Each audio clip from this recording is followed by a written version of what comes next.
Yo, what is up, everybody? Good morning, or afternoon or evening, whatever time it is for you. Welcome to part 3 of the Sleepy Boys Play Silent Hill Games 72-hour marathon. Seriously, Maxie, thank you so much. I know it is some crazy hours and stuff that we're trying to cover to make this marathon happen. Appreciate you doing that awesome playthrough of Silent Hill 1 and staying up super late. A little bit out of the ordinary hours for me as well, but it's time for Silent Hill 3. We just finished up Silent Hill 1. Maxie did a great job going through that. You all saw the good plus ending where Harry escapes the town. He defeats the summoned god that was forced out early with Aglophilus. He escapes the town, clutching a glazed ham. And as it turns out, that glazed ham was actually a little baby girl. And it's now 17 years later. And that baby girl has grown up.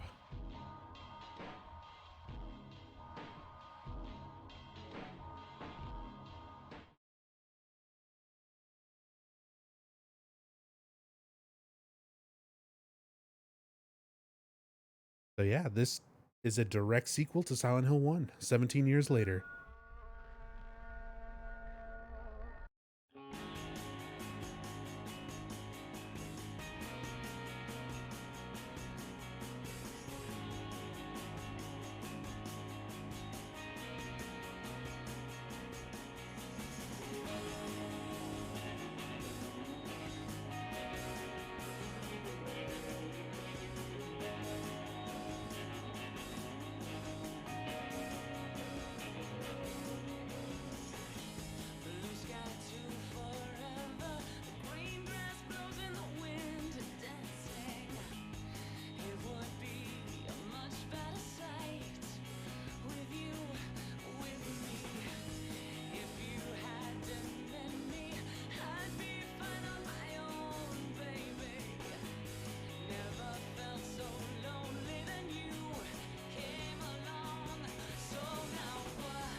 That intro is still so fucking good.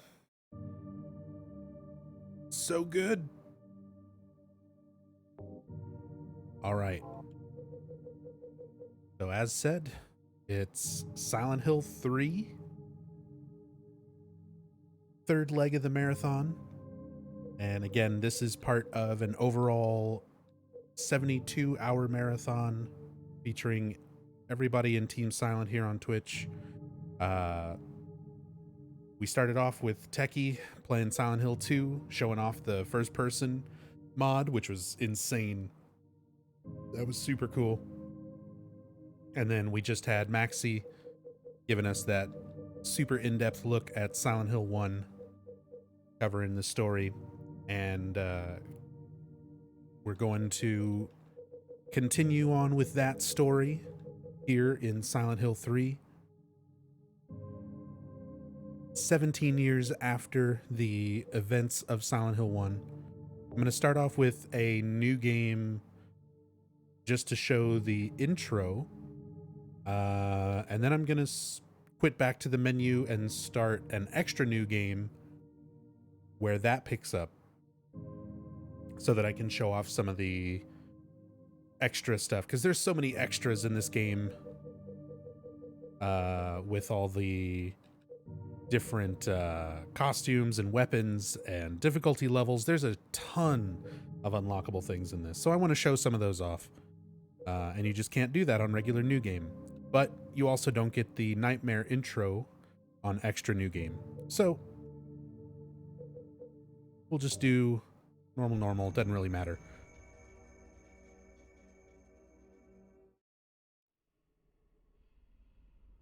Just so that we can see this.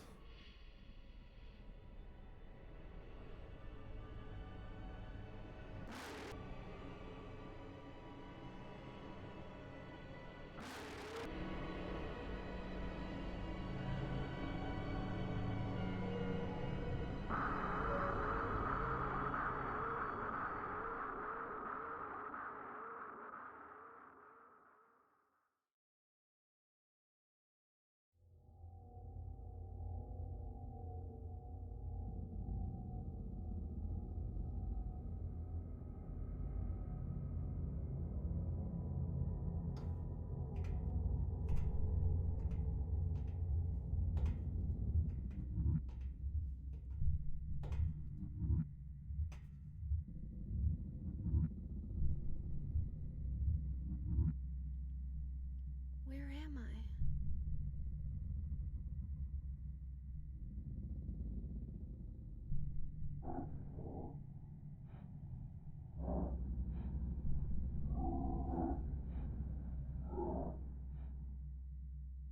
Well, Heather, you are in Lakeside Amusement Park. Not exactly as it was in Silent Hill 1, but it is the same place, and there are still some very familiar things here. What version of Silent Hill 3 is this? Yeah, this is the PC version, and I'm playing using the widescreen mod. No other mods, like the resolution and everything else like that, is what the game normally handles. The only mod that's in place is the widescreen, so just that adjustment to the aspect ratio. Too bad I don't have a first-person camera to look at some of these posters and stuff. Not yet, anyway.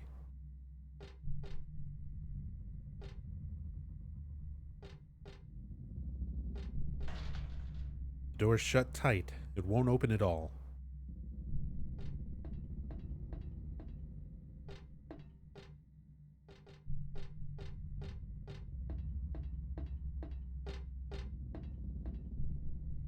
A rabbit doll. No, it's a costume. Is there someone in there?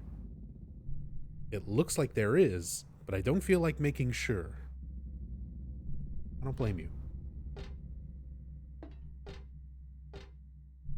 Good old Robbie. The only Lakeside Amusement Park mascot that anybody cares about. Even though there's 4 of them? 5 of them? There's Huey the horse, Dawn the duck, Kathy the kitty, Robbie the rabbit. I think that's it. I think 4. You only ever see mascots and stuff for Robbie, though.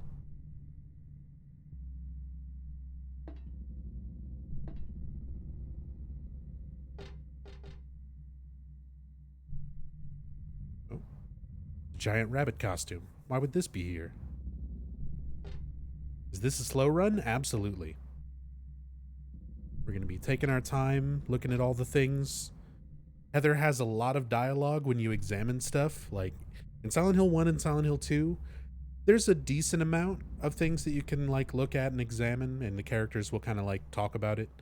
But a lot of times they'll either not say anything, or they'll say, you know, this isn't of any use to me, and it's just kind of a generic, like, this is nothing important response. This game is very different. Almost everything you can look at, almost everything you can interact with, and Heather has stuff to say about a lot of it. Sometimes it is the very basic, this door is locked type of thing, but sometimes she shares a lot. What's this? Something strange in a cagey box thing. A person? Not quite. I don't really want to stare at it for very long, whatever it is.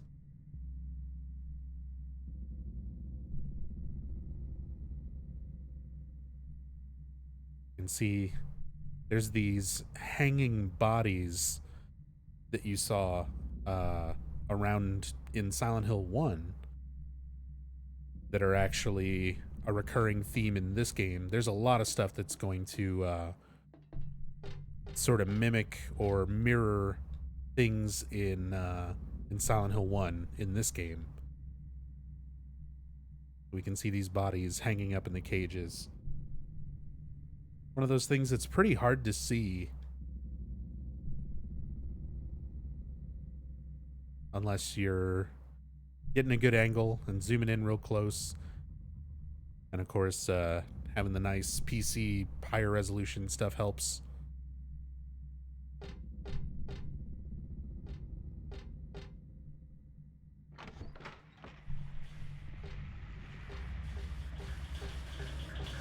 Got some dogs. Familiar Silent Hill 1 enemies. They kind of become just like kind of a Silent Hill trope enemy, having the monster dogs. But it is something that started off sort of specific to Alessa. And you'll notice there's no like dogs in Silent Hill 2. But then they kind of just start showing up in every game, almost every game after that.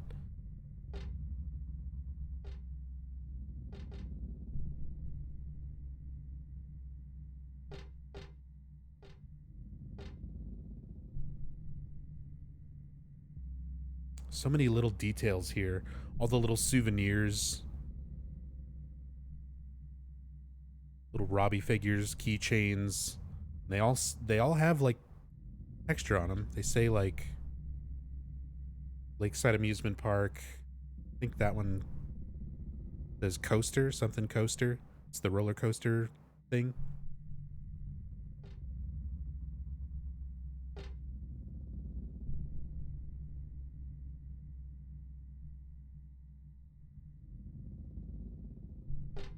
And that's awesome, Twinny. Thank you. I'm glad you enjoy it. Hey, Buttercake.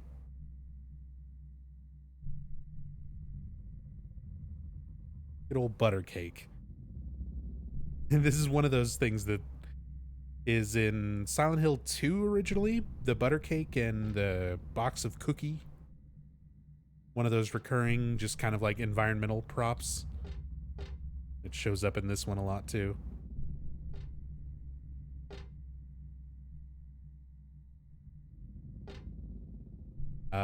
And someone asked estimate on the playtime. You can see, like, I'm definitely not in a hurry to rush through this game. I love this series, and even though I do speedrun them, that's not the idea today. I've got the next 9 hours to sit here and talk about this box of cookie.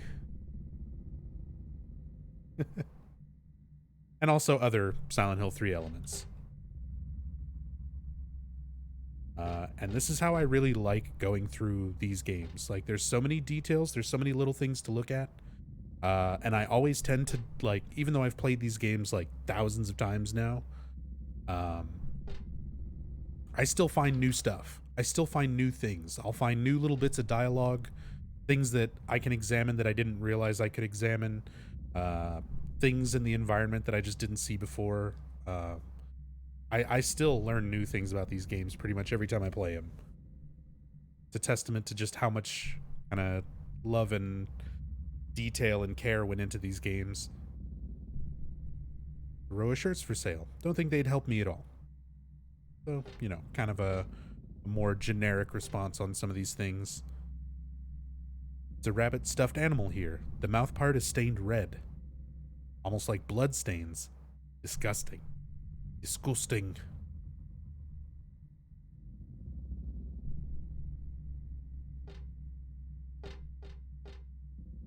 There are lots of different styles, but I don't really want any of them. I'm getting out of this nasty place. If they had any tools, now that'd be a different story. So stuff like this, it can just kind of seem like flash text, like why bother even putting it there? Which is why a lot of other games in the series, like, they don't really have this much information, this much detail when you look at stuff. I love it with this game though, because it gives you so many elements of Heather's character based on how she kind of looks at and examines these things. She's not just looking at something and going, this is no use to me. She explains, like, this is just souvenir stuff. It's not what she's trying to find, but she is kind of like being aware and on the lookout for tools or, you know, something that might possibly help her in the situation. So she's aware that she's in a situation that she needs help, that she's looking for things that could help her, and not just kind of saying, you know, oh, this is junk, and that's it. Got a calendar here, and it's Borley Mansion. You can see the text, the lettering there. Got like the moon behind the image of the mansion. We'll get to go see Borley's haunted mansion later.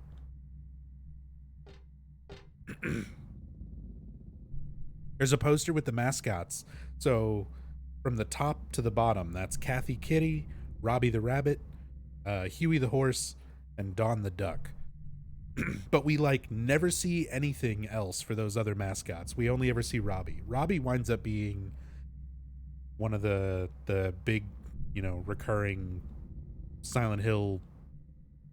It's not never really a character so much as just a recurring thing. It starts with this game. This is the first time we see Robbie. And then some variation of Robbie or reference to Robbie is in pretty much every game after this.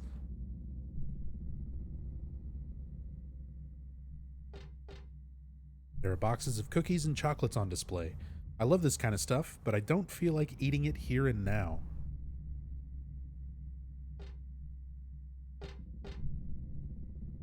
Not hungry.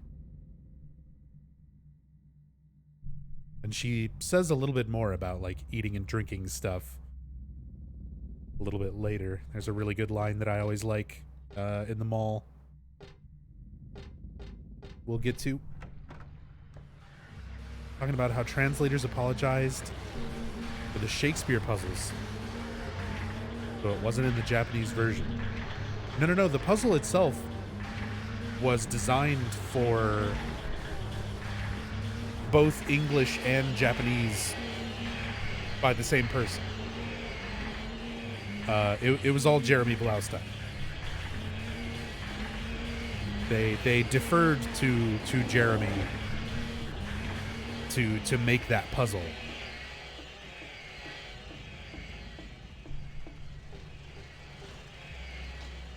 Locked.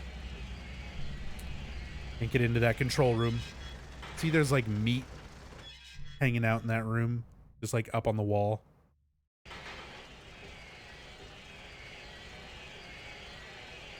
That creepy moving texture. one of the things I love the most about this game. It's got some really great, like, moving and animated textures and things like that in the environments.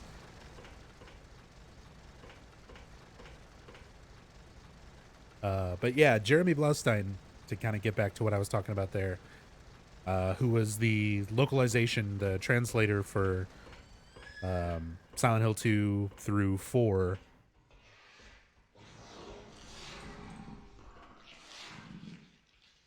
He apologized on Twitter for the Shakespeare puzzle.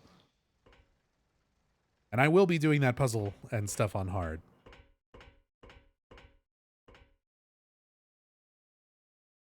We'll walk through why he apologized for it. Why it's kind of a dumb puzzle. Well, you can see all these different attractions and stuff in the amusement park. And these sound effects, I was just kind of talking about Jeremy there for a bit, but yeah, the sound effects when you're walking down this area, super creepy.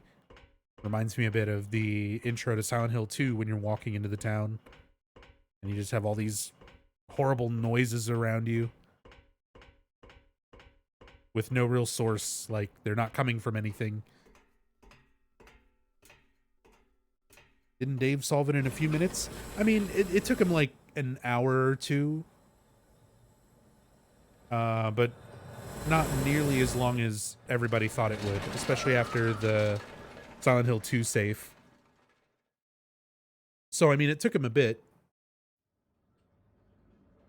But I figured he would, after the Silent Hill 2 safe, Dave would be stuck on Shakespeare for like a stream or two.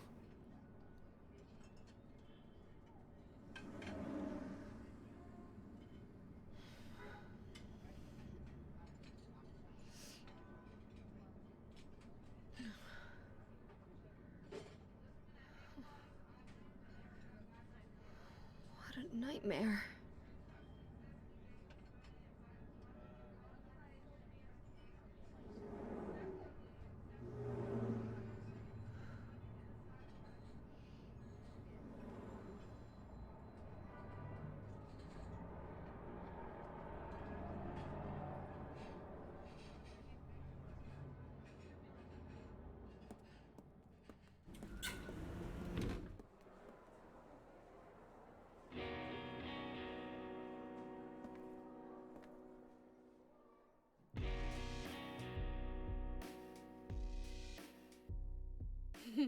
Dad, it's me. Yeah. Sorry I didn't call sooner. Yeah, I guess I was. Anyway, I'm coming home now. Oh, I didn't get that thing you asked me to. Okay. Okay, I will. I love you too, Dad.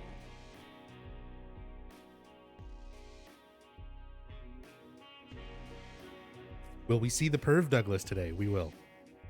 We're not even going to watch all of this cutscene.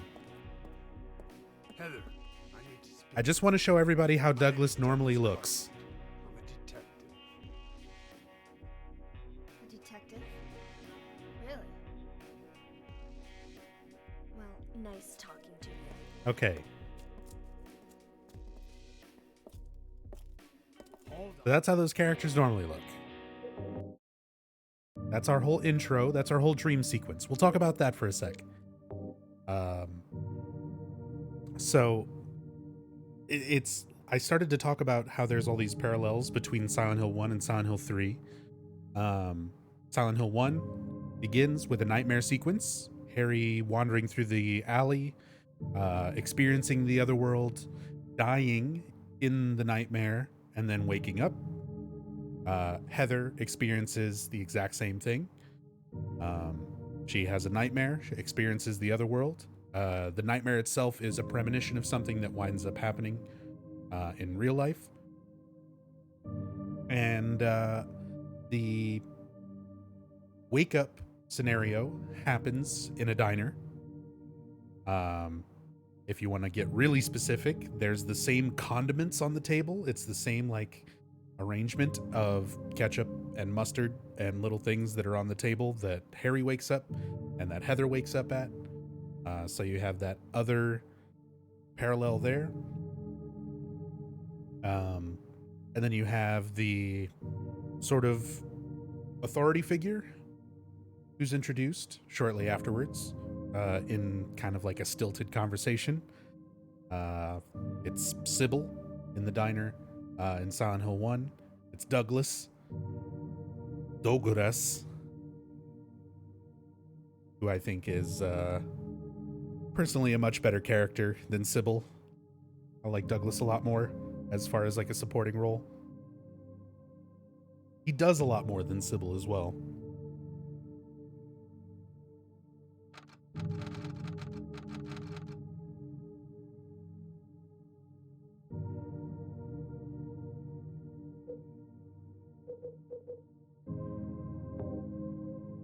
Let's go hard mode, hard riddle. We input the Konami code. So Douglas is going to have a costume. Heather's going to have a costume. And that scene's going to play out a little differently.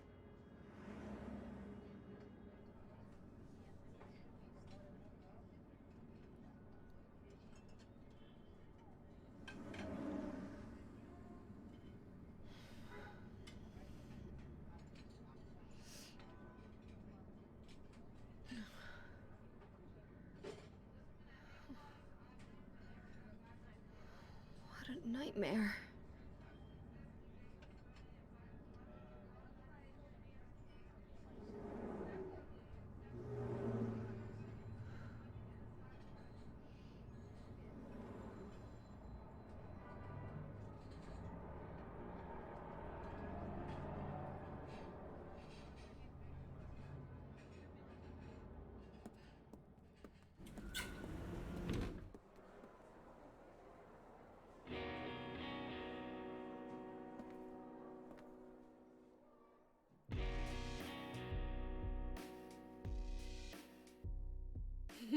Dad, it's me.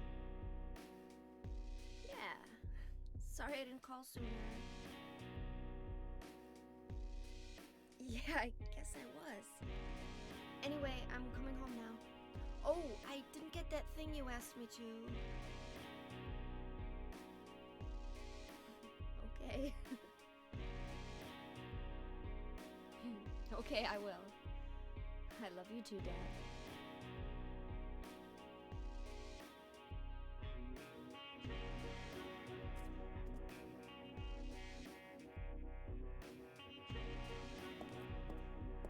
Heather, I need to speak with you.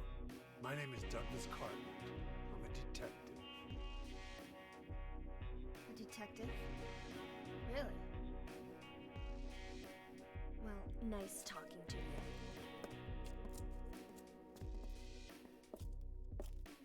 Hold on. There's someone that wants to meet you. Just let me have an hour. No, half an hour of your time. My daddy always told me not to talk to strangers. This is very important. It's about your birth. I'm not interested.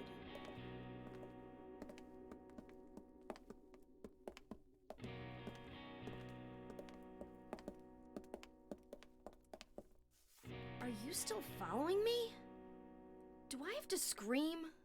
Sorry. I'll wait here. Yeah, you better go find some pants while you wait.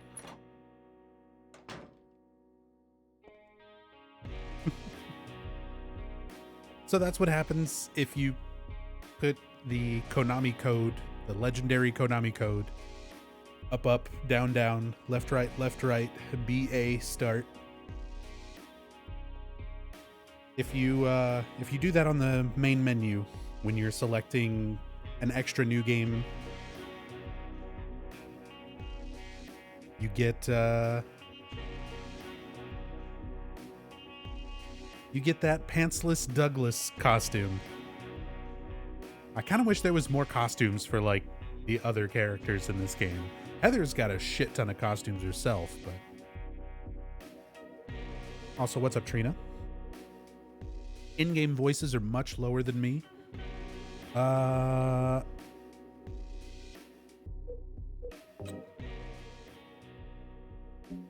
Silent Hill 3 audio mixing at its finest. Because I think the voices are tied to the music, so then the music will be really loud. We'll go ahead and bump it up. Should be okay. We'll adjust things as we go. It's actually still not super loud compared to me, so I can turn that up a little bit more.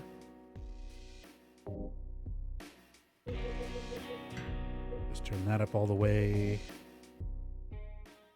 Turn this up on OBS a little more.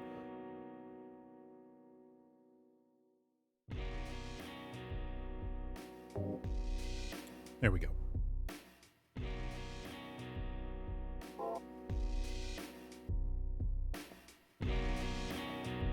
So again, a lot of stuff that you can look at as Heather that she'll comment on. And the save points are no exception. The mark on this mirror, it looks so familiar somehow. What do I know it from? Where did I once see it? And why does my head hurt so much when I try to remember it?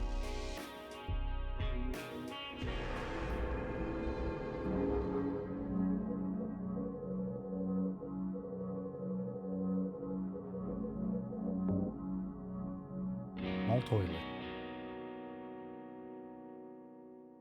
So it's interesting because Heather, we've sort of already spoiled one of the big plot twists of this game. So if you don't want spoilers, I'm sorry for this 2003 game. But we mentioned at the start that this is a continuation of Silent Hill 1, that Heather is that baby that Harry ran away with at the end of Silent Hill 1, that is a reincarnation of Alessa. So Heather has all of these memories that she can't remember from her life as Alessa and from her life as Cheryl. But as she comes into contact with the save point and she starts remembering slowly the cult and her previous lives, and it's something that can easily be missed if you don't look at all of the save points and examine all these things as Heather. He also has some dialogue on the mirror here that's really interesting, kind of alluding to those past lives as well. I don't like mirrors. It's almost like there's an unknown world right on the other side. And the person staring at me isn't really me, just an imitator. I know how stupid that sounds, but that's how I feel. But if I keep thinking about it, it just makes me feel sick.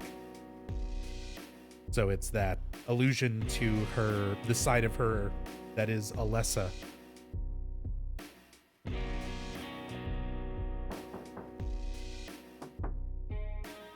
Guess someone's in there.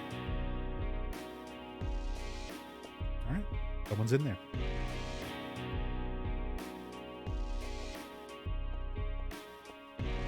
I love the lighting in this area. This great, like, orange light. Unlimited submachine gun.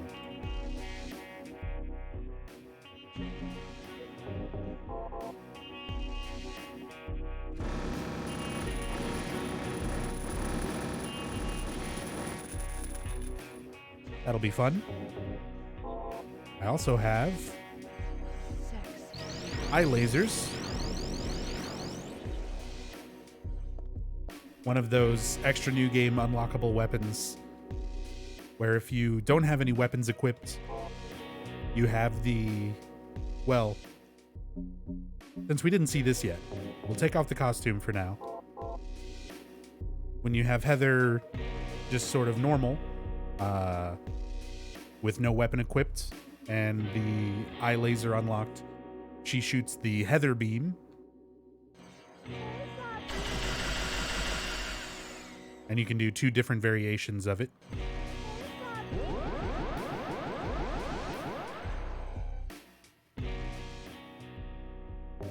And then you can equip the transform costume. It's a costume to change into the magic girl, Princess Heart.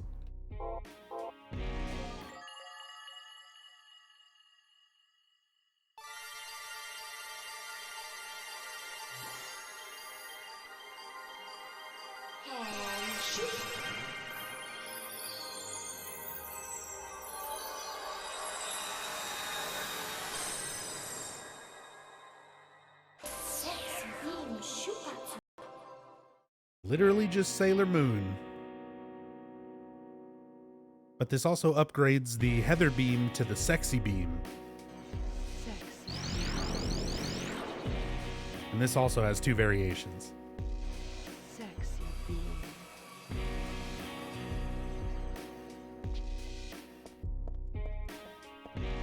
Pretty fucking great. I love how ridiculous this game gets with all of its unlockables.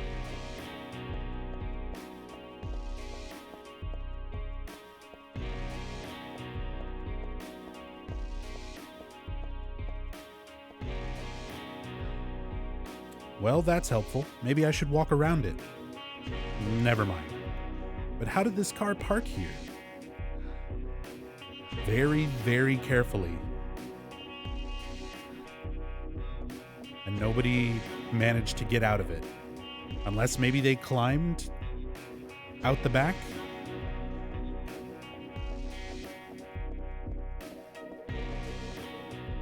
Yeah, Eddie's van.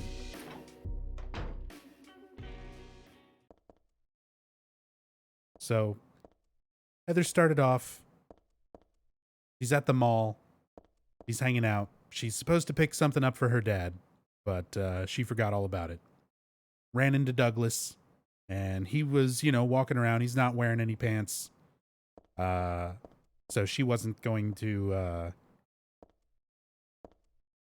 hang around some weird mall creeper. Sneaks through the bathroom. And now we're back in the mall in like the employee areas back behind all the storefronts. The Revolt of Tyrn Ale.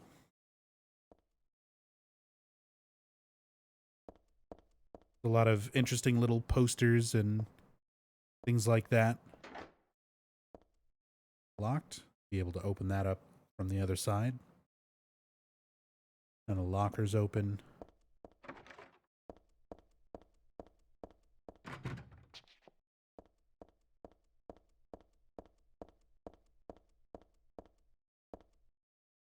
Just cardboard boxes. Nothing useful inside either. Not enough extra detail to see some of these things.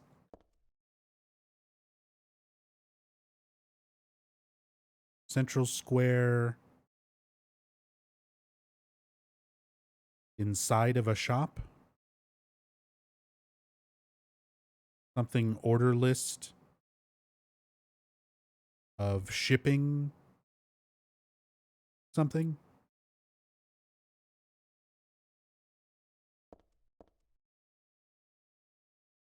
It's like a shipping list for some of the stores in the mall. A lot of this type of stuff where you're locked into a kind of a far angle.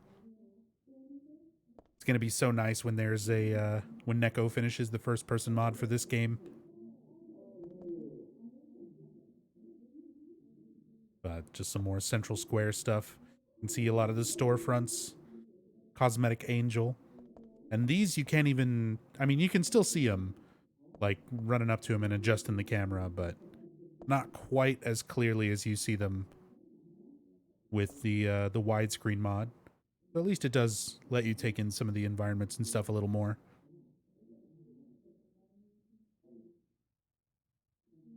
Tyrn Ale is Gaelic for otherworld. Is it really? I knew Tyrn Ale was like a reference to like a TV show or something like that. But I didn't know that it was actually something in Gaelic. Especially something as significant as Otherworld.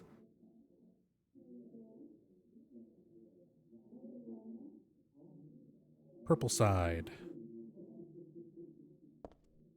See, this is something that's interesting. There's all these little storefronts. They have these window displays. And there's stuff like in a lot of them. Like this this window right here, even though the shutter's completely down on it, you can hack the camera and go through that wall. And you can see that there is stuff in the display, kind of like this one. One of those things where it's just insane how much detail there is in these games, even in places where you'll never see something.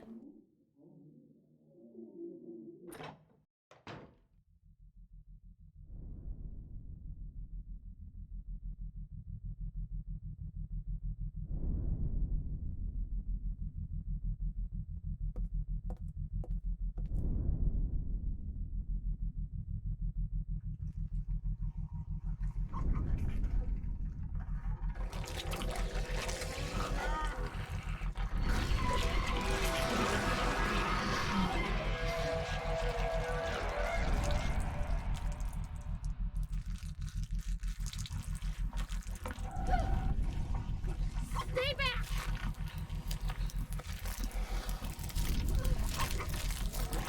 Get the hell away from me!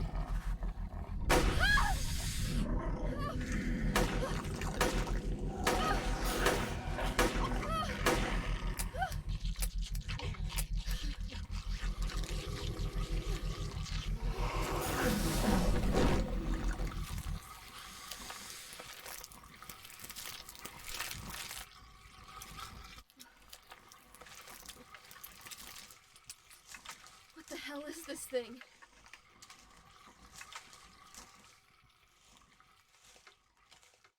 Yeah, so for those who didn't see it in chat, Craven, thank you so much for the info, and Blad, thank you for pasting that over. But Tirn Ale translates to Otherworld or Fairy World in Celtic mythology. It is the name of an art gallery by illustrator Hiro Usuda. Some of these paintings appear in Silent Hill 3, so that was the one that we saw there. Usuda is a Japanese illustrator and worked for Konami until 2006. So she was working for Konami and contributed that. Or they used those.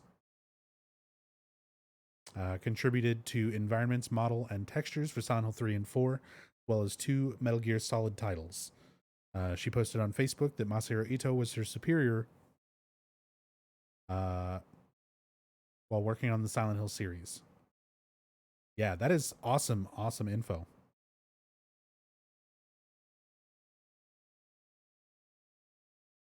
A little bit more to that Tirn Ale thing now. But also monsters. It's definitely not human. I've never heard of such an animal. In no way is it a costume. It sounds crazy when you say it, but monster is the only word for it. But I don't think I'm crazy. Reminds me a little bit of James when he's talking to Angela. I don't think I'm crazy. Or I'm not crazy, at least I don't think I am. And speaking of crazy, I mean, speaking of Silent Hill 2, if I could get the camera to stop wiggling around, we've got Angela from Silent Hill 2 making a cameo. She actually makes a couple of cameos in this game. It's not really supposed to be her, like, within the lore, within the story. But it is just, they reused her model for this corpse. They also used the head of this model during the diner scene when Heather's waking up. very briefly, you see the back of somebody's head, just to kind of give the impression that there's other people still in the mall, like in the diner. And that's Angela's head during that part as well. But yeah, that's Angela right there.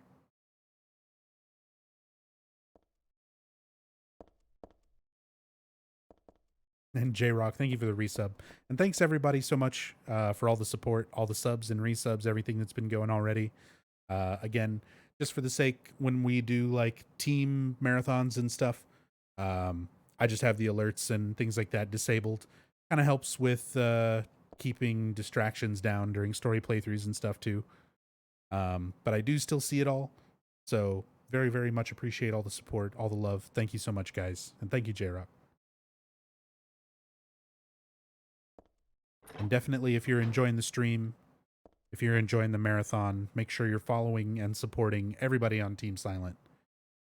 You can type !team for a link to the team page and easily get to everybody's individual pages from there. Here's that tear nail drawing again.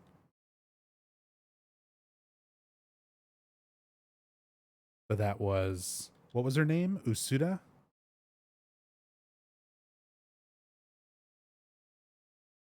Hiro Usuda.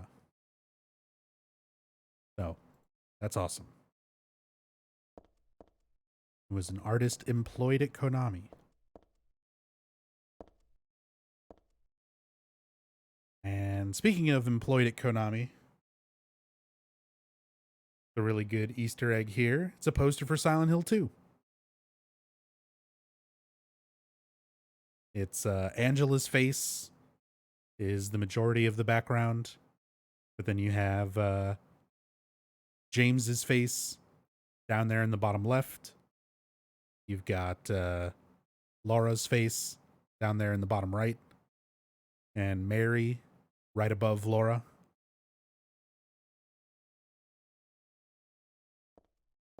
So, little Silent Hill 2 Easter egg hidden away back there.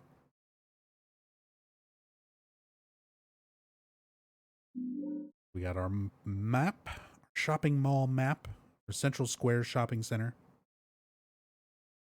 And it's worth pointing out that the mall and everything, like where we're at right now, is not Silent Hill. We are not in Silent Hill. We're kind of close to Silent Hill. We're in the same state. But the start of this game takes place in Portland, Maine.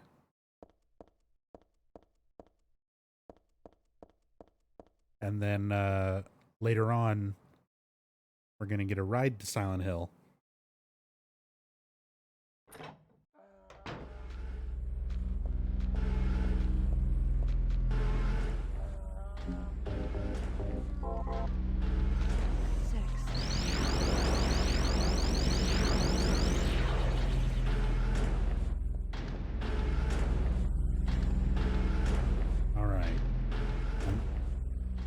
It's going to be rough.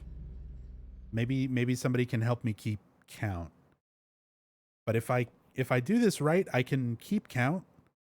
If I kill 31 enemies before we get to the apartments, using the Heather beam like I just did, I can show the UFO ending and then reload a save and not kill a few enemies and then play through the rest of the game and show like proper ending. But I need to keep a pretty close count to the enemies if I do that.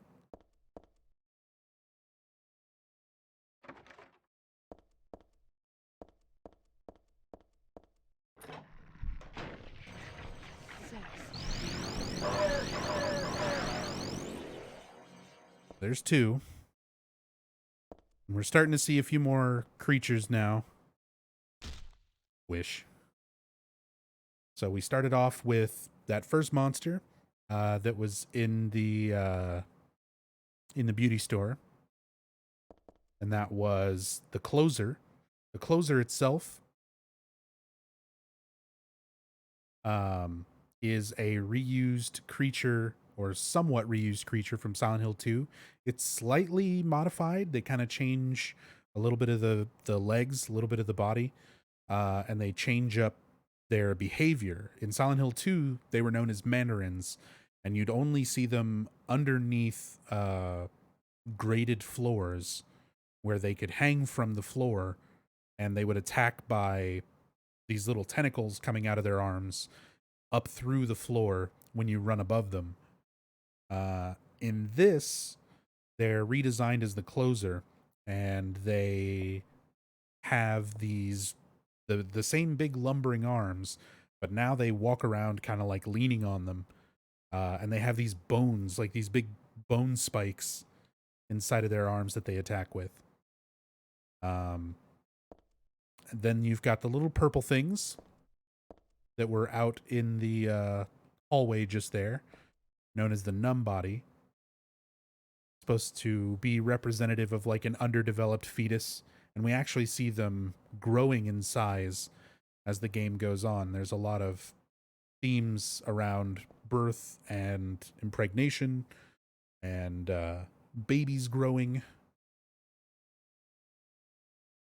We'll get into a little bit more of that as it goes on. What's up, dog?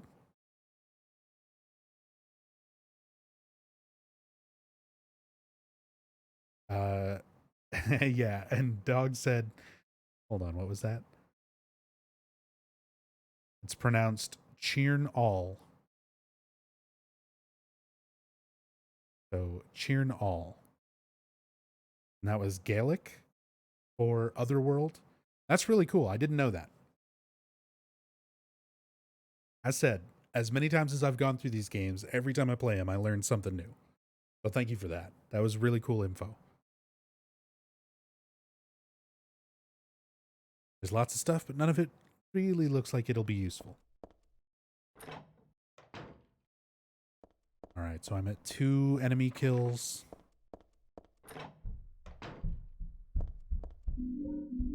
Get some supplies. Get some more dialogue here, looking at the save point. Again, these memories and things sort of slowly coming back to Heather as the game progresses. It's like a magic circle I remember reading about in a book on black magic. Does it seem so familiar because I read about it in that book? No, that's not it. It's not the book. It's from the altar.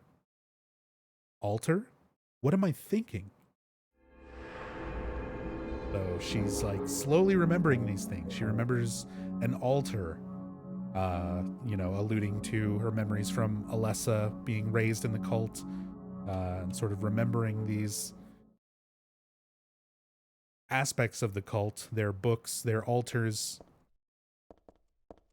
things that were very important to her in her previous life. Lots of stuff. None of it looks useful. As said, some places you still kind of get these more generic responses to things, but it's always worth going and looking because I have absolutely found dialogue and stuff that I didn't realize was there many times going through these games and just looking around at stuff.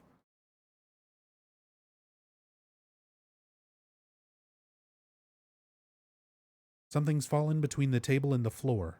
I think it might be a key. If my arms were a little longer, I might be able to reach it. There's a huge pile of cardboard boxes on the table full of books. It's way too much of a pain to move something that heavy.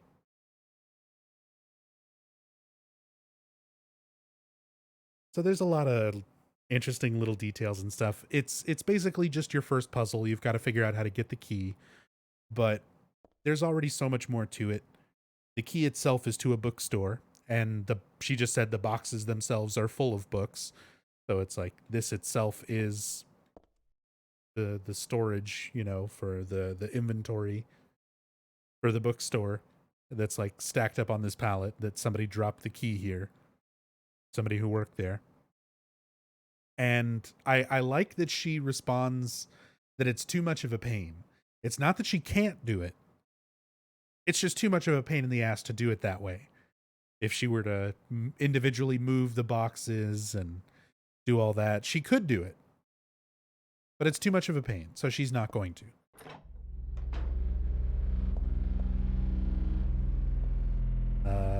Another New Game Plus weapon here. What a weird doorknob. I bet I could take it off. Beam saber.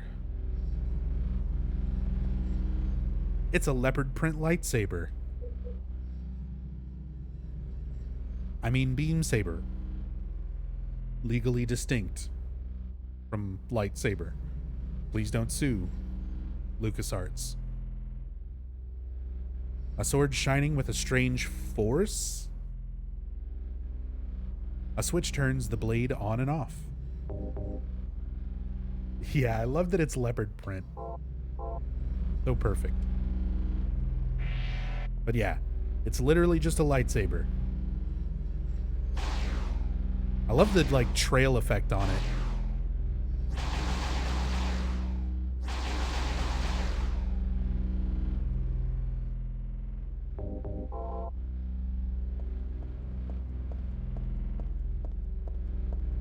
But again, just a testament to how many crazy, ridiculous weapons there are to be unlocked in this game.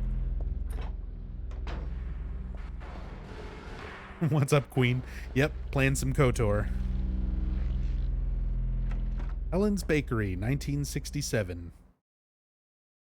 So there's a lot of interesting stuff in the bakery. First and foremost, it's bread.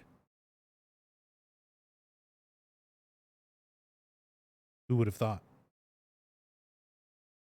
Who would have thought that there would be bread in this bakery?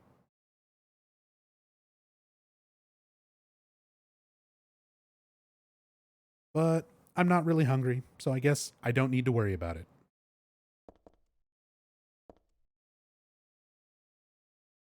There are no employees around. I wonder where they all went.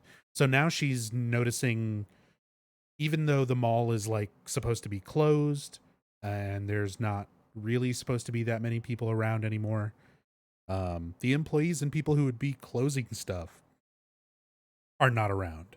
So she's starting to notice like it's emptier than it should be.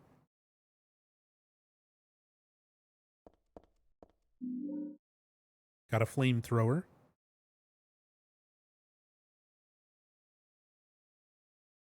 There's a flyer. Crispy toasted dead, right to your very door. Everything on sale. Helen's Bakery.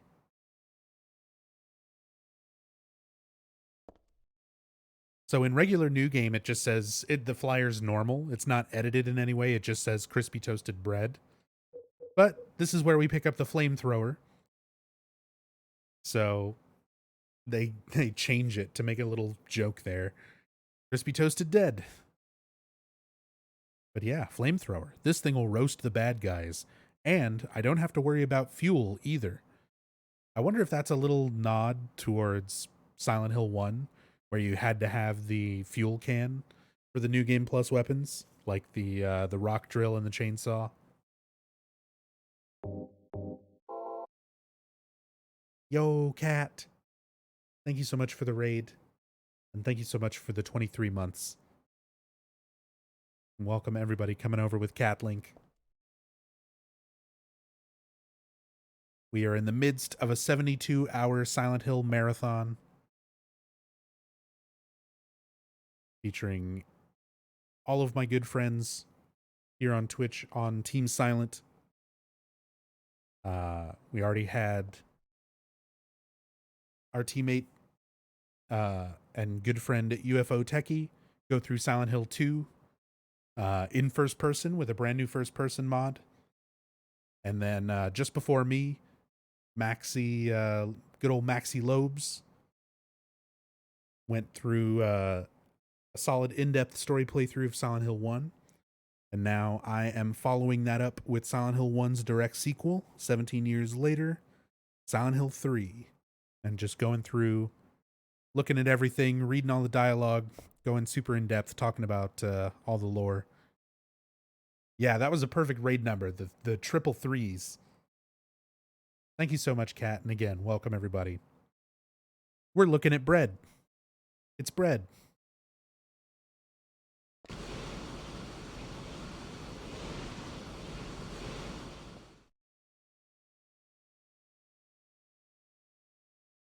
Try to look at some of these little packaging things. Some Good Taste flour. Natural milk, even though it's in a can. I mean, I guess it could be natural milk that's condensed.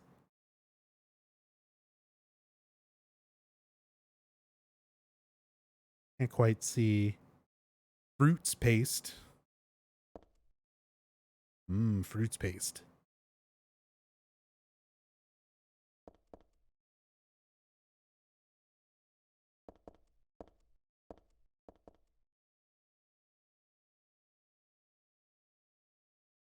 Can't quite see the text on the side of the donut boxes. All right. So there's bread, there's flamethrowers. More importantly, there's tongs.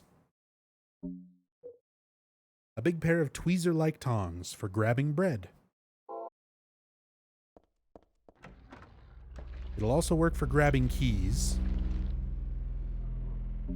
Let's go back to that pallet.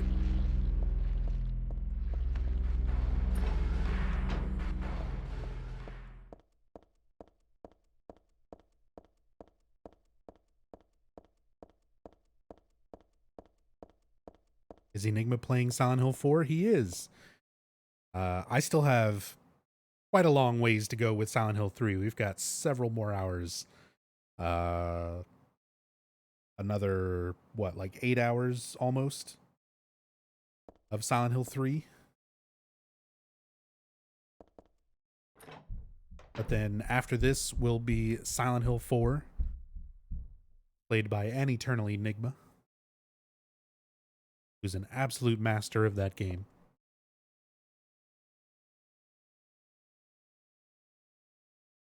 Let me see. Does she say anything different when you have the tongs? I don't think so. Nope. Still just too much of a pain to move something that heavy.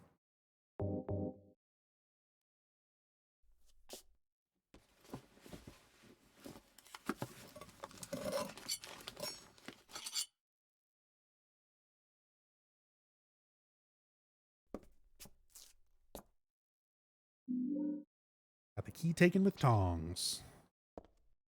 Go ahead and make another save. If I can look at it and not the shelf behind it. With that pace a day. I mean, I've done 24-hour marathons. I've easily spent a full day playing and talking about just a single Silent Hill game.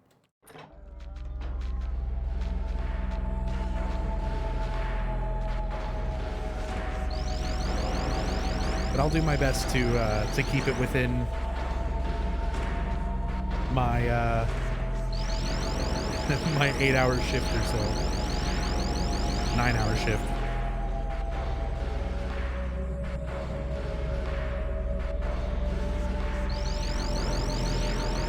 Okay, so that's 5. Trying to keep track of these kills so that I can show multiple endings. Have you given the numb bodies beef jerky before? Yes.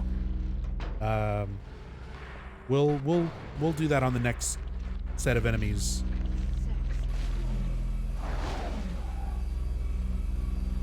Get zapped.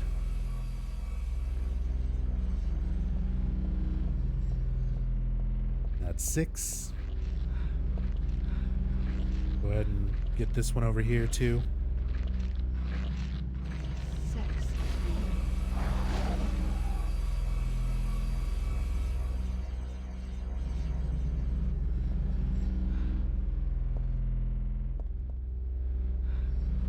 Here we go. Here's the bookstore. My bestsellers. If we take a look at the key taken with tongs, he was dropped in the storeroom. Use the tongs to get it. There's a tag on the key that says My Bestsellers.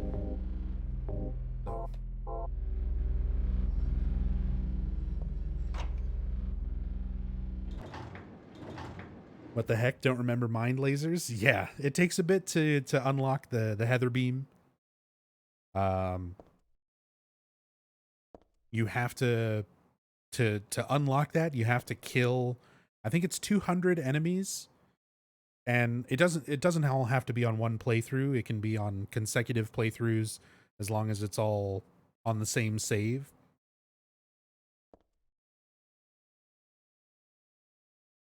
But yeah, you've got to go through, you've got to kill a lot of enemies.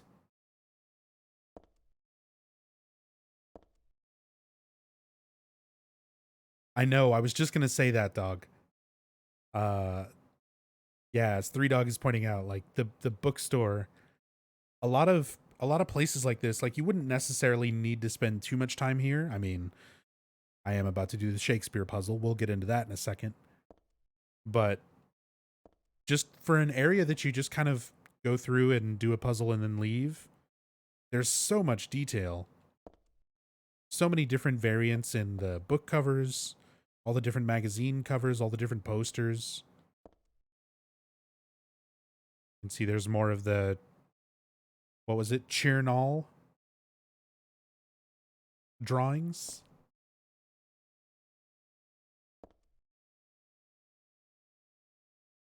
And there's one of these covers in particular.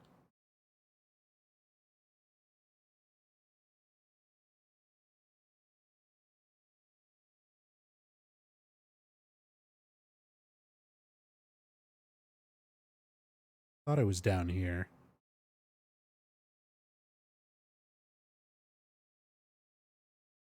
So hard to tell.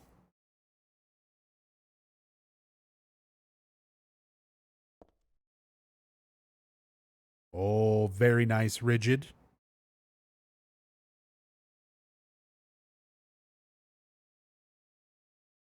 A rare complete pyramid.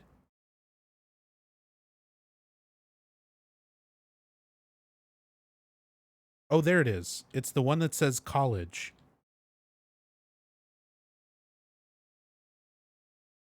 I'm trying to get the camera to zoom in as much as it can, but a little bit awkward. So the second row of magazines from the bottom and the second book to the left, that book that says college, there's a picture on that with like three guys sitting together. That photo is a still taken from a movie. Oh God, what was the name of the movie? Let me see if I can pull this up.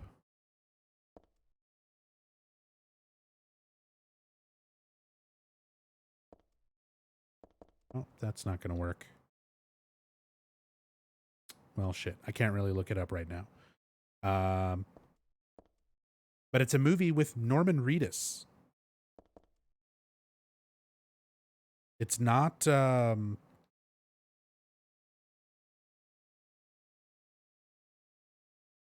it's not one of the more like obvious ones.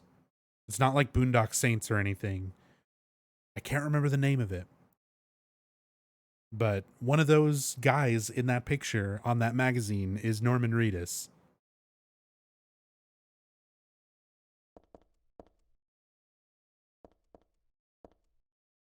His involvement with Silent Hill goes all the way back.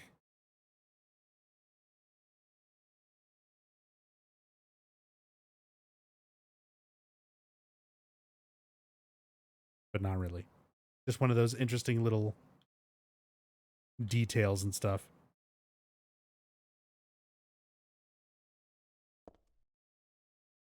It wasn't Blade.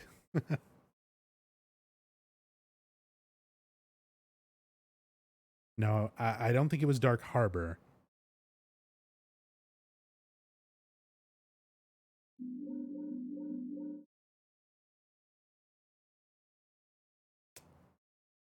I said, it sucks. The way I've got my stream set up right now, I can't really tab out and like Google search things. That's fine. It's Norman Reedus. And there's a lot of other little cameo things like that too, I'm sure, if you were to comb through and figure out the source for every single one of these things. Because all these covers are like real things. Like they're all taken from something, either a book or a magazine or a publicity photo from a movie like the Norman Reedus one. Gossip? I think that's it. I think that's it, Bottle Shark. That sounds familiar.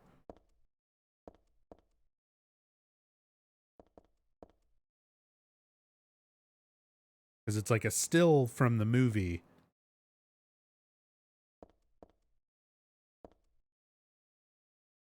It's one of those reference images that I used to have, but I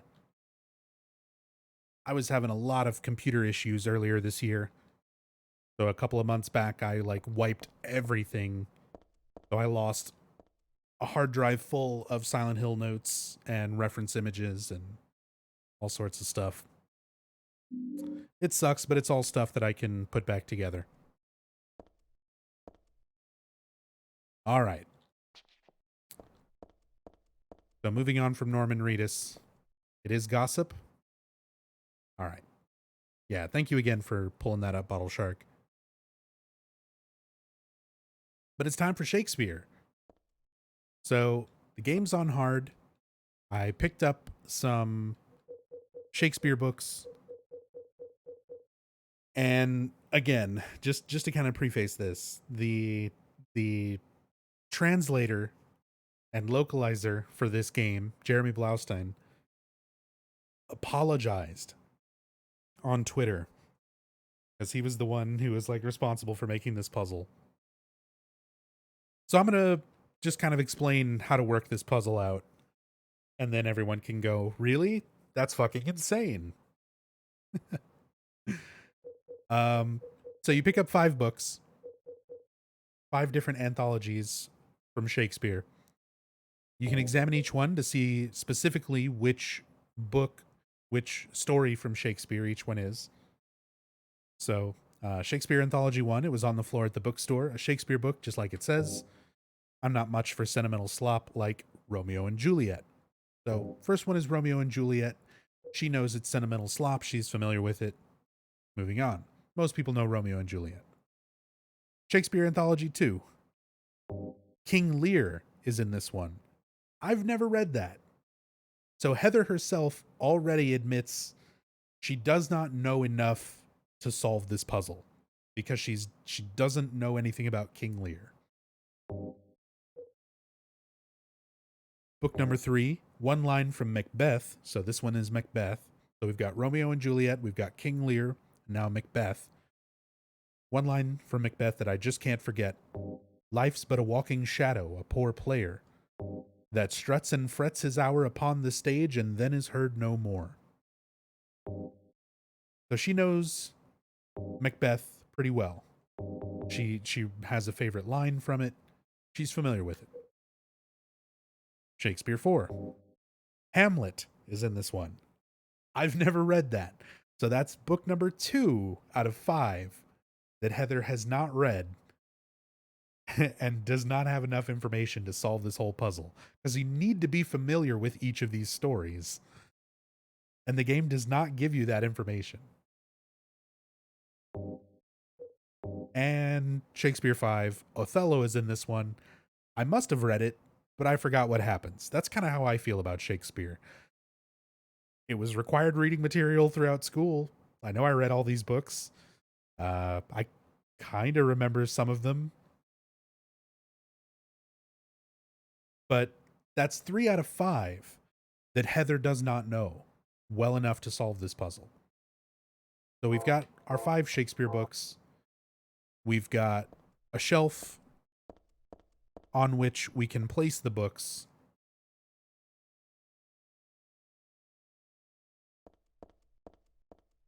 And then we have a note to put it all together.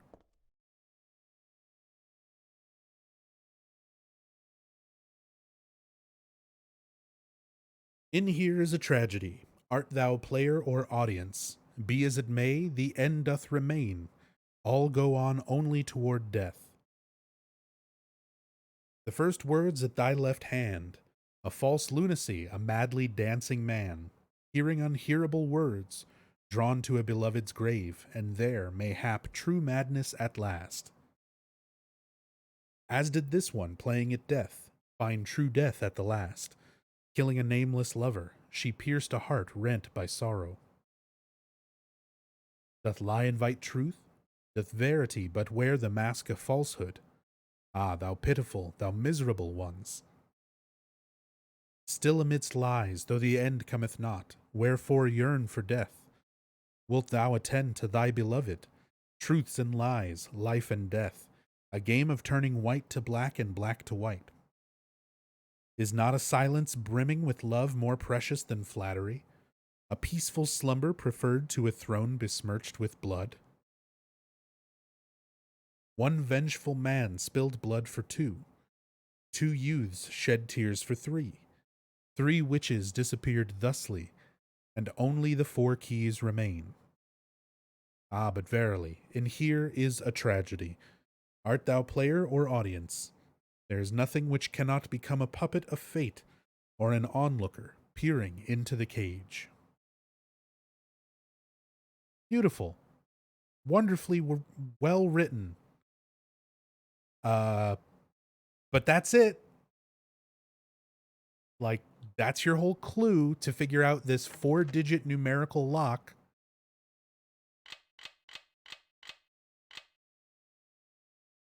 So it's super easy, right? Super easy to figure it out. So let's just go through this step by step.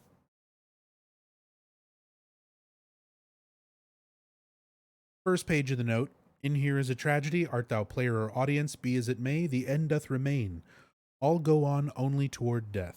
So nothing relevant to the puzzle itself. More so just a bit of a foreshadowing. Be as it may, the end doth remain. All go on only toward death. So you have to do this to carry forward.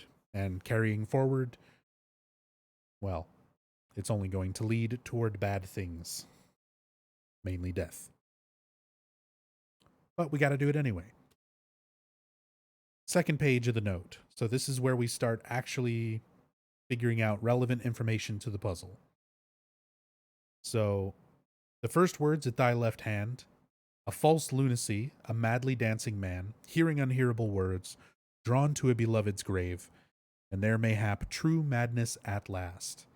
So each of these paragraphs is going to refer to one of those Shakespeare books.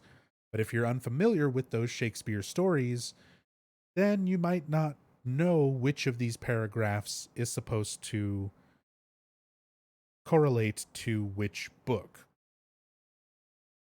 The first line of this paragraph, the first words at thy left hand, is your clue that you're supposed to be placing these books on the shelf from left to right as you solve it. So we need to figure out what book this is. A madly dancing man. So let's say we don't know what that is. And we just try to move on. Like, let's play this out as if you're trying to solve it with Heather's amount of information, where there's some of these things that she just doesn't know. As did this one, playing at death. Find true death at the last. Killing a nameless lover, she pierced a heart rent by sorrow. So the first book, we have a madly dancing man. We'll assume we don't know what that one is. The second book, we've got someone playing at death, pretending or, feigning death, and then finding true death in the end, killing a nameless lover, and piercing somebody's heart. Somebody rent by sorrow. So this is a reference to Romeo and Juliet. Heather does know this one. Most people are familiar with Romeo and Juliet. So this one, most people should be able to figure out. Second book on the shelf, Romeo and Juliet. So let's come back to this after placing the book.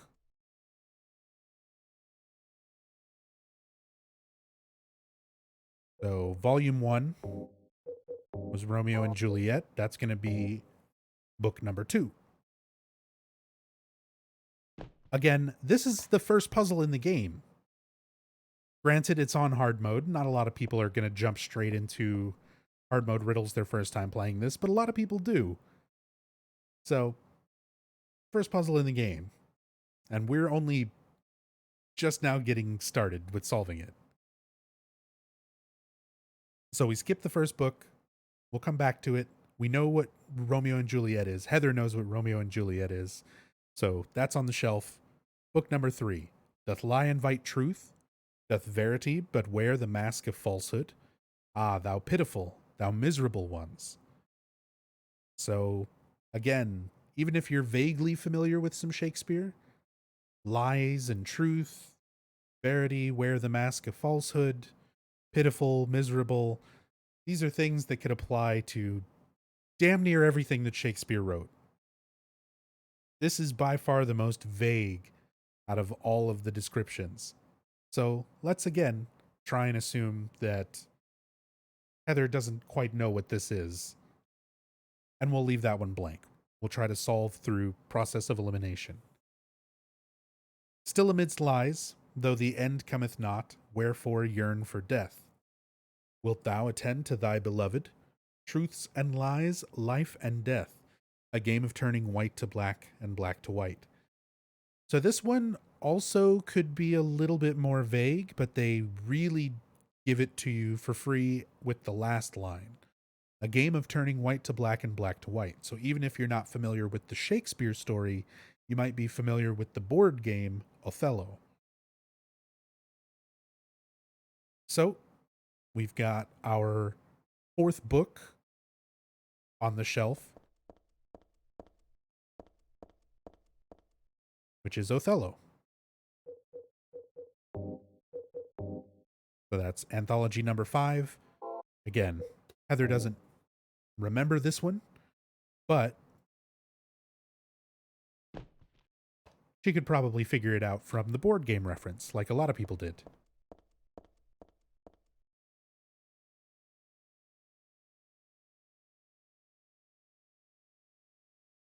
So next part of the puzzle, of the hint, is not a silence brimming with love more precious than flattery, a peaceful slumber preferred to a throne besmirched with blood. So we've got our last 3 books. We have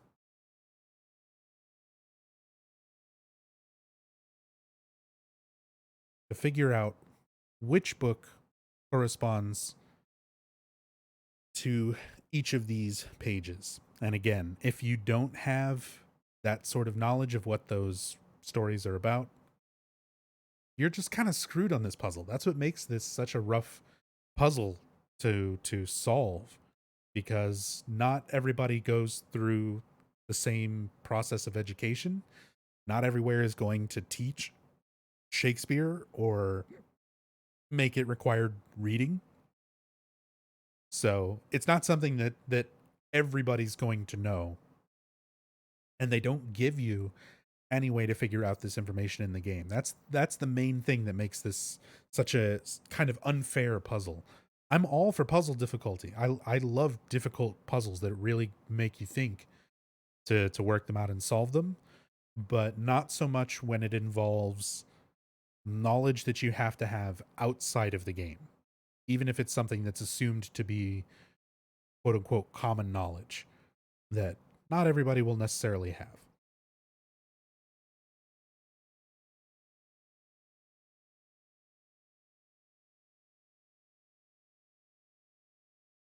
So we have first words at thy left hand. Which books do we still have left?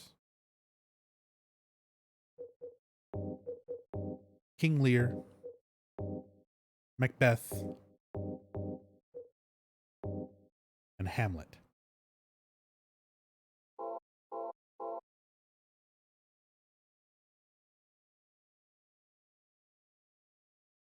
The first words at thy left hand, a false lunacy, a madly dancing man, hearing unhearable words, drawn to a beloved's grave, and there mayhap true madness at last.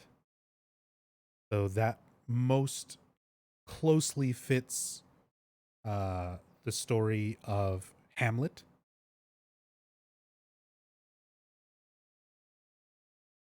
And, you know, I'm not that familiar with everything from Shakespeare. So I'm actually going to pull up notes to make sure that I'm getting these things right.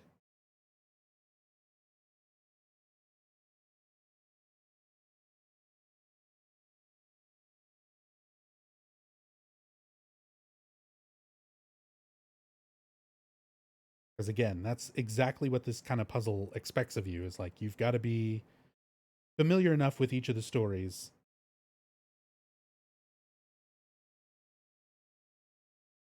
So yeah. First words at thy left hand, a false lunacy, a madly dancing man. So the false lunacy is the descriptor for Hamlet himself feigning his madness. The unhearable words are Hamlet's dead father. His beloved is Ophelia, so drawn to the beloved's grave. And at Ophelia's funeral, a fight occurs between Hamlet and Laertes. So Hamlet, Anthology Volume 4, goes in the first slot.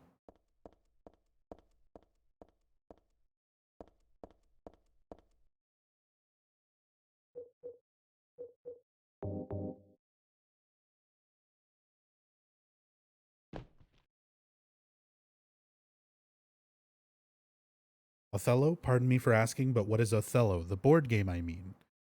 Um, it's a game of white and black pieces, and you have a board with divots that you're jumping essentially, or surrounding enemies. I haven't played a whole lot of it, but I've played some of it. It's one of those just kind of like classic board games. It's like checkers or chess or anything else.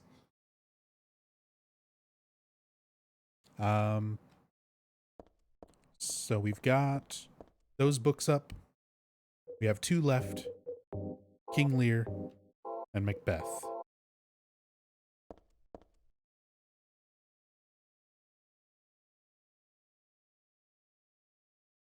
So that one was Romeo and Juliet. Next, we had this one, which was pretty vague. Doth lie invite truth? Doth verity but wear the mask of falsehood? Ah, thou pitiful, thou miserable ones.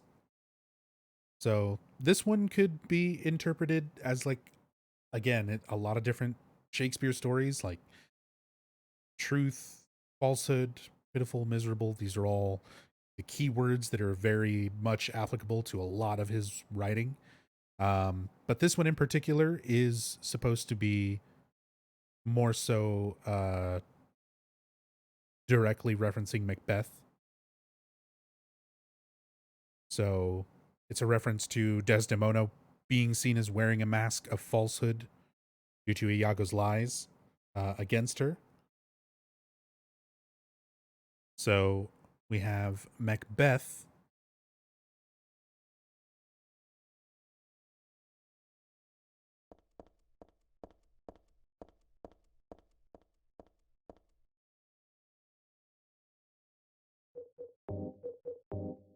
Which is Anthology 3. And that leaves our last book, the King Lear.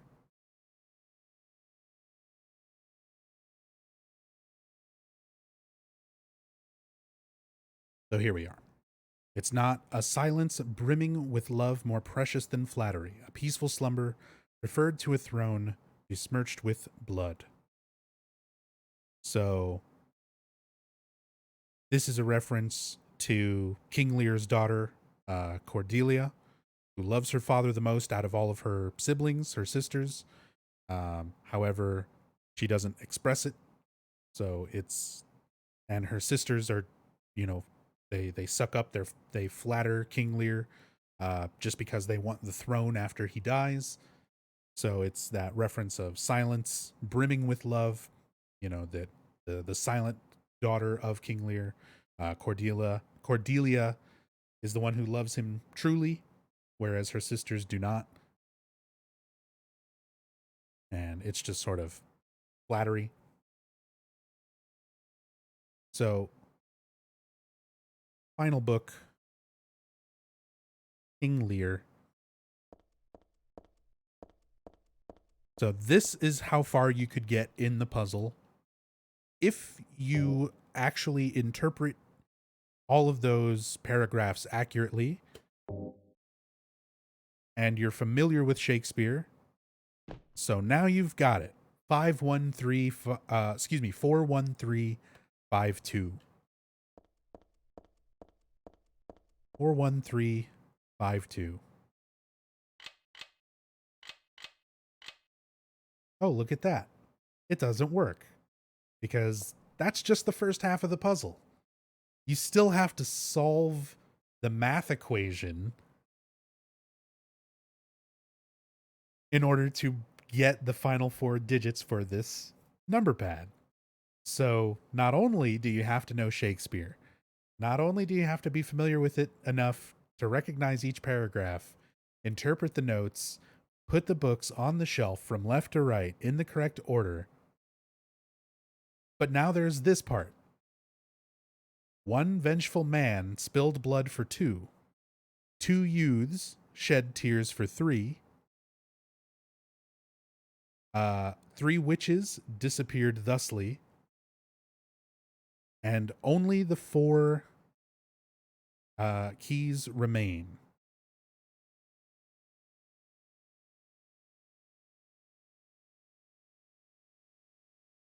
So now we have to actually take the volume numbers that were on each of the books and apply basically these hints at mathematical like it's so ridiculous. It's so ridiculous. So we have each of the books on the shelf, just for shortening this instead of running back and forth between the two. They're in order on the shelf. 41352.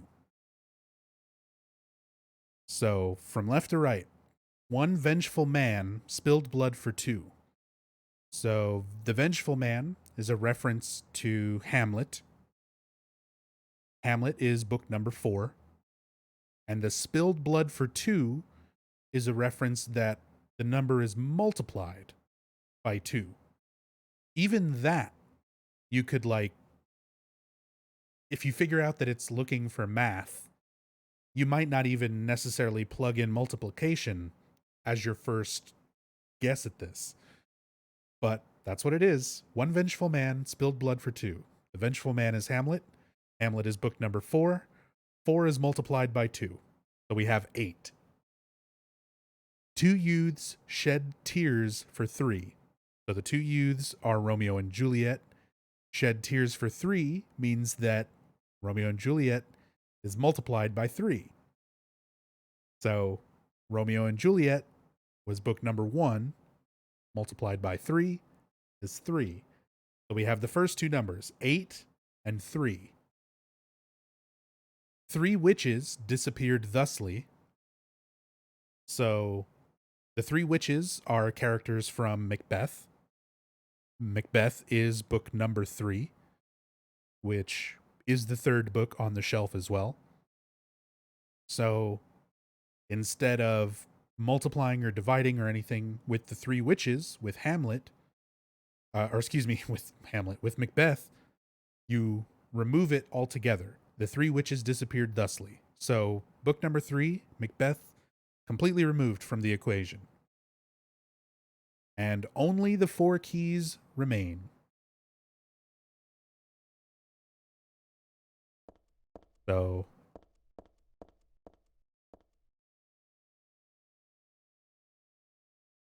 First book, 4, was Spilled Blood for 2, multiplied by 2, so that's 8. Second book was Romeo and Juliet, multiplied by 3, that's 3, so 8, 3. 3 witches disappear thusly, so book number 3 is completely removed, and only the 4 keys remain. So it's 8, 3, 5, 2.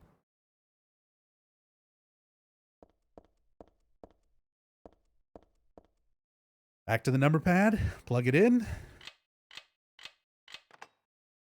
And that's Shakespeare. That's the Shakespeare riddle on hard in Silent Hill 3. Literally, the guy who made this puzzle apologized for it on Twitter. Jeremy Blaustein flat out said, "I'm sorry about this puzzle."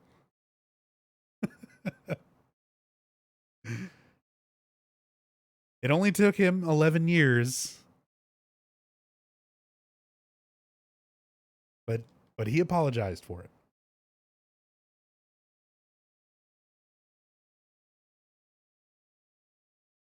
Wait, no, more than that.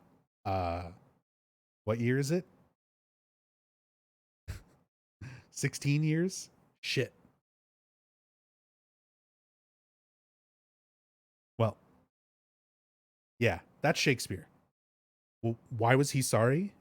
Because the puzzle itself is just like, it expects knowledge from outside of the game to be solved. Like, if you could find books in the store that gave you information, or if you could read little bits of each of those stories when you examine the books, enough to make the connection between each book and the paragraph, then that would be fine. Like, if you examine the book and she opened each one up and read part of it, and the paragraph was like relevant towards the hints, then that would be fine. The whole problem with this puzzle is that it expects you to know Shakespeare. Like, you are expected to know Shakespeare stories, and not just one, like multiple stories, where even if you know like Romeo and Juliet, it's still not enough to figure out the whole thing. So there's too many outside factors to it. As said, I'm all for hard puzzles. I'm all for difficult puzzles in survival horror. Like, that's a huge part of the genre, is the puzzles, and I want the puzzles to be satisfying to solve. But this one is just ridiculous. All right, moving on. 45 minutes solving one puzzle. Hey, wait, what's Let's going go see on? Claudia. Where is everybody? Those weird monsters? They have come to witness the beginning. The rebirth of paradise, despoiled by mankind. What are you talking about? Don't you know? Your power is needed. How should I know? I am Claudia. So what? Remember me, and your true self as well.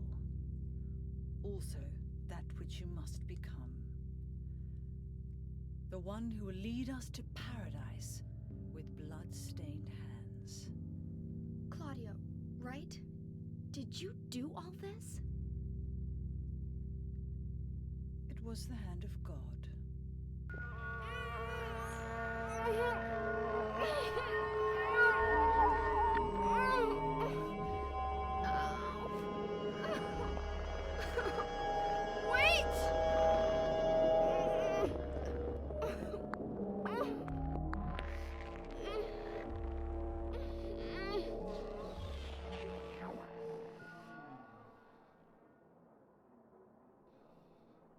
I don't get it. What does she want me to remember?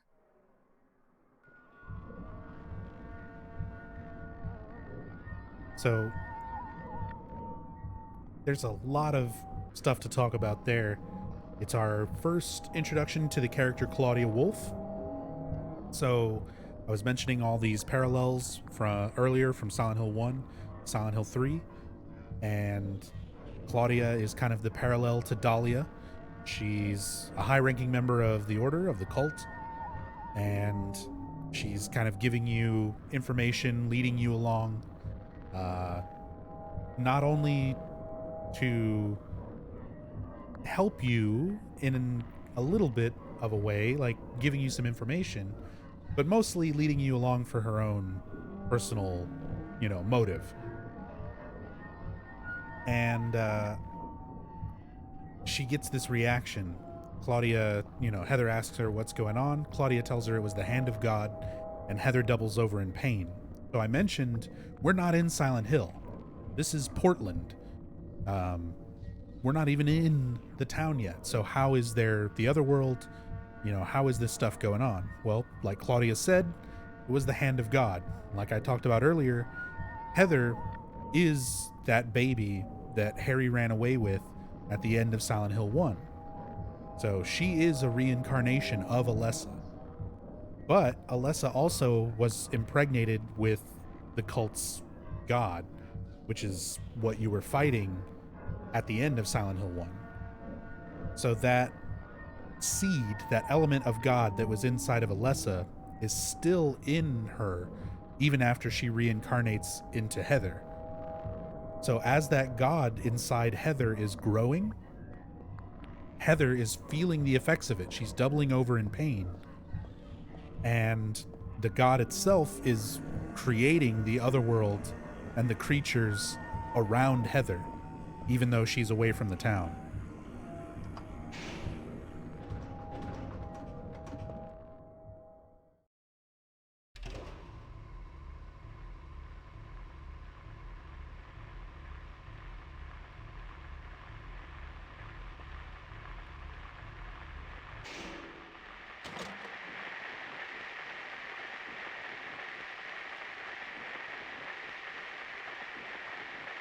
A radio. What's going on with that radio? What the hell is this doing falling down from the ceiling? Anyway, I guess that explains the static from just before. But all it's picking up is static. I wonder if it's broken.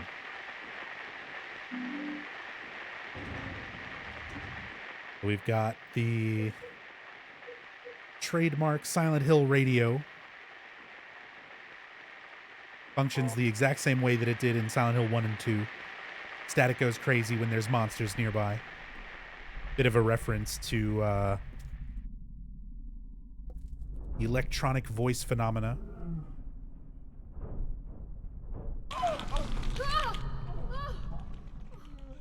Is this a dream? It's gotta be.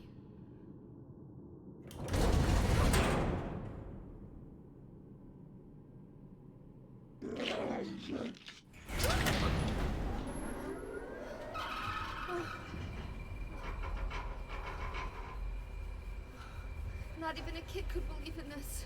But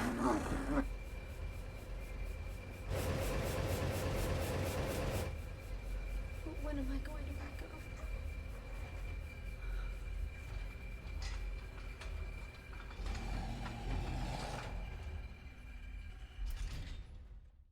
Is the god's maturity tied to Heather's age or something else? So the god matures inside of Heather based on the pain and suffering that Heather endures. And that's part of the motivation why Claudia is antagonizing Heather. Is she's trying to force those feelings of anger, of sadness, of pain, and use that to make the god grow faster. We've got another save point and some more internal dialogue from Heather. This again, looking at it makes my head hurt, but at the same time, it's like so familiar. I know I've forgotten something really important, but I also have the feeling that that I'd be better off not remembering it.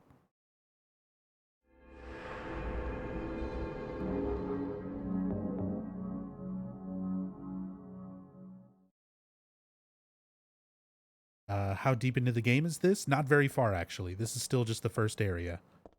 So there's still a lot of this game left. There are books and magazines here, but I have no time to read them.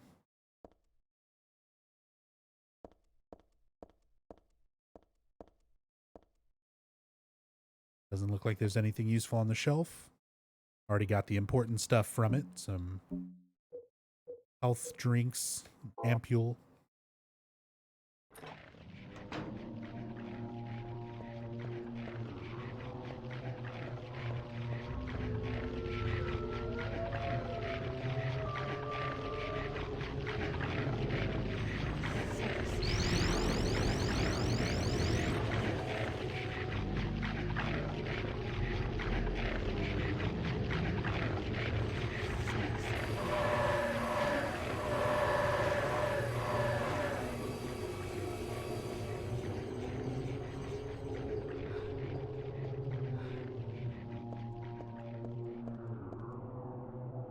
What is that? 10 kills? 8 kills?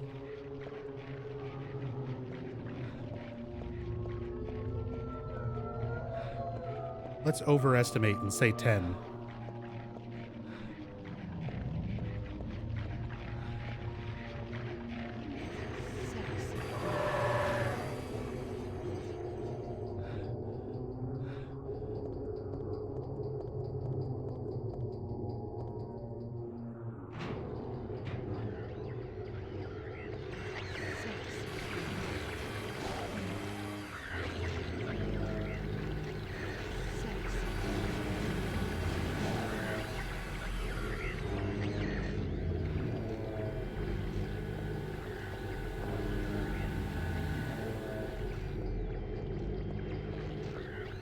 I see you back there.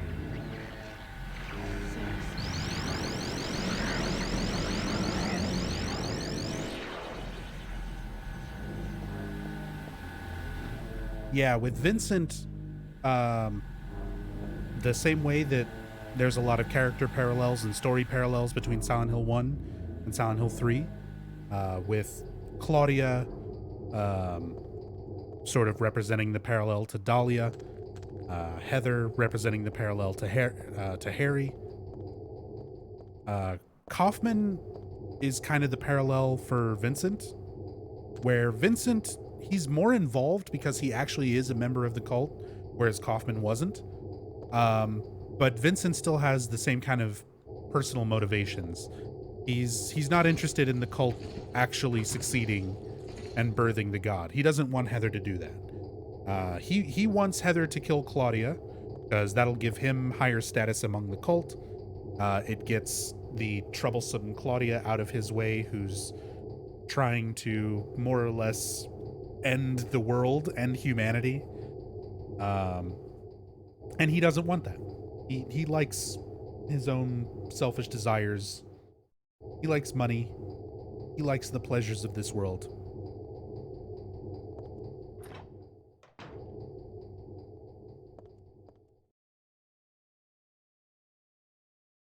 Warning: when leaving the room, be sure to turn out the lights. It will be obvious if they are not switched off.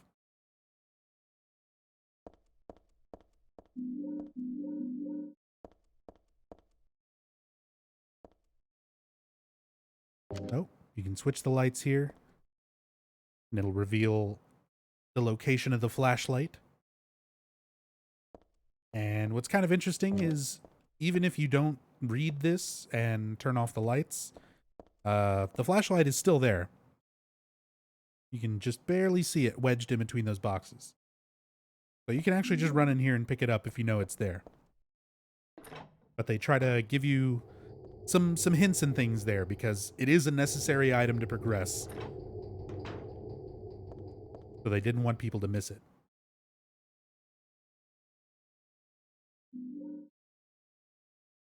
Got some bleach. And we're actually back in the bathroom that we started at.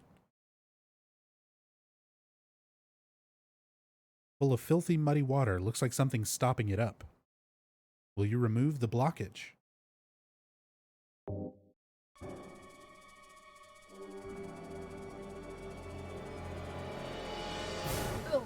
for get it. This is way too gross.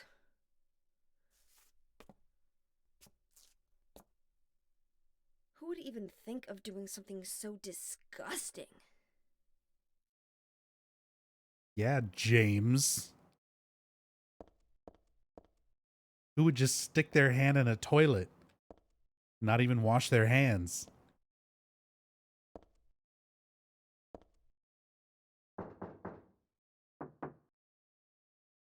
Someone actually in there?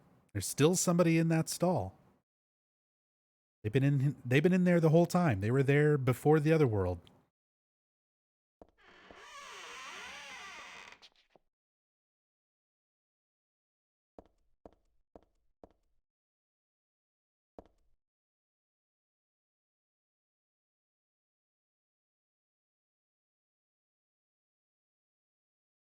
It's soaking with blood, but there's no one here. Did someone respond? Or is it just me?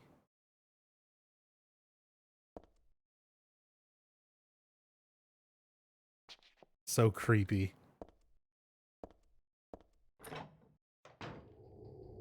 Reminds me a lot of the cat in the locker in Silent Hill 1, where they give you a chance to examine something the first time, where you knock on the stall in this one, and it's just like, yeah, someone knocks back, but that's it.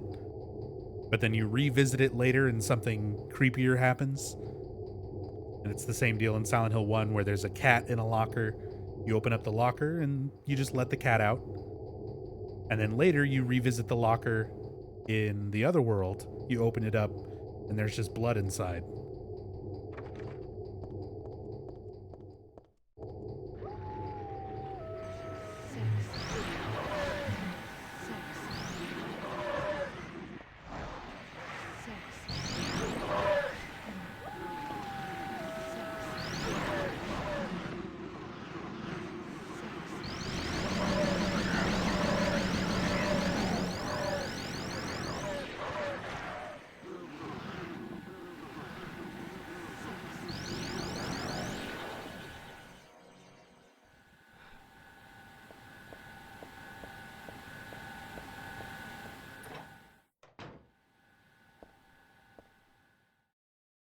Still a bunch of monsters everywhere in the mall. We're back in the Marguerite's boutique, where we first saw the closer. Of course, this time it's everything's rusty and bloody and even more fucked up. These clothes are awfully dirty. They're stained with blood spatters. They weren't like this before. What could have happened?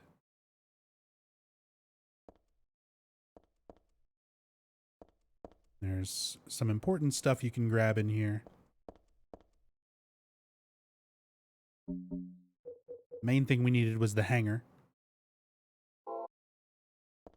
But you can also pick up a bulletproof vest, which can be pretty nice, especially on harder difficulties. It's heavy under a jacket, but it should protect against a monster's attacks. The only problem is it's heavy and harder to move, so I'll run slower. So it's kind of nice. You take less damage, but it slows down your base running speed.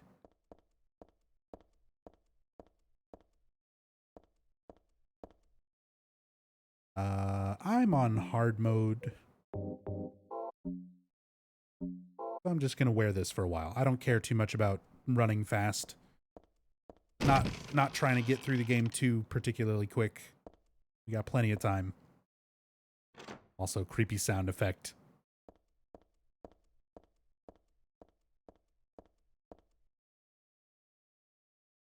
Gotta love the just random spooky sounds in rooms.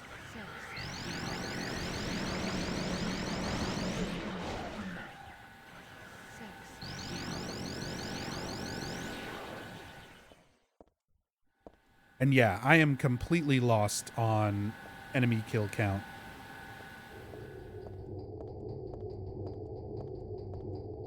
Probably around like 17. Pablo says 18. I'm going to trust you on this one, Pablo.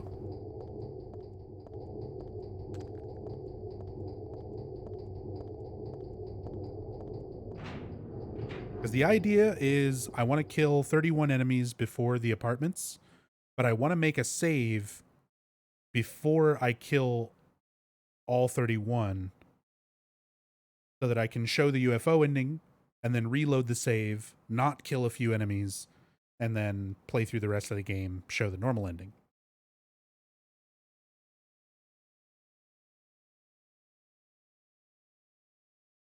All right. A ladder's hanging halfway down from the ceiling. Even if I stand on the table and stretch my hands out, I can't reach it. If only I had something long to snag it. Despite having many things that could be used to reach up and grab that ladder, a little bit like Downpour. At least this is more convincing than Downpour, where the ladder looks sufficiently far enough away that Heather couldn't just reach up and grab it.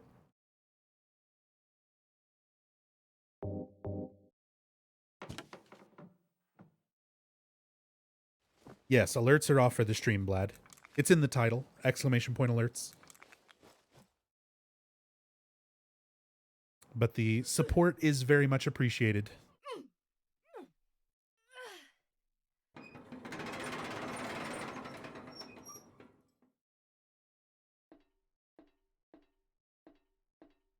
It can just be a bit distracting from the lore playthroughs, story playthroughs.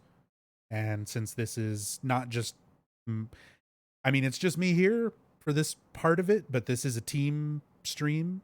It's all of Team Silent working together for this marathon. So out of respect for everybody else on the team who's working to make this marathon happen, yeah, I've got my alerts disabled. And I do highly encourage everybody, if you're enjoying the stream, please try to catch, more of the marathon, and please support everybody on Team Silent here on Twitch. You can type !team.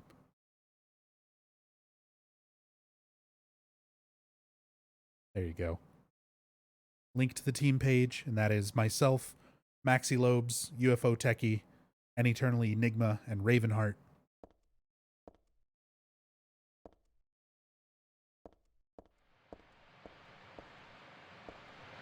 And yeah, we're going to be covering pretty much every game in the series all weekend long.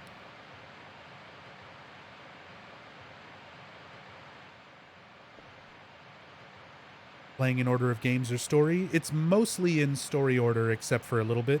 72 for a link to the schedule.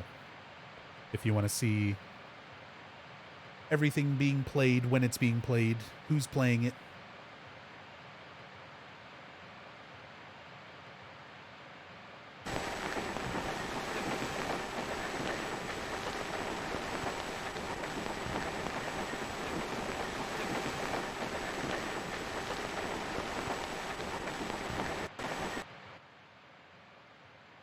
So, get a little bit of a scene there. It's mostly static, but through the static you can see a bit of an image. And that image is actually Cheryl. It's the cutscene of Cheryl looking up, sort of with her mouth open, almost like she's shaking and screaming, that they have in Silent Hill 1. So she sees that vision of herself, of Cheryl, in this staticky TV. And normally you hear the dialogue as well, very faintly. You hear Cheryl's voice say "Daddy." The subtitle was there, but you may have noticed the audio wasn't. So that's because I'm playing on the PC version. The PC version is missing a few of those audio clips. They got removed due to basically a legal dispute between Konami and the voice actors. One of the voice actresses from Silent Hill 1, Thessaly Lerner, who plays Lisa, found out that her voice clips from Silent Hill 1 were used for Silent Hill 3, which was not part of her contract. She was threatening to take Konami to court over it once she found out about it, after Silent Hill 3 had already come out on PS2. So Konami settled with Thessaly Lerner outside of court. They basically paid her off. And just to prevent any of the other lawsuits or any of the other voice actors having any issues with further re-releases, the PC version of this game got released with all of the Silent Hill 1 audio removed. So no voice clip of Cheryl right here, no voice clip of Lisa later on in those flashbacks, no voice clip of Harry during that flashback. So all that stuff is taken out.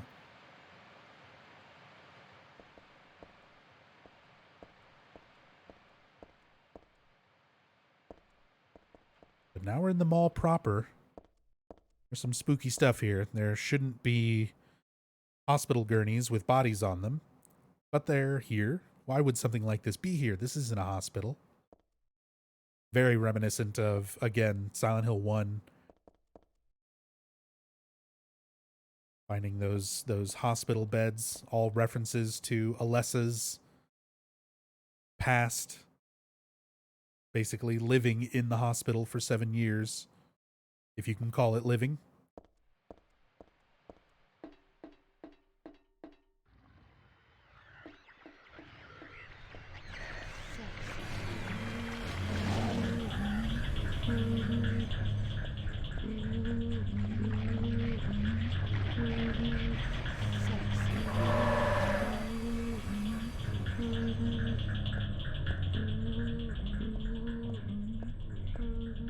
Couple more kills there. I think that puts me at 20. I'm going to go for like 25 or 26 because I need 31 for the UFO ending, but I want to make sure I have enough that I can ignore kills, reload a save, and show everything after the UFO ending, because the UFO ending cuts this game way, way shorter.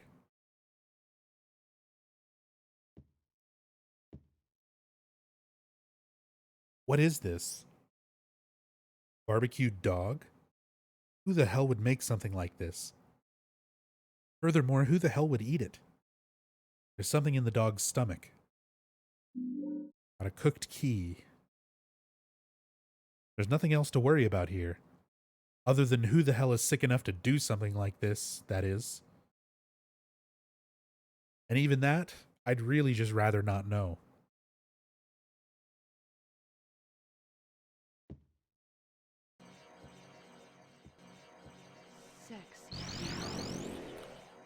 Good old barbecue dog.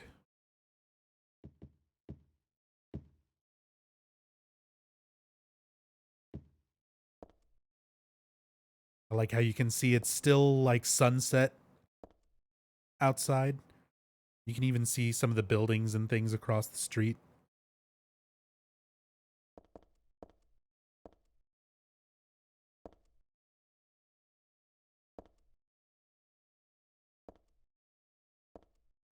And Heather's got some interesting stuff to say in this room.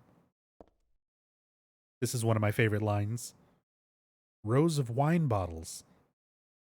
I don't really feel like eating and drinking stuff from an alternate reality, okay? I love that. Just like fourth wall breaking commentary, pretty much.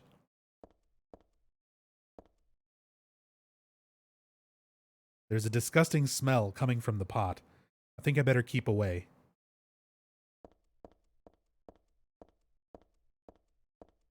All right, well, we got a cooked key. This key was in the barbecued dog at the restaurant. Yuck.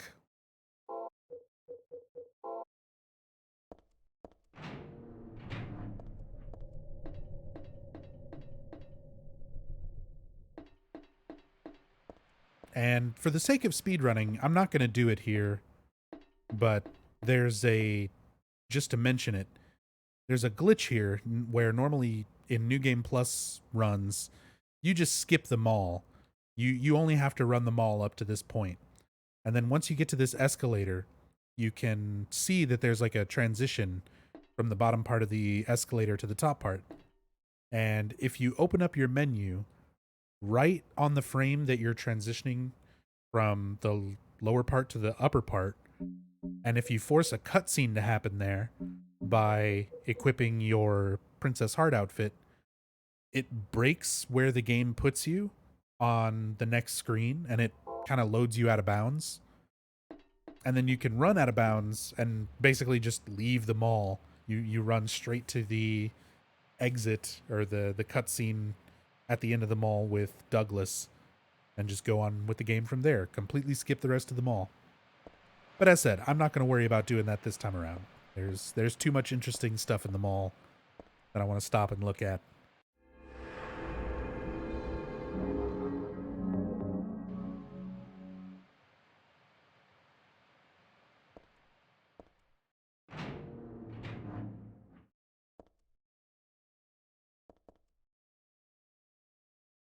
Yeah, Blunt Spliffy. I'm familiar with Outer Heaven Network.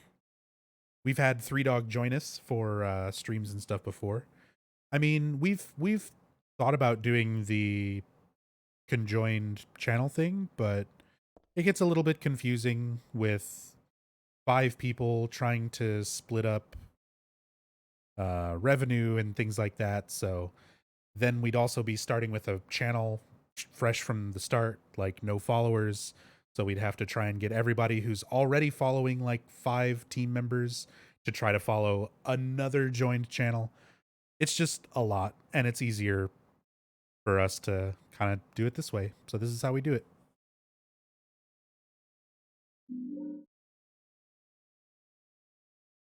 We also pick up nuts.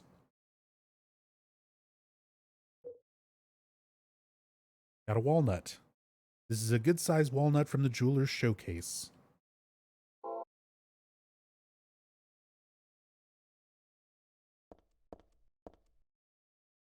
Some more good dialogue here. There was a nice silver ring in here the last time I came. Bummer that it's gone, huh? I like that she says it that way. It's like, if that ring would have still been here,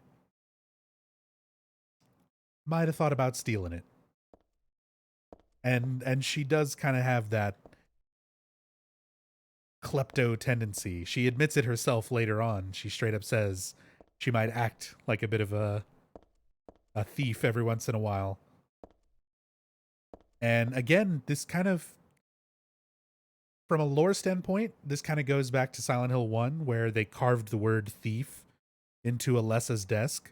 And I wonder if that was like a character trait, you know, that they wanted to carry forward to Heather's character and show it more in her personality.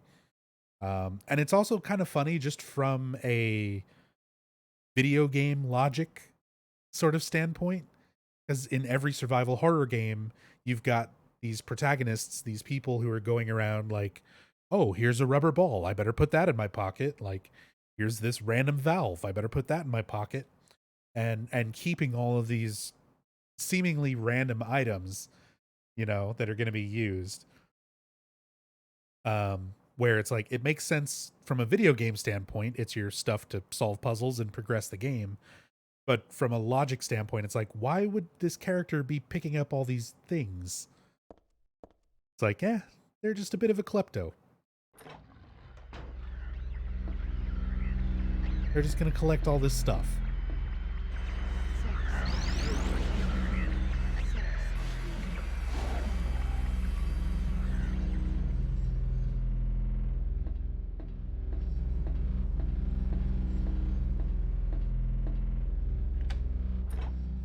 Cooked key is used to get through this door. Go through this little cafe. And get to the other side of the mall.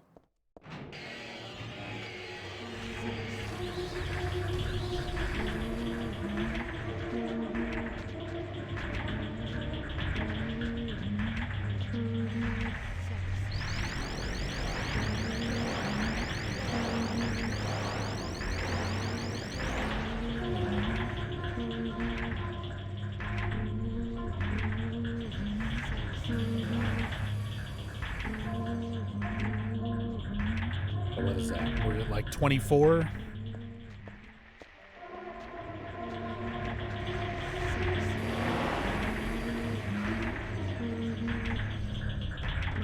Maybe 25 there.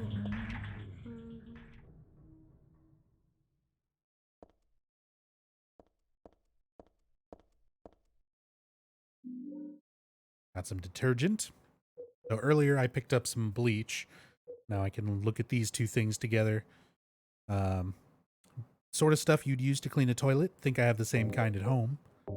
The bottle says danger, do not mix. Mix with an acidic detergent and it'll produce poisonous chlorine gas. And we have that detergent. Was next to the bakery sink. It's not for dishes though. It's for the bathroom. So same thing. We're going to make some chlorine gas. Do not try at home.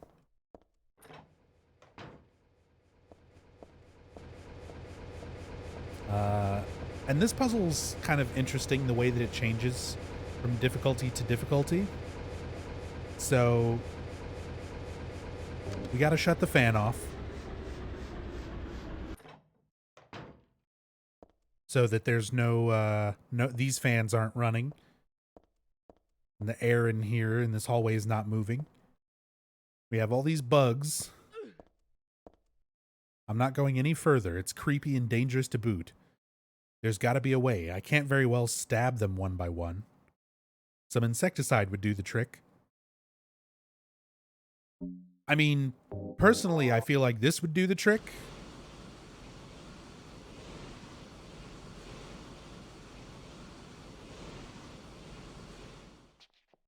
But it does not.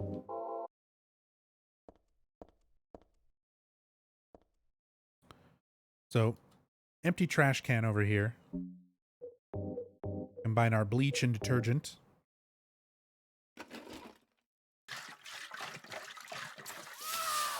It very violently reacts and makes chlorine gas, which it doesn't normally react like that in real life. Again, do not try at home. But this is where things get kind of interesting with this puzzle. So right now I'm on hard mode riddles. So on hard mode, you need to find the bleach, you need to find the detergent, mix them, do the fans, you know, do everything basically the same. And then here, you have to turn this fan back on. Because you can go back in, and the hallway's just full of gas. And you can see it does hurt you. Just wanted to step in it for a second, show that it does damage. So on normal mode, you still have to do this puzzle, like find the bleach, find the detergent, do the mix. But this door will not let you go back through it until you turn the fan on. So the game doesn't give you a chance to go into the dangerous gas. It just gives you some text that's like, there's still poison gas in the hallway. I need to turn the fan on. On hard mode, you don't get that hint. It just, if you're going to wander back into it, it lets you wander back into it. And it can kill you if you just stay in there. And then on easy mode, this puzzle's just not here. They just completely leave the puzzle out. The bugs are not there, and you just come to this area and run through the hallway. No puzzle whatsoever. Good old easy mode. I used this to make gas earlier. Best not to stick my head in too far. Who knows what's left in there?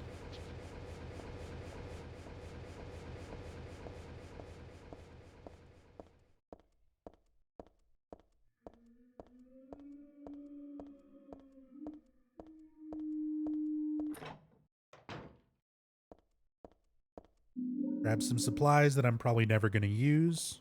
Ooh, beef jerky. That was something I was still going to show. Using the beef jerky on some of the numb bodies.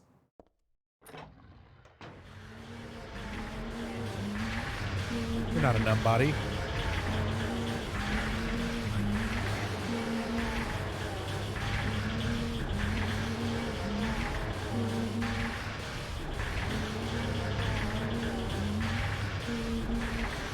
What happens when you turn the fans off again?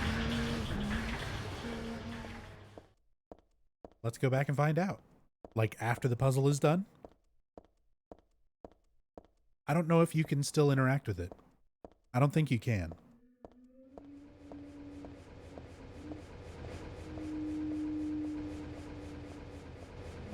Does the theory that the monsters in the mall are people have any merit? No.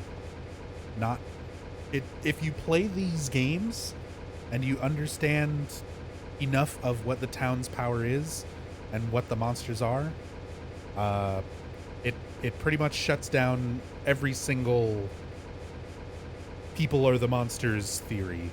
It's just not how this works.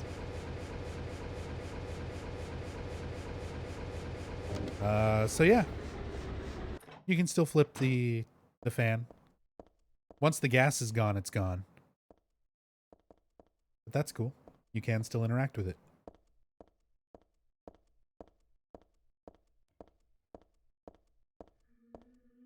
Yeah, a lot of the monsters or people thing comes from a line from Vincent in this game, where he says, "Monsters? They look like monsters to you?" And that's it. This character that does nothing but troll and lie and antagonize and withhold information is easily the least trustworthy character in this game. Everybody trusts that for some reason when it comes to supporting their theories.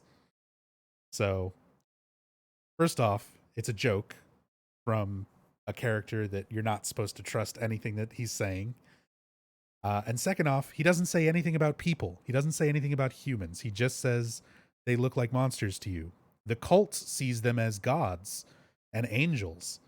Maybe that's what he meant. She sees them as monsters. Him and the cult see them as gods.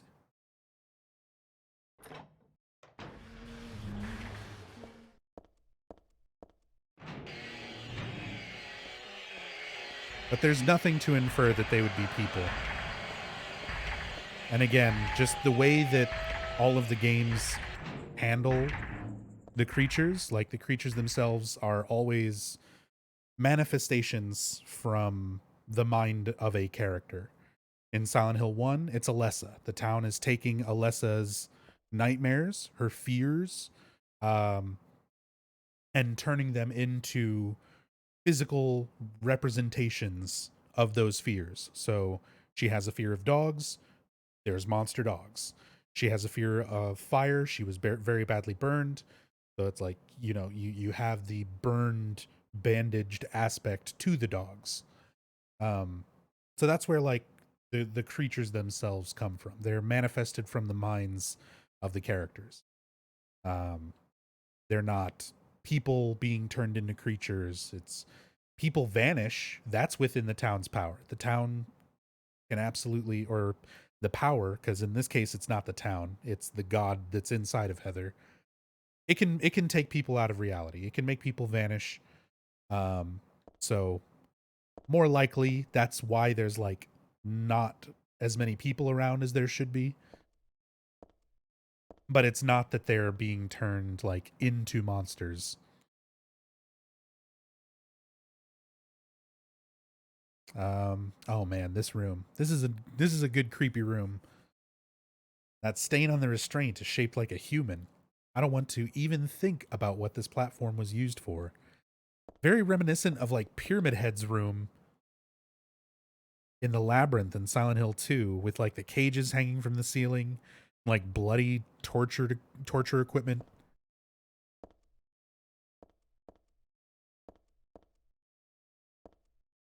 Some more insight from Heather examining the save point. This pattern looks like it could have been drawn in blood. I bet it's some sort of cursed symbol. No wonder my head hurts and I feel so awful when I look at it.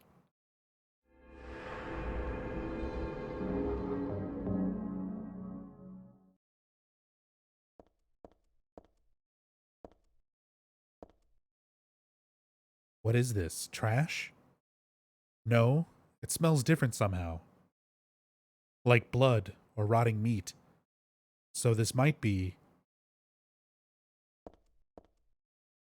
probably body parts.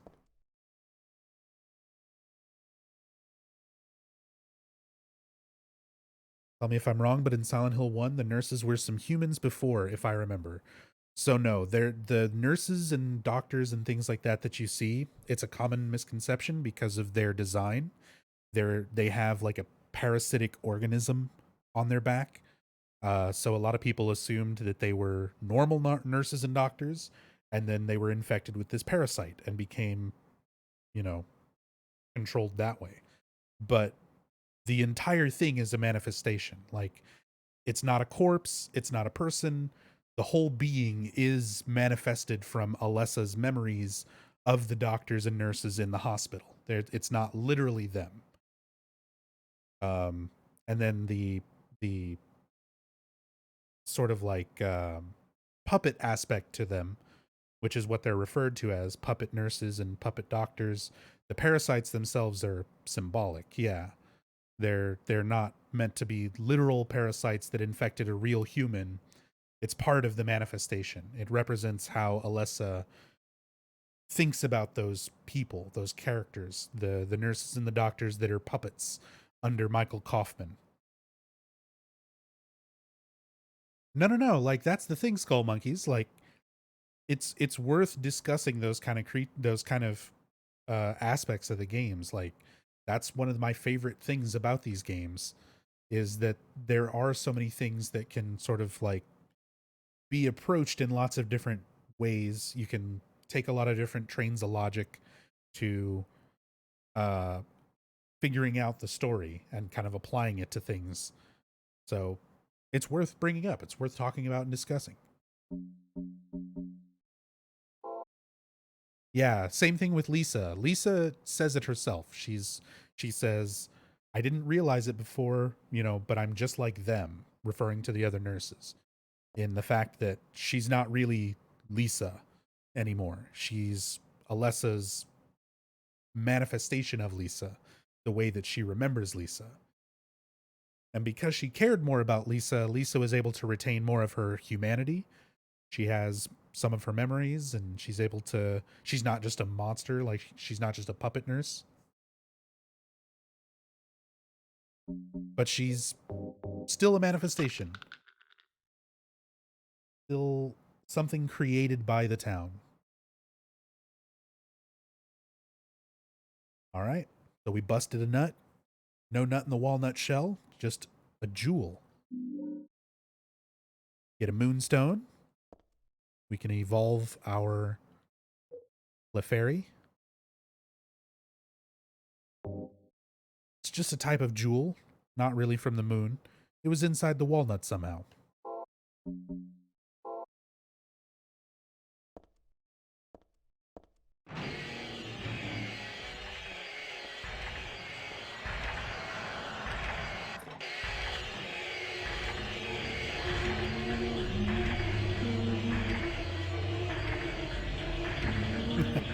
She just left with nuts.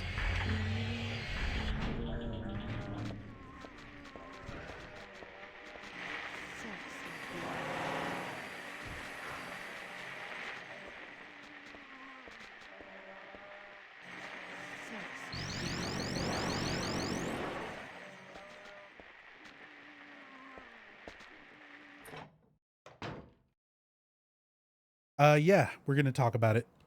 On our way there right now, actually, dog.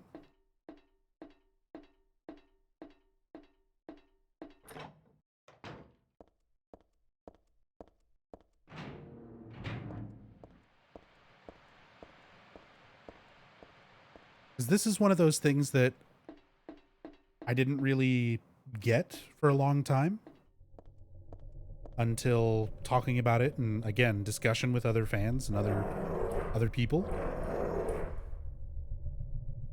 Does that mean the real Lisa's out there somewhere? No, she's dead. The real Lisa's dead. But she died before Harry even got there. Like, we never see the real Lisa. She's dead way before we get there. That's a nice noise, I know, just the random growling in the background. But yeah, this door here. So, Halo of the Sun, faintly up above the door, and it's actually explained later. You can see it's got kind of a bluish tint to it, that the halo of the sun in a blue color is supposed to be like a curse on the cult's god. It's offensive to the cult's god. You're only supposed to display this symbol in red or black. And then we have the crescent moon itself, and some writing on the door. The door has a red crescent and a round dent. Something's written here in the same color red. Piling up the 300th day and night, from beyond the door, cries of pain are heard. And the final destination has become real, though not a blessed beginning. So, this is one of those things that was pointed out by a couple of different fans, and like I've talked to a few different people about what this stuff could symbolize overall. That the 300 days that it references, piling up the 300th day and night from beyond the door, cries of pain are heard. So that 300 days line is a reference to gestation. So like the amount of time it takes for a fetus to grow, roughly. So this could be basically in reference to that god growing inside of Heather. And then the final destination has become real, though not a blessed beginning. Again, that blessed beginning part, kind of a reference to birth, and the idea that it's not necessarily a good thing being born.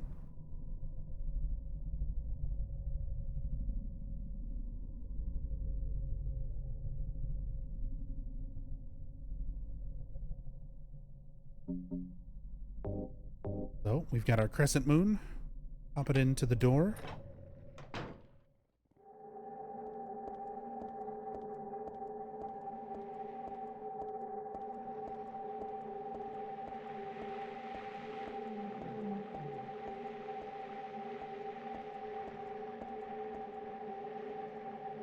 We've got a very fun snake eater ladder descending into this like dark pit in the middle of the mall. I love the visual of this, that you're just like descending into this void below the mall.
Zap!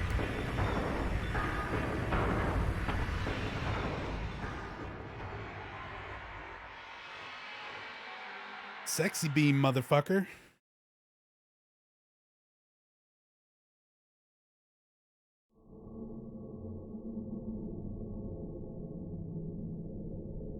What? It's the shopping mall just like before.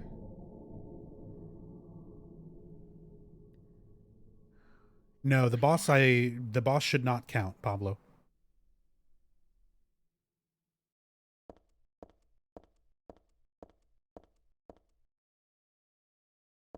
So now we're back to the mall.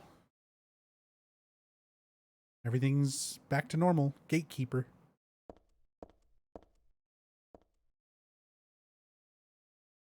News for boy.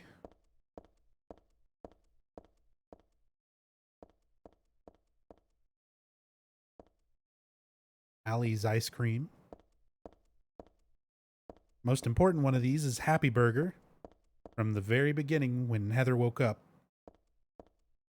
You can actually go inside, get some stuff here. Save the game. Yeah, that's a possibility, Three Dog. I'd say very strong likelihood that the coat hanger itself is a reference to abortion,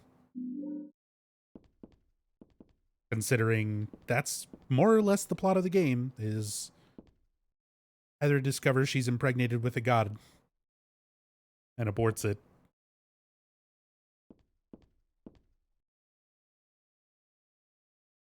Like, it's such a disturbing concept, and they really fucking go for it with like a lot of the imagery of like Claudia and stuff at the end too. It's one of those things that, especially for the time that this game came out, it was so intense. I feel like even now there's very few games that are willing to kind of get, you know, that disturbing.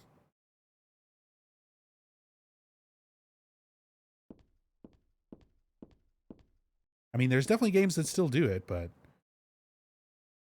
that said, especially around 2003, there wasn't that much. And yeah, Duke, she actually does have some dialogue here. Thank you. This is where I was sleeping earlier. Hell, I might still be sleeping here for all I know. I wish I were.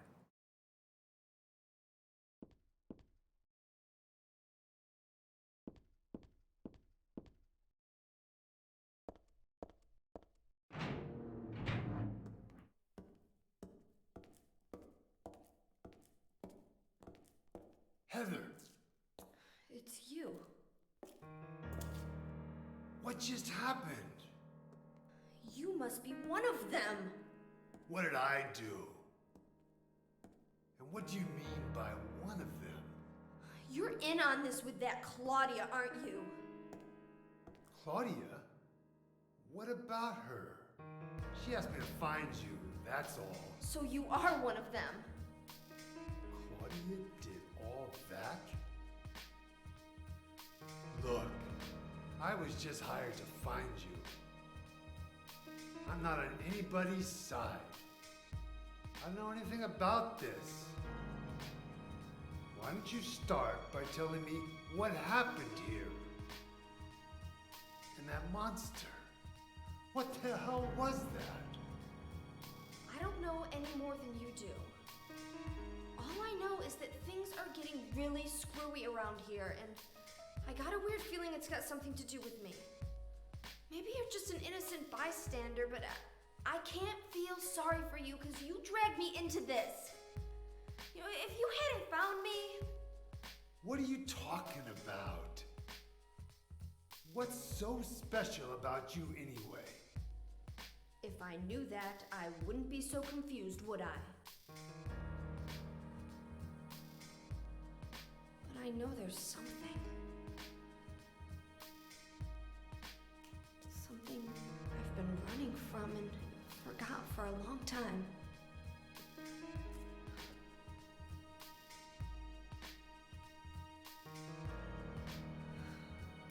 How did I remember that? What's wrong? Nothing. Where are you going? I'm taking the subway home. What should I do? Hell if I know.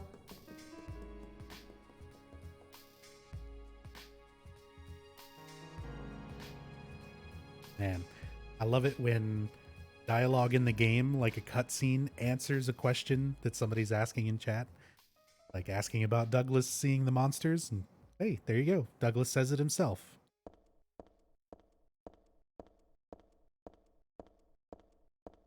But yeah, and asking if this is Silent Hill. No, we're not in Silent Hill yet. This is Portland, Maine, for the first like third of this game.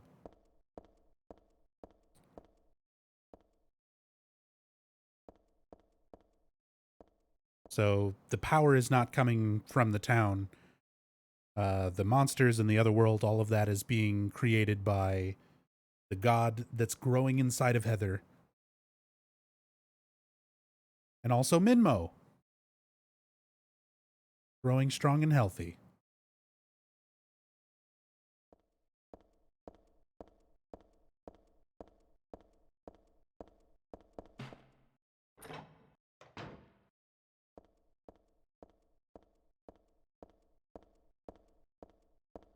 So I should be at like 27 kills. So I'm going to try not to kill anything else until the very last area right before Heather's apartment. So hopefully I can show UFO ending, reload a save, not kill those monsters in the last part, and finish the rest of the game, get the normal ending as well.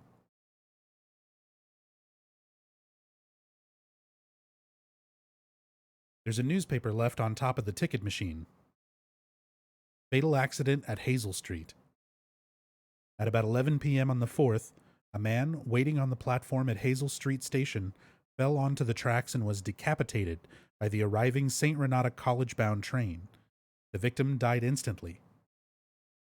While people have not yet determined whether the death was an accident or suicide, witnesses report that the victim did not look inebriated and seemed to jump off the platform deliberately. The victim's identity is still unknown.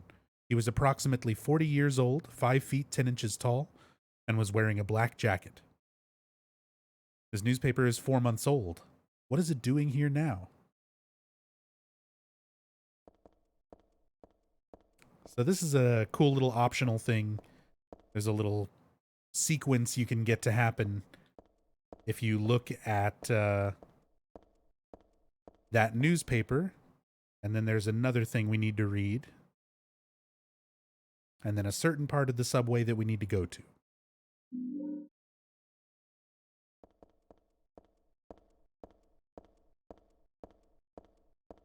Are these the original voices or HD remaster voices? This is the original game. This is not HD collection. I'm playing the PC version with a widescreen mod. But, yeah, it's the original voices.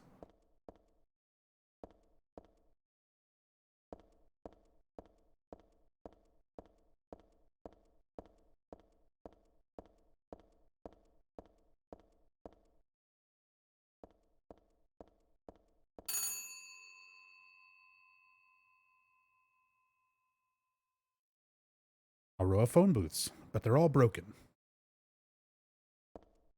That phone ringing, like, scared the shit out of me the first time I played this game. Because I was just... It's how I play survival horror games. I walk around, I try to examine everything. And then, like, it's so quiet and you're not expecting a noise. And you just get that sudden ring when you approach them.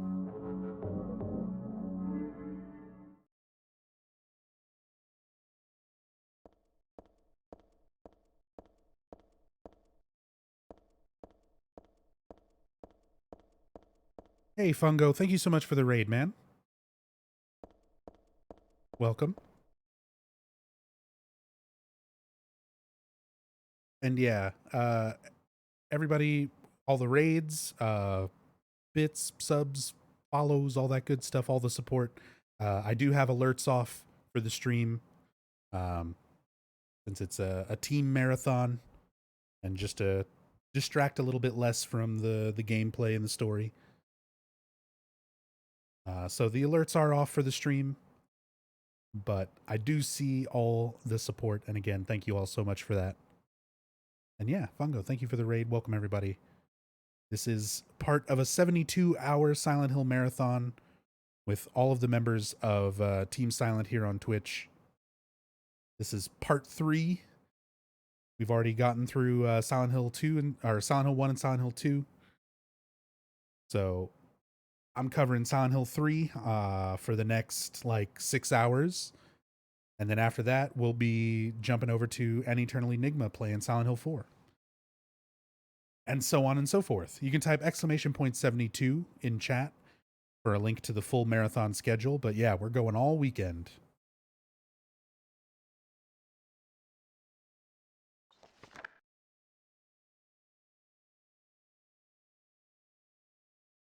All right. And we're looking at stuff in the subway.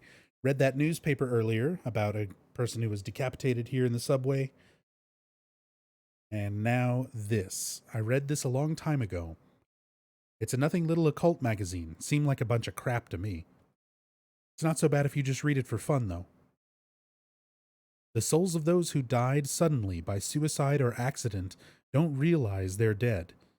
Sometimes they stay put and haunt that particular place. These spirits have lost their human senses and memories and can only keep replaying the pain and sadness of the moment they died.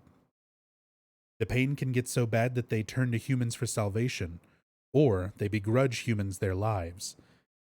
At such times, they can possess humans. Places known as famous suicide spots or high accident areas are often to blame. You should be careful when approaching such locations, especially on the day or at the time the death occurred. That is, if you don't want it to happen to you too.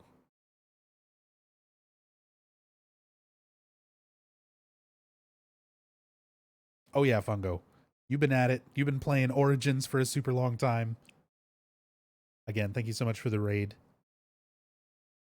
Very much appreciated. But get you some rest, man.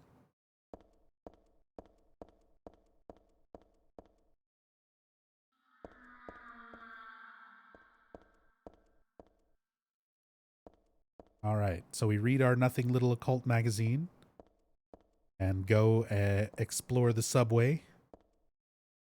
And this happens.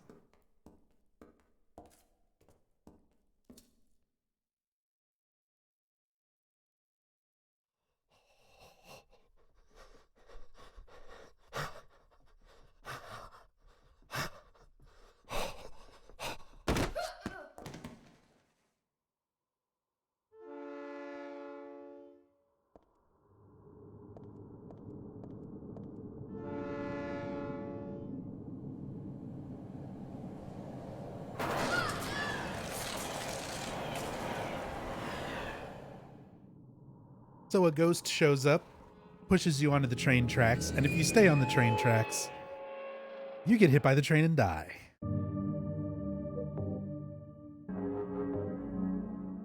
So good. And as I said, it's a totally optional thing. It's entirely dependent on you reading that newspaper and then reading the little cult magazine bit.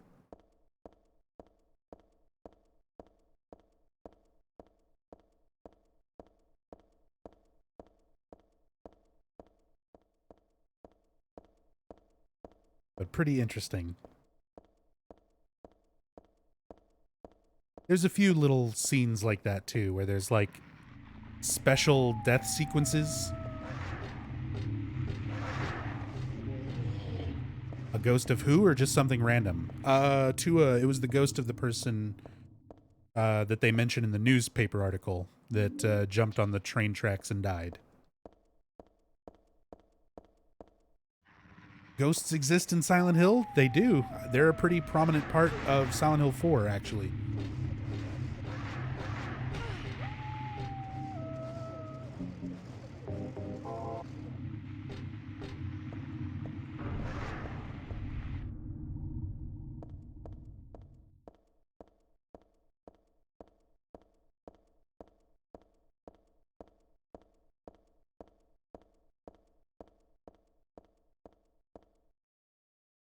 It means the person from the newspaper was also pushed under train tracks? I mean, it said it looked like he jumped in willingly and was decapitated. Wasn't Baldwin a ghost? Baldwin may have been a ghost. It's hard to say with that. It might have been a ghost. It might have been the town manifesting something. Even this ghost might not necessarily be able to exist except for being in the presence of the god inside of Heather. Like, maybe that's what allowed it to manifest that way.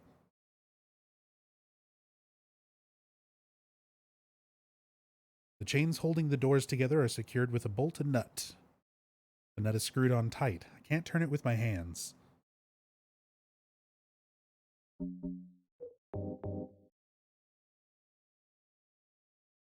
Got that nutcracker, though.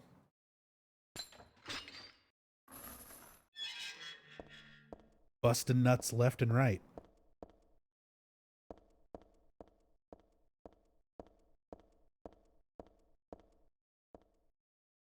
I love the look of this train with all the graffiti and stuff on it.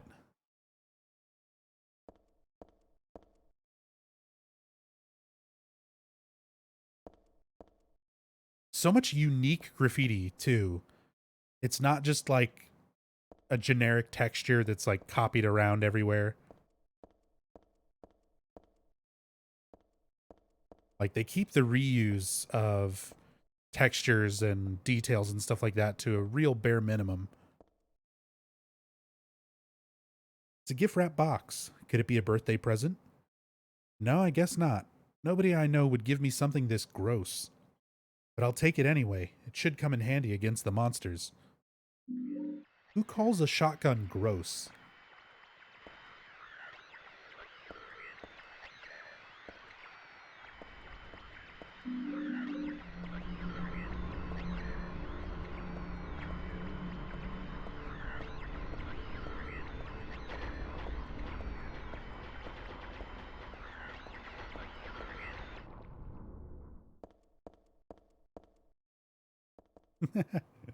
People outside of the states, liberals. I mean, it's just a weird term, right? I can understand not liking guns, but gross is a weird reaction. There are a stepladder and wheelbarrows blocking the way. I can't get through. Oh man. So we gotta talk a little bit. So there's a door here. This is just a fire door. It doesn't lead anywhere. So this is one of those things that bugged me for a long time. Because I'm like, a fire door should still go somewhere. It should still lead to someplace other than here. And it bothered me a lot because this door is not locked. Because it's just a fire door. It doesn't lead anywhere. And I've had people point this out to me, like, what a fire door is and how fire doors work. And I'm like, okay, I know that. This is all part of one larger door that if there were a fire, you have to close the whole door so that you can lock off the sections where there's a fire and then go through the other sections. Like, here's this one. The fire doors are locked. They'd be tough to open, so forget it. If it's just for going in and out, I should use the small door at the end.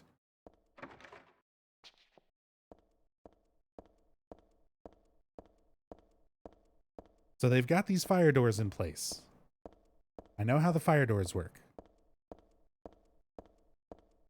But there's a whole other section of the subway that this would open up into. You can even see the start of this hallway and this like stuff over here that this would open up and lead to. It's not locked. It's not jammed like the other one that I just went and looked at. She just doesn't go through it. That always bugged the shit out of me. And as I said, it's funny because I've had people reply to that, like send me emails and stuff where they watched my Silent Hill 3 story playthroughs on like YouTube and stuff. And they commented about like, you're an idiot. These are fire doors. These are how fire doors work. I'm like, I get that. I know what fire doors are. I know what that stuff is. It still should go somewhere. It's a door, she says, that goes nowhere.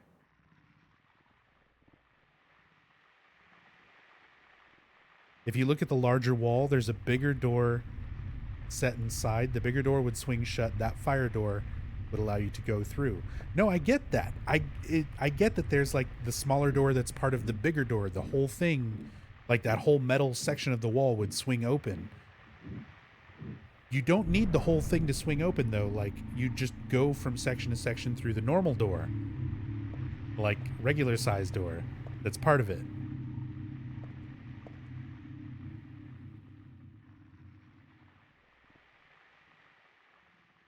But that's the thing, Neckbro. It swings shut one way and opens up a hallway on the other side. So it would swing shut and block the hallway where all the junk that Heather was looking at was, and open up a hallway on the other side.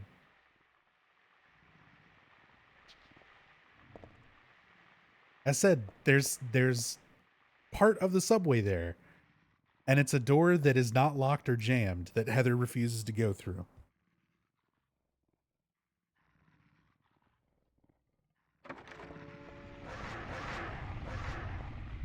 Leave me alone, dogs.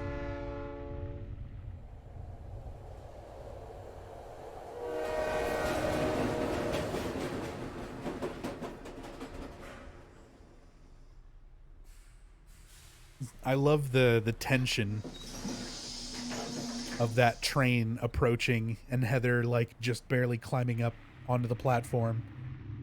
Especially, that's why I like showing off the optional thing with the ghost pushing you onto the tracks, because you get to see the death sequence when you do get hit by the train, so that when you see this scene where it just barely misses her, you can see that both of the scenes start exactly the same. So if you've already died by getting hit by the train, and then you're seeing this cutscene for the first time, you have that moment of like, oh shit, I got hit by the train. And then you see Heather's made it onto the platform last second. It's a good scare.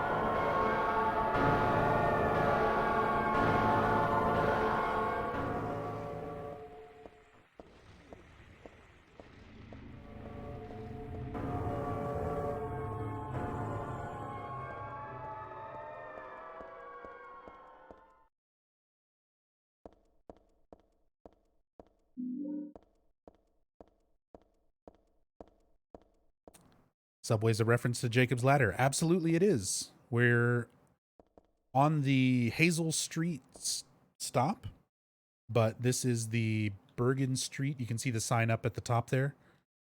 Bergen Street train.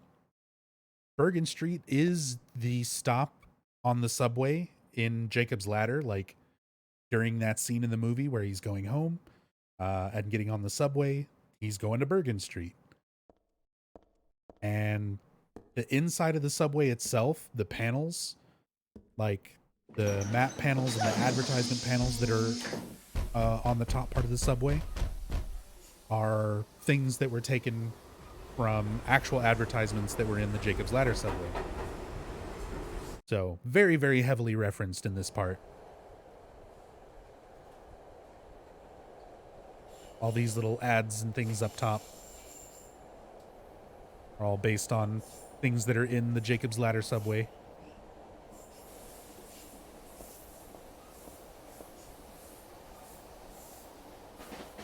Another save point here, some more dialogue. That symbol's drawn on the floor. Hope I don't get cursed just by stepping on it.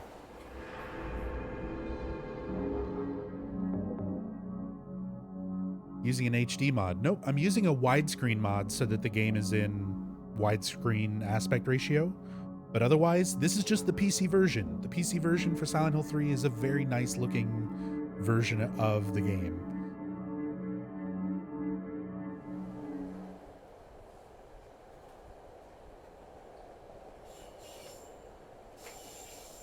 So now that I made that save, let's look at something neat. So you can go out the back of the train.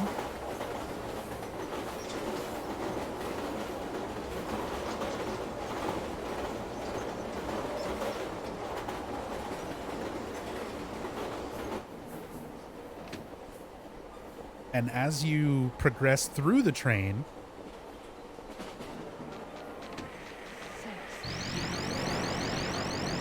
take care of these guys first.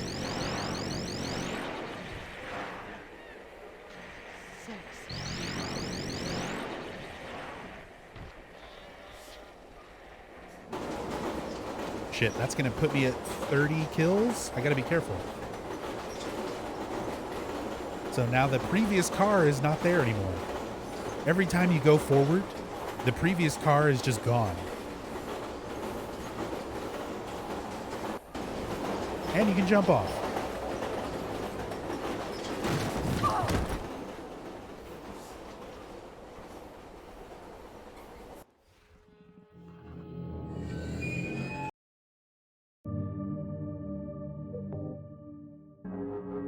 Another one of those custom death scenes All right, so this time, let's not kill those numb bodies.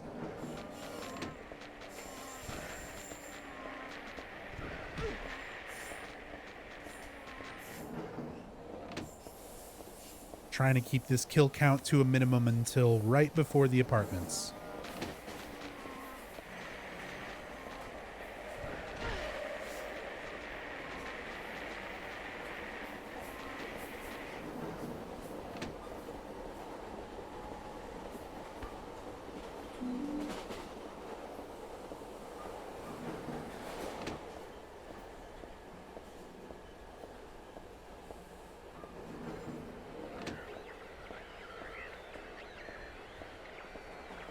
No, thank you.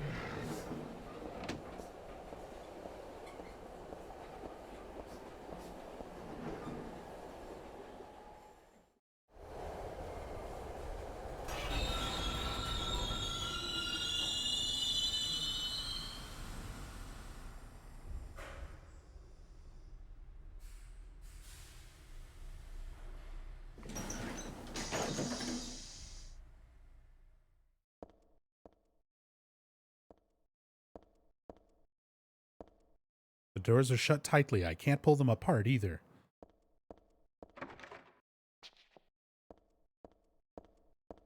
So after all that, we're finally here. This must be the first car. I can't see the next car through the frosted window. All I see is the track. Wait a minute. There's no place for the conductor. So how does it run? Or did the car before it already go on ahead? I didn't hear or feel it if it did. Anyway, it's obviously pointless to stay on this train any longer.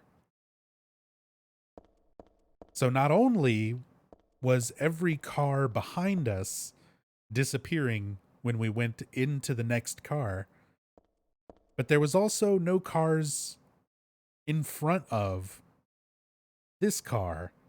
Like, there's no front of the train pulling it. It's purely ghost train.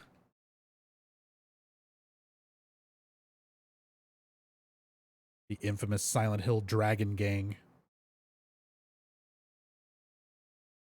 I just like this dragon graffiti. There's similar dragon graffiti in the apartments in Silent Hill 2. That old pattern's painted in here among the graffiti. Looks like it was just put here, too. But by whom? And why does my head...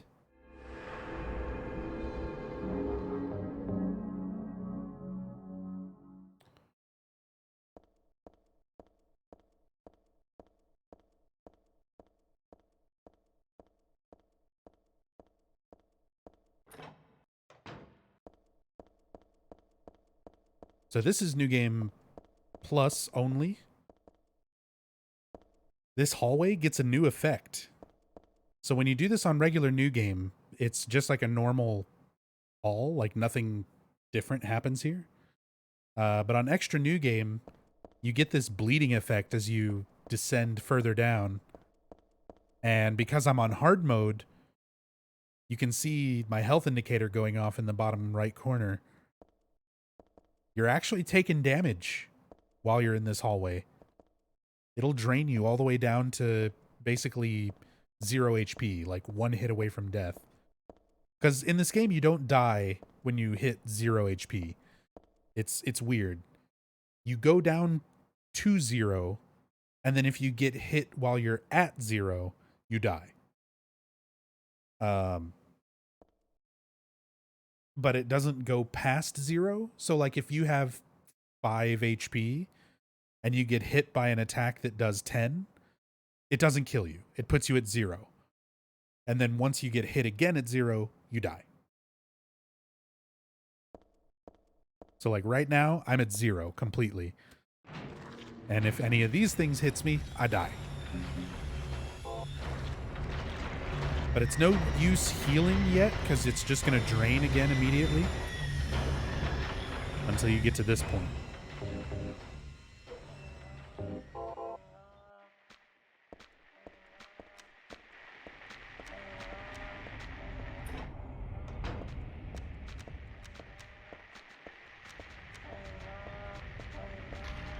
I Again, I'm trying to keep kind of a precise kill count here.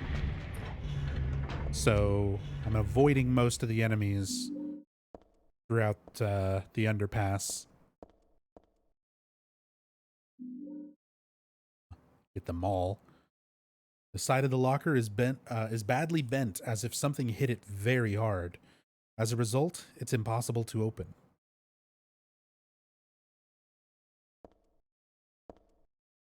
There's a toolbox here, but there's nothing really useful inside. Here's the underpass map. One of the maps that I probably missed the most in this game. I think I probably must have played this game a dozen times before I found that map. I just kind of got used to running around in the underpass.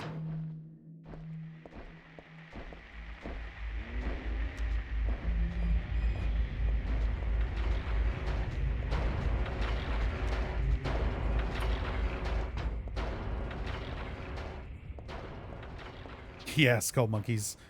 And that's one of the normal weapons. That's not even one of the crazy New Game Plus weapons.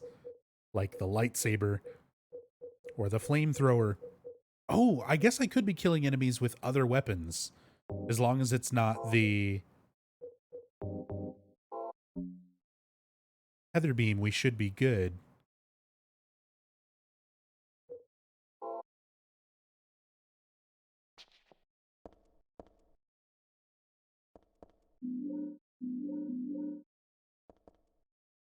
Wine in a place like this? Well, I suppose it is dark and dry. Only one of the bottles is empty. Take a full one. This bottle was dropped at a corner of the underground passage. Does she have enough strength to wield it? She has just enough. But she struggles with it. She kind of looks like when you don't have the stats for a weapon in Dark Souls. So maybe she doesn't have the strength for it, actually.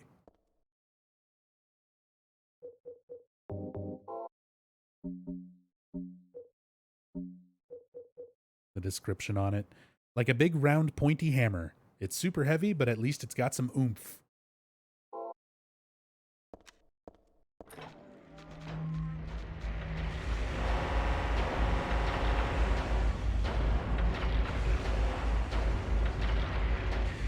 No, it's not the 10-star flamethrower.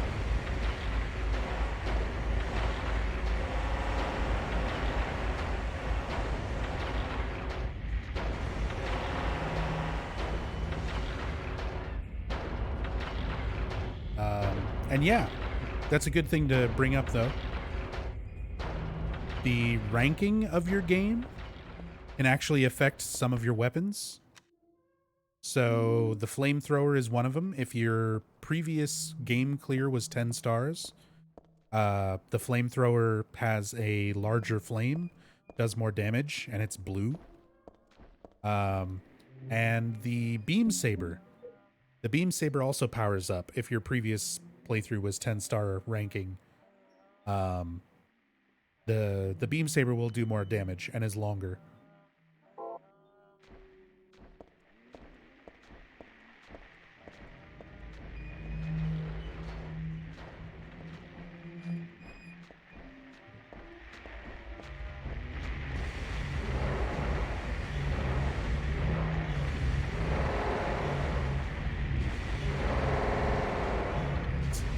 I just love the enemies, the way they look when they're getting hit by the flamethrower.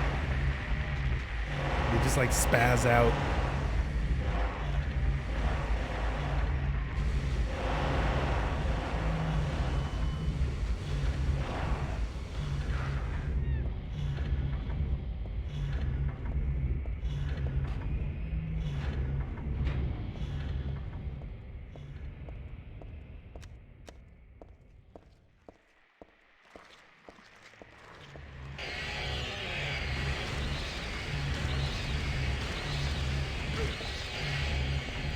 These things are not worth fighting, especially not with the flamethrower. get some of these other weapons a bit of use.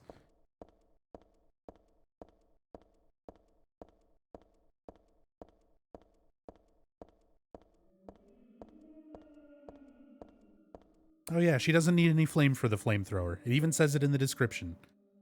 It doesn't say why you don't have to worry about fuel, but it just says, I don't have to worry about fuel for it. It's because the fuel tank is shaped like an infinity symbol.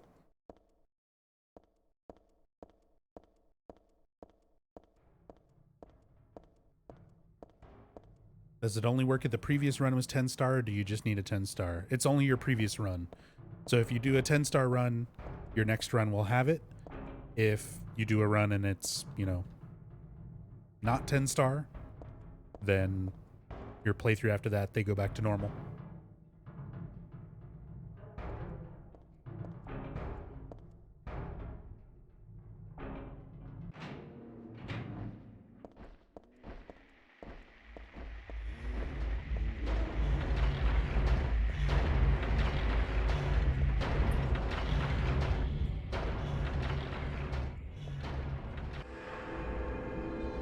So not all the save points have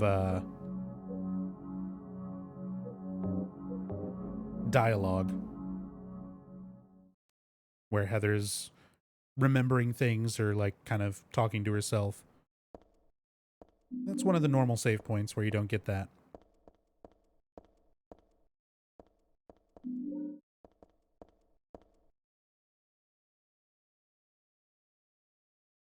And thank you for the resub, Sundari. Very much appreciate it. There's some kerosene left in the heater, looks like. If I had some sort of container, I could take it with me. Luckily, I drank all that wine. We got the oil-filled bottle. This is for moving kerosene to and from a space heater. Of course, I can't drink it. Well, not with that attitude.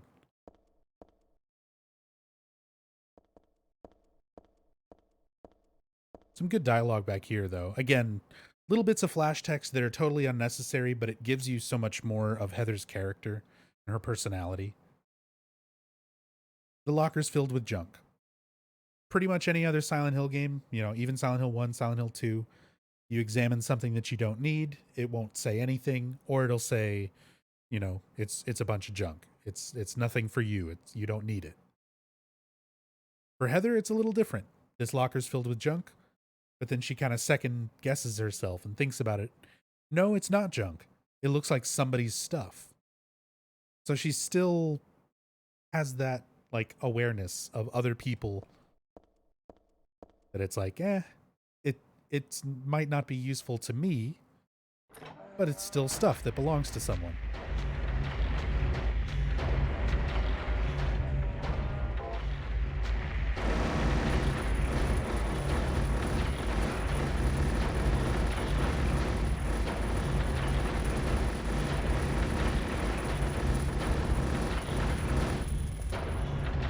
Just mow down some numb bodies real quick. That unlimited submachine gun.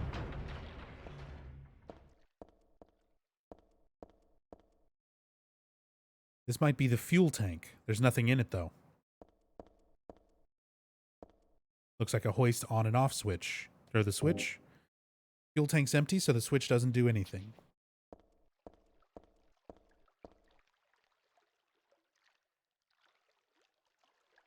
The hole's full of dirty water. I can't go down there like that. We got a hole with dirty water leading down into the subway, or into the underpass.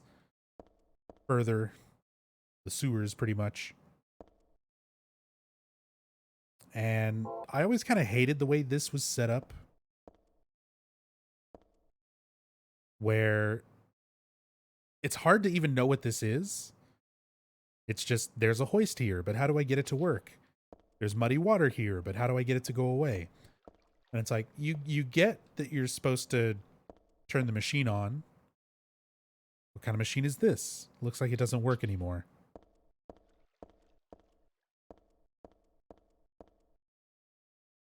But the way this whole thing is shown, you know, you put the fuel in, press the hoist button, it zooms in on the machine, and then it's just like a close-up shot of this pulley.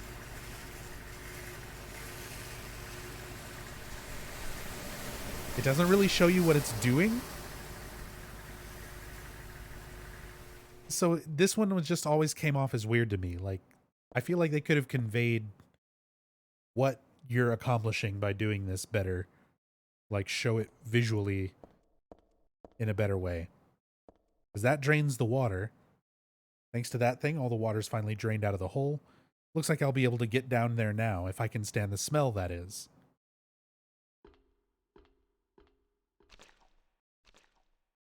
So, this is what the pulley did. You had all the water down here. It was blocked off by this, like, metal and wooden door that was pulled all the way down to the bottom, keeping the water in. When the machine works and the pulley goes up, it pulls this door up so that the water can drain past the bars. It would have been better just to, like, show this door going up and the water going out instead of just a close-up on the pulley, you know? But hey, now we're down here, and it is squishy and gross. Those, like, wet footstep sounds are always so nasty sounding.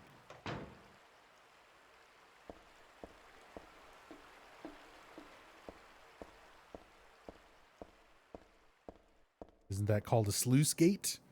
It is. It's the sluice gate. They mentioned that in... It's a big part of the water prison in Silent Hill 4. Got to open up the sluice gate on the roof of the prison.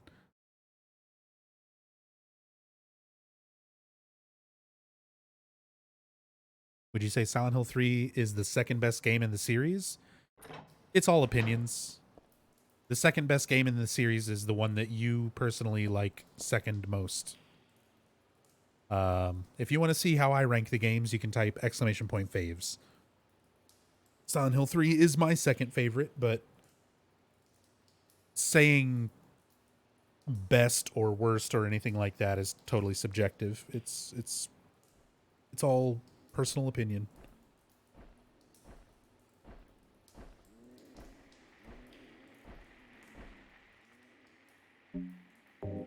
I'm going to show a glitch here just because it's fun.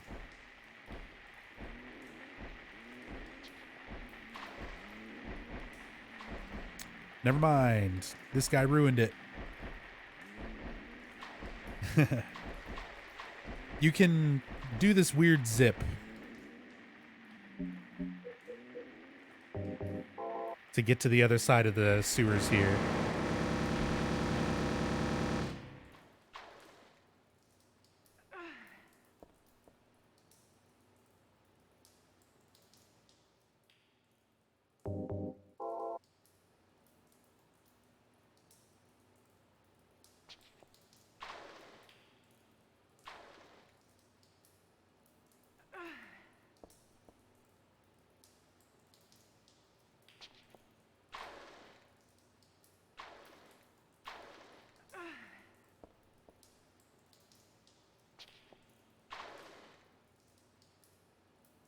Darn it.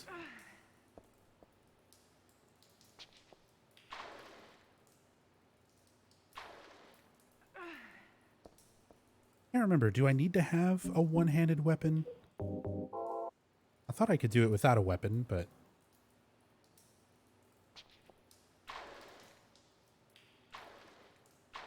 Oh, well, whatever. Let's do one more try here, and if I don't get it, I'm moving on. Because it's not important. It's just an interesting little glitch. Yeah. Basically, it just makes you teleport from this end of the subway, or the sewers, all the way to this end down here, without having to run over here.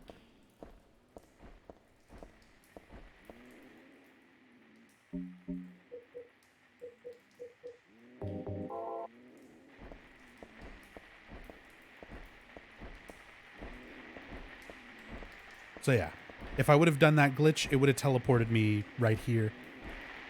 Like down there in the water.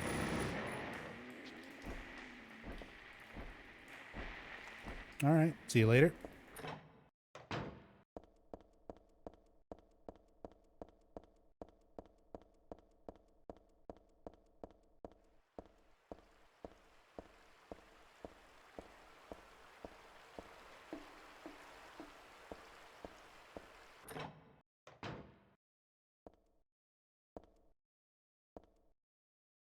Now that's a lot of garbage. Where the hell did it all come from? I guess this is all the stuff that gets tossed out in the sewers. There's like a cassette player, like a portable radio there.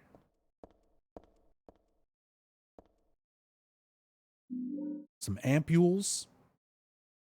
I'm just wasting my time looking around here. I'd better get going. Even so, it really stinks. It's going straight from my nose to my head.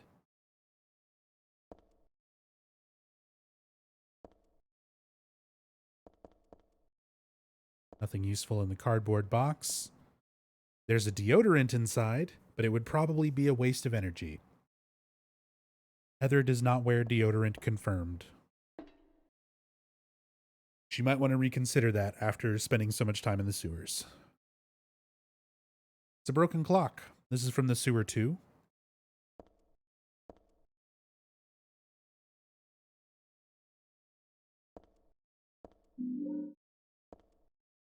More importantly, hair dryer. Found it in a sort of garbage dump. Still looks usable though. Again, klepto tendencies. Oh, hey, look, hair dryer. Better keep that. And there was a little glimpse at a future enemy here. You see the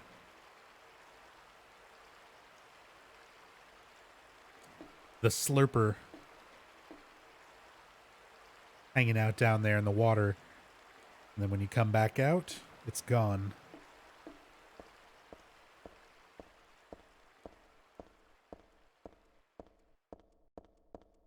Yeah, there's a wheelchair in there.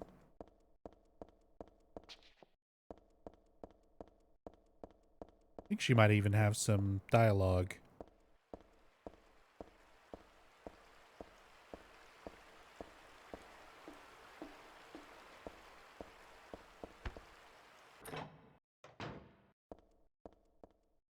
There it is. A wheelchair. Why would a wheelchair be thrown out here? Okay. See, this at least makes more sense. Where she's like, why would there be a wheelchair thrown out in the garbage in a sewer? As opposed to Harry when he finds a wheelchair that's just like in Midwich. And he's like, what would a wheelchair be doing here? Maybe there's a kid that needs a wheelchair, Harry. There's nothing too weird about that. Yes, Coffee. Alerts are off. Thank you for the resub, though. But yeah, exclamation point alerts. Exclamation point, read the title.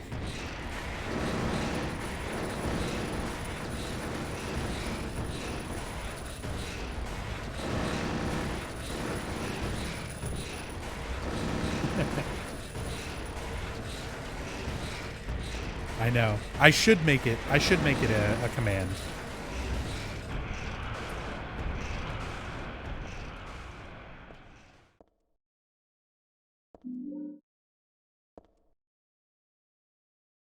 Nothing interesting written on the blackboard.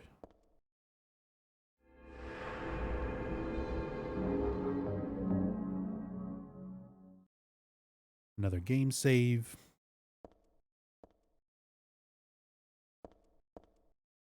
The jar is open, but it's only filled with boring documents. Nothing interesting.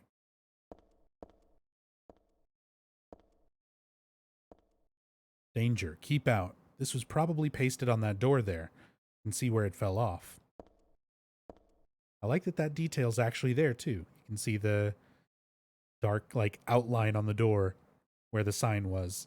And the rest of the door around it is more faded.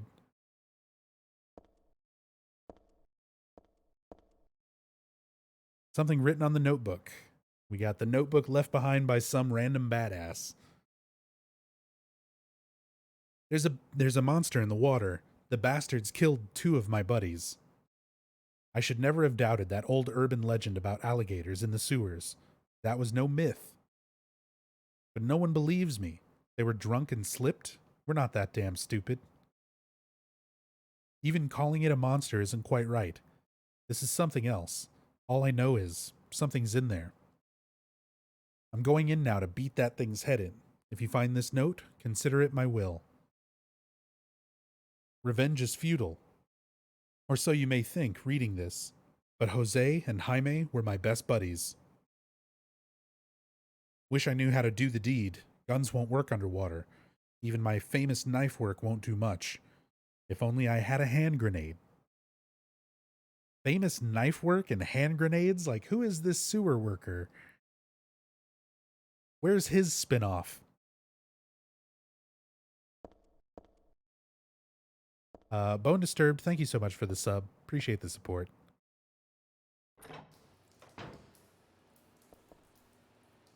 Glad you've been enjoying the videos. An outlet here. Well, before we look at that, I made a save, right? I'm pretty sure I made a save. Do this.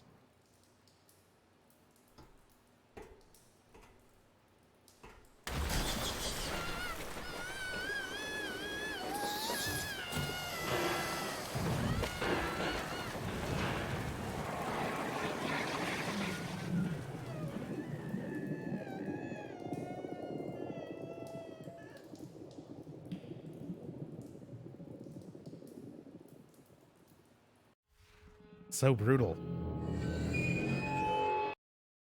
I love the like underwater shot with just the bubbles in front of the camera.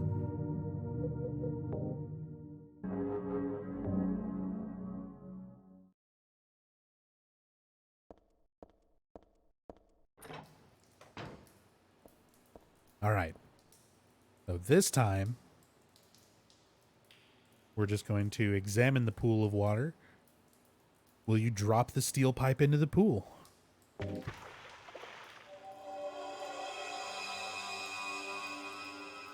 What was it that you dropped?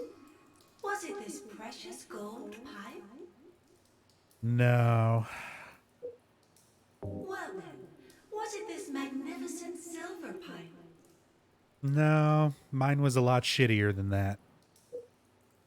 Perhaps it was only this filthy steel pipe that you dropped. Yeah, that's the one.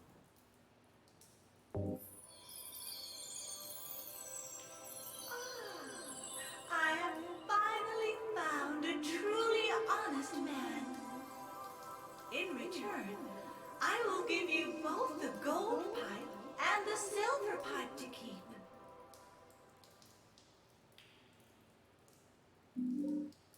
Gold pipe. Silver pipe.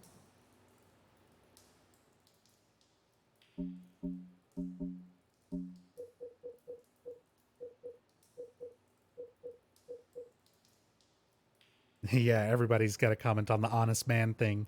And hey, it must have bothered Tom Hewlett because he changed it for the HD collection as well. And changed the subtitle to say person, or the dialogue to say person instead of man. Even though it's clear in the context, at least to me, and I would imagine to most people, she's a weird other creature. She's like a fairy. When she says man, she means like human. She means mankind. Human. But yeah, she gives us some pipes. The gold pipe, it looks snazzy, but it's not strong at all. Well, maybe I can sell it. The silver pipe, how gorgeous. No stronger than the steel pipe, though. Good against vampires and werewolves. And then our regular filthy steel pipe. Pipes all do the same amount of damage. They don't have any different attributes whatsoever. It is strictly a visual thing. Like, it looks gold. It looks shiny. But it does not do anything different than the normal pipe.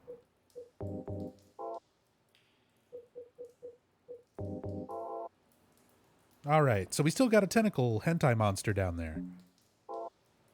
That's not acceptable.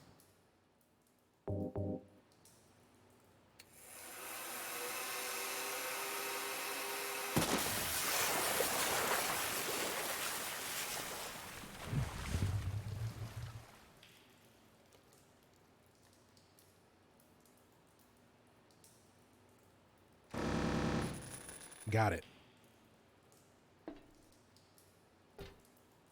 She's so sad that she had to use it. She really wanted to keep that hairdryer. She's very sad that she had to waste it. Doesn't that thing try to kill you if you take the gold or silver pipe? Nah. She calls you a liar and doesn't give you your normal steel pipe back if you answer dishonestly. In fact, I can go ahead and show that. Let's go ahead and show that option.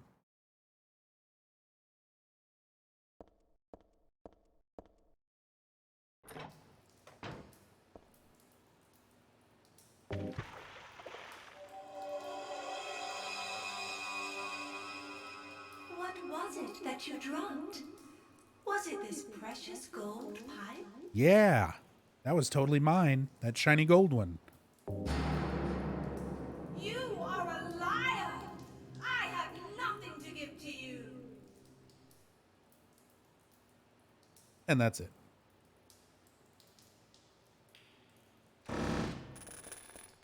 I said she doesn't even give you the steel pipe back. It's just gone.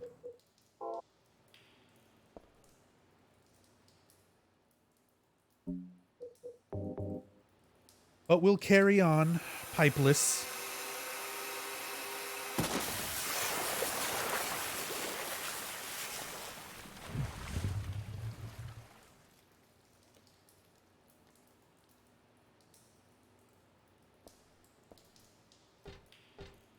I love Heather's strafe when you're wearing the bulletproof vest.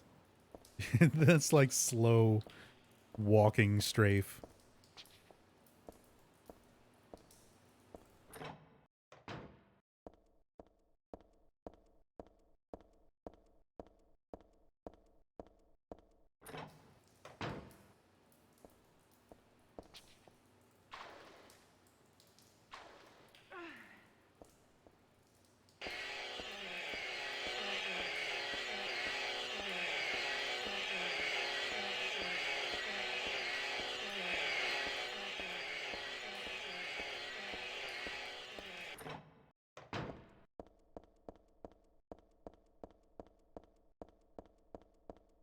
That was my favorite pipe. Oh well. Thanks for nothing, Pipe Fairy.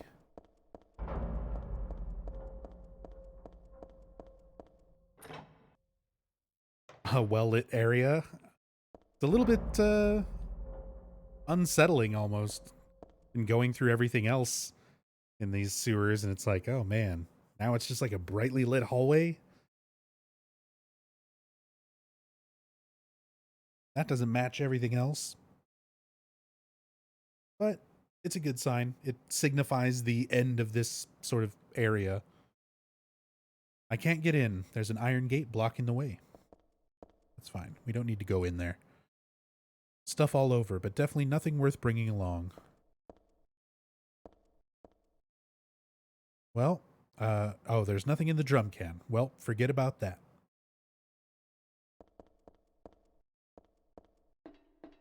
What happens if you say no when she asks for the rusty pipe? You know what? While we're here, let's just cover all the options. Sorry, everyone. No. It only takes a moment. And it's worth showing off. People will know.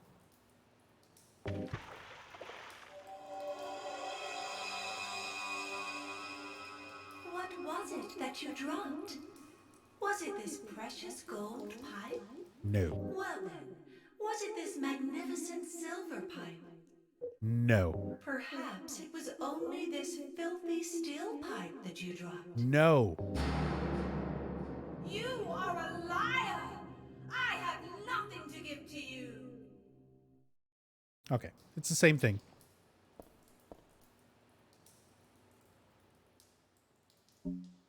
Same thing.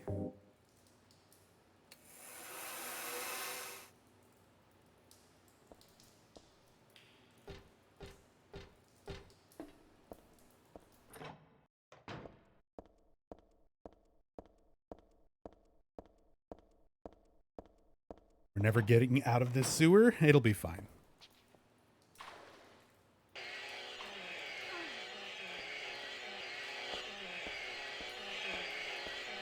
If you think this is taking a long time, if it's taking too long and that I'm not progressing through the game fast enough, I'll just say right now, this is probably not a channel for you. I mean, I speedrun these games too, but when I usually do story playthroughs, I try to be super thorough. I'll do a lot of backtracking. I'll do a lot of staying in one area and looking at everything before moving on, so I definitely understand. It's not for everybody. Some people are very impatient, and they don't want to see a game going, you know, so slowly. But that's what I do. That's what I'm here for. I'm either playing the game super slow and thoroughly, or I'm speedrunning it and trying to go as fast as I can. There's no in between.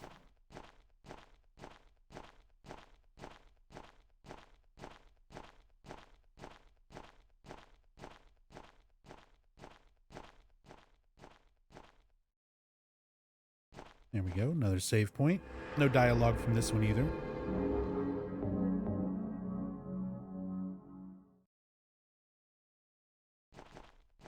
Exactly, Serial.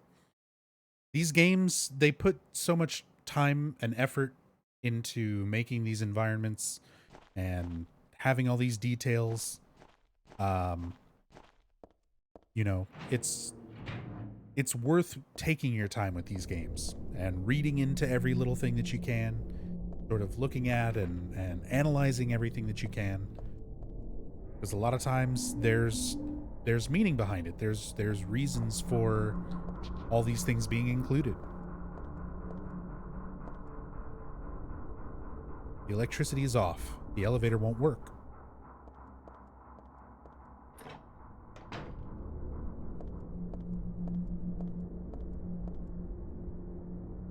There are bags of cement or something piled up under the stairs.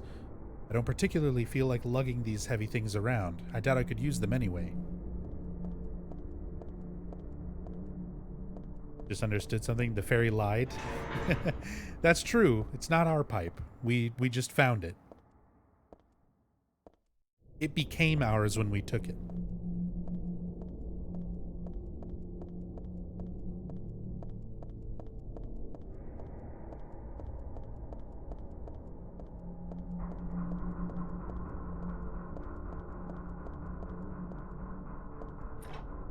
Wasn't this part in the demo?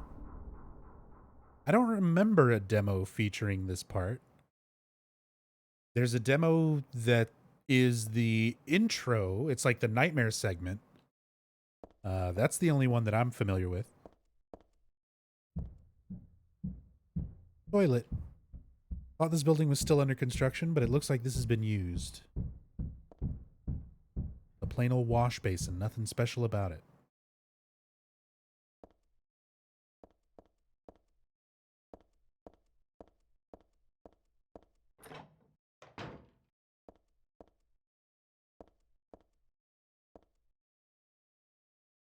The wall color looks a little different here, and the material is different too. Might break if it's hit hard enough. What should we hit it with? Give it the maul.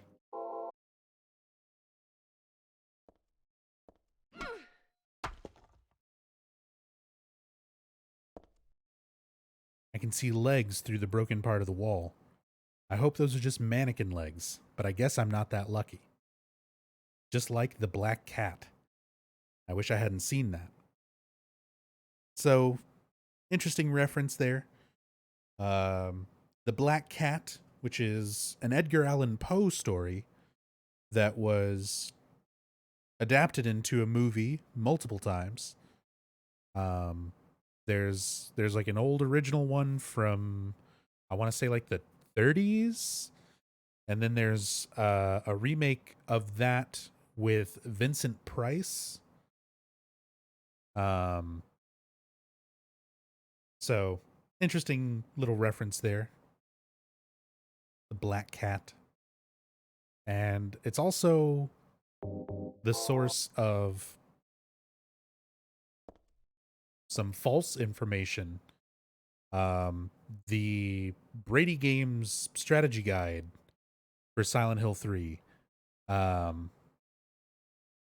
which was written by Steve Barlow. I couldn't remember his first name. Is it Steve? It's not Sam Barlow. Sam Barlow. Dan Burlew. Sam Barlow is the guy who wrote Origins and Shattered Memories. Dan Burlew is the guide writer who put in like incorrect information. Where there was a guide for this game written by Dan Burlew, and he says that these legs in the wall where you find the silencer is a reference to Metal Gear Solid. It's clearly Solid Snake and his trademark yellow pants. It's like, I just want to find Dan Burlew and be like, you know, silencers are a real thing, right? They weren't invented for Metal Gear Solid.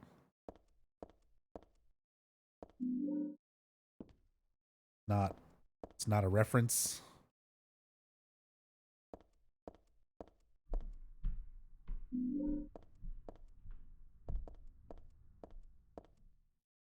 Filthy mattress.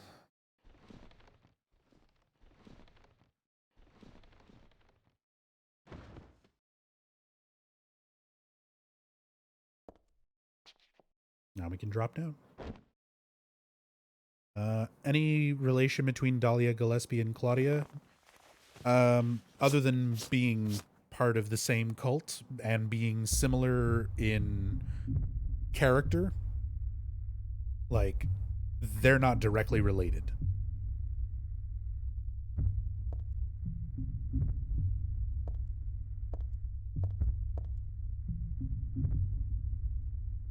Rubble from the broken roof. It could be dangerous if I'm not careful. We jump down here, no problem. It's not that dangerous. Lock's broken.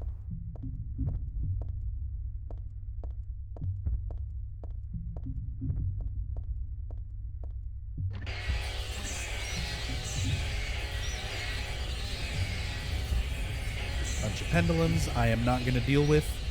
Although, it's worth pointing out, if you're ever going for 10-star, or if you're going for unlocking the Heather Beam, anything where you need lots of enemy kills, this walkway right here with these pendulums is a really good spot for farming enemy kills, if nothing else, because it's one of the only areas where you can kill stuff very quickly. You just have to damage them and then they fall and die, and they respawn. So you can go inside the window here, go back out to the catwalk, and just continuously kill those pendulums over and over for easy kills. If you ever need to rack up kills for your kill count on 10-star, or if you're trying to get the 200 kills to unlock Heather Beam.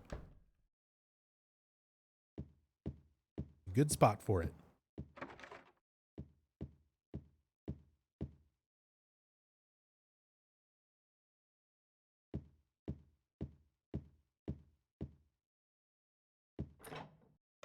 Why does the area sound tribal in this part? Is it referencing the Native American influence on the town? I mean, possibly, but it could also just as easily be a weird Akira Yamaoka music choice without that much thought put into it. Like, that's one of those things to put into perspective. And honestly, this helped me put a lot of things into perspective with these games as well. And it's something that I feel like a lot of fans should understand. Jeremy Blaustein, who was the localizer and translator for the first, or for Silent Hill 2, 3, and 4, as well as a ton of other things for Konami, all the Metal Gear Solid games, and like tons and tons of stuff. He did an interview where he was talking about all of the things that play into this the sort of aspect of Silent Hill, but were not necessarily intentional. Basically, not everything that fans think was put there for a reason was actually put there for a reason. A lot of it was. A lot of it was intentional, and a lot of the things that I go to point out, like as far as the lore and the symbolism, these are things that have been talked about by you know, members of the developers and voice actors who worked on the games, and you know, there's evidence in the games itself to like support what something is or what something symbolizes. But certain aspects of the game are, and things that fans think are there for a reason, are just purely coincidental. So Jeremy brought up a lot of instances talking about that. One of the things was like Silent Hill 2, you know, he just as a reference, as an example, he brought up Silent Hill 2 and Angela. Fans have this big mindset around Angela's character that, you know, the character has a history of sexual and physical abuse. So she portrays herself as older than she actually is. She's supposed to be a teenage girl, like 17 or 18. And instead she comes off as much more mature as a result of this abuse, that, you know, at the hands of her father, right? So a lot of people assumed that it was intentional that they got Donna Burke to play Angela. Donna Burke being much older at the time, you know, not a 17, 18-year-old girl. And a lot of people assumed like, oh, they wanted this older, more mature actress to portray this character so that she had that mature aspect to her as a result of the abuse. Like, it fit for the character. But that wasn't intentional. Donna Burke was just the best voice actress who auditioned for the part. Jeremy says like they didn't put that amount of forethought into it, where they cast Donna specifically because she was older, and to give that older appearance, you know, of character to Angela. Like, that's just kind of a happy coincidence. It fit very well in the final product, but it wasn't something that they were thinking of actively when they cast her. So these games are full of stuff like that. It's full of stuff like that, where people have made these assumptions that things are very deliberate and there for a reason. And a lot of it might literally just kind of be happy coincidence. And when you look at stuff like the tribal music, like, it does sound very Native American tribal drum, like in that one area. But I feel like it would be a stretch to say that that was deliberately put there as a reference to like the Native American influence in the town before the cult moved in and all that stuff. Like, it's weird, you know? It's not unlike the members of Team Silent to put that much thought into something. But as Jeremy has stated, like, not everything is that thought out. So, something to think about, something to consider as a fan if you play these games and if you discuss them and if you analyze them. sometimes you're just thinking too hard. I'm guilty of it too.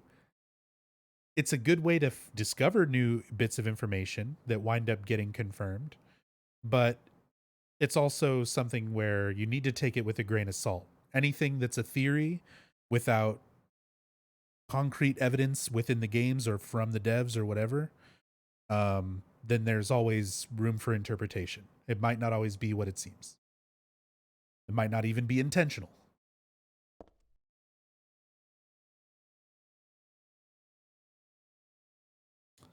This is blood. Good observation. I love that like scare setup of examining the mannequin, coming over here, coming back, and then the head is gone. And there's actually some different screams that can happen here. There's 2 different screams. You can hear a scream with Heather's voice, and then there's another scream that was done by a different voice actress. I think it's one of the voice actresses who does the voices for the nurses in this game, where she did like a different scream. So there's 2 different screams that you can hear, and I think it's just random. I'm pretty sure it's nothing in the game that like determines which one you hear.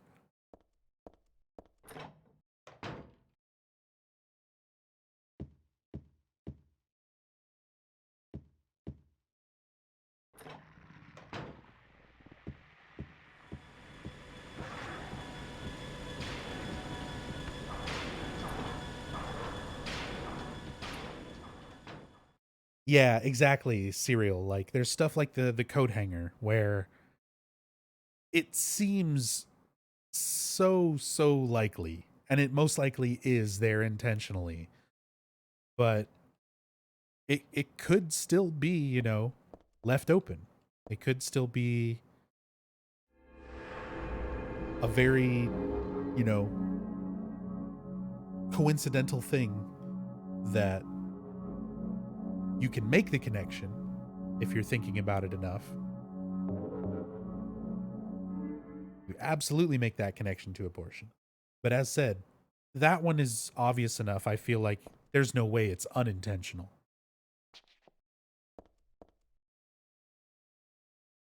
Sometimes that's how stuff is.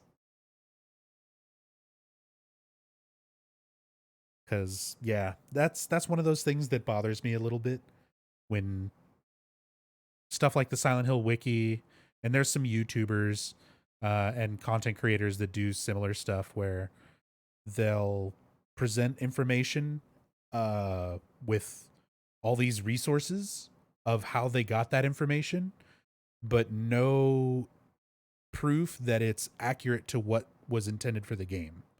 So like there's a series of lore videos on YouTube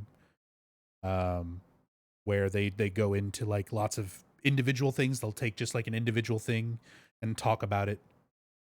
So it'll be like just the lore of the Closer monster, or just the lore of Pyramid Head, or just the lore of Lisa. And it's like 10-20 minute videos that cover this like each topic. And I don't want to say the name of the YouTuber because I'm also about to kind of shit on them a little bit. I mean, everyone can do their own thing. It's fine. It's whatever. Personally, I don't like it when those videos come out and there's one that's like about Laura, and they start talking about the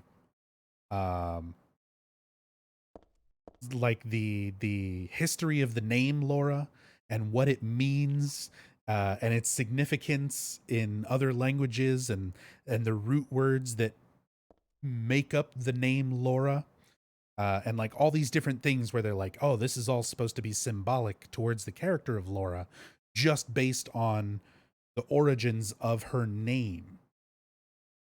But then you have Jeremy Blaustein in interviews saying like he just named people. He just named stuff. Most of the characters he just picked names for. Some of them were named after people that he knew in real life. Some things were named after places that he knew in real life. Like Jeremy Blaustein says he grew up near a town called Braintree. That's where Richard Braintree comes from. That's the depth of it. Like, if you're trying to analyze it and be like, oh, brain, like like your mind, like inside your mind, like your dreams, like Walter's going into your dreams, and like a tree. So, brain tree, your dreams are stemming out. No, you're thinking way too hard about it. It's a town that Jeremy grew up next to, and he thought that would be a cool character name. Like, that's the extent of it. But you have these videos and these articles and things out there made by fans where they go into all this detail of like, oh, here's what the name Laura means. Here's what this means. And it's stuff that was like, the developers weren't thinking about it like that. They didn't research the history of every single name to name the characters. Sometimes they just named the characters, you know?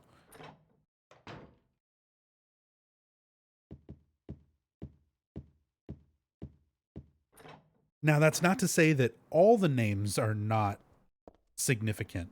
Stuff like Dahlia and Claudia being references to White Claudia and like respective flowers and things that are significant to the cult. Like, that stuff makes sense, but not everything has that much thought put into it.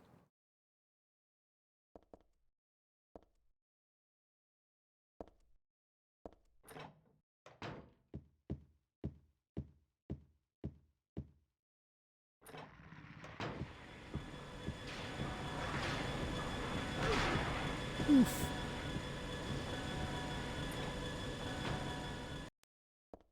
Hey, what's up, Barbie?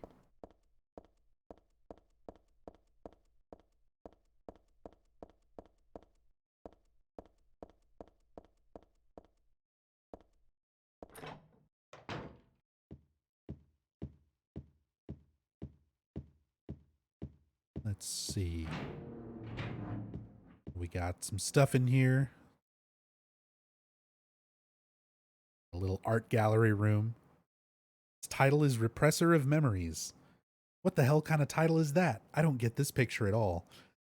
I love that. Little bit of a joke, I guess, or a hint.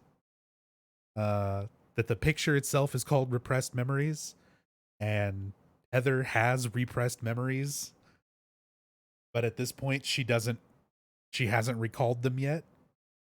So she's just like, I don't get this. I don't understand.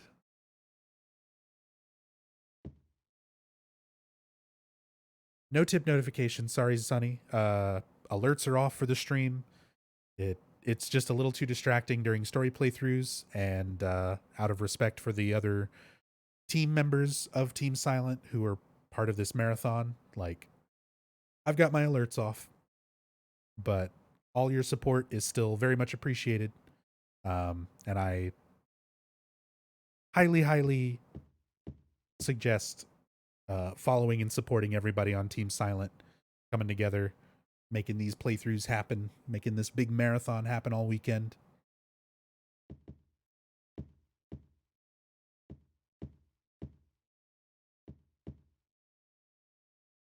Ceramic pot, not really my style. Too big to use as a vase. Not with that attitude. Now this is a calm, relaxing picture. Mountain. Nice and simple. It's a quiet mountain.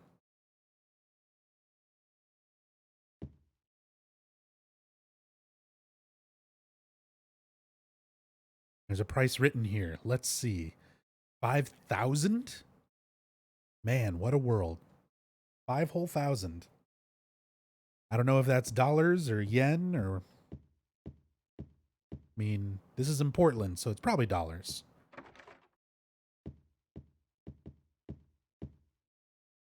Looks like there was a picture here before. Only the caption's still around. Flame purifies all. Flame, eh? Well, I don't know what kind of picture used to be here, but I'm not too fond of fire. It's scary somehow. Really cool there. So, some flash text is a little more important than others. That one is a much bigger hint to her past life as Alessa, that she still retains this inherent fear of fire.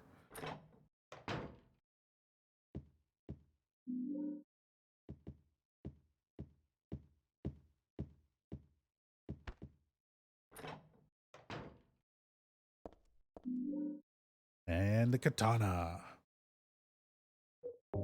Sadly, not as good as the Silent Hill 1 katana. I can't whoosh percent with this.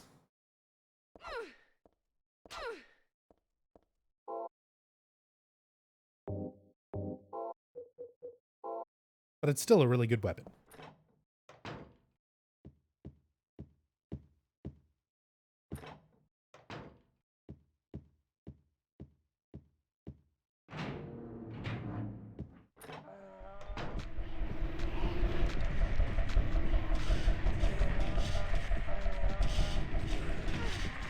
Ouch.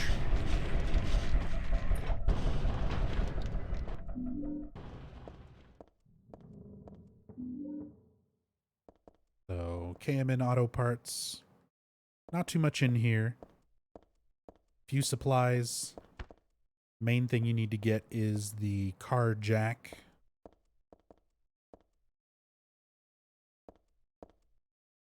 There's some oil and foil and stuff like that.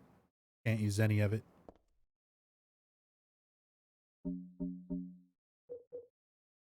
Use this to raise a car when you need to change a tire or something. So I'm going to need to open up an elevator door that's jammed. That's one half of it. Now I need a rope, which is back downstairs.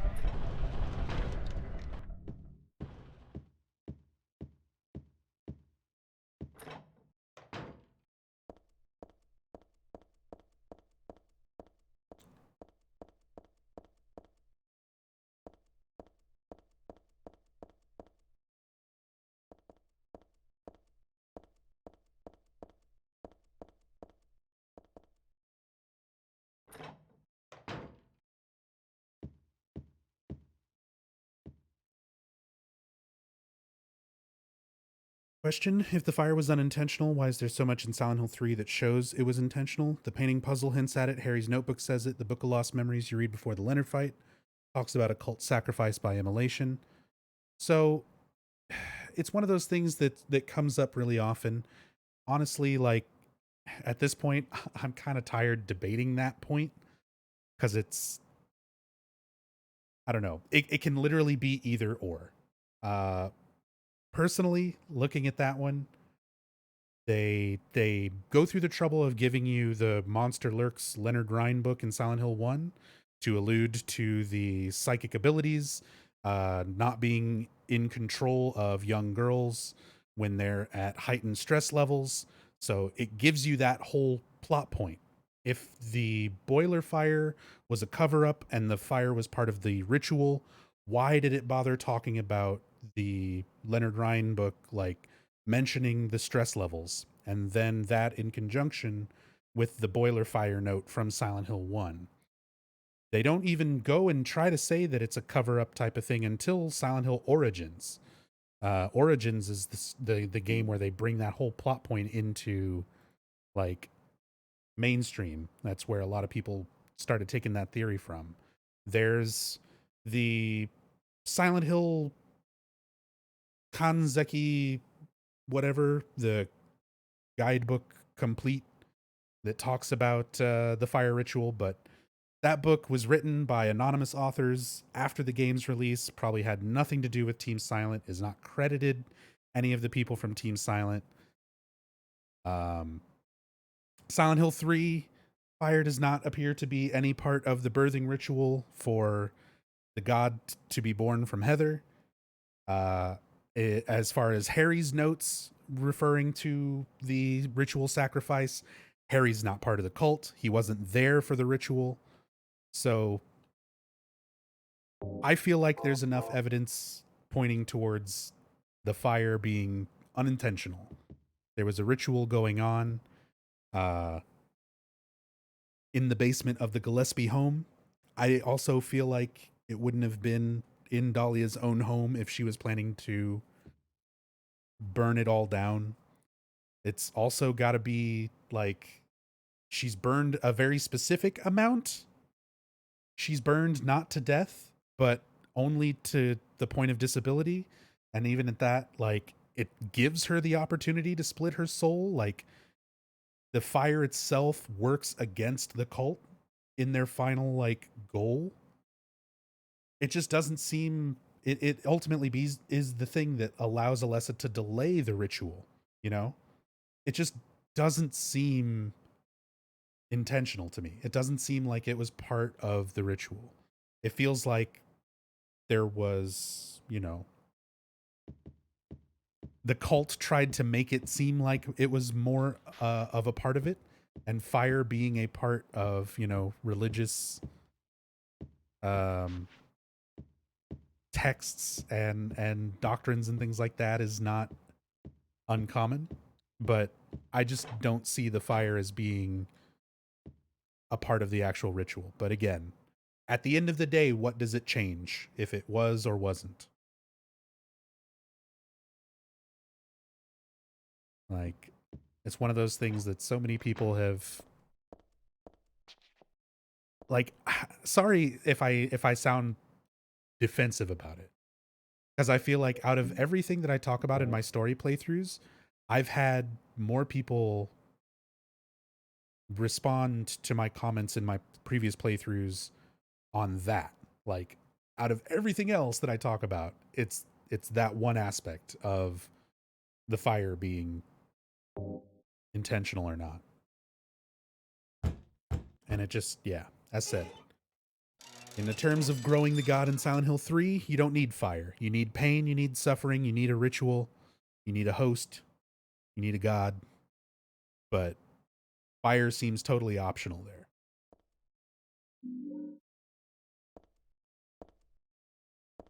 Claudia's not going out of her way to set Heather on fire in this game.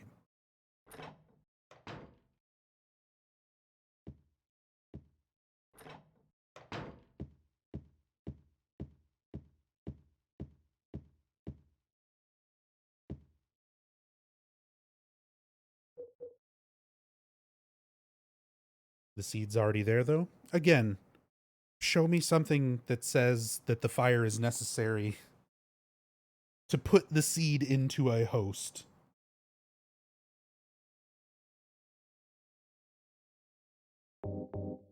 Otherwise, we are all making holy assumptions.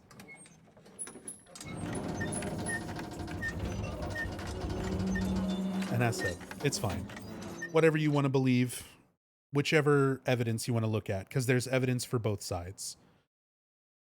For me, I feel like going strictly by evidence that's in the games, just the first 4 games, there's more evidence to suggest that fire was an accidental result of the boiler exploding and not part of the ritual itself. I feel like most of the evidence that says otherwise comes from things that came out, like the Guidebook Complete after the fact, not credited by Team Silent. Stuff like Origins, which was not made by Team Silent. It's a lot of things outside of the original game's established canon. So it's just not enough for me to lean that way on that theory.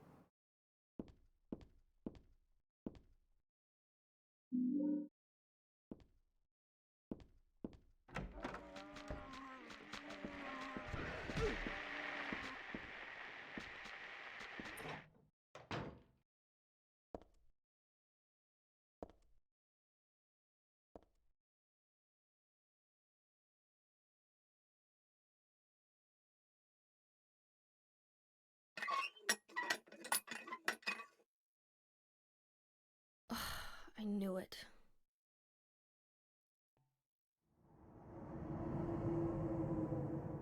Oh yeah, and I agree, Three Dog, but I feel like all of the material that you find in the hospital is not so much related to Heather and Alessa and their sacrificial rites. I think it's more directed towards Leonard and the reason why Leonard is there.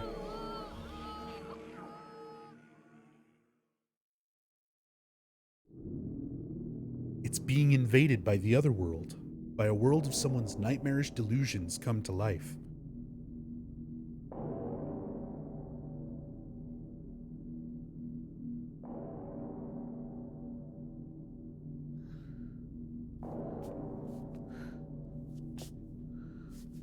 Oh no, not again. Was Leonard burned? Leonard was not burned. I'll talk about it more when we get to the hospital, She do this because then I have notes to read and reference instead of doing it all right now, like way before the fact.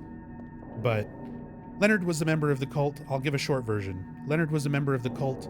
Leonard was sacrificing people, killing people who he viewed as unworthy, unfit, people who basically didn't follow the cult's beliefs.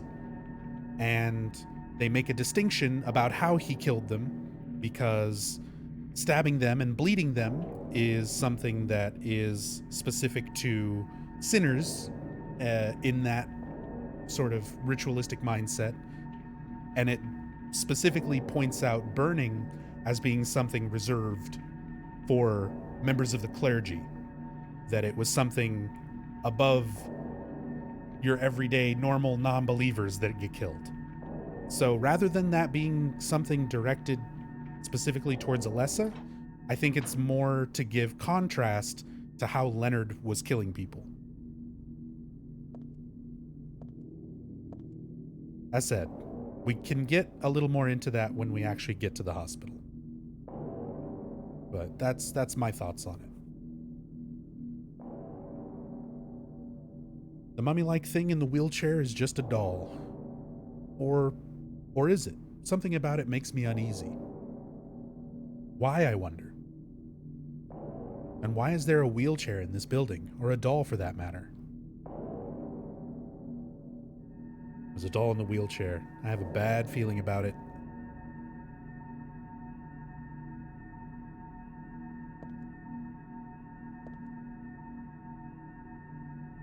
No, it's all good, Serial. As said, I'm sorry if I'm coming off super strong about it as well. I don't mean for it to be argumentative, but there's a lot of topics in these games. Like, I love discussing these games, but there's certain topics in these games that tend to lead more towards arguments than constructive discussion. And that's one of them. That's one of the ones that people are, like, a lot of fans are very ferociously divided on.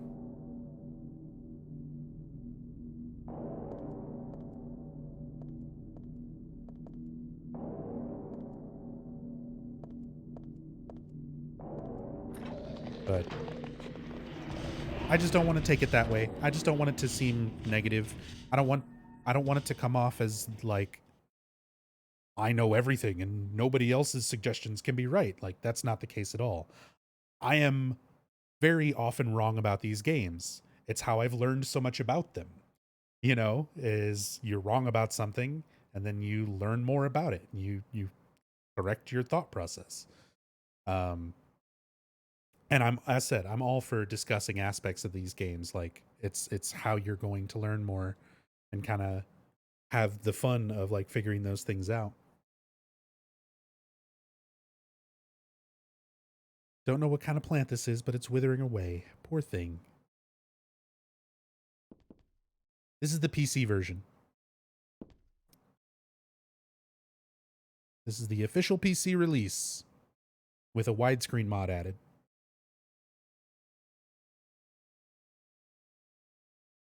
Oh, there's something here.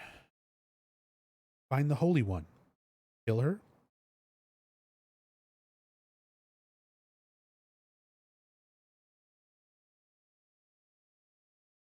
No Heather twerk, 0 out of 10. Please, come on. We're not even to the proper Heather twerk point of the game. Everybody knows that's Borley's. We got to get to Borley's nightclub. Borley's Haunted Dance Hall.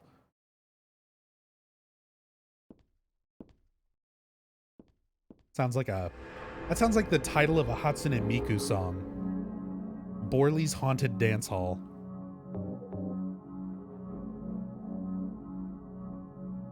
I think it's good for you to discuss how you analyze the game. We can just take it or leave it honestly. A viewer doesn't have to take anyone's analysis as truth. But it's good to know what kind of perspectives are out there. Thanks. And that absolutely is like how I want to convey things the most. Obviously, like,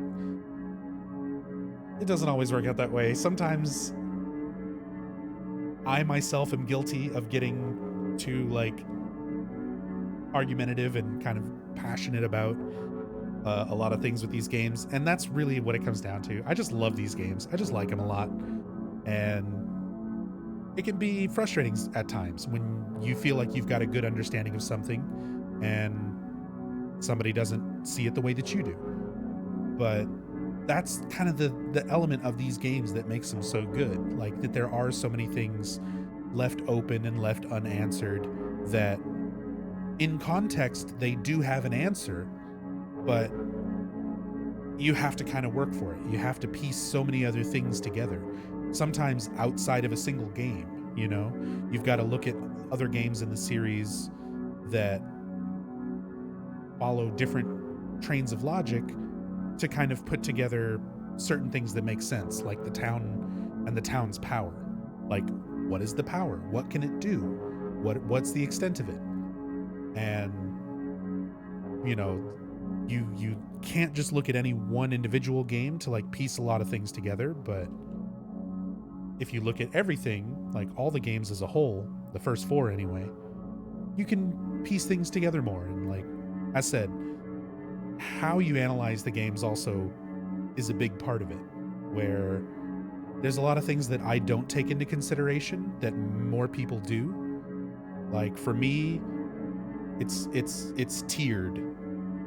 Top tier, S tier, is information that's in the games made by the same developers.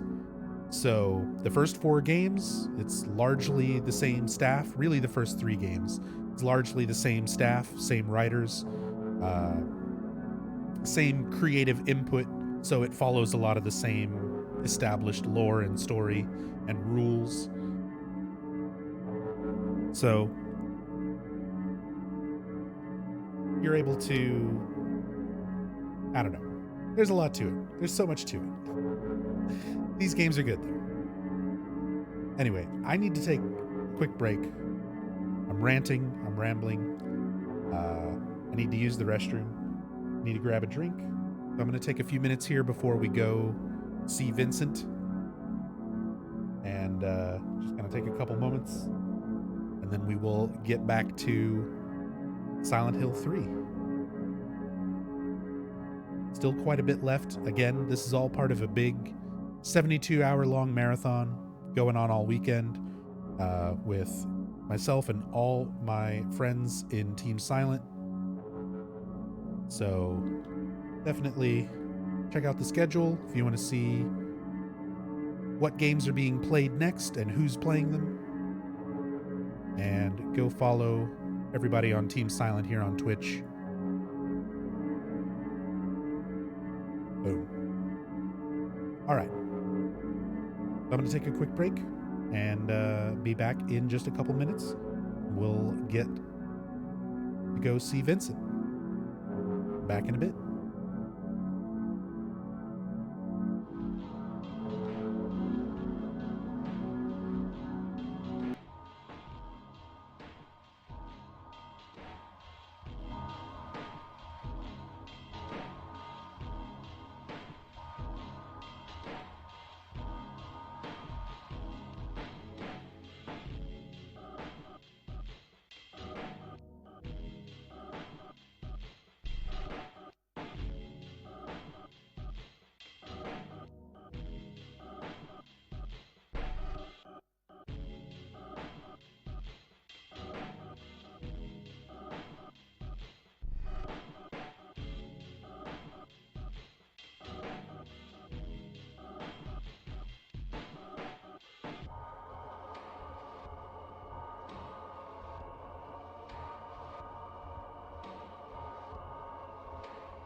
let's get back to it.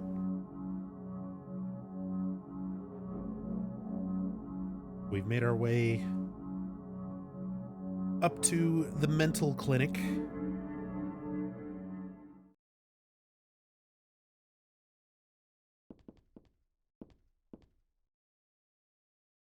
Specifically, the examination room. And it's time to meet Vincent, one of my absolute favorite characters.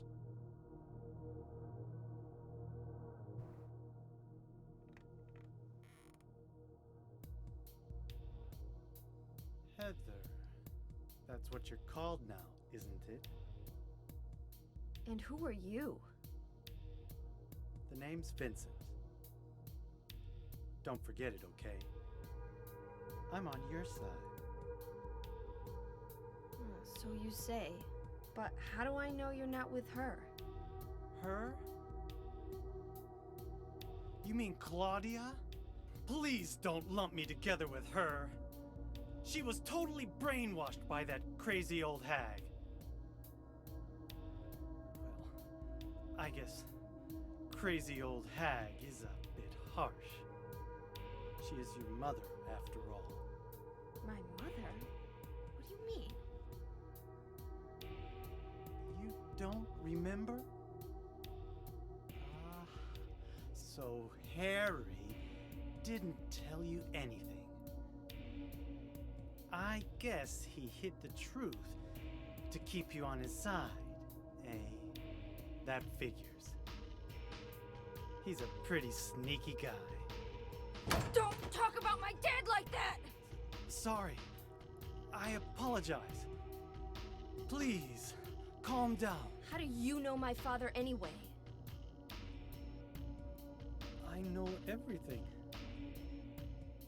I know about your past, too. Then tell me what's going on. You don't know even that? That's why I'm asking. If you know everything, then tell me how I can put an end to this. Not yet. Why not enjoy yourself a bit longer? Enjoy? I feel like I'm going crazy. Does this place get to you at all? Oh, it gets to me, all right. I find it most fascinating. Wait! I'm not finished talking! I knew you were on her side. How do you figure? There's something wrong with you, too.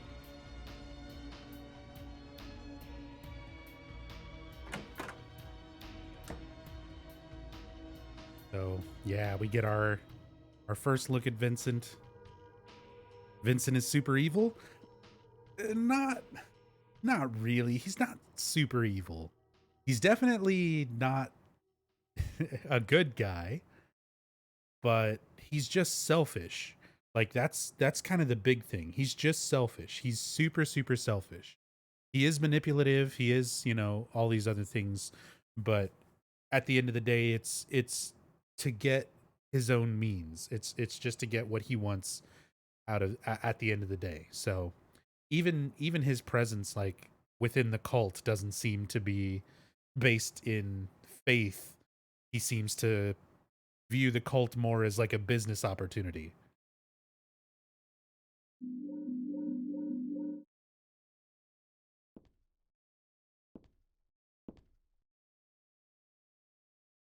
Nothing worthwhile on the desk. That's another slight change in the riddle difficulty.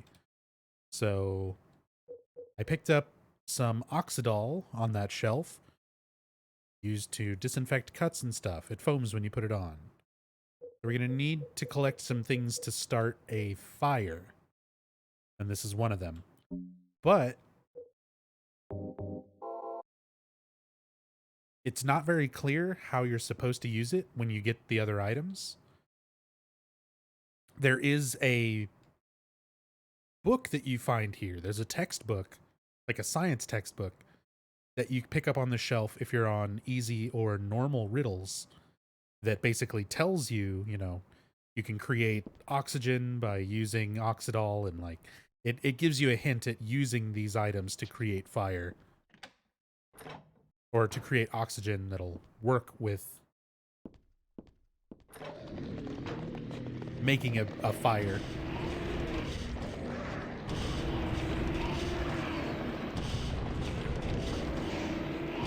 So yeah, it's interesting.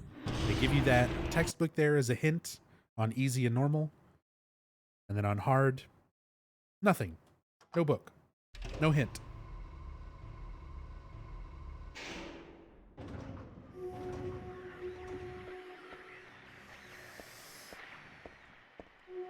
Sorry if it's out of the loop. The Silent Hill short movies, like the Robbie the Rabbit one, do they have a meaning that links them to the games? Do they explain something? Not directly. They seem more like just promotional things, promotional animations. They're more like music videos, kind of featuring Silent Hill characters, you know? They're not meant to be directly related, I think, any of the games outside of featuring, you know, familiar creatures.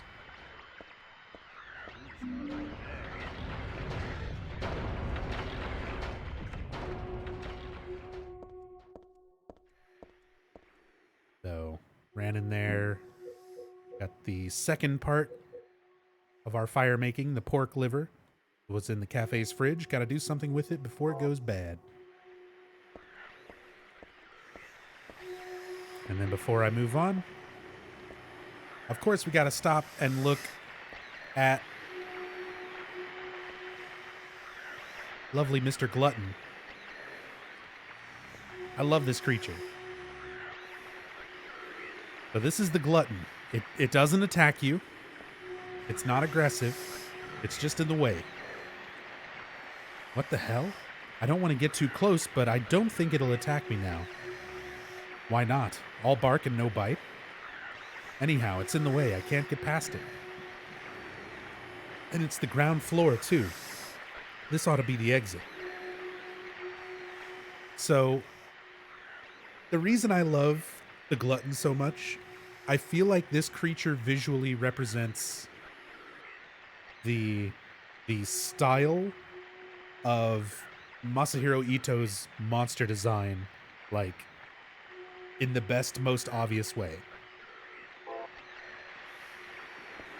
The reaction that you get from this monster of, like, what am I even looking at? Like, really, what are you looking at?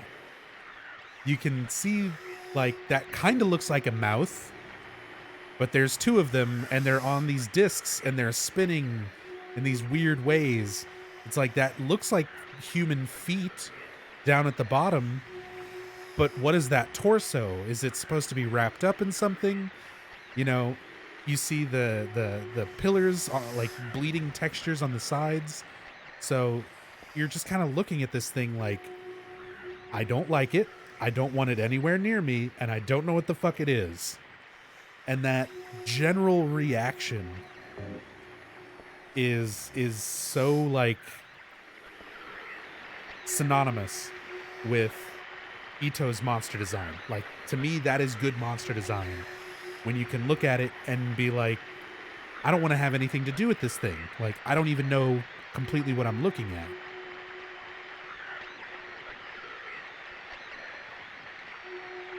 Exactly. You want to satisfy that morbid curiosity.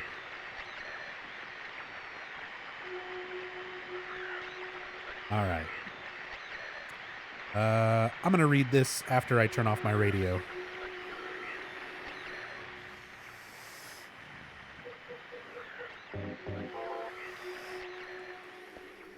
Much better. A little bit hard to read over the louder static.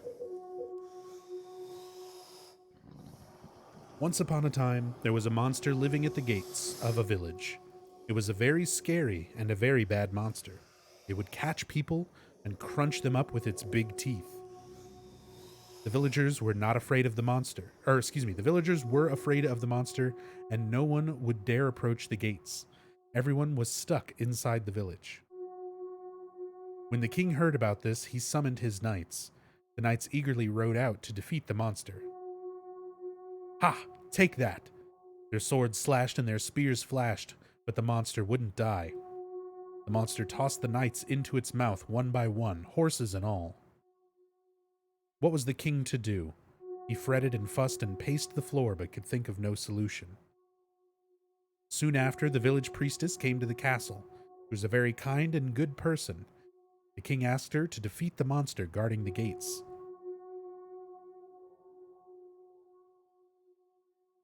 And then, since I had to reread that, I skipped past a little bit of dialogue where, after reading it the first time, Heather comments on it, saying that she's familiar with the story, but she's frustrated because she can't remember how it ends. And there's some interesting parallels to characters and symbolism from the fairy tale itself. The glutton is the creature at the gates of the village. And the idea that you're, in the story, it's a priestess with a spell that manages to get rid of it. Much like our psychic ability wielding characters here, namely Alessa and, to a lesser degree, Claudia, I guess. It's kind of hinted that Claudia also has powers and some control over these things.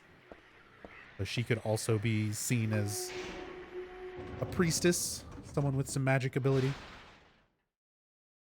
Does the monster hurt you if you touch it? No, there's no way for it to interact with you.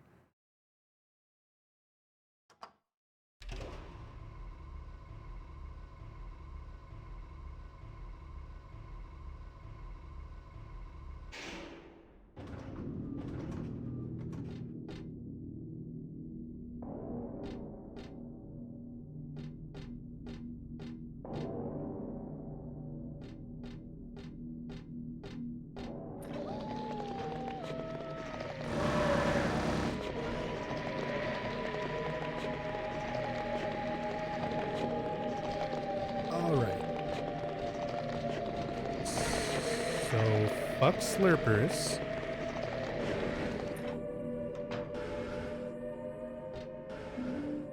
Let me get the stuff in here.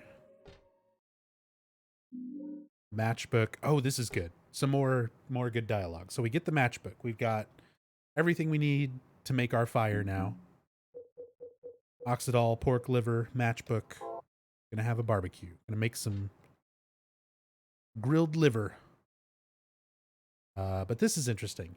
No more cigarettes for me. I quit for good. One little bit of dialogue. Not like a whole big extensive thing. Just a couple little lines. And it says so much. No more cigarettes for me. I quit for good. Heather is 17. So to give you the idea of like what type of person, what type of kid she has been up to this point in her life, she's already been a smoker and quit.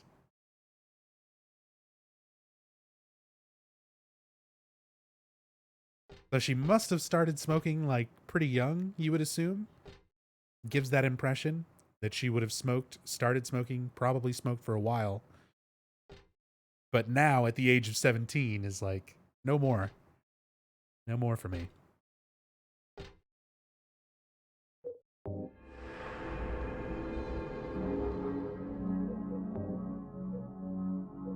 Okay, so I might need to go back to the mental clinic save. I'm going to make a save here instead, so that I can hopefully clear out enemies, get the UFO ending, reload this save, avoid the enemies, and then that way I can show multiple endings. We'll show the normal ending and the UFO ending at the very least.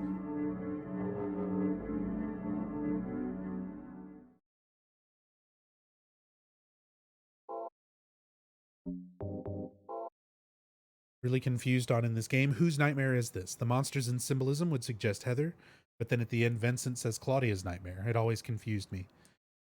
I mean, the majority of the symbolism, the creatures, the relevance of everything going on is definitely more towards Heather.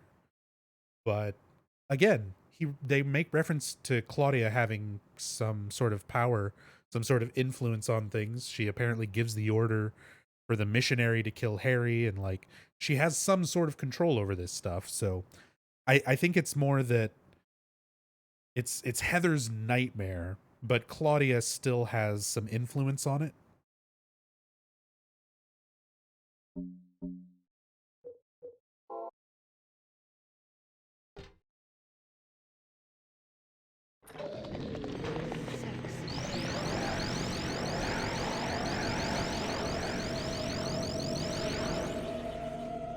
Something you have to specifically do to get the UFO ending. I need to kill 31 enemies with the eye lasers before getting to Heather's apartment. So I had already killed like 27 or so enemies, and then I kind of started running past enemies up until now. So the idea here is that I'm going to kill these last few enemies that'll put me over 31. So we'll get to the apartment, we'll get the UFO ending, and then I can reload the save, not kill these enemies, and we won't get the UFO ending so that I can show the rest of the normal game. Because the UFO ending happens like a third of the way through the game. Like there's still way more game left after the UFO ending if you play it normally, so I don't want to just end it on the UFO ending. I want to show both endings. Didn't you have 27 when you got 3 small numb bodies on the train? I reloaded that save. I killed the numb bodies and then reloaded to show the train death. And didn't kill them the second time around. So here's that painting. Here's that painting. There's a caption under the picture. Flame purifies all. By these remains may a person find the road to paradise. I've seen this picture before. No, wait, I've never seen it, but I do know it somehow. So let's talk about this a little bit, since we were talking about the ritual and the burning, and if the fire was part of a ritual, so on and so forth. A little bit more on that discussion here. So this painting was made after the fact. This is made by the cult worshiping their Saint Alessa. And the whole Saint Alessa thing came about after the events of Silent Hill 1. After Alessa herself, you know, makes sense. That's when she would be inducted into sainthood. So Flame Purifies All ties in with what Claudia's goal currently is, and what the belief of many of the cults, like Claudia, would also believe in.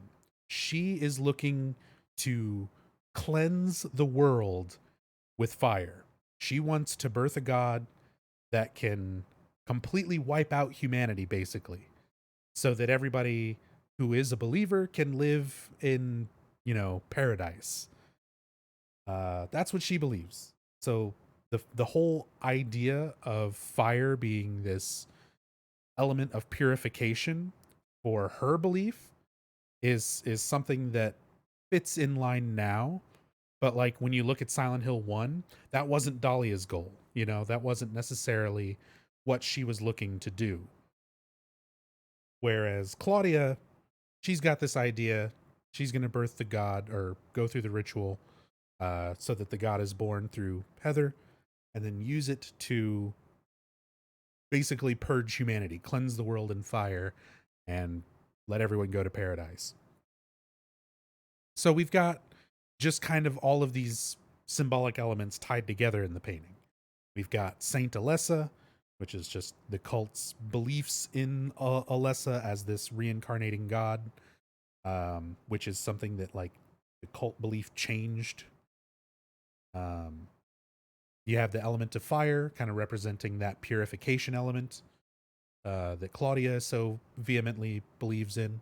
So it's just kind of an amalgamation of all of these different subsets of cult beliefs that go into their artwork, you know, what the believers would paint and create based on their beliefs, what they're told, not necessarily what's true or accurate. So yeah, a little bit more there, since we were talking about the paintings and stuff like this that kind of hint towards fire and its significance.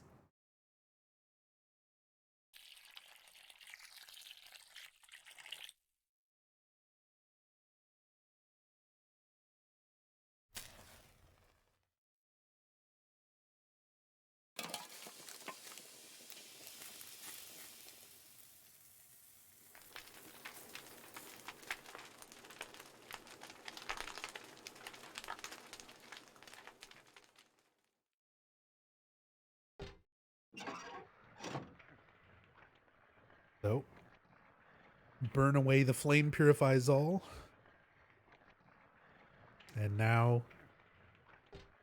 you step through a small door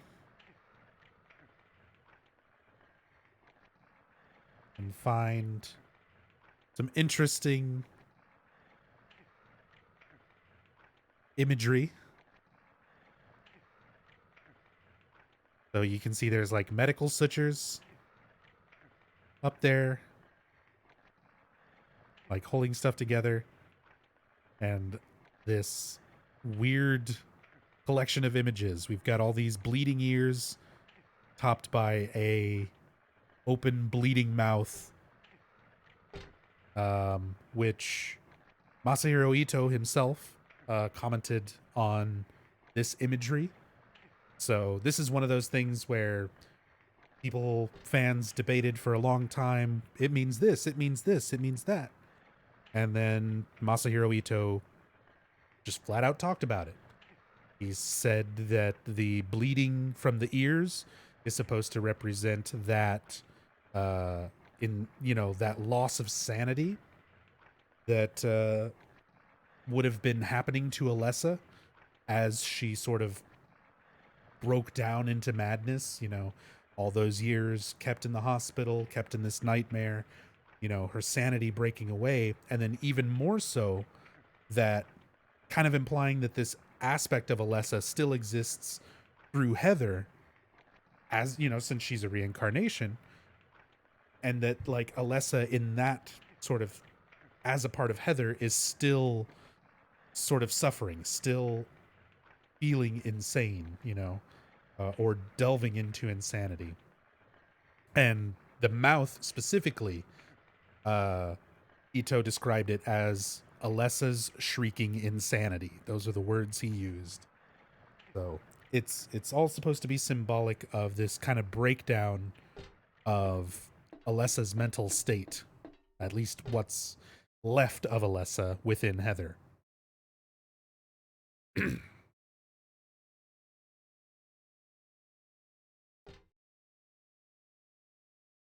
What might this be? The rest of that fairy tale I read earlier. So now we got the rest of the story. The priestess accepted the king's request and went to the village gates. But when she saw the monster, she tried to convince it with words instead of killing it. "Shut up, you. I'm going to eat you up." The monster didn't listen to a word the priestess said. But she kept trying to convince the monster to give up.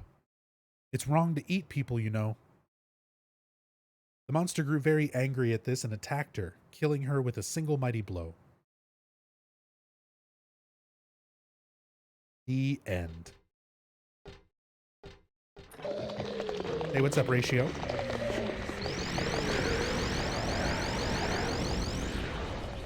Yeah, I agree with you on that one, Three Dog. Like, I like that Ito is willing to talk about the games and shed some insight on it, because he's not sharing everything.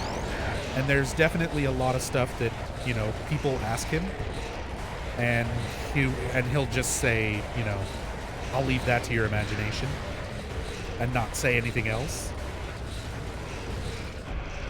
So there's definitely elements that he understands are, you know, not meant to have an answer, and he doesn't answer those. And if it's things that he does feel comfortable answering, he does.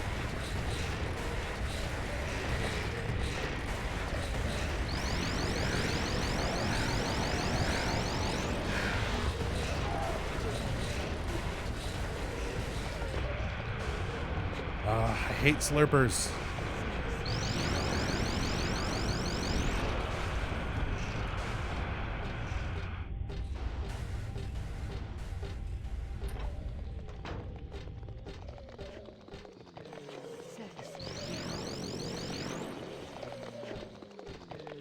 That's totally true as well, Ratio.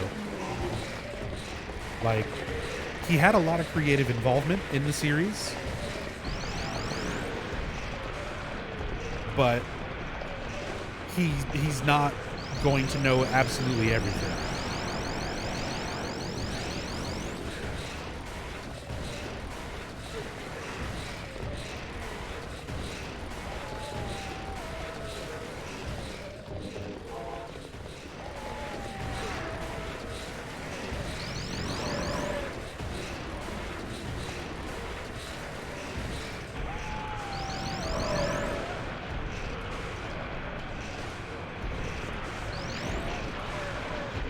Well, this is not a good little fucking corner of the hallway.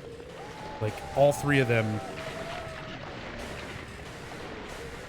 right next to me. Please. Fucking dog, please.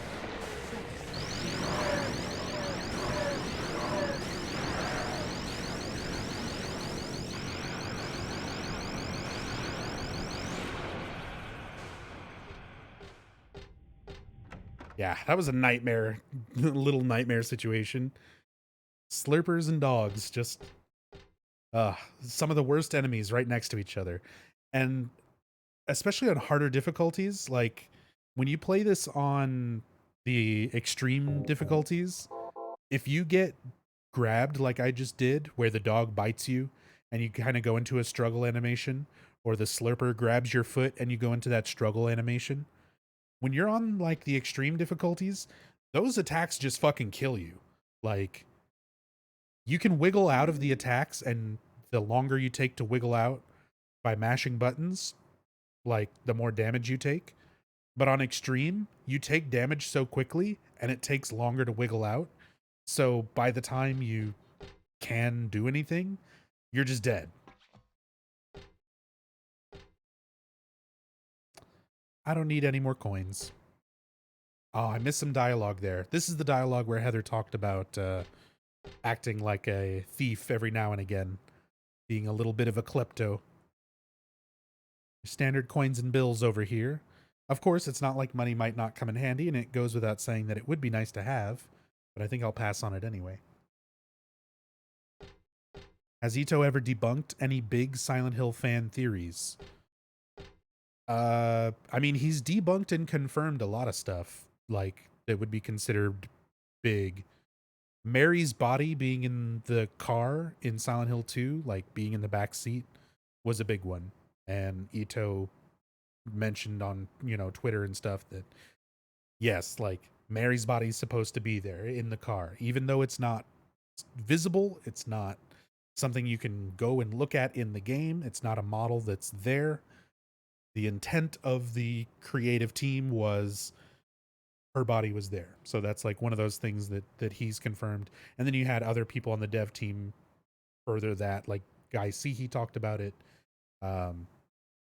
So there's stuff like that. Things like the sexual nature of Pyramid Head. Everybody's always talking about Pyramid Head fucking those monsters. And I love it because somebody asked Ito about that on Twitter, and he flat up replied, Pyramid Head is not fucking. Those are the words he used. He's not fucking. Pyramid Head is not fucking. To hear Ito say that exact phrase, or read that he replied that to somebody was fucking great. Made my day. Just a plain old vending machine. This one is selling canned drinks. Come to think of it, I am kind of thirsty. I'd feel weird drinking anything sold in a place like this, though.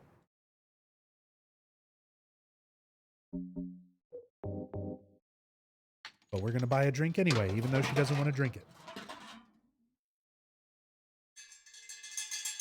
It's hard to say, Ratio. Sometimes he's joking in his answers, and sometimes he's a little more upfront, straightforward.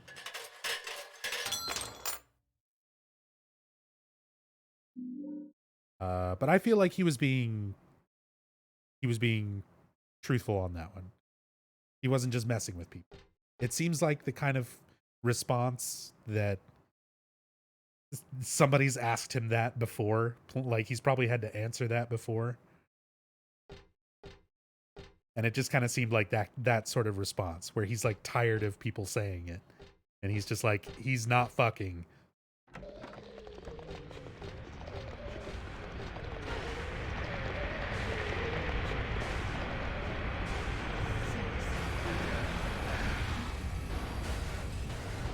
That scene was based on a David Lynch movie, Blue Velvet. It sure was. But see, like, this is where, again, let's talk about analyzing these games and sort of coming to these conclusions. The scene is visually set up as a reference to Blue Velvet. The way James hides in the closet, the seemingly sexual nature of, you know, Pyramid Head and the creatures in that scenario. So it's set up visually to resemble Blue Velvet, a favorite film of Team Silence. They love a lot of David Lynch stuff, so it's not too surprising. But it's making too much of an assumption when you say that scene was based on Blue Velvet, so Pyramid Head was definitely raping those monsters, because rape was happening in Blue Velvet, and that's the scene they referenced. And it's like, it doesn't work that way. Visually and contextually, they borrowed the reference to the scene, but it doesn't mean that the content of the scene is exactly the same. And a lot of the sexual nature, like, obviously there is some intended sexual elements to represent that sexual frustration element of James that's become such a meme. Like, everybody calls everything sexual frustration symbolism in Silent Hill now. But Silent Hill 2, like, that was a legitimate part of the story. James's wife was sick and he could not have sex with her. It was a big part of his whole issue with the situation. So that is reflected, but it's not reflected through like something so direct as Pyramid Head just straight up raping a monster. You know, we as the player interpret it that way because there are sexual elements to the design of the creatures. They have human-like forms. You know, the mannequins have very like feminine-looking legs, and you know, the nurses and stuff like that. Like they're given these sort of sexual elements that hint towards that repression, that sexual frustration that James would have felt. But the way that they interact is not inherently sexual, if that makes sense. So yeah, I feel like Ito is spot on when he's saying, you know, Pyramid Head's not fucking. He's not. He's not. It's not to say that there's no sexual symbolism there, because there is, but he's not just going around straight up diddling monsters.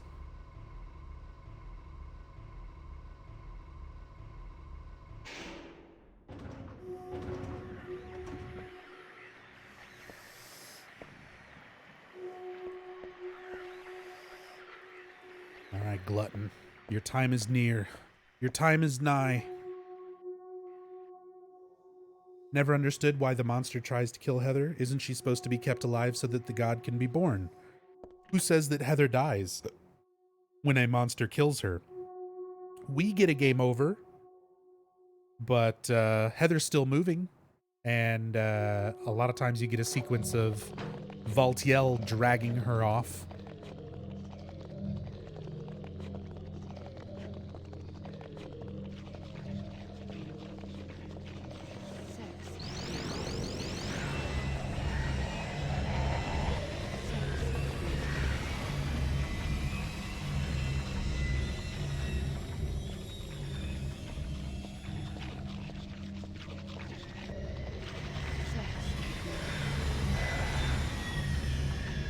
Okay. Those are the last enemies before the apartment. So we should be able to get into the apartments and get the UFO ending. And then I'm going to reload and try to skip all the enemies in this section.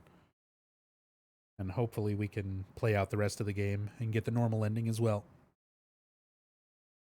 The end of that fairy tale. The king and his people shed tears at the death of the kind priestess.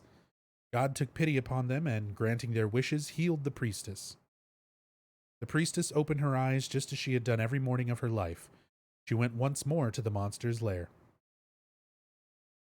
Fool, you wish to die again? No, this time it's your turn.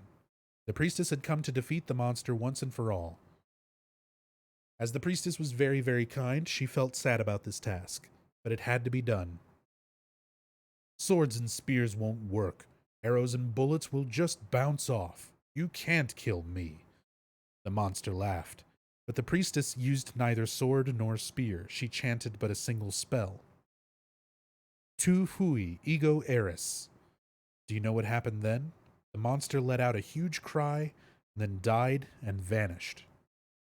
Thus the villagers were able to use their gates once more. Everyone lavished their gratitude upon the priestess, and they all lived happily ever after.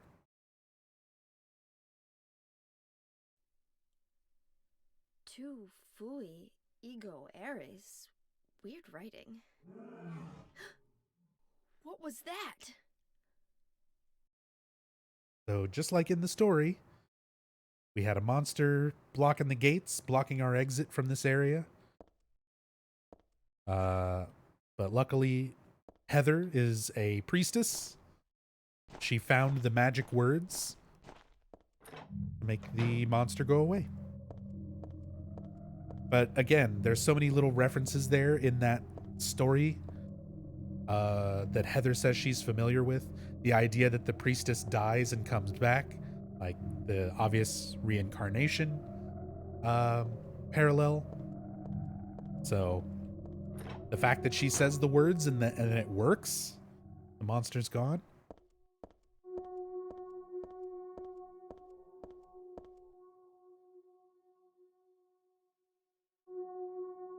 Pretty sure this is the same. Yeah.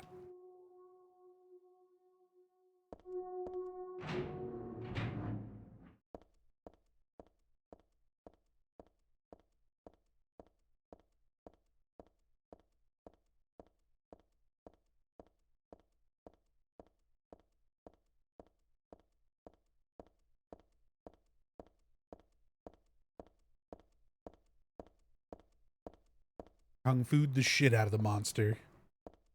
Kung Fu priestess. Why not? I mean, if I can have a lightsaber and flamethrower and all this other stuff, why not Kung Fu? Here's one of my absolute, like, there's so many mistakes in this hallway. We've made fun of this hallway a lot on the Team Silent streams and stuff before and in previous story playthroughs, but there's a lot of mistakes in this hallway. So let's just kind of like look at all this real quick. First of all, I've got a house key. So this is for Heather's apartment. Daisy Villa apartment 102 is carved into the key. So apartment 102 is Heather's apartment. So it's a good thing that apartment 102 is right here. See? 102. Except this is not your place. Because there's two 102s. There's that one.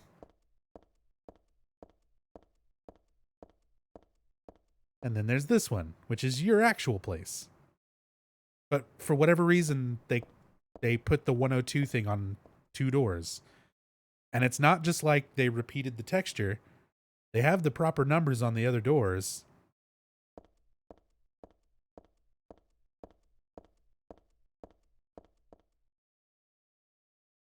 $105.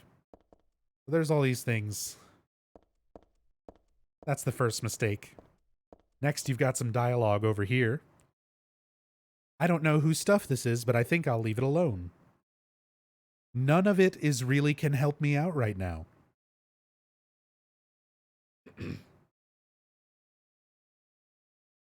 I'll say that one again. None of it is really can help me out right now. Good job, Jeremy. I don't know. This must have been like the last hallway before the game was done. And everyone was ready to be done on this project and take a vacation. And they just... There's so many mistakes. There's another one over here when you examine this. What's this doing here? That really pisses me off. It's like having someone spit on your sacred place. Looking at that makes me head hurt. What does it mean? Makes me head hurt.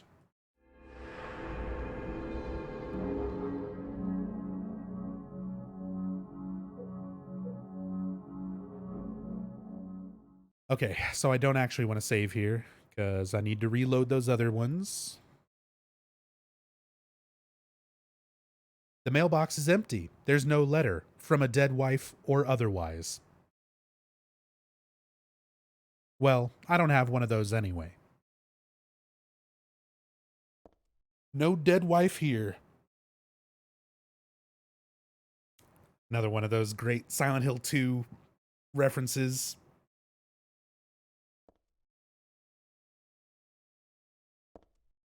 Little Easter egg.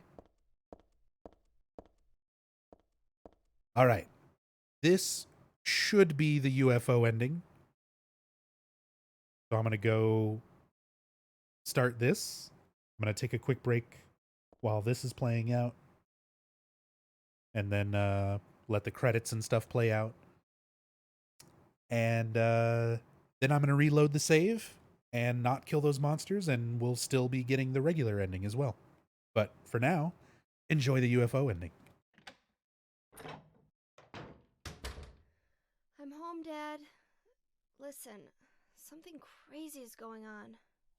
Cheryl, you're back. What happened?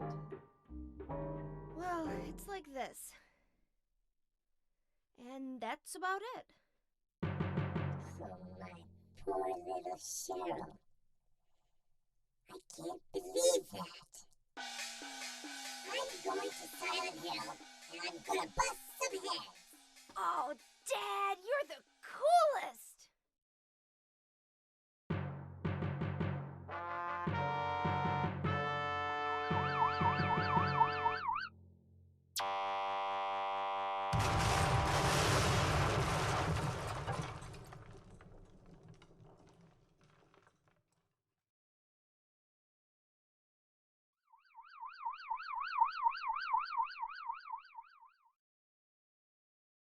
さあ良い子のみんな集まれ良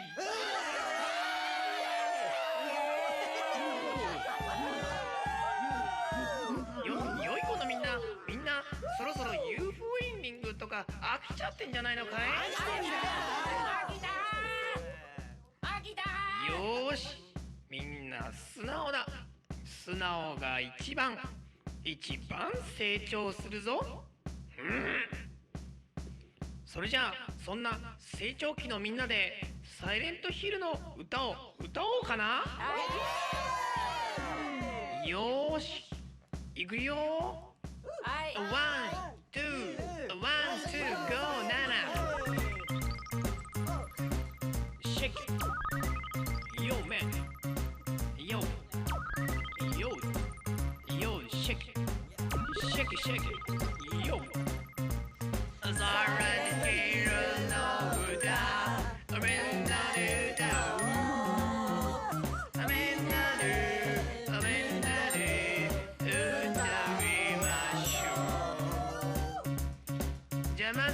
ディアの歌ね。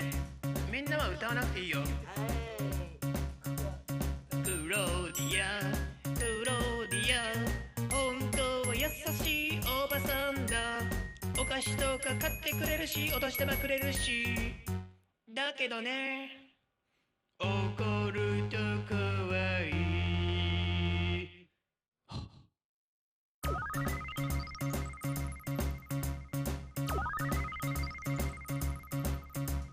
さらに昼の歌、みんなで歌おう。みんなで、みんなで歌いましょう。次はヴィンセント、ヴィンセント、ヴィンセントいくよ。ヴィンセント、ヴィンセント、本当優しい親思い。横断歩道でおばあさんの手とか引いてるし。だけどね、わがままだよ。でも偉いじゃん、おばあちゃん引いたんだ。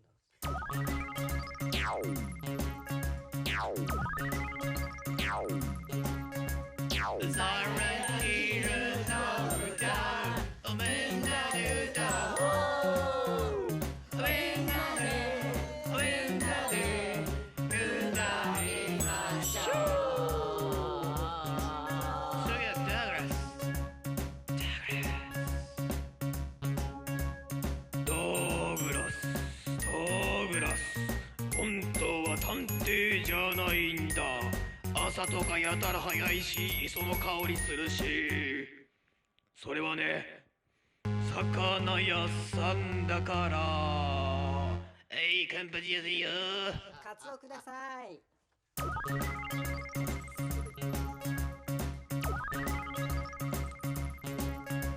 さらに昼の歌、みんなで歌おう。みんなでみんなで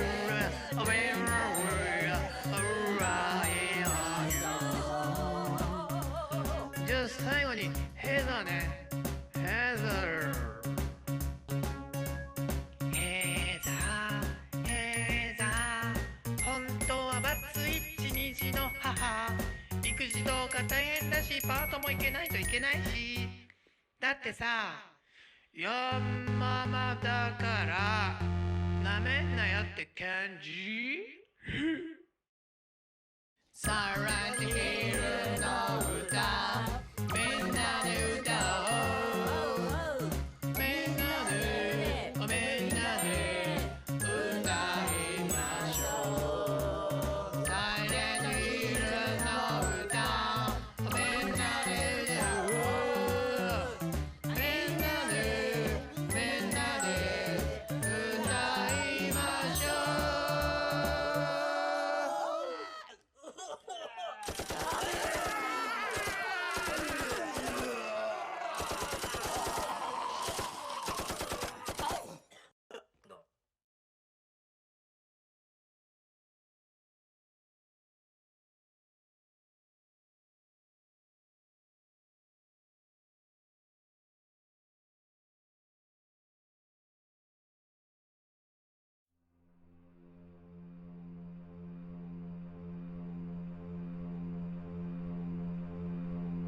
All right. So that's the UFO ending, or the revenge ending. And I love that there is continuity from Silent Hill 1 to Silent Hill 2 to Silent Hill 3 with their UFO endings. In Silent Hill 1, Harry gets abducted by the aliens. In Silent Hill 2, Harry is with the aliens and they abduct James. And then in Silent Hill 3, Harry, James, and the aliens are just hanging out in Harry's apartment. And Heather talks about all the crazy shit going on. So they go with the aliens to Silent Hill and just destroy it. The end. Cat Link wasn't here for the Silent Hill 3. I mean, she was here earlier. She rated. But she's probably gotten some food and some sleep by now. I would have.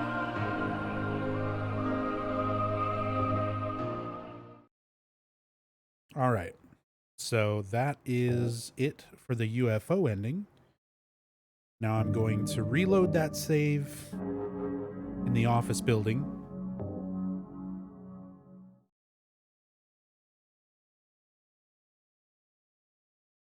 We're going to signify we're done with the UFO ending stuff by taking off the transform costume. We'll go back to the normal outfit for the remainder of the game.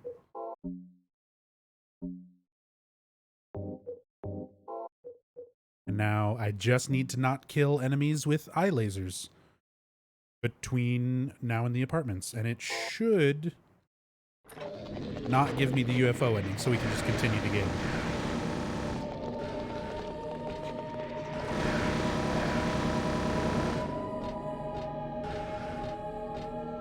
Thank you so much for counting, Pablo. I very, very much appreciate it. Made keeping up with this so much easier.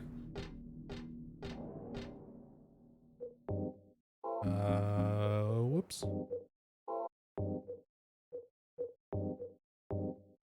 There we go. No other special costumes? I mean, there's a ton of costumes in this game.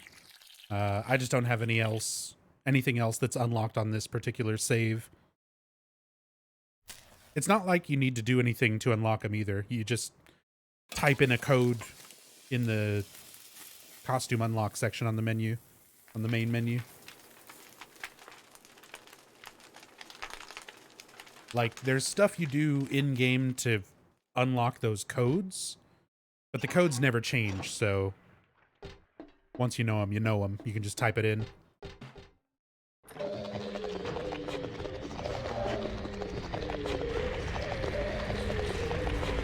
What's your favorite regular t-shirt extra costume for Heather in this game? Probably Don't Touch. There's one of her shirts that just says the words "Don't Touch," and it's got like two hands crossed.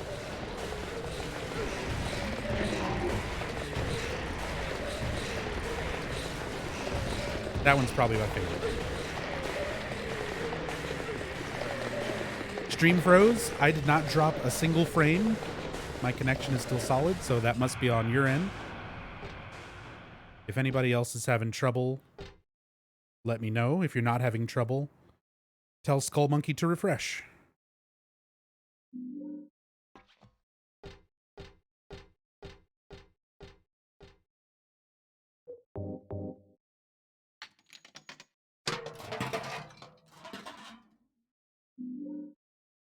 No trouble?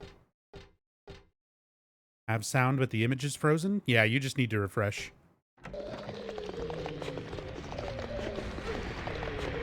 That's just Twitch being Twitch. Nothing on my end.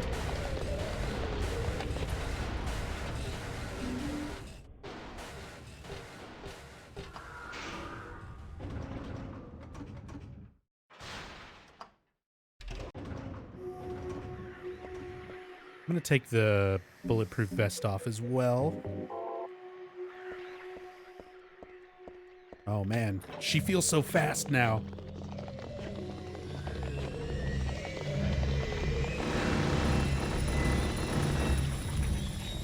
How do you get the beef jerky to work on the slurpers? You just put it down. You just put it down next to them.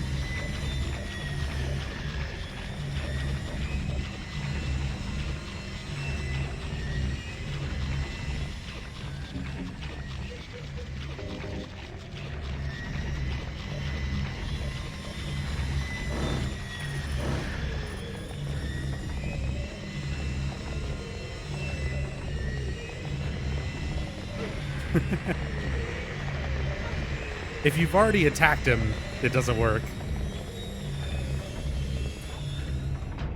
But yeah, you can just put it down.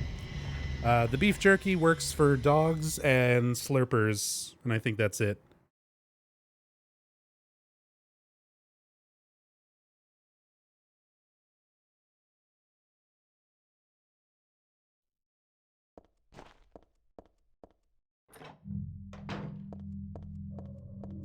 But yeah, it basically just makes him distracted. It's what the Slurper was already doing. How he was like munching on that corpse back there.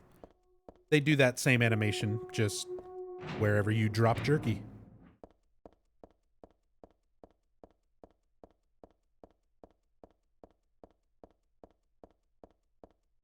New to Silent Hill. There was a game you played when I was young. All I can remember is you're in an apartment complex. Yeah, Silent Hill 4. The Room. Predominantly takes place in an apartment.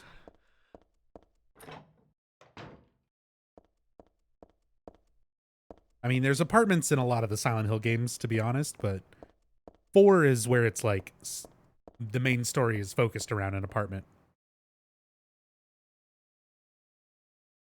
Okay, so this time should be no UFO ending. Perfect.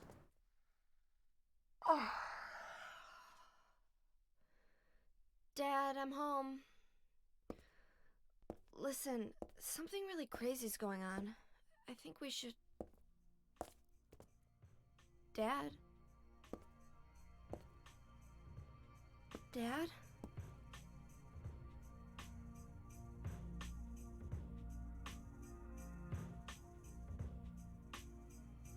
No! No!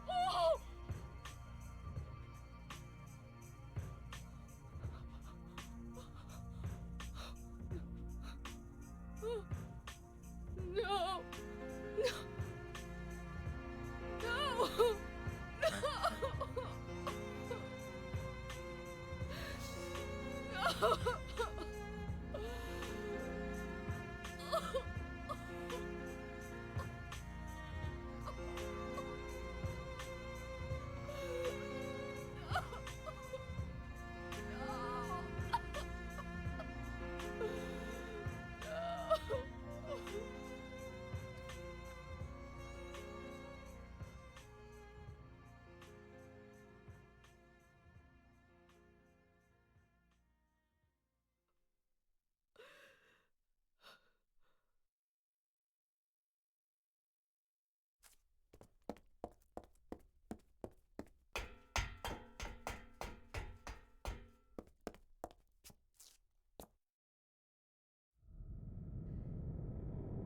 Did you do this?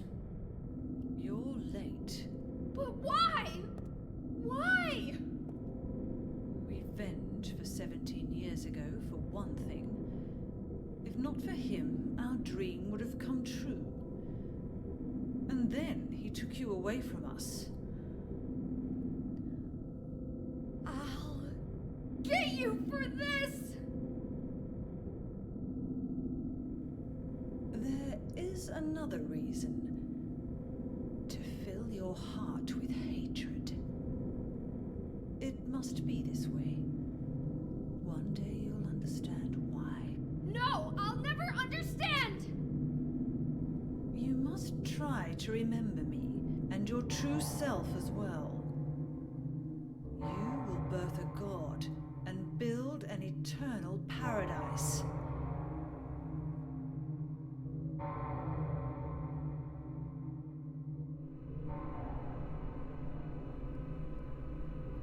He's the one who killed your father. I merely gave the order. So, what will you do?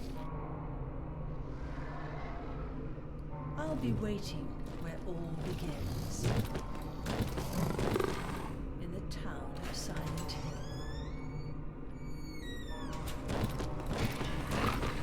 I'll kill you, you bitch.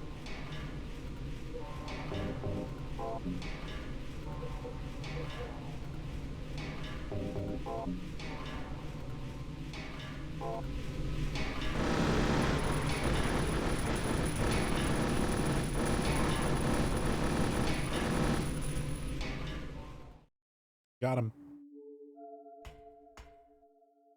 That's for killing Dad.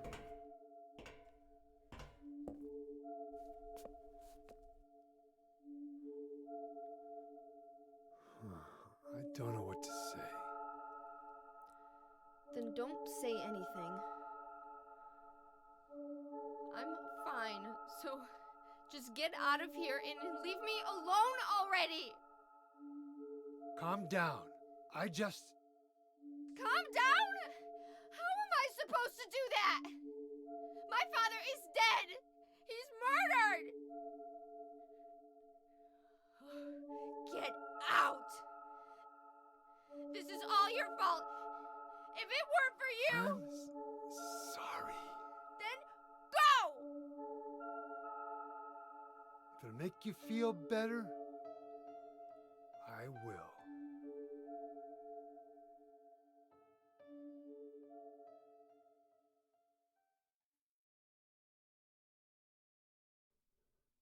Is he okay like this? What else can I do? There's no one here to give him a decent burial.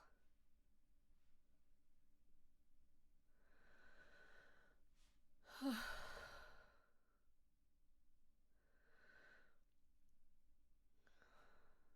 sorry, Dad.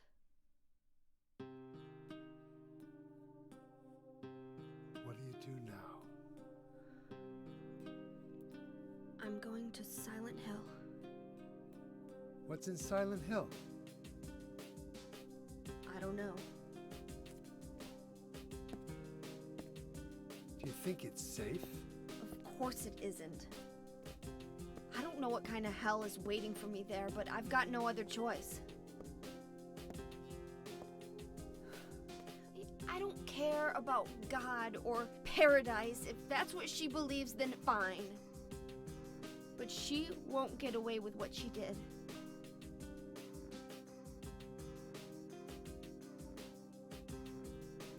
When I find her, I'll kill her myself.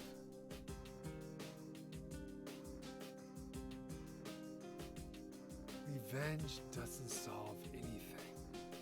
Maybe not, but that's what I'm going to do. How are you gonna get there? None of your business. I'll give you a ride. I don't need your help. Yeah, but it's too far to walk. Besides, I'm partly responsible for this. I'll bring the car around back. Come by when you finish saying goodbye. You know, you might die too. That's fine. Nobody's gonna cry over my grave.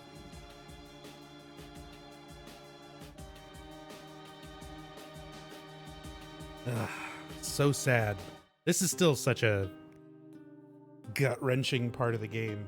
It's like, after all that, Heather finally makes it back home, and her dad is dead, killed by the missionary by the order of Claudia.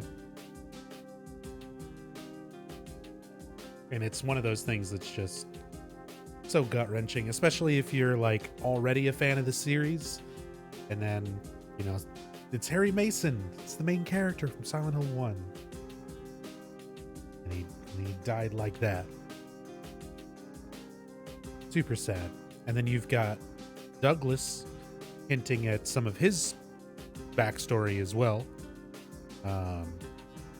Saying, you know, nobody's gonna cry over him, you know, nobody's gonna have to worry about that, because he's basically saying, you know, there's nobody left in his life that cares about him. And he talks a bit more about that, that he had a son and like kind of what happened later.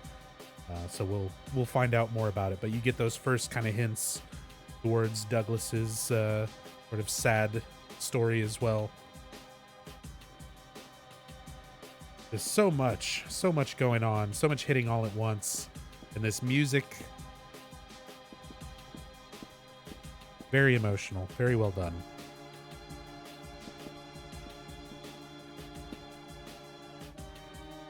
I'll find that woman and make her pay. I promise I will. I wonder if my dad would be mad at me for thinking that way. I'll be back, Dad. I promise I'll come home soon.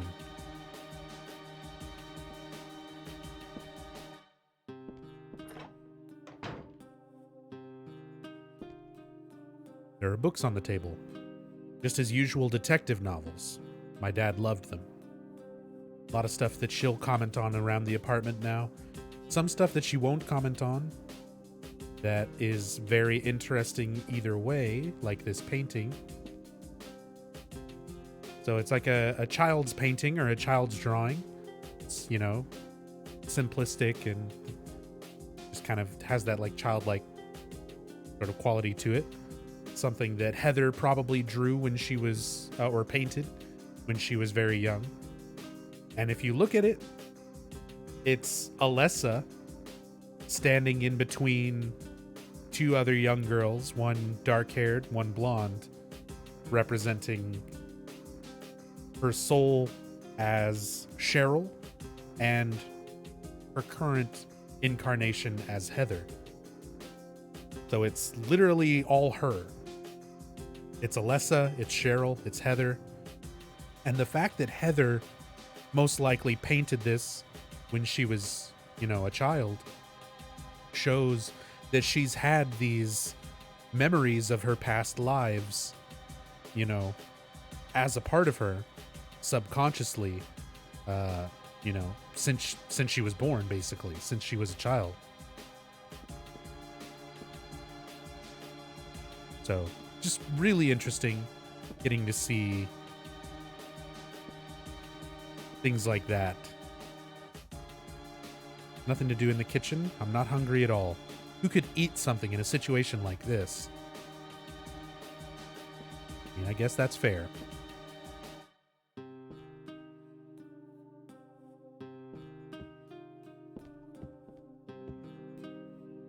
Dad, why did you have to die? You told me you were the strongest man in the world. Liar.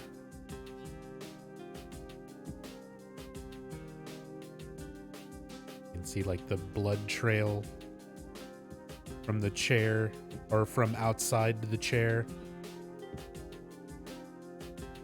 And it makes you wonder, like, what exactly happened with Harry and the missionary. Did the missionary attack him and Harry was still alive, like walking down here bleeding until he made it to the chair? Or was he brought here, like, was his body put there to be found by Claudia or by the missionary? Just again, because she's specifically trying to get to Heather.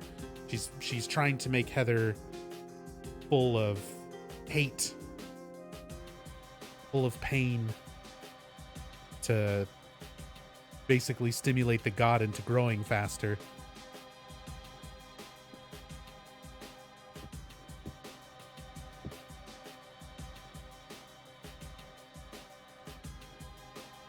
And there's a little stuffed otter.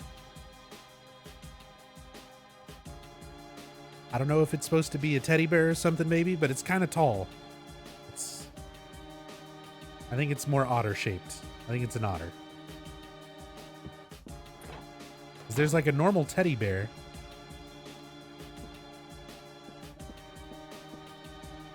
Yeah, there it is.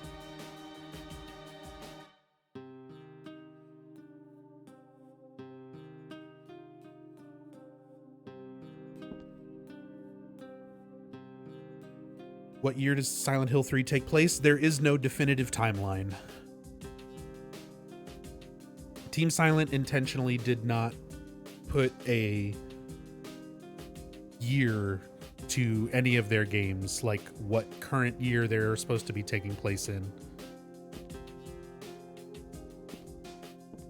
There's time discrepancies, like, or differences, like the 17 years after Silent Hill 1 that this takes place is a confirmed part of the timeline. Like, that 17-year gap is there and accurate. But as far as like what year it was when Silent Hill 1 happened, what year it is now, there's nothing definitive there.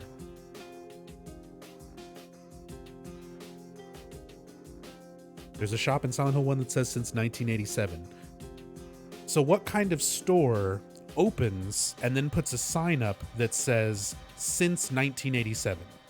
Like, if a store opened today at your local supermarket, your local, whatever chain of stores. And it had a sign out front, in business since 2019. Would that make a lot of sense? There's so many things that people can look at to try to put a timeline to Silent Hill, but there just isn't one. Like, there is no set defined year that Silent Hill 1 was to take place, for Silent Hill 3 to take place, and all of those things. Like, years didn't start getting applied to the series until after Team Silent had nothing to do with the games, and Western developers started trying to fit it all into a proper year and timeline. The thing is, it's a fictional universe. At the end of the day, it's a fictional universe. It has a lot of parallels to our reality, because it's obviously based on our reality. So there's similar looking car models, like the Jeep YJ Wrangler that Harry Mason drives in Silent Hill 1, that didn't come out until 1987.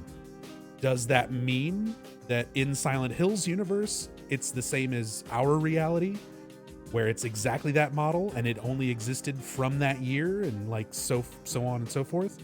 Like, it's a fictional universe. It could be a Jeep Wrangler, and it could exist in a completely different year, like, it's based on reality, but it's not the basis for forming a timeline.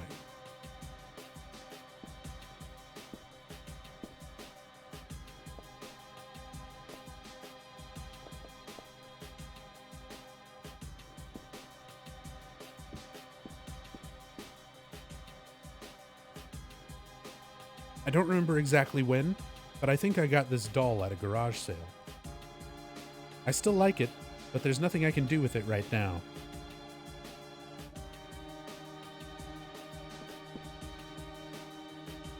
Morning always comes. It's corny, but it's true. But if your eyes are closed, it always feels like night. That's the hero's line from this movie. I always liked that line, but now it just seems stupid.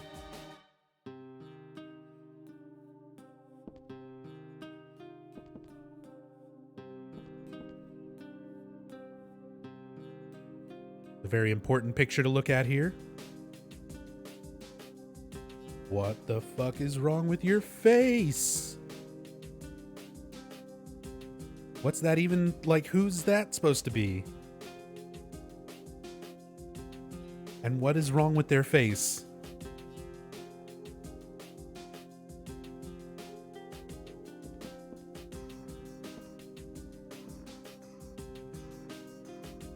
I don't remember exactly when, but I think I got this doll at a garage sale. I still like it, but there's nothing I can do with it right now.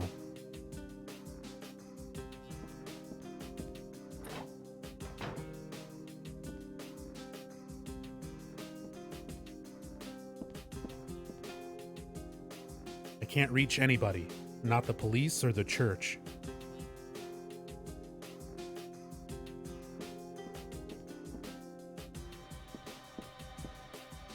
There's no need to go back on the roof. That monster is dead now.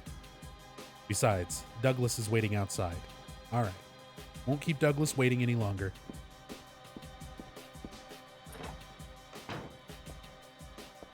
What's the church gonna do? I guess for, like, arranging a funeral?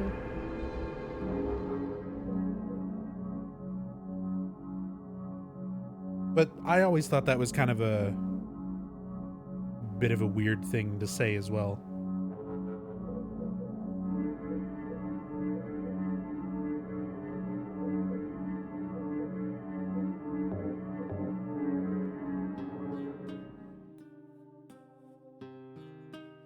"72 hours? Are you serious?" I'm serious. It's not all just me. It's not just me going for 72 hours. It's 5 people across 5 different channels. But Silent Hill, we started with Silent Hill 2 on Techie's channel. He finished up, and then it went to Maxie's channel. He did Silent Hill 1, finished up. Now we're on Silent Hill 3 over here. I've still got like 3 more hours And then after me, it'll be Silent Hill 4 over on An Eternal Enigmas channel.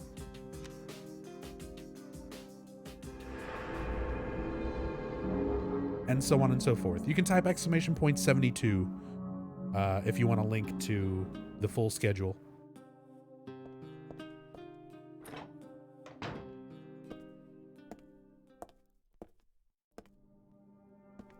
I just met some guy named Vincent. Vincent? He's a friend of yours, right? I'm not sure. He said when we get to Silent Hill to look for a guy named Leonard. And he gave me this map.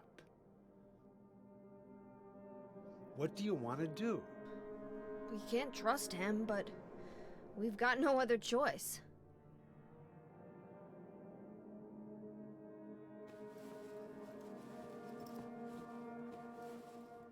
Here, take this too. What's this? Your father was holding it.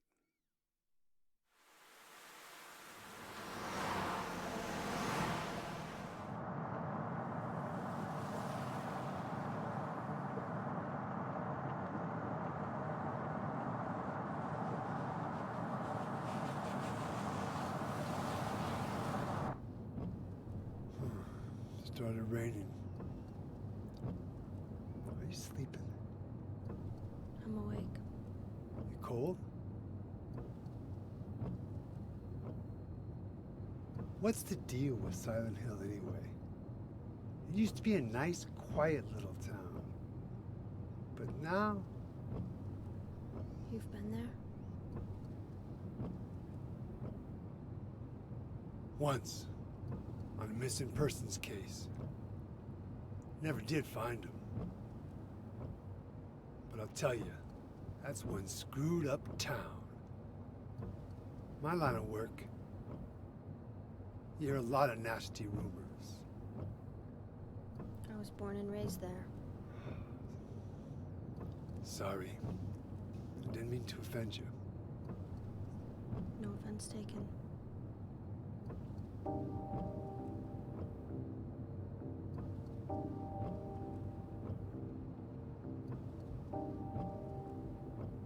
Anyway, I thought you grew up in Portland.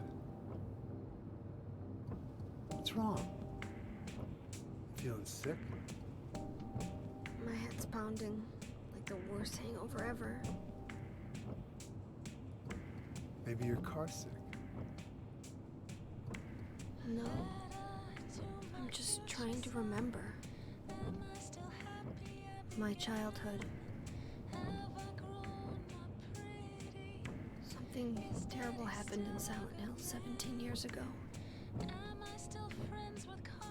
woman named Dahlia. She tried to summon the ancient god of the town. She offered up her very own daughter. That's crazy. Maybe so, but it worked. The girl gave birth to a god. You see, that girl had special powers. Powers?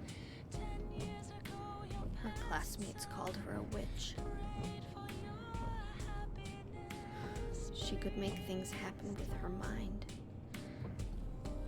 She could kill people just by wishing for it.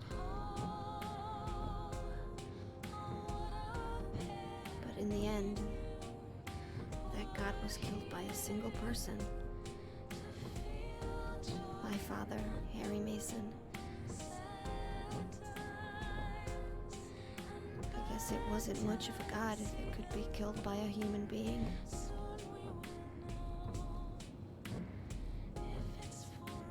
But I think Claudia's trying to do the same thing again.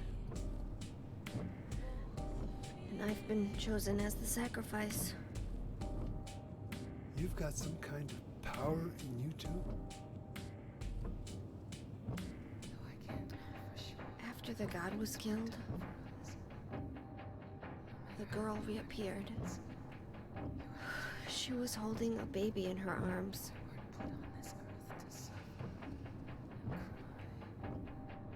before she died, she gave the baby to my father.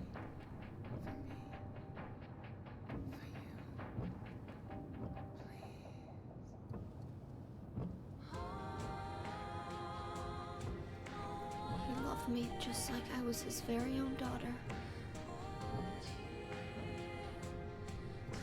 Even though he didn't know who or what I was.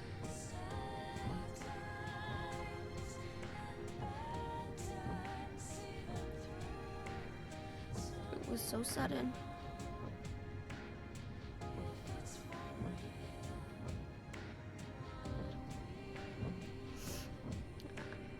I never had a chance to tell you how happy you made me.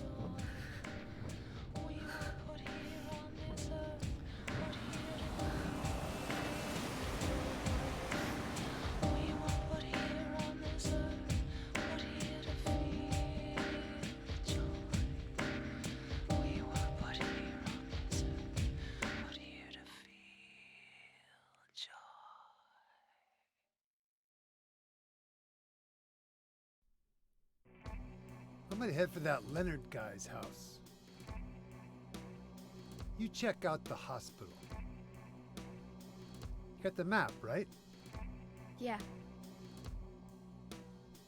You gonna be okay alone? I'm not a child, you know. Are you sure it's not you who's afraid to be alone? You're right. I am afraid. I'm 50-something years old. I ain't never seen nothing like this. I still feel like I'm dreaming. More like a nightmare, I'd say. Yeah. I want to wake up and have a smoke already. Meet me back here when you're finished looking around the hospital. Okay? Roger.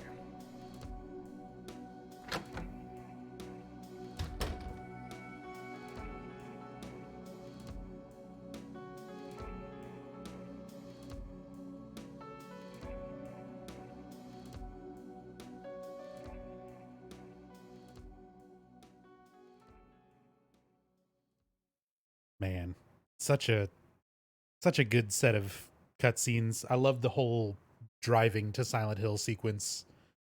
That whole interaction between Douglas and Heather. The music is so good. The ambience of like the rain and like the driving sound effects.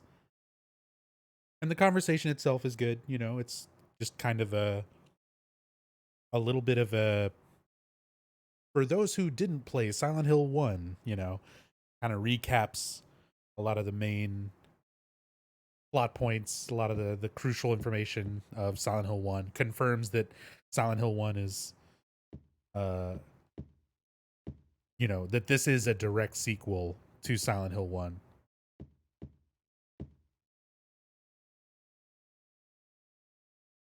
That's got to be a coincidence.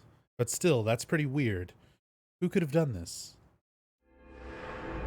More Halo of the Sun symbols, seemingly following us on our journey.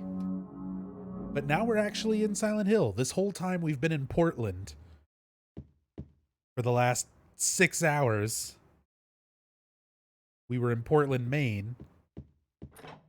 But finally, we're in Silent Hill.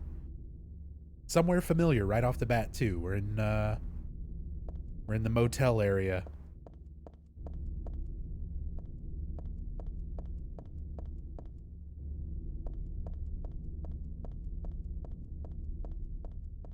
And it's one of those things that it's understandable. See, there's our sign, Jackson. But it's one of those things where it's understandable how,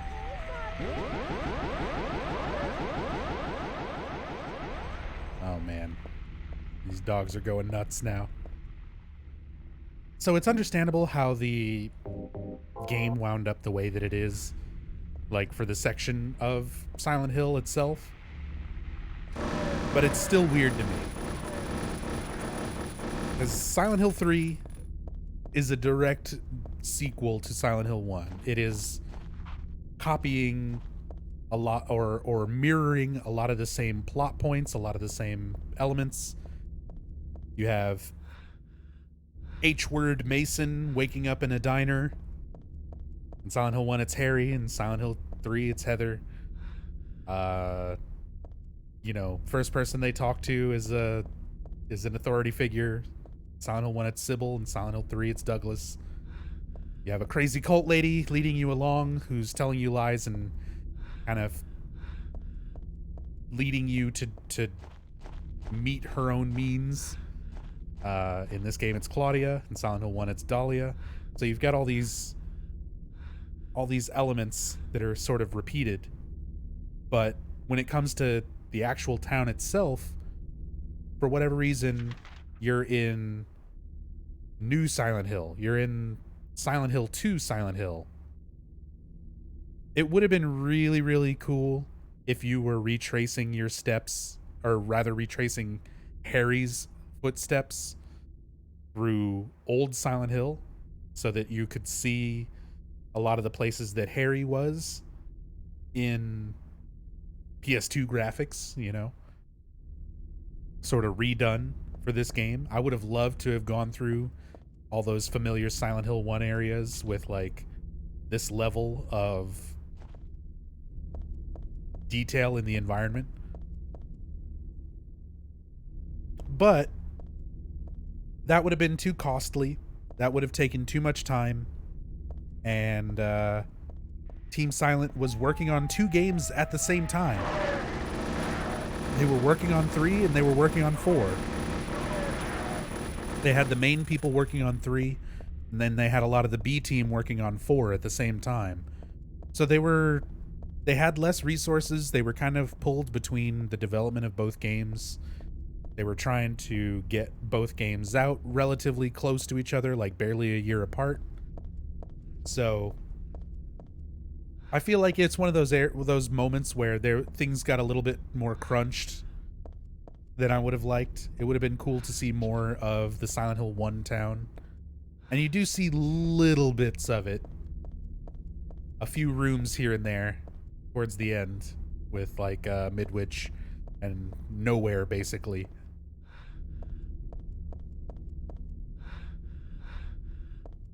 But yeah, you have the amusement park. But it's just little things here and there. Otherwise, you're mostly in like the Silent Hill 2 areas of the town. Which is fine. We can go into Heaven's Night. Go look around. But as a sequel to Silent Hill 1, it's like I would have much rather seen more Silent Hill 1 places.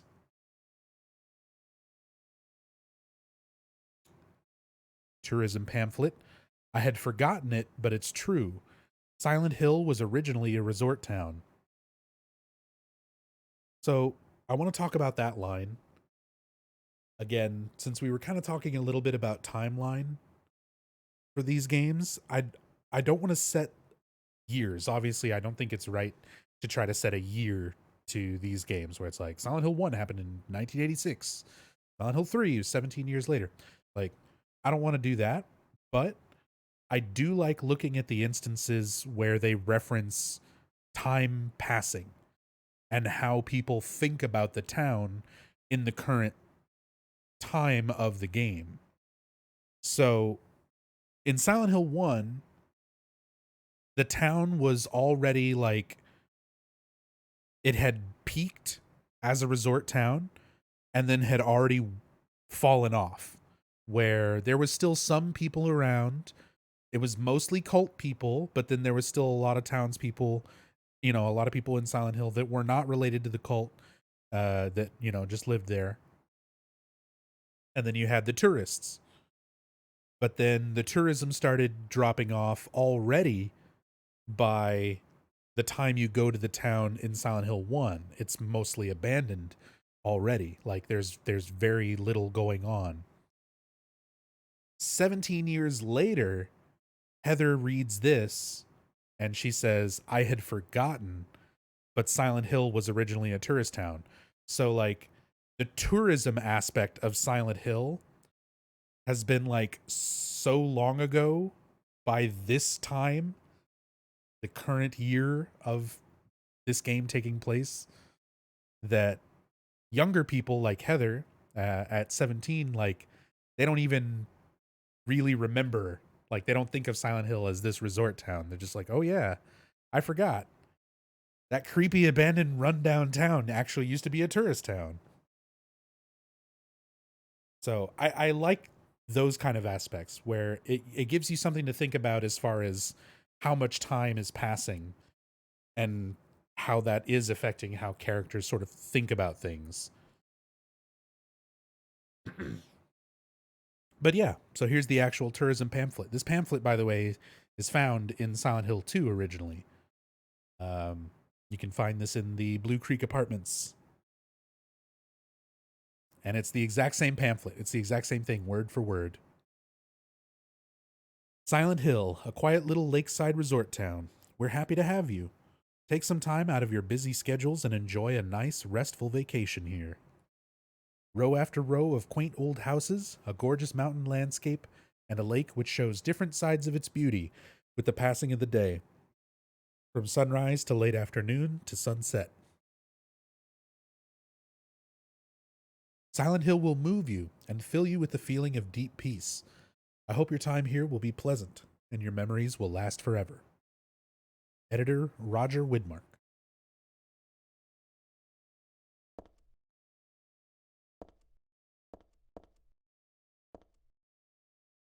You can see we've got a poster here on the corner of the stage. You can see the text on it. It says, The Return of Lady Maria. The flyer from a club shows a woman with long black hair. The Return of Lady Maria from 8 p.m. on the 27th. The 27th? That's today. So there really was a stripper named Maria. See, that's what's interesting, right? Serial, it mentions a Lady Maria who was here at Heaven's Night, but it's not the Maria that we know. It's a long black hair, you know, different person. So obviously it's there just to kind of be like, hey guys, remember Silent Hill 2? A little bit of a reference. But that is an interesting thing to like kind of think about too. Lock's broken. Paradise, huh? It's one sleazy paradise, all right. But it's better than the paradise that Claudia is talking about. Well, anyway, this isn't exactly where I want to hang out.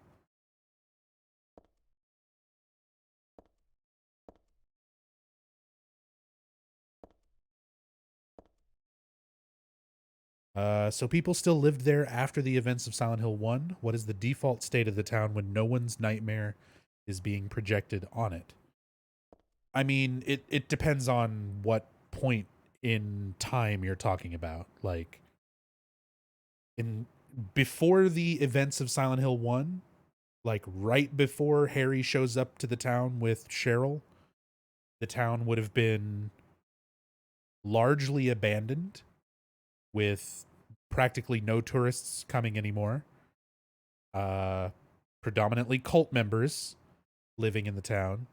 And then a few residents and people who were still around that were uninvolved, you know? By the time you get to Silent Hill 2, the town is like completely abandoned. And there's like nobody there. So it's one of those things that, you know, it changes as it goes on.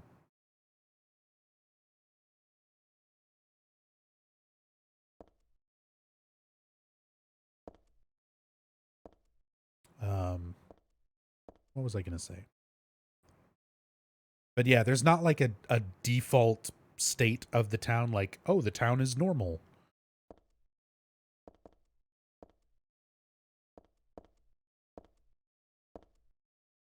But doesn't Kaufman say something like, when I woke up, everyone seemed to have disappeared? Well, yeah, but like, not from a completely functional, busy tourist town. Like, everyone disappeared.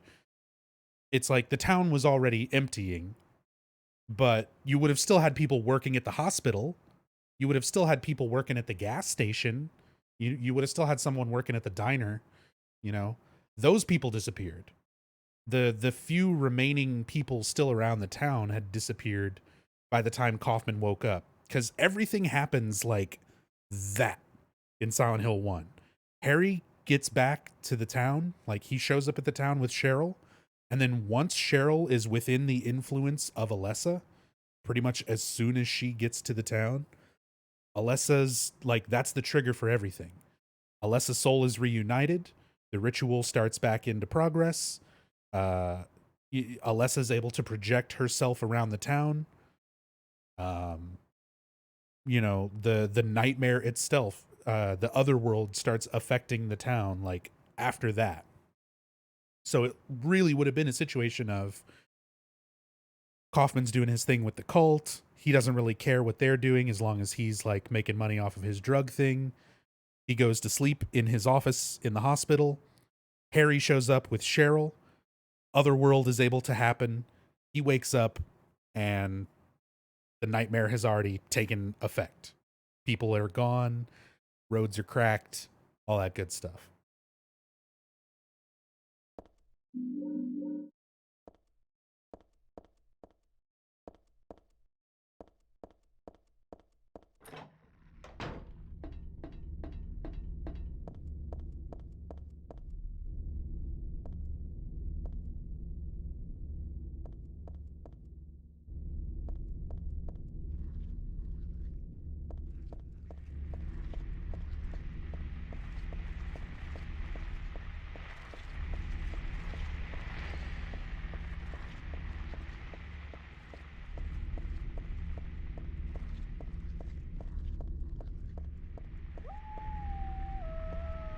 Nope, fuck you, I'm going to Brookhaven.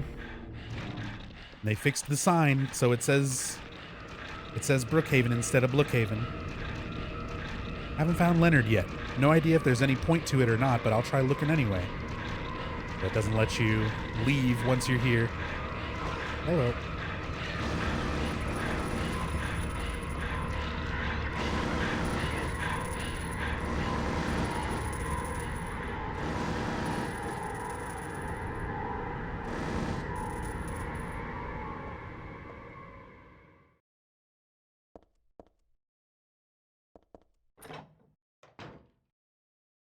So when did James and Mary visit? See, that's when we start getting into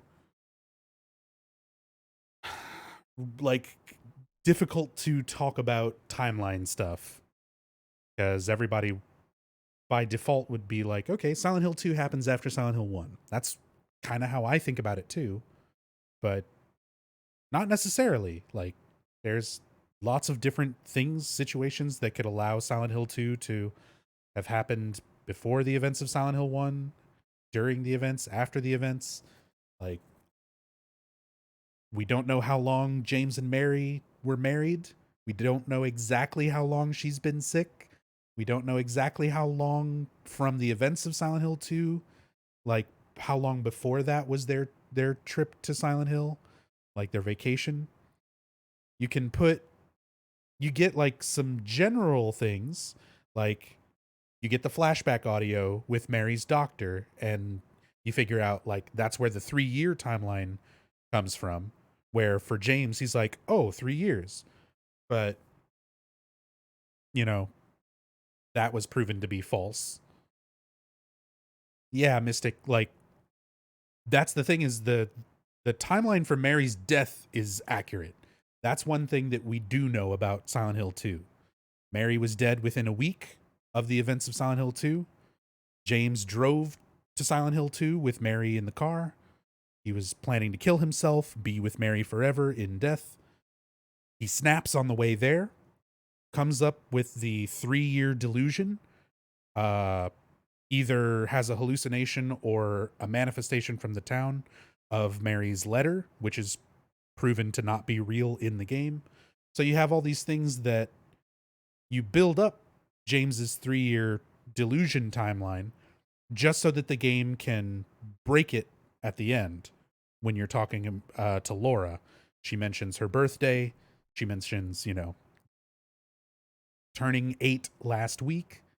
And you have a real letter from Mary, where she was telling Laura happy birthday. So it's like, that she was alive, roughly a week before the events of Silent Hill 2. So that kind of stuff you can figure out. But when did James and Mary get married? That's harder to figure out. How long were they married? That's harder to figure out. When exactly did they take their vacation to Silent Hill? Hard to figure out. It was before she was sick, so presumably 3+ years ago from Silent Hill 2's events, but as said, there's just not enough information there to work out those details.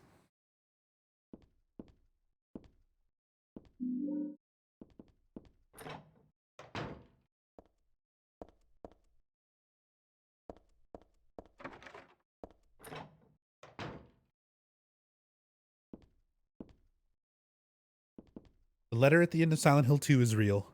And the letter that Laura has, the one that she gives to James to read when you're in the hotel, in the piano room, is real. But the letter that you have at the very beginning, in my restless dreams, I see that town, the one that you start with in your inventory, it's not real. After the Eddie fight, it turns from a letter into blank, a blank piece of paper. And then as you progress through the hotel and James's memory of what actually happened returns, the letter completely vanishes from your inventory.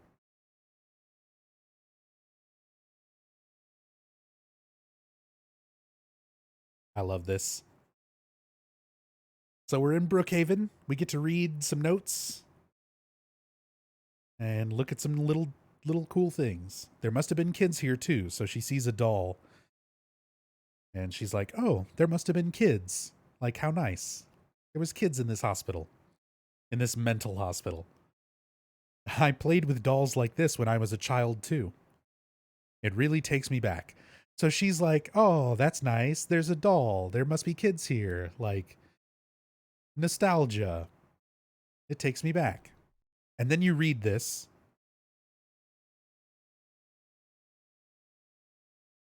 This day has finally come. That's right, the day when you and I will meet. I was always thinking of you here in this gloomy cell. I never even knew your name or face until today. But now I know. I know you're the one I've been waiting for. And haven't you been waiting for me too? That's why you came to rescue me. Oh, how I love you, Heather. I want to give you my prized doll I made to commemorate our meeting. The start of this everlasting love. Ah, I can already see your smiling face. Stanley Coleman. So we read this creepy, stalkerish note left by a very mysterious entity known as Stanley Coleman.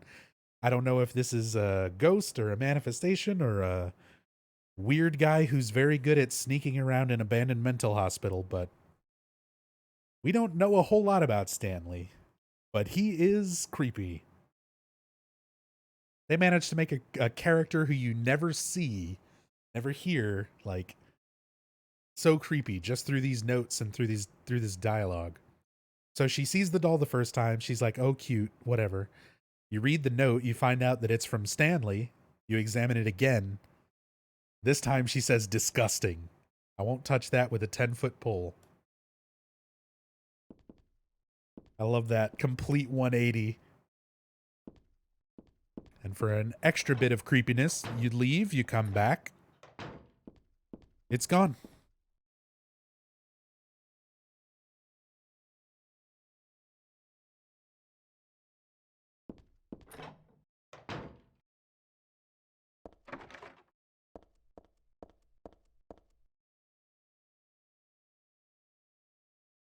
Gonna upload to YouTube. So probably some of the segments will be, but probably not all of them. Not everybody on Team Silent has a YouTube. Not everybody is active with it. Like Enigma has a YouTube, but he doesn't use it anymore. He doesn't really upload things anymore. So all these portions, each game, are on different streamers' channels. So I'll probably put this segment, like I'll put my stuff on YouTube. I'll archive it. It'll all be archived on Twitch, no matter what. Like every portion of this will be highlighted, and it'll be on everyone's respective Twitch channels. So if you missed a part of it, you can go and watch it in the VODs, in the archive video on everybody's channel. But not everybody might not put it up on YouTube, is what I mean. So there you go. Techie, who did Silent Hill 2 at the start of the marathon. You definitely want to catch that one too, because it's the debut of the first person mod for Silent Hill 2. So that was a really, really good run. Definitely worth going and watching. And what's up, Techie?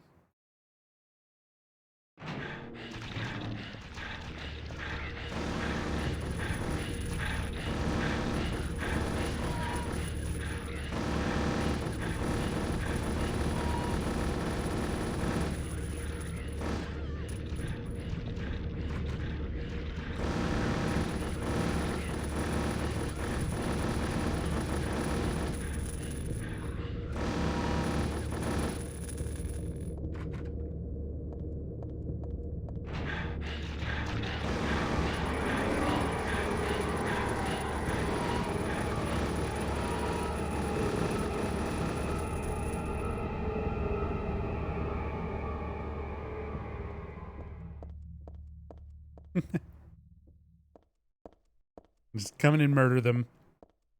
And that, like, music just abruptly leaves. Like, fine.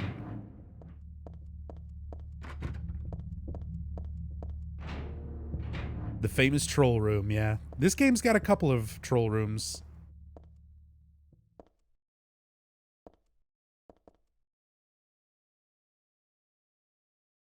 So the thing about James having Mary's body in the car is real. It is real. Your breakdown of the story kind of left me confused. Yeah, sorry.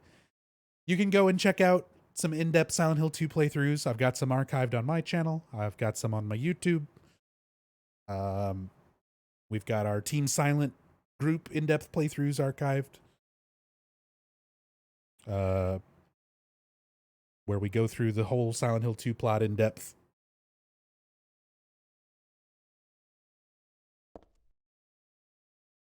So if you want more backstory, more information on that, it's out there. I just don't want to get into too big of a discussion on it right now, because I don't know if you noticed, but this is 3. This is Silent Hill 3. It's fun to talk about the other ones, though. But I don't want to get too distracted, too off topic. Next letter from Stanley Coleman. The organization has me shut up in here.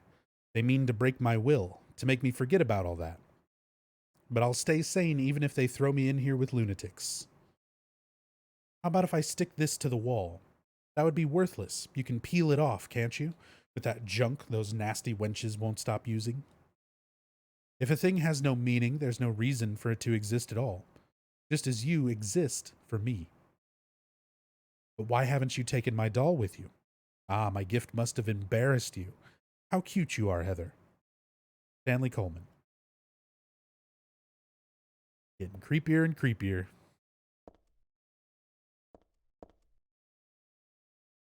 There's a lot of things stuck to the wall. A cookie, a toothbrush, a spoon, a Christmas card, a clock. Whoever it was probably used glue, but why do this in the first place?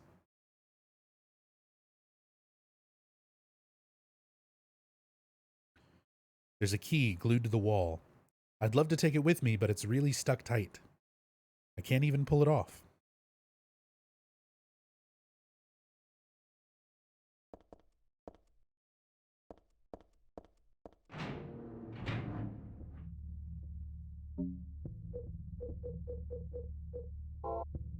We've got a key that we need stuck to the wall.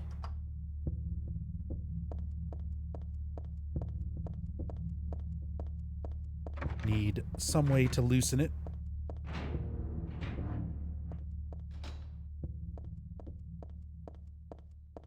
And this is one of those things that always throws me off a little bit when I'm speedrunning.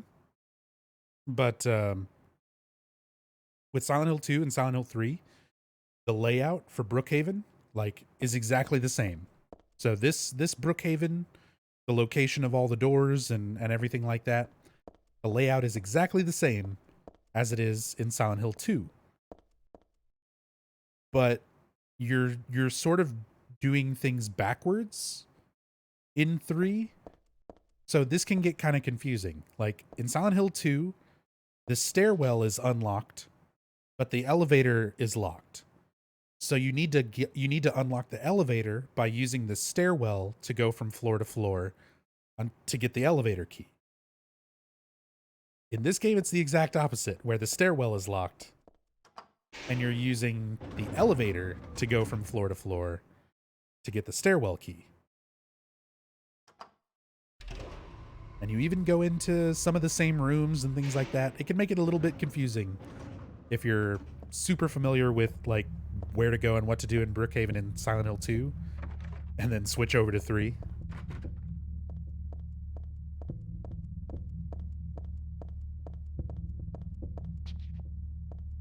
Got another Stanley Coleman here.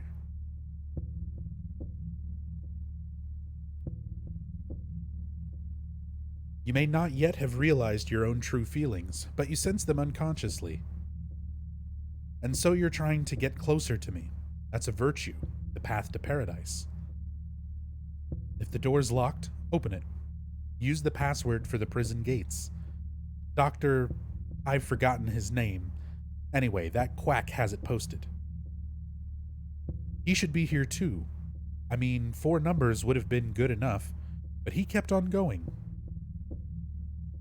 Isn't it a shame? I'm not there. Aren't you irritated? I long for you, but you're so cruel. Still, I want you, Heather. Stanley Coleman.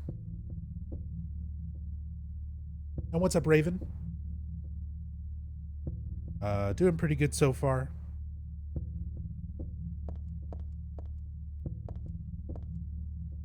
Thank you so much for the support, man. All right. So then we've got a typewritten memo here. What's this supposed to mean? So, another puzzle. I'm going to kind of work through it and explain it. This one was difficult to solve. It's not like Shakespeare, because technically all the information you need to solve it is right here. But this puzzle, figuring out the one little piece of how to solve it is such a stretch. Like, I'm surprised at anybody who legitimately solved this without looking something up or referring to a guide. Because I'll admit, when I was going through this game the first time on hard difficulty, hard riddles and stuff, I had to look shit up. It's fucking Shakespeare. It's stuff like this. I said, get into it. Pure eyes, blue like a glassy bead. You are always looking at me, and I am always looking at you. Ah, you're too meek, beautiful, unspoiled. Thus I'm so sad, I suffer, and so happy, it hurts. I want to hurt you and destroy myself. What you would think if you knew how I felt. Would you simply smile, not saying a word? Even curses from your mouth would be as beautiful as pearls. I place my left hand on your face as though we were to kiss. Then I suddenly shove my thumb deep into your eye socket. Abruptly, decisively, like drilling a hole. And what would it feel like? Like jelly? Trembling with ecstasy, I obscenely mix it around and around. I must taste the warmth of your blood. How would you scream? Would you shriek, "It hurts, it hurts"? as cinnabar red tears stream from your crushed eye. You can't know the maddening hunger I felt in the midst of our kisses, so many of them I've lost count. As though drinking in your cries, I bring my hopes to fruition, biting your tongue, shredding it, biting at your lips as if tasting your lipstick. Oh, what euphoric heights I would reach, having my desires fulfilled like a greedy, gluttonous cur. I long too for your cherry-tinted cheeks, tasty enough to bewitch my tongue. I would surely be healed and would cry like a child. And how is your tender ear? It brushes against my cheek. I want it to creep up to my lips so I can sink my teeth into its flesh. Your left ear, always hearing words whispered sweet as pie. I wanted to hear my true feelings. I never lied, no, but I did have my secrets. Ah, but what must you think of me? Do you hate me? Are you afraid? As though inviting you to the agony at the play's end. If you wish, you could destroy me. I wouldn't care. As you wish, you may destroy me. I wouldn't care. What a fucking poem. And based on the way it's written and everything else, I'd say it's a safe assumption that that was written by Stanley Coleman. But yeah, that is the puzzle. Like, everything to solve this door, this locked door with a number keypad, everything we're supposed to get for that comes from this. So here's why I don't like this puzzle. Here's the weird stretch for this one. Here's the bit of logic that you need to figure out to solve it. Are you ready? Here's the missing piece. The keypad is a face. Are you following me here?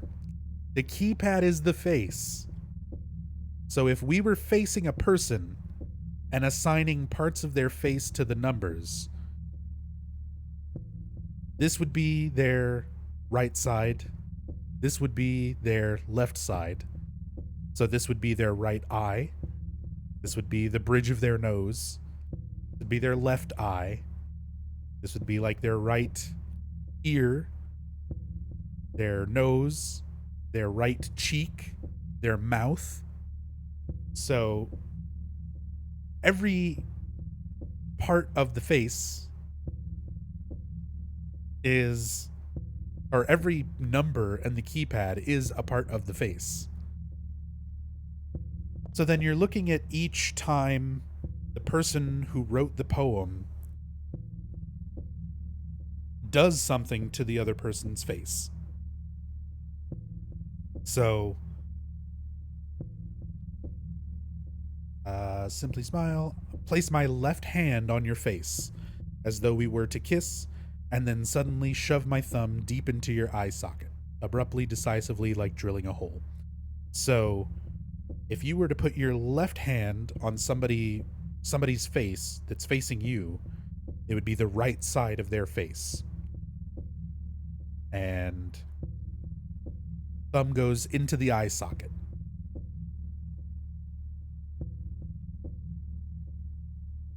So you would come over here and look at this. This would be the right side of their face where you put your left hand. So 1 would be where the eye is, and then it mentions the blood dripping down. So it would drip down from 1, the eye, to 4.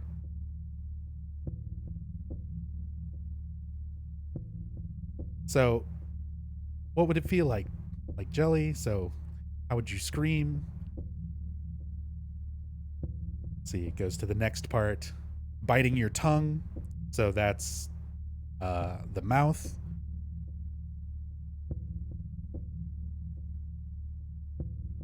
Cherry tinted cheeks. So mentions the cheeks. Mentions the tender ear. Wanted to creep up to my lips. So nothing, like, he doesn't do anything to the left ear. So they mention some other parts of the face where he doesn't do something to it. He doesn't bite it or crush it with his finger or anything. But yeah, essentially the idea is you're supposed to follow the poem's points from face part to face part. So first we have the blood running down the right side, the mouth, the cheeks, and then the ear. And it's one of those ones that's also a little bit like process of elimination, because it doesn't specify which cheek. It just says cheeks. So you have to try it with 7, and you have to try it with 9 as the third digit. It's no, the solution's 4896.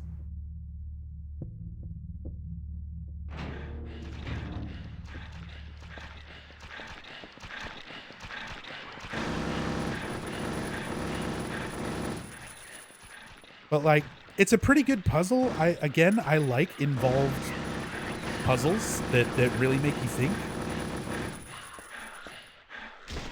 But I feel like it's such a stretch that the keypad is the face. I kind of wish there was a little bit more to it to kind of allude to that or hint to it a bit.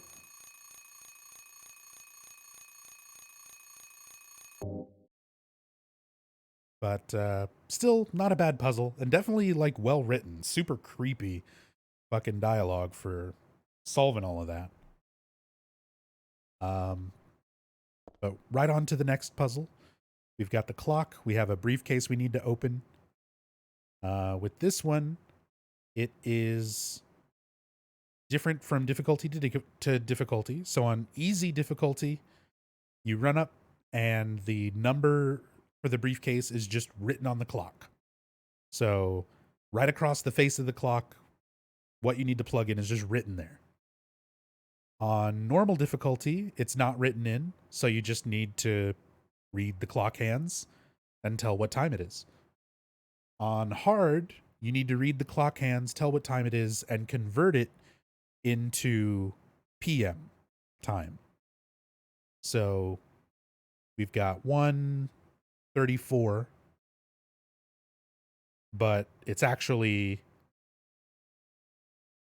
yeah, because it's 24-hour format, and you're converting it to PM. So this would be 1:34 PM in 24-hour format. So 13:34 should be the solution.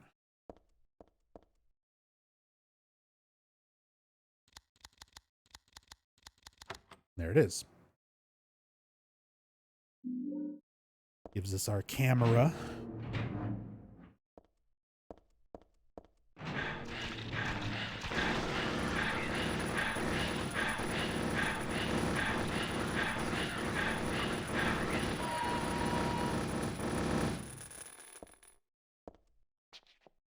You mean military time?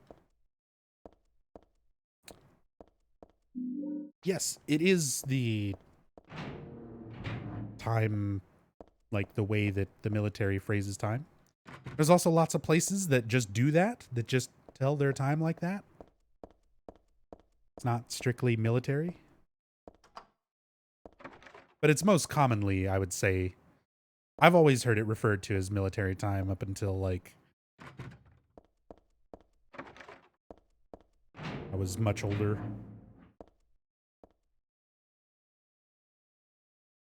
There's a man's corpse laid out on the stretcher.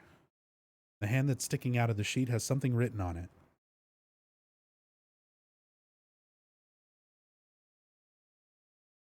The start time is my key. There's a tattoo on its foot. Margaret, let's swear our love until death do us part. So, we've got some really interesting stuff with this corpse, and the main reason why we're here in Brookhaven is because we're looking for Leonard Wolf, Claudia Wolf's father. Vincent, remember, gave Douglas a notebook and a map explaining that they needed to go to Silent Hill. They needed to look for Leonard Wolf. And we get a lot of information, but it's very scattered, the way that you kind of have to find it and piece it together. But there is a decent amount of information on Leonard here. And this corpse is going to be one of them. Like, if you're piecing together a lot of Leonard's backstory, the corpse is going to come into play. Like, this is one of Leonard's victims. And we find out a little bit more about all of that as we go on and get some more notes. So just kind of keep the corpse in mind. He's got a tattoo on his foot. It says, Dear Margaret, till death do us part. So he was married. He got married to someone named Margaret. There's a medical record here. Could this be for this dead guy? Background, unknown. Name and age, unknown. Not admitted patient. Found in poor mental state on hospital grounds. And temporarily installed in room M4 at chief's discretion.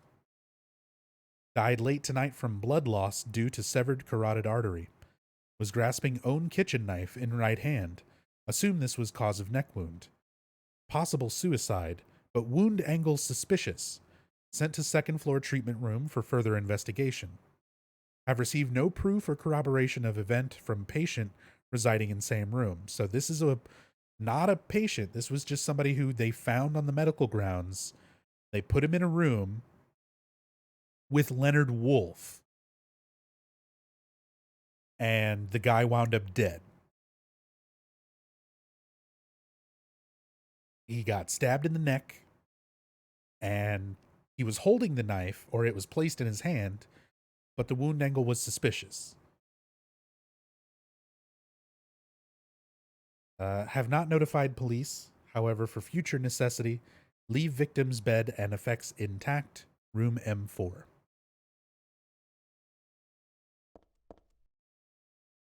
So we have Leonard's victim.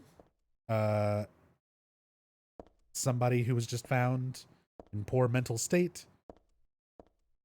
And something happened between Leonard and this person. And Leonard stabbed this person to death and tried to frame it as a suicide.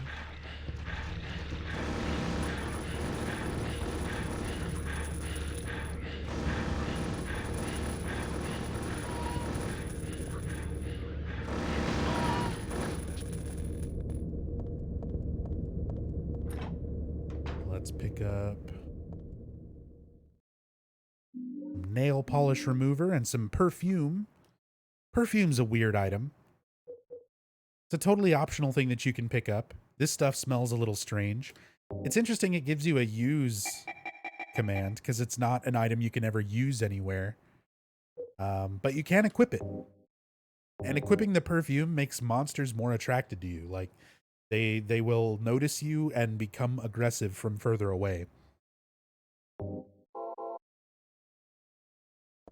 Outside of that, does not do anything.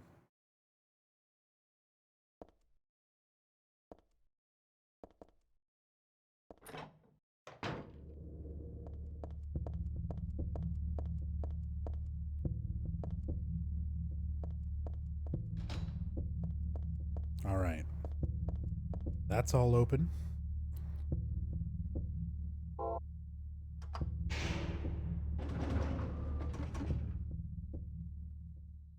Is that ever helpful, or is it just there as a joke? It is in very rare, specific situations. It can be a helpful item. It's used in speedruns. Like, there's certain categories where, for like 10-star, I think. It's 10-star and something else. There's another category that makes use of it. I don't remember. But I know you can use it to basically get some enemies to kind of move a little bit more. Oh, it is used actually, because there's a point in the game where you need, like during a speed run, where you're running past the amusement park where you get the roller coaster key.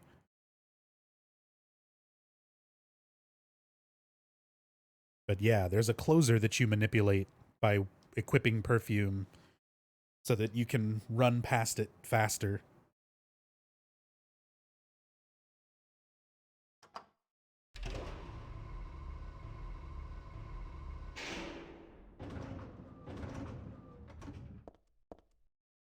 Ever played the old Myst games? Absolutely.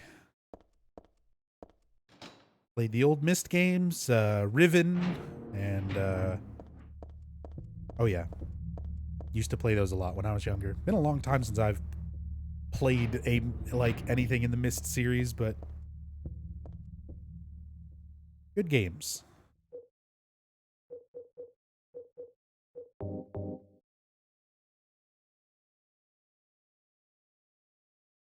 We got our nail polish, just like Stanley mentioned. You can pull the key off with that stuff the wenches use, aka the nail polish remover.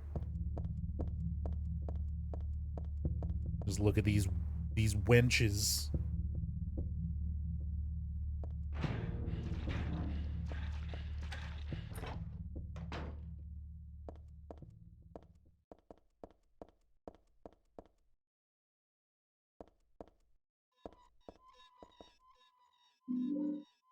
No reason to get the submachine gun. I've got an unlimited version, but fuck it. Let's pick it up.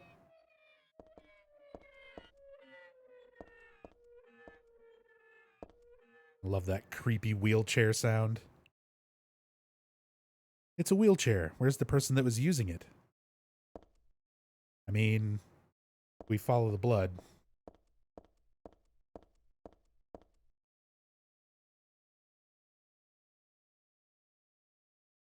So, Nub, explain your theory on this scene. I don't even remember what we were talking about that one time when we did a group playthrough and we were just bullshitting on this scenario. Because I honestly have no idea, what is supposed to have taken place here. And I don't think you're supposed to know. This is one of those ones where it's you just need to know that something fucking bad happened, but somebody left their machine gun behind for you. But yeah, it's you've got the blood leading to the elevator, the tipped over wheelchair, and all of the machine gun bullets. I used to think it was somebody in the wheelchair, right? And they already had the machine gun for whatever reason. And they got dragged off by a monster. And they were shooting the monster with their machine gun, but weren't able to kill it. And then just got dragged down into the elevator and killed. Here's the problem. If they were in the chair and they had the machine gun and something attacked them from this direction and dragged them that way, they would have shot into this wall. But there's no bullets over here or over here. It's only over here. It's only right specifically here.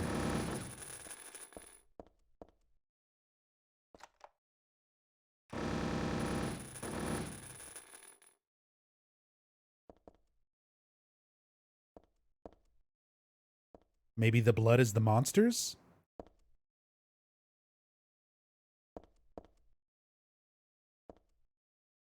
I don't know, man. You've got all this blood around the wheelchair.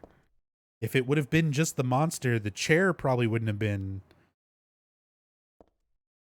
the only thing here at the end of the blood trail. And you figure there might be 2 different sets of blood. There'd be blood from someone attacked and blood from the monster if it managed to get shot. There is shell casings. There's shell casings by the wheelchair. So the gun would have been fired over here.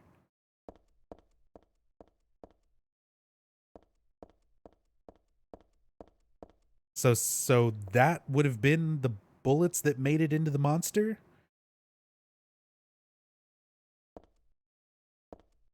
Maybe it wasn't even a monster. Maybe it was just two people. There's no monster prints. Just handprints. Anyway, point being, there's so many little like details to this just to convey like some bad shit happened. The blood trail continues into the elevator. Part of me wants to peek in, but then it's a little creepy too.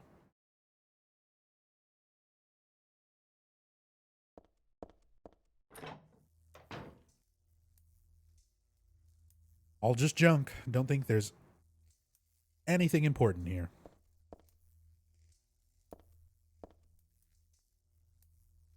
There's a suspicious space between the shelf and the wall, but I can't squeeze into there, and there's no way I can move the shelf either.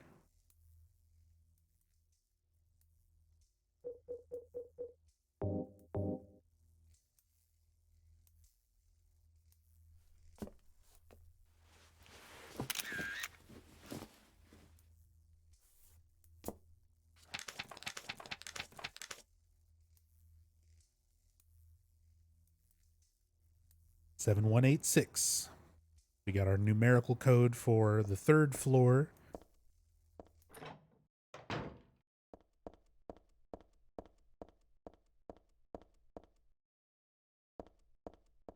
Set up.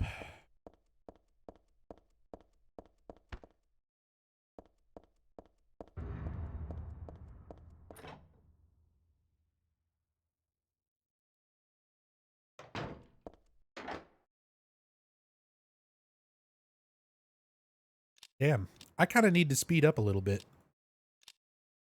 This always happens. What am I doing? I'm putting in the speed run. The other floor. There we go.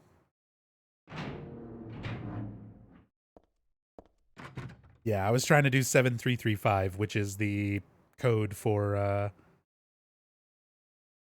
is that's the door on Silent Hill 2 that I'm thinking of.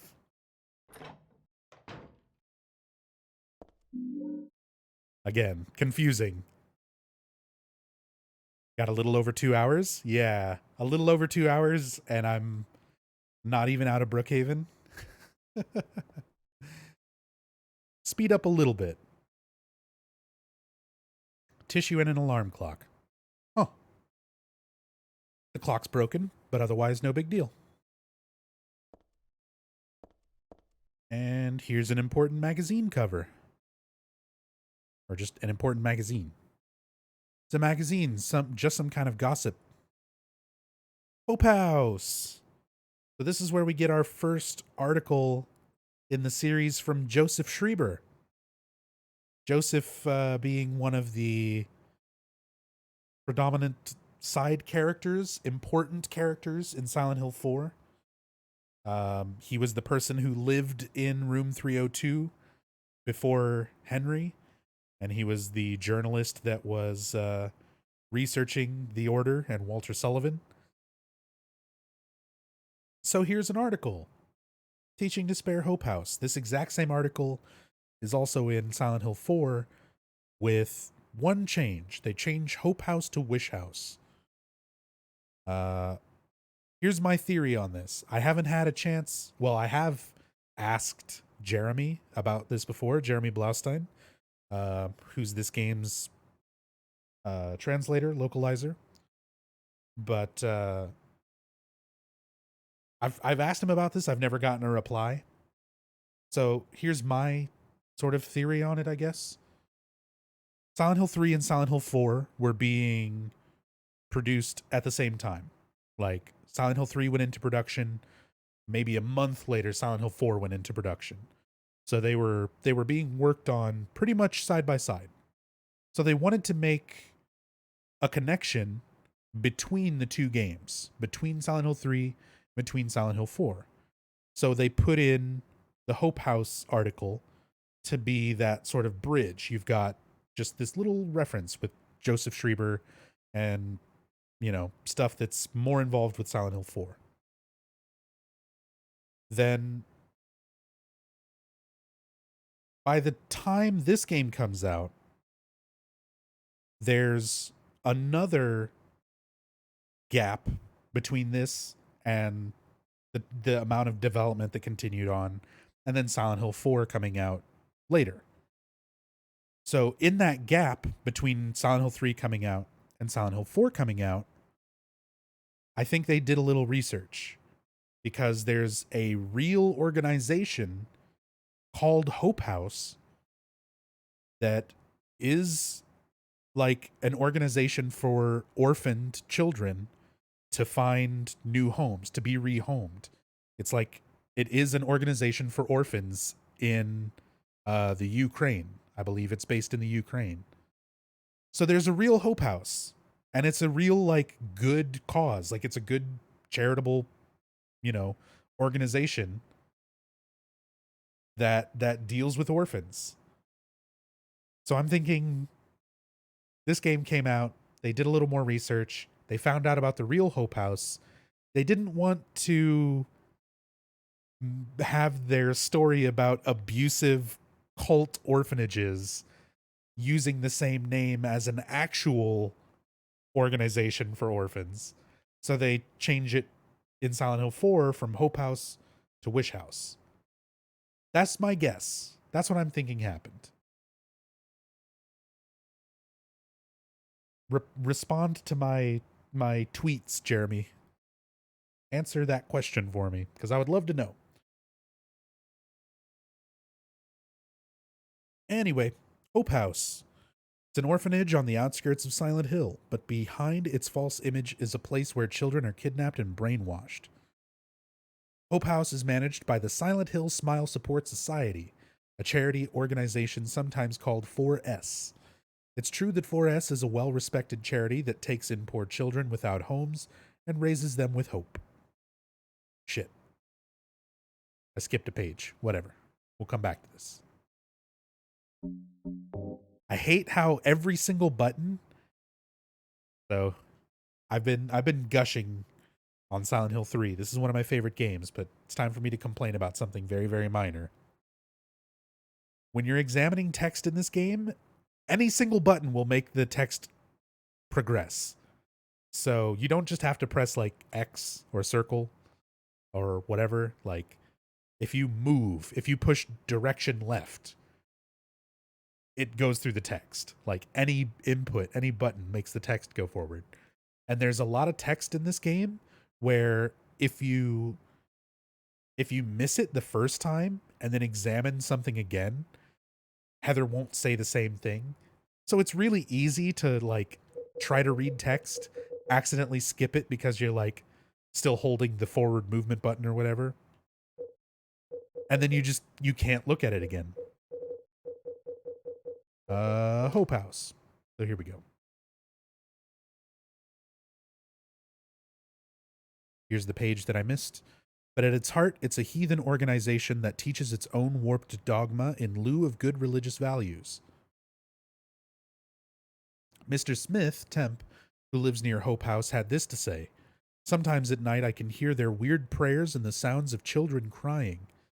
I went there to complain one time, but they ran me right out. Since then, it hasn't changed a bit. In fact, this reporter was refused admission when he attempted to take photographs in the facility. What exactly do the folks at Hope House have to hide?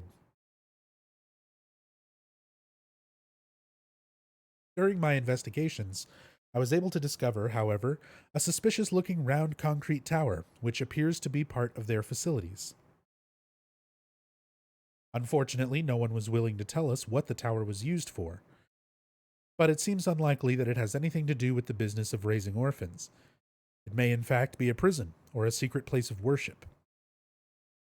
The cult religion that operates Hope House is known by the locals simply as the Order. It's a religion that is deeply interwoven with Silent Hill's history, but its worshippers' fervent belief that they are among the elite chosen people has a dark and dangerous side. I intend to continue my investigation of Hope House and the cult behind it. I've always believed that telling the whole truth and showing the children the true path is our most important duty. Joseph Schreiber.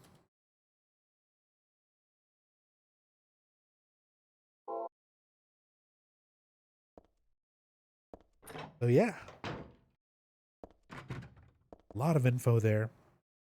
And again, most of it not really super relevant to Silent Hill 3. I think it's there more as an afterthought to make a little bit of a link, a little bit of a reference between 3 and 4.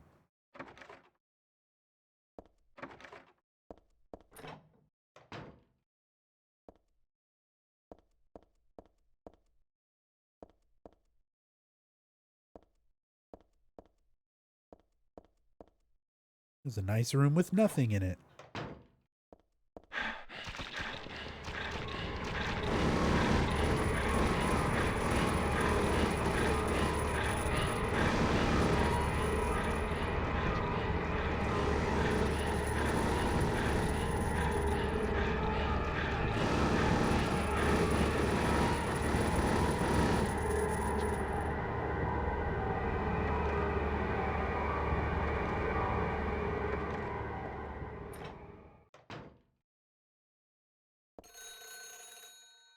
All right. Time for some more information on Leonard. From Leonard himself.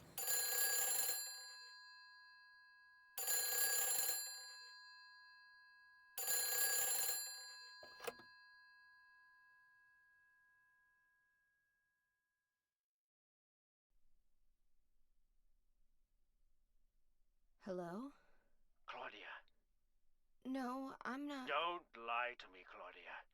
You're always trying to run from your responsibilities. Have you come to apologize? Or maybe you still don't realize how foolish you've been. The salvation of all mankind. What a ridiculous dream. Wait, just listen to me for a second. I've heard enough from you already. How did you turn out this way? Where did I go wrong? Listen to me already. I'm not Claudia. You're not Claudia. My name is Heather. Heather. Who are you? Leonard Wolf. I'm sorry. I thought you were my daughter.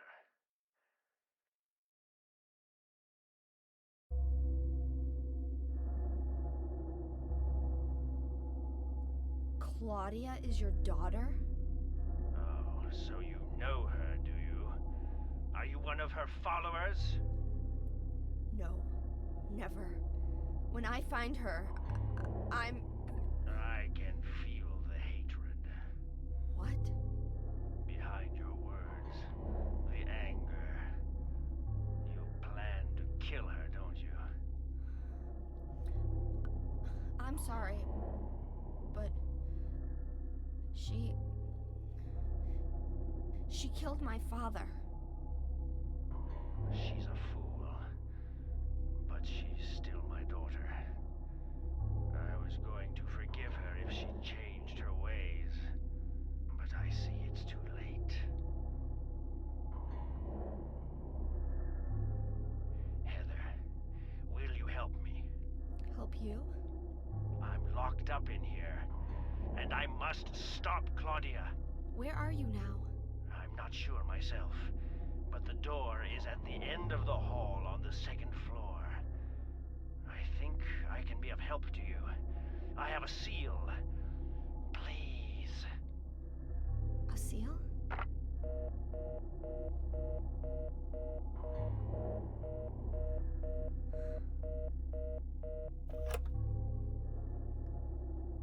The end of the hall on the second floor.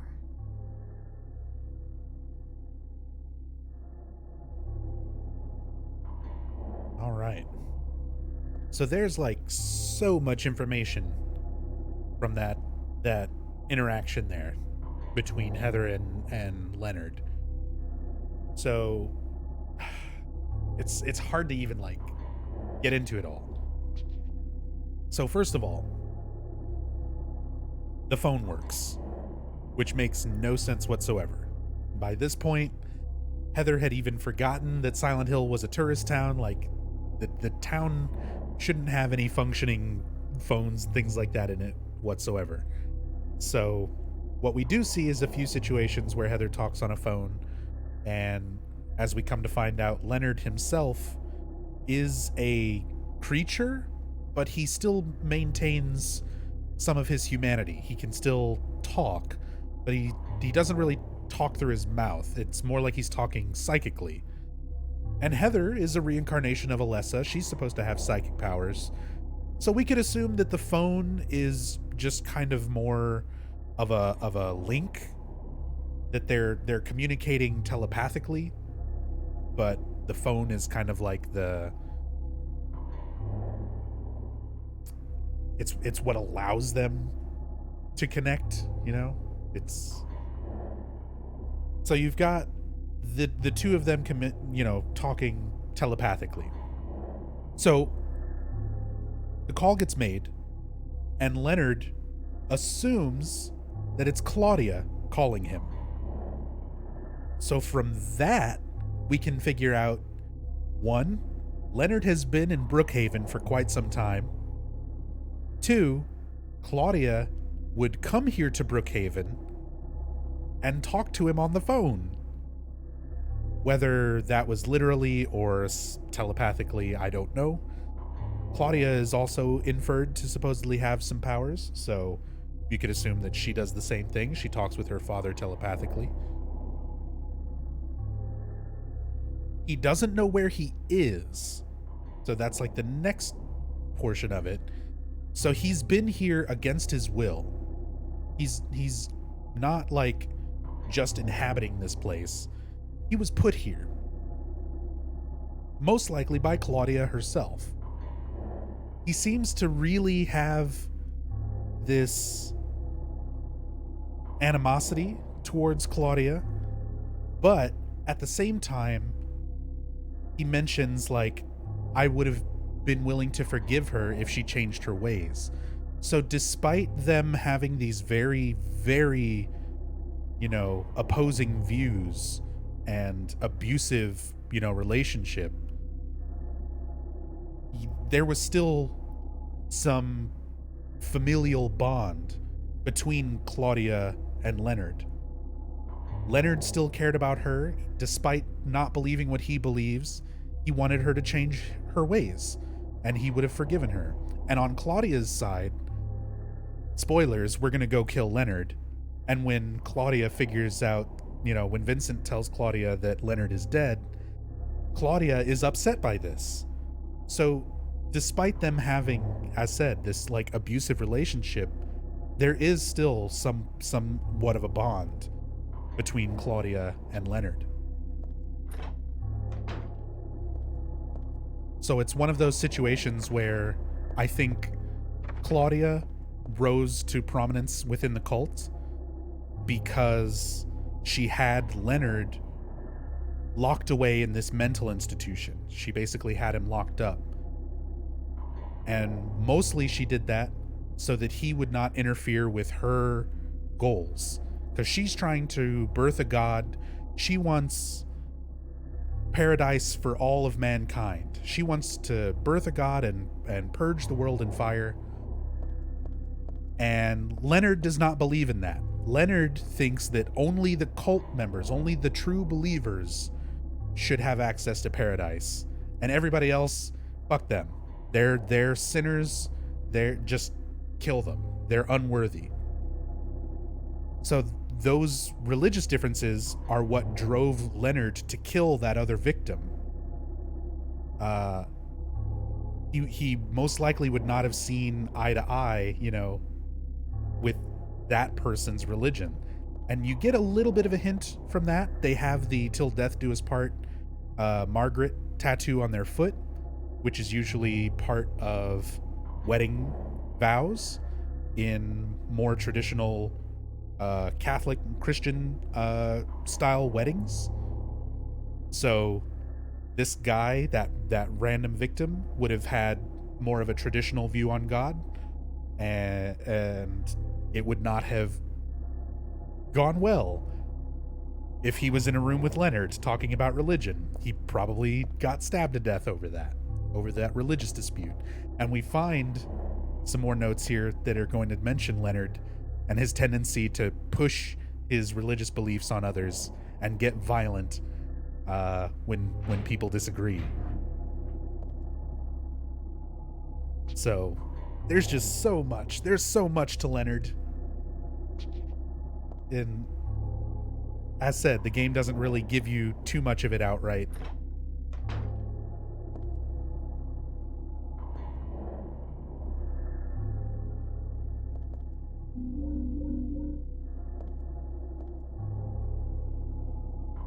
Get some more supplies and a save point.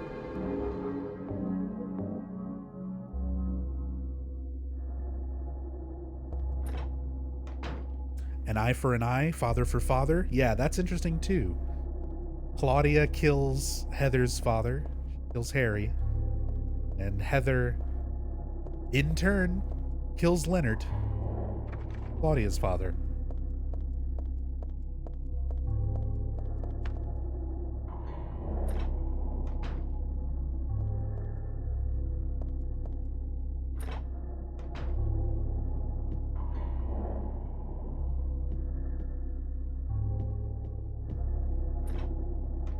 I missed a Stanley Coleman letter somewhere.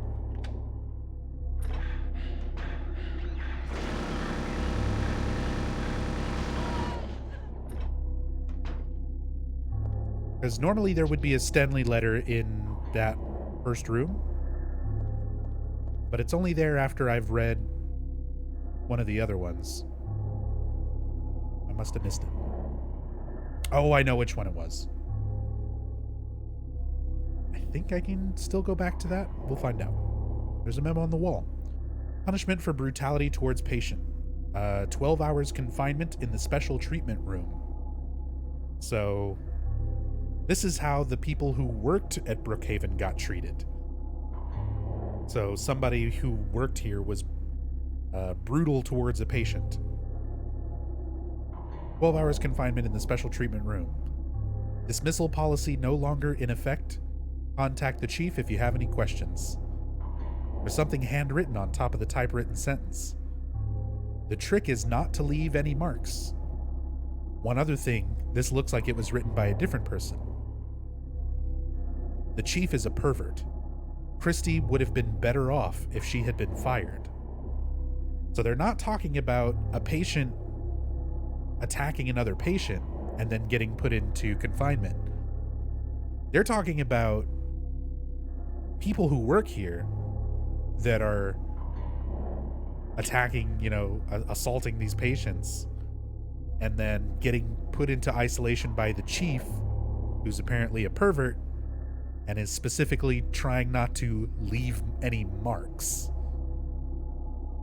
Very disturbing.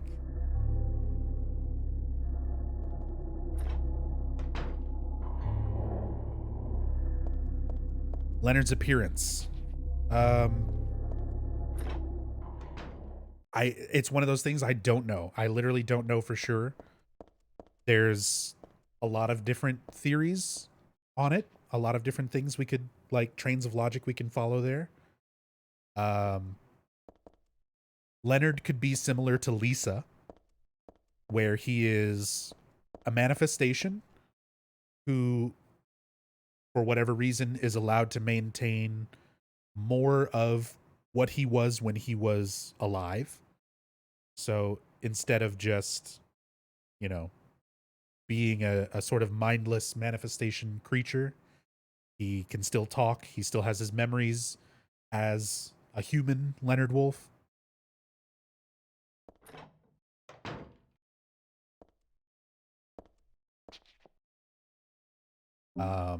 It could be simply he's been prolonged, like exposure in the other world. Like, he's been locked in Brookhaven, sort of trapped in the other world by Claudia for so long that it's affected his physical form.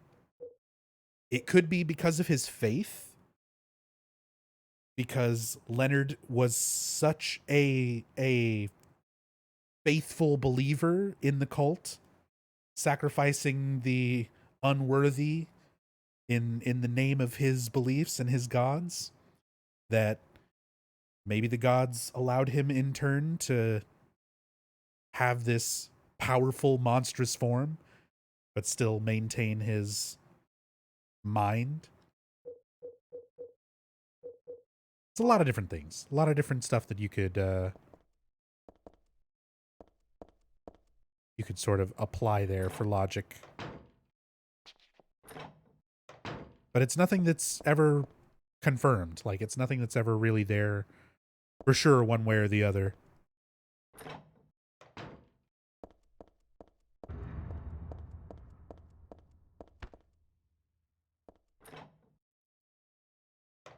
That could be as well, Twinny. Silent Hill is definitely very much about, like, perception and the way people perceive other people, other manifestations, their environments. So it could just be a situation of Heather seeing Leonard in one way, but it might not be his actual form.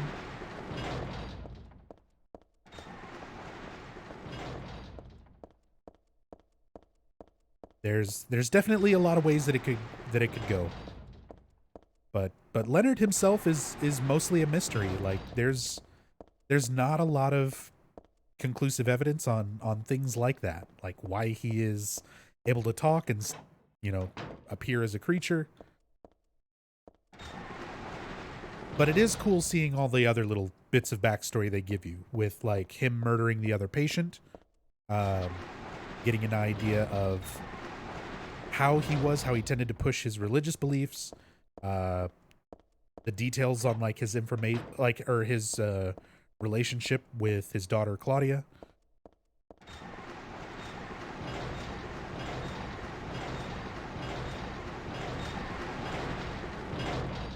So it is cool just trying to piece together as much about the characters you can. This picture. This one doesn't make my head hurt when I look at it. This is a seal of Metatron. It's not the halo of the sun. But I know this one. It must be...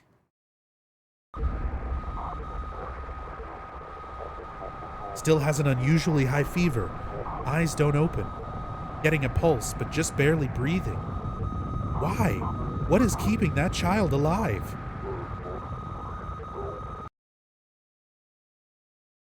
So that's the dialogue that, in the PS2 version, it's the original voice line from Silent Hill 1.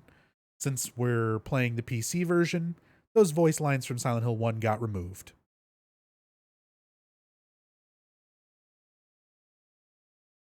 What the hell? Was I daydreaming? No, it was more like watching a video in a dark room. But that nurse, I know her. Lisa, who was so heavenly toward me in that hellish hospital room. She did get a little weird, though.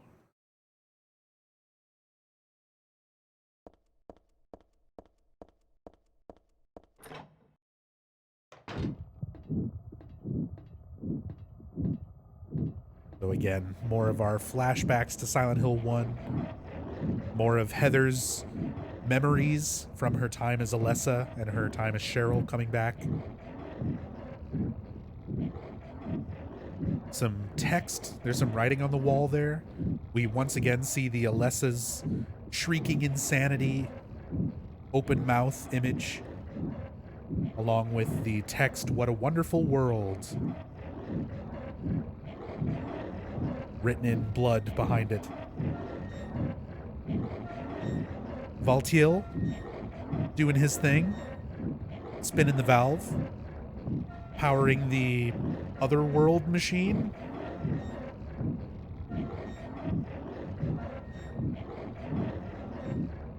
Can when you mod the game to put the Silent Hill 1 voices in the scene, I mean, the voices are there for the PS2 version, so you could just play the PS2 version, or if you want to play it like widescreen and real nice the way the PC version looks, you can emulate it through PS2, and that way you get the best of both worlds. You get widescreen, you get higher resolutions, and you also get original audio.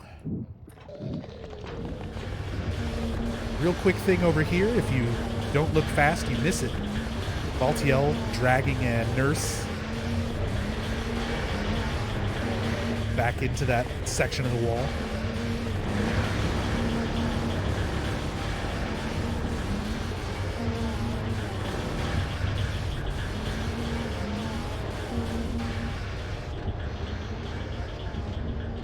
Also slurpers. More slurpers. Fuck slurpers. Which character's smiling face is that? Marilyn Monroe. It's not actually any character in-game. The screaming insanity mouth is taken from a photo. Oh no. Let's just go.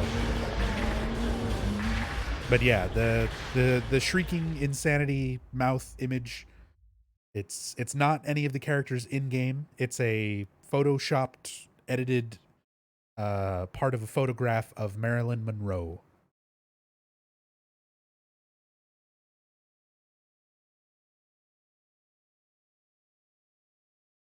Open this up. Let's go back out.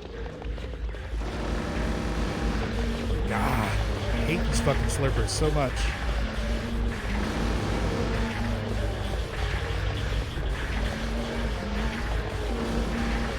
Are you kidding?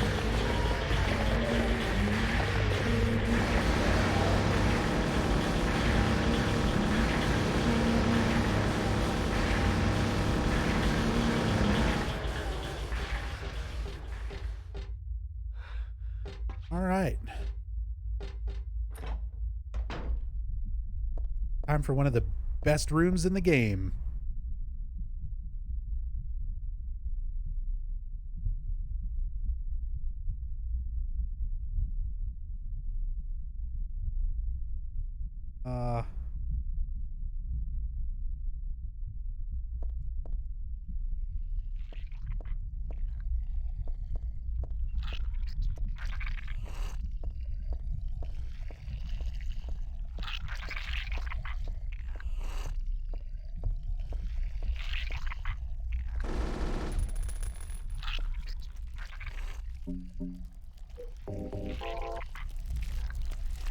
And the longer you stay in here, the more it hurts you.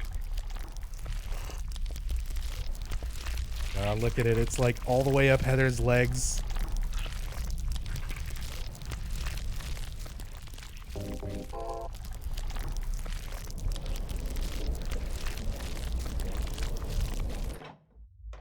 So creepy. So creepy. Just everything about it. You just go into the room. You're like, hey, what could this be? You're looking around a little bit and it's like, there's a weird noise. Then you start to see like the little black like tendrils and stuff moving around.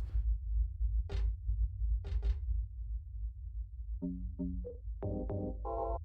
then the reflection stops and it starts spreading onto you. Oh, it's so creepy. Hey Nub, what is Valtiel, if you don't mind me asking you? Valtiel is one of the cult's deities. He's one of the lesser gods. He is responsible for the rebirth of Alessa, more or less. Like, he's the one who is keeping the rebirth plan a-going. He's basically the wet nurse to Heather, or whoever is birthing the god.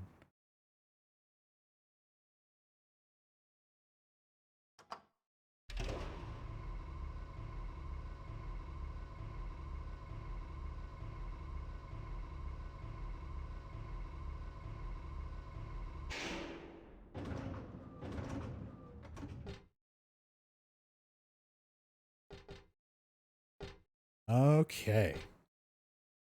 Lots of reading. More puzzle.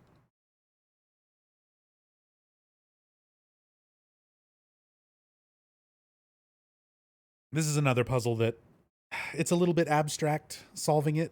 Not so much as the other ones.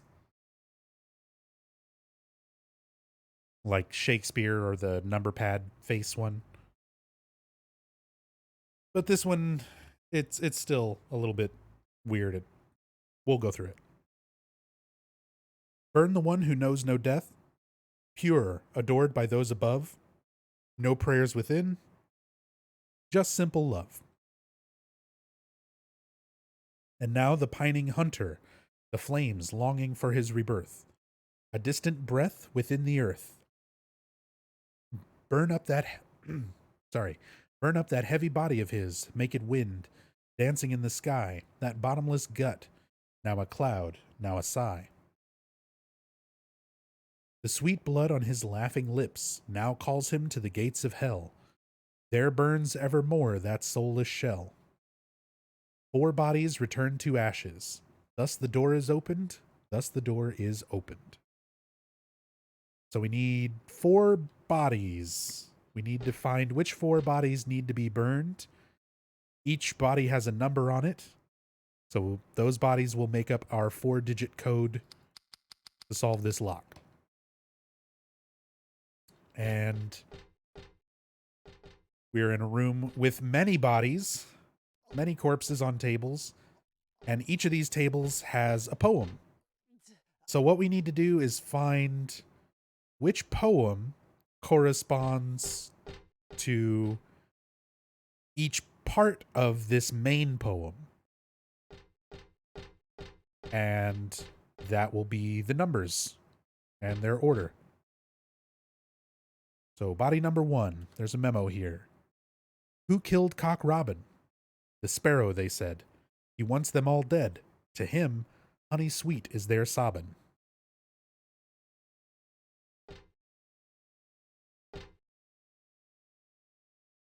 The grass the thrush so loved to eat gave him sweet happiness. He sank ever deeper, and finally fell to destruction and fatal distress.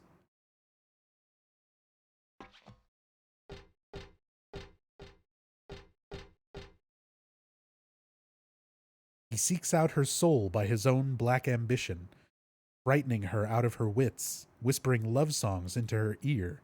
What cruel Lynette wants, he gets.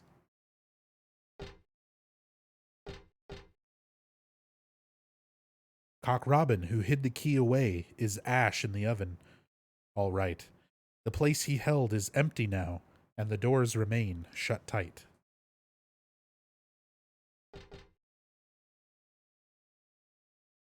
The black rook is the praying sort who hears the gods in the skies. His whispered petitions go on without end, and glassy and dim are his eyes.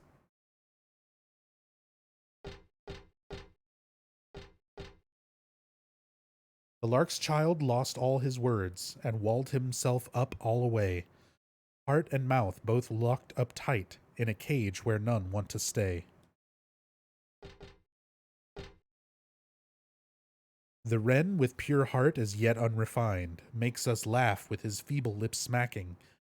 But still we all know he shall never grow old, and he knows not how much he is lacking. The owl who forgot the sky, resigned to his poor earthbound state. Hungry or full didn't matter at all. He ate and he ate and he ate.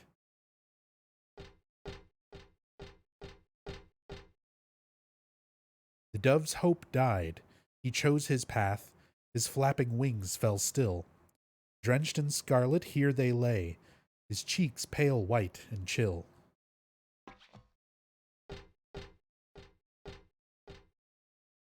And lastly, the kite, hot, crazy, and panting mad, sweet shackles that tease and excite. Death itself would drive him wild, red blood that turns milky white. So let's go back to the main poem and kind of see what we're looking for.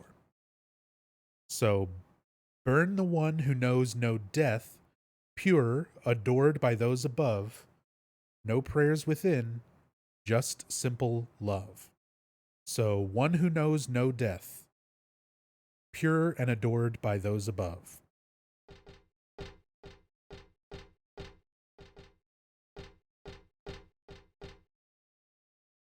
So the wren, pure heart as unrefined, but still we all know he shall never grow old, so he's not aging. Sorry, hold on one second.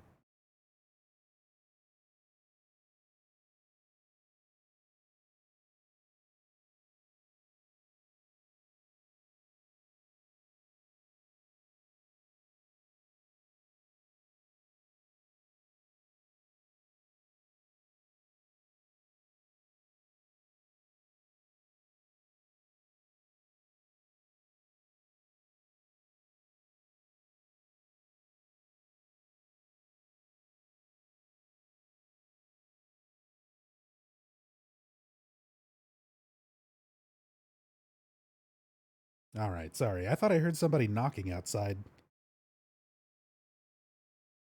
False alarm. So yeah, first part of that paragraph, the keywords there, pure, and the hint that he shall never grow old. Oops. So that was number 9.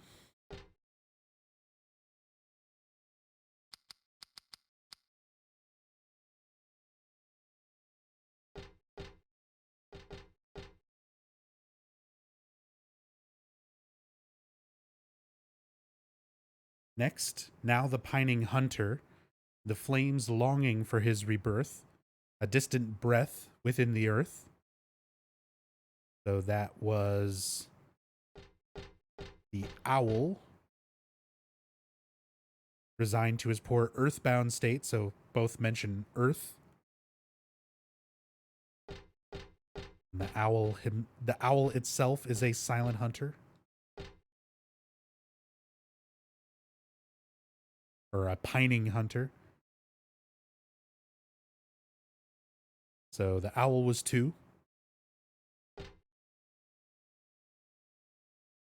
That's already in place. Third number.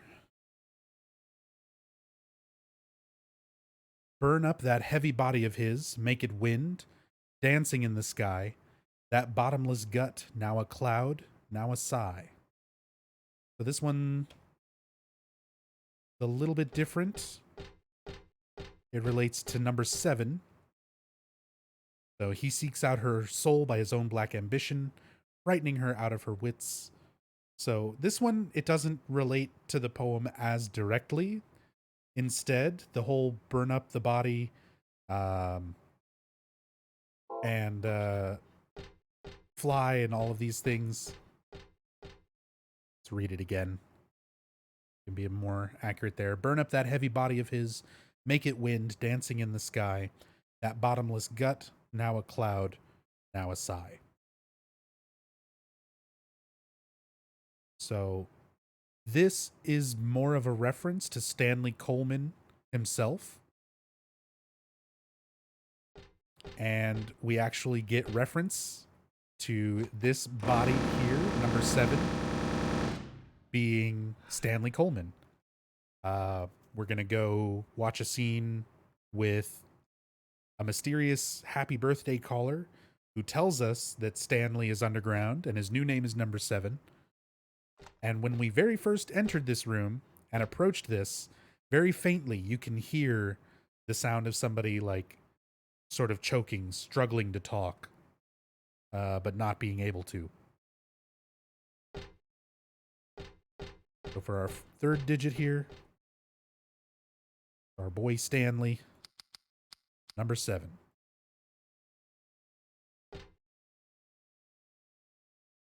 And lastly, the sweet blood on his laughing lips now calls him to the gates of hell.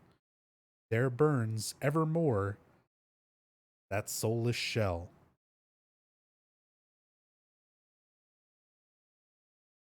So 4 bodies return to ashes, thus the door is opened. So the Check that one again, just to kind of go through it. So, sweet blood on his laughing lips now calls him to the gates of hell. So this is someone crazy, someone with blood on them, like responsible for murder. There burns evermore that soulless shell. Which I believe. Who killed Cock Robin? The sparrow, they said. He wants them all dead. To him, honey sweet is their sobbin'. That would be one.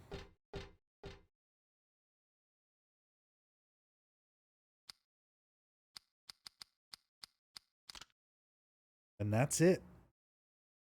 That's the puzzle.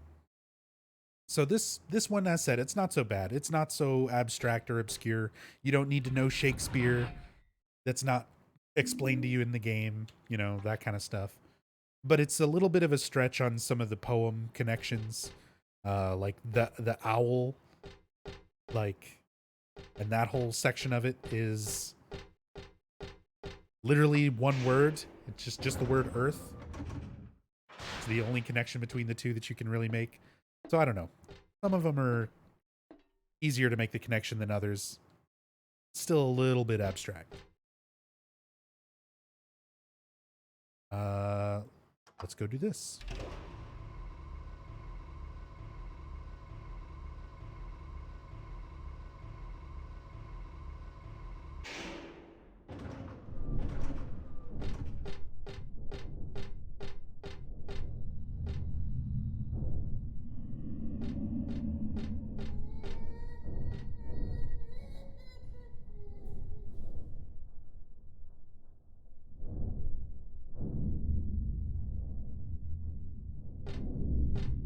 We got some creepy noises and some creepy visuals. The room with some sort of like smoky, wavy texture. And inside there's this nurse that we see being tortured. That nurse has a name, by the way. Her name is Fukuro. It's the nurse featured in one of those animated sort of music video style promotional videos. And there's one by the same name, Fukuro. You can see Valtiel up here on the ceiling. He always seems to be like sort of torturing her, grabbing her and pulling her. We'll see a little bit more of that later on as well.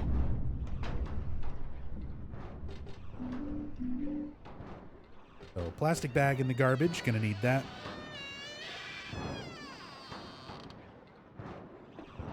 Something strange is cooped up in the locker. I think I'm safe, but I shouldn't get too close.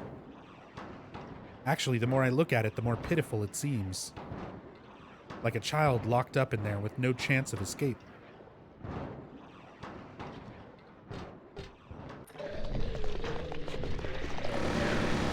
Fuck you, Slurber!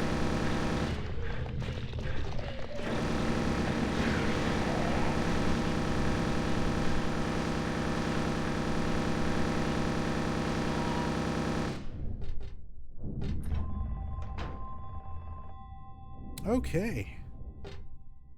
Phone's ringing. It's for us.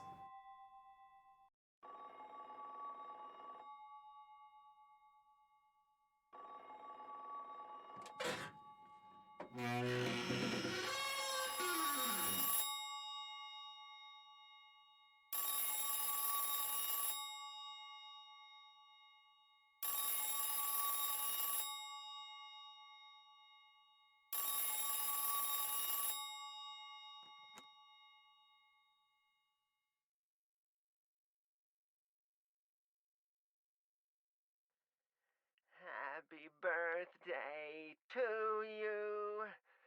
Happy birthday to you. Happy birthday, dear. Oh, I forgot your name. Who are you? Oh, okay, thanks. Happy birthday, dear. Who are you? Happy birthday to you. Happy 31st birthday. Is this Leonard? That's the murderer's name, not my name. I I'm not your beloved Stanley either. He's underground now. His new name is Number 7. But don't worry about that now. It's time to celebrate your birthday. You've got me mistaken for someone else. Today's not my... I'm not mistaken. Today is your 24th birthday. And I have a present for you. Which do you prefer? To give pain or to receive it? You can have the one you hate the most. Happy birthday to you! But you're wrong. It's not my birthday.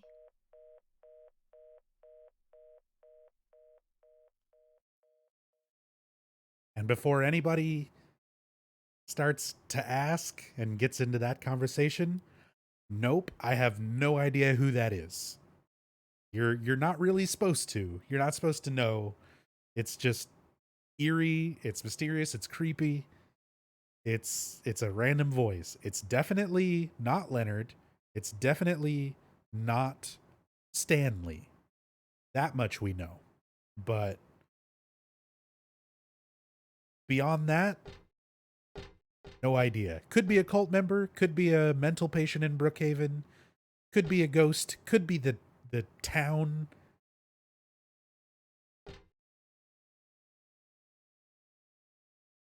No voice coming from the receiver. Well, duh, this phone's not connected.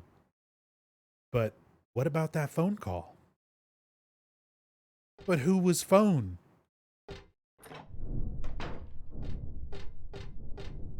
And now when we come out here, back into this situation, Valtiel and Ukuro are gone. And the smoky stuff inside is kind of gone. And there's blood all over the glass, running down the glass. I love that detail with the blood, like, dripping down the side of the glass. And both of them are just gone. And you can see that Alessa's shrieking insanity image again. Although it's weird, this time it looks like she's got like braces on. Like the only one that has that.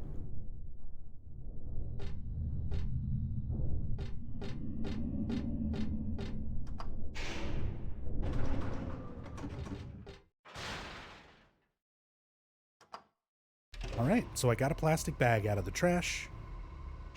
I need some blood.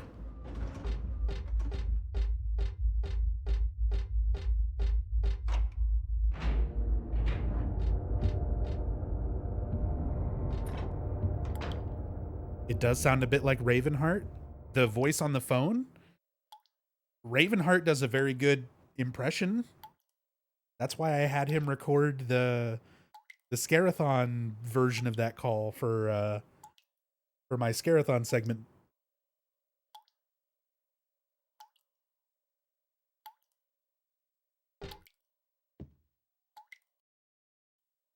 But yeah, I actually had Raven record a version of that phone call with like custom dialogue related to the Scarathon itself, and did like a little skit, a little thing of me opening a locker and hearing the mysterious phone call that's telling me to like play a bad Silent Hill game for charity.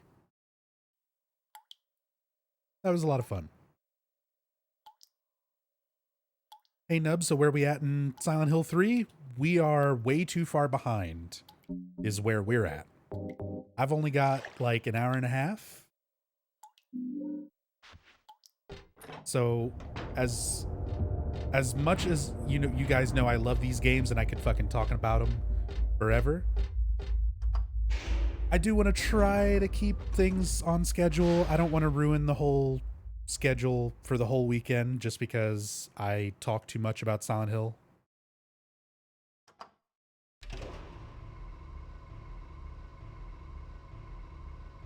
But I'm still not going to like skip anything. We're still going to watch all the cutscenes and all that. I just need to pick up the pace a bit. Oh, excuse me.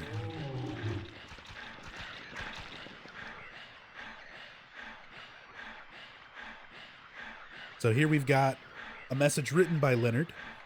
The world is teeming with unnecessary people. It's God's decision that I fight. As a knight of honor, as a protector of the seal, I sacrifice myself to the blood of criminals. Who wrote this? Some twisted individual, huh? I see this and I want to ask him. So you think you're one of the necessary ones? But it seems like I've heard this protector of the seal business somewhere before.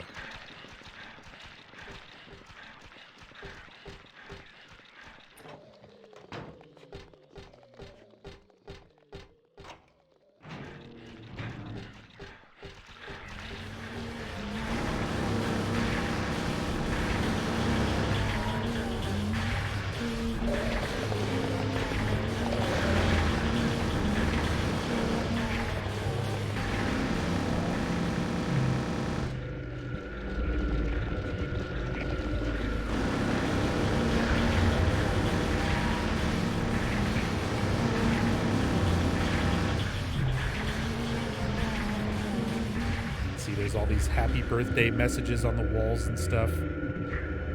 Happy first birthday.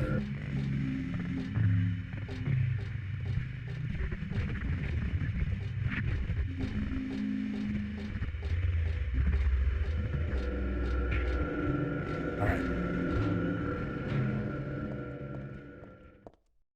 I saw that drawn on the dividing screens at the hospital, but this is different. Seems like it was drawn a long time ago.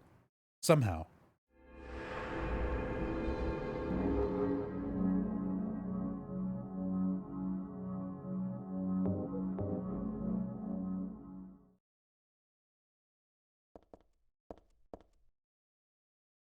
But now we've got the book Lost Memories. We were talking about this book a little bit earlier. Mentioning ritual sacrifice. One characteristic mentioned only in rare documents and dying out in the modern age is that of the ritual sacrifice. Offering prayers, pierce a man's chest with a copper stake. Drench the altar in the blood which spouts red from the heart, to praise and to show loyalty unto God. In another sacrificial rite mentioned in the same book, the victim is burned alive. This was a more dignified ceremony in which prisoners and sinners were not allowed to participate. Only the clergy could be sacrificed. Similar to burning at the stake, no comparable rite can be found in religions practiced nearby. May have some connection with the main deity being a sun god. Even though this religion extols redemption, it brings to mind a dark and cultish history. So we get this information on just kind of general information on the history of different cultures, different cults that performed, human sacrifices. So it mentions piercing with a copper stake and bloodletting, which we found a victim hung upside down, bled out, stabbed. So that was one of Leonard's victims. Leonard was abiding by several of these sacrificial rituals and killing people who he deemed unworthy. Basically, people who didn't agree with his views, his religious beliefs. And now we're performing that very same sacrificial rite, using the blood of that sinner to reveal Leonard, like where he is.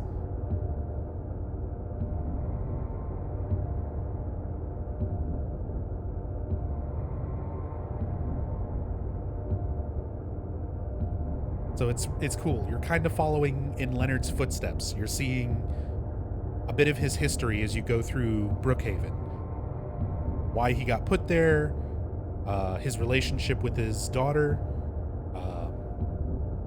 with Claudia Wolf, the people that he killed, the victim on the bed, who was just wandered in, and the victim hanging upside down, bleeding out.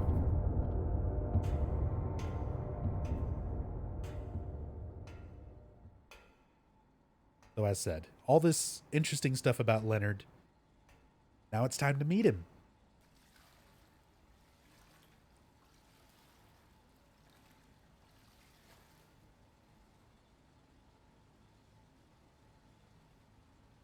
Heather? Yeah? Leonard, where are you? Thank you. Now I can finally leave here. Now Claudia's ridiculous dream is over. Well, I guess it's time to dispose of her. The salvation of all mankind. Ha! Why must we reward even the unbelievers? What are you talking about? About our plans, of course. It's true that God is merciful, but first, one must be chosen. Only we, who hearken to the voice of God, will be given the keys to paradise. Don't you think so, Heather? Yeah, sure. Go ahead and think whatever you want. What do you mean by that? I mean that I don't think the way you guys do. I don't want any part of that kind of paradise. You're an unbeliever. You deceived me. I didn't deceive you. We were both just wrong about each other. I thought you were a normal person.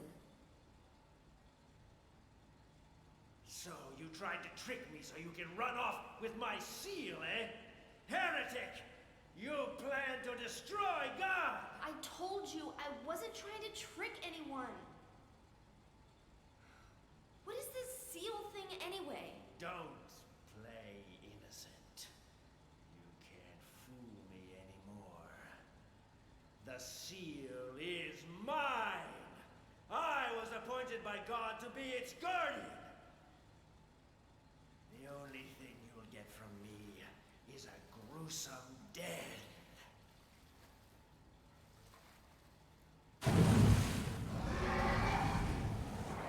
Leonard? Is that you? Death to all who turn their backs on God! Is every person here a mental case? Well, I guess you're not a person anyway.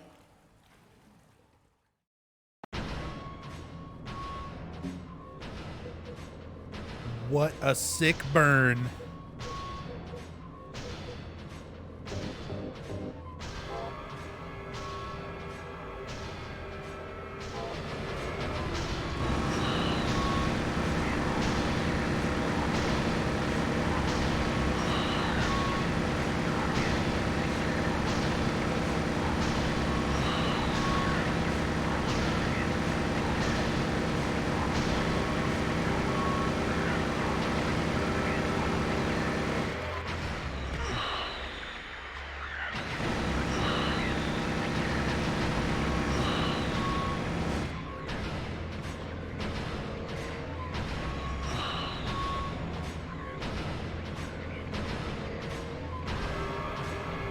I felt bad for him. I had to give him a chance. I had to give him a chance to swim around a little bit. I shouldn't, because I hate Leonard. He ruins my life when I'm speedrunning this game. Don't you? Don't you just ruin everything, Leonard.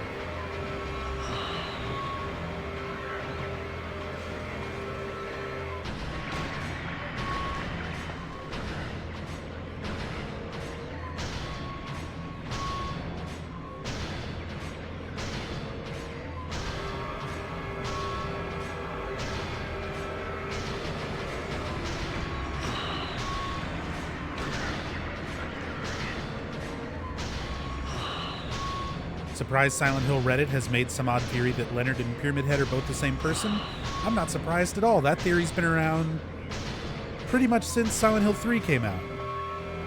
Because people looked at Valtiel's model and they looked at Pyramid Head's model and they were like, they got the same hands. And that's basically it. That's where the similarities are. That's where it ends. They obviously must be the same person.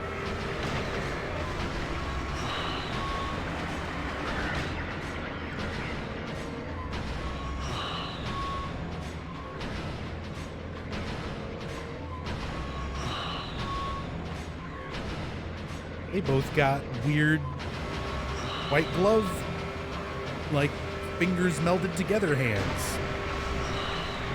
So they're the same person. That's how it works.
Hey, Leonard finally died.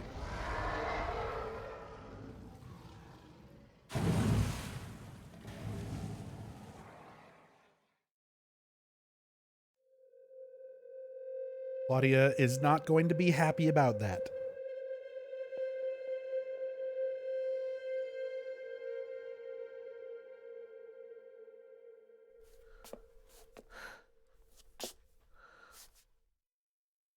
Pyramid Head's really specific to James, so I wouldn't expect it to be in another game at all.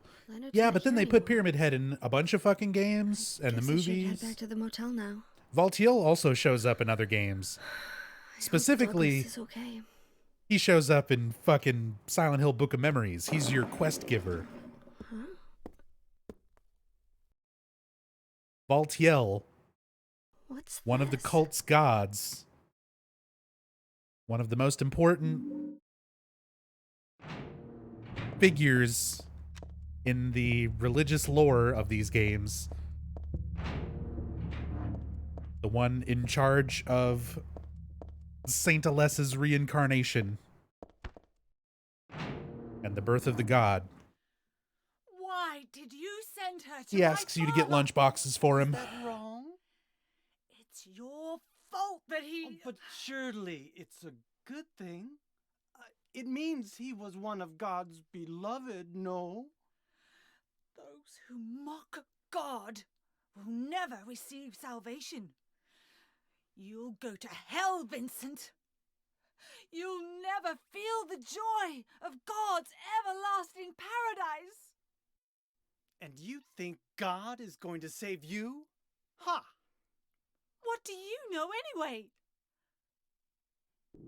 I know about the pleasures of this world. And I want to find my happiness while I'm still here.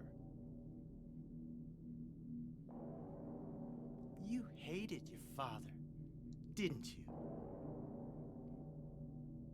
I saw the way he hit you, and kicked you, and made you cry. The memory of his cruelty is forever burned into my mind. Yes, and that's why we need God. What you call faith is nothing more than a child crying out for love. That's why you're all alone. I don't know, Vincent. You don't understand. None of you do. I don't know, Vincent. I feel like Vincent should know better, too. Again, it's hard to break that down. Is Vincent being genuine when he's saying something like that to Claudia? What you call faith is nothing more than a child crying out for love. That could just be him trying to, like, talk Claudia out of it. That makes sense. He doesn't want her to go through with it. And he probably doesn't want to kill her if he doesn't have to. So he's kind of trying to talk her out of it, you know? Because Vincent should realize by this point, like, faith for the Order is their most powerful tool. It is the thing that they get the most mileage out of. It's what drives everything because of the way the power around Silent Hill kind of works. It's drawing from people's subconscious. It's drawing from people's nightmares and dreams and beliefs and making what they believe real. And there were people talking about it in chat earlier about the gods themselves of the cult. Like, are they real? Because that's a huge point of debate. They could be real, and they could be the source of the power of the town, or the town's power could be completely separate, and the only reason the gods exist is because the cult believes in them. Where's Douglas? And the town is drawing from their minds and taking what they believe and making it real. Left a message for you. Was there someone else here just now? No, just me.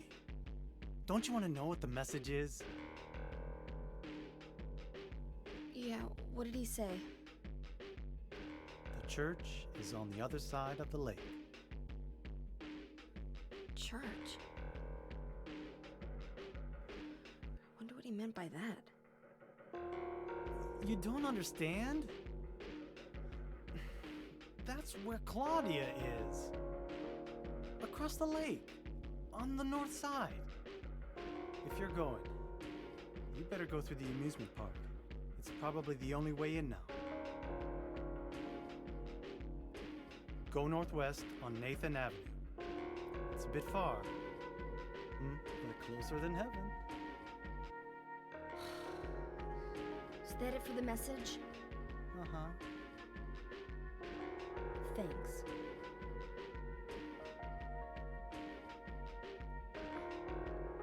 Douglas really said that? What's wrong? You don't trust me? Ha ha ha, you get it? What's wrong? You don't trust me? Says the least trustworthy character in the game.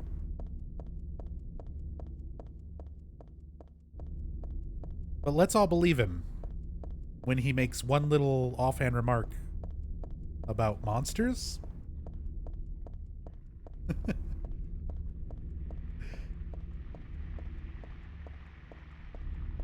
The least trustworthy person.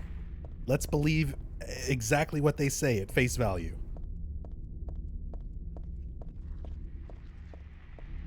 It's like Patches in the Souls games. He's just a legitimate merchant. He's trying to help you out.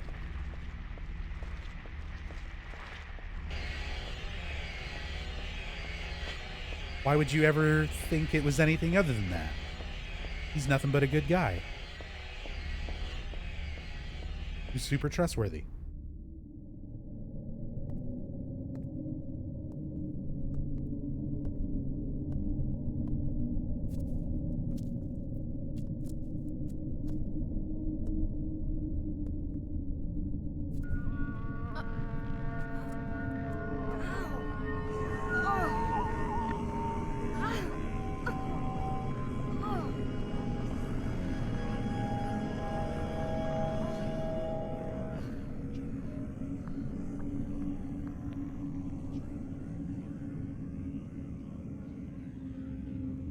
Oh, hell.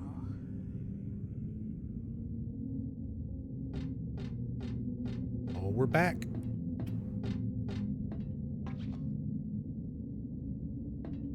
Back to Lakeside.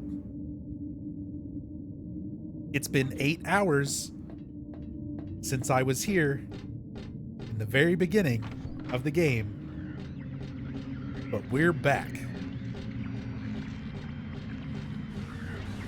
PC version with widescreen, with a widescreen mod.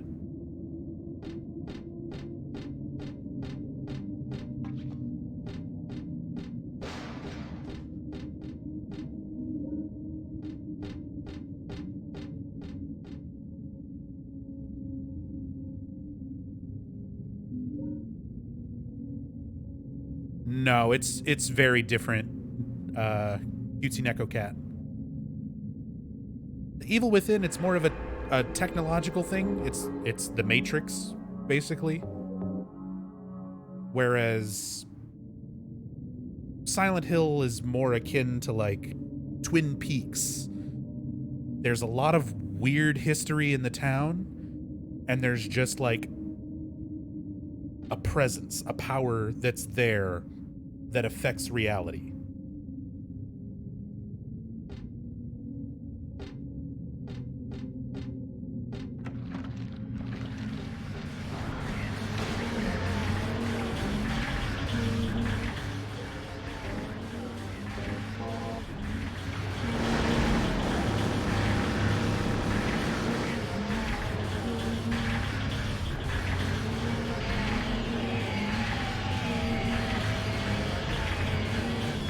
So it's kind of the same, but not.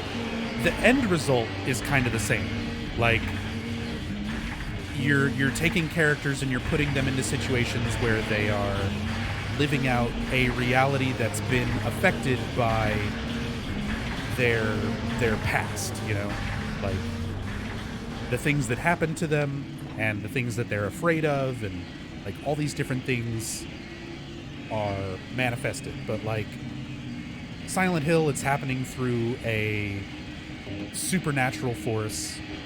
Evil Within, it's happening through a artificial technological force.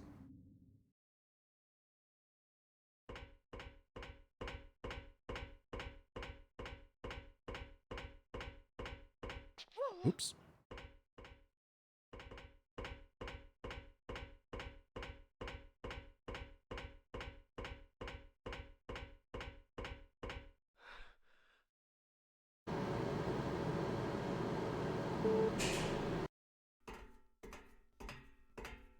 Yeah, there's exceptions. You don't always need to be in the town to experience the power.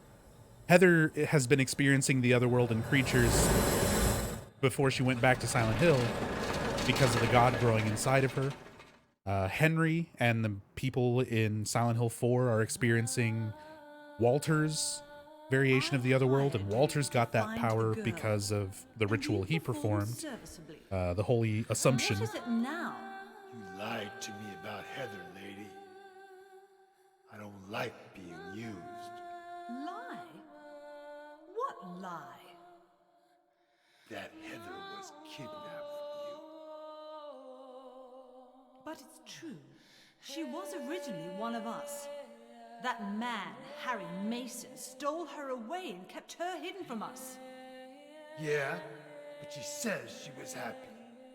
She was brainwashed by him, deceived, because her true self had not yet awoken.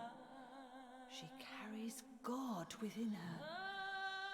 But when a lesser, Mother of God, truly awakens, Yeah? What's gonna happen? she will usher in the eternal paradise. What kind of place is that? A place with no pain, no hunger, no sickness, no old age. There will be no greed or war, and all will live by God's grace alone. No this, no that, no nothing. A paradise? For castrated sheep, maybe. Sounds pretty boring. I pity you. You still don't understand.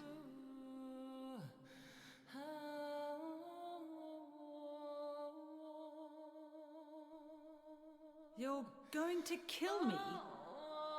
Is it really so easy for you? I've done it before. Then I truly do pity you.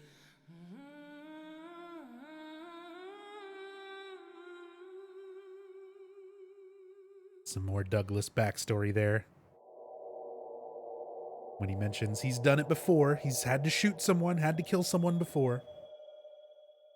Kind of piece by piece, start learning a little more about Douglas. Got a very tragic life as well.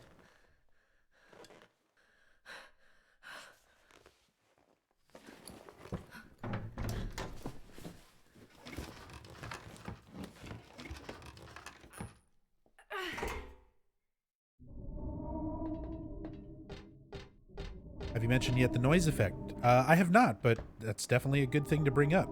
The noise effect in this game is dynamic, so it's not just a flat effect that's always over the game. It changes. There's percentages. So there's parts of the game where there's only like 10%, like 5%, barely any noise effect on the screen. But then the further into the game you go, the more Heather is affected by this god growing in her. The graininess and the grittiness increases, so you get like a much more harsh effect. Welcome to the Borley Haunted Mansion.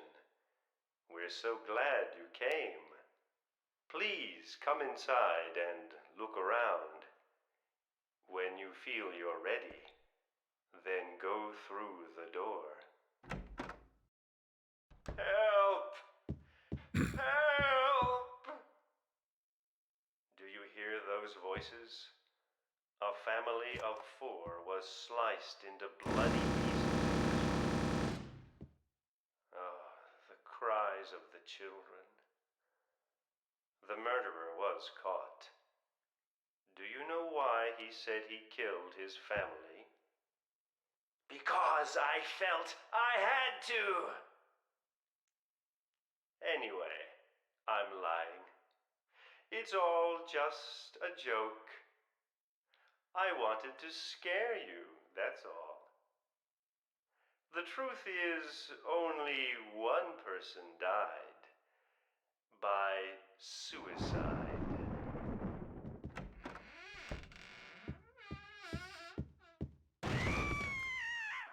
That's Danny. A quiet young man, but quite friendly as you can see. He was so eager to meet you. His hometown is New Orleans, but he came here after first losing his way. Oh, maybe you might know. Where is the path to heaven? This mansion The is Mason quite twerk. old, so please watch. I'm so sorry. This place is just falling apart.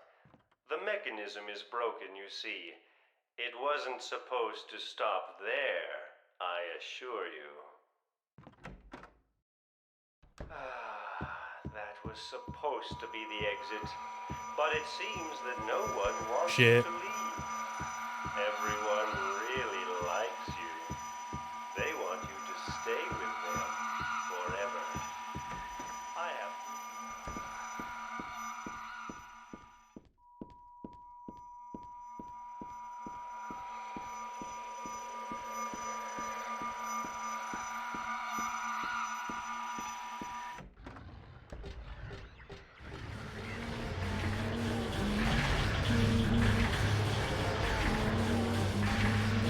I still die to that fucking red shit.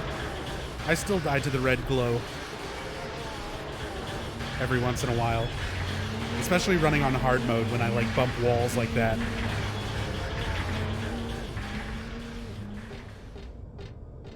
But this is where Downpour Red Mist thing comes from? Yep.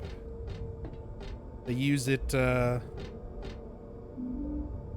just the once, just for the little part of Borley's in this game. But then Downpour is like, let's use it constantly, all the time.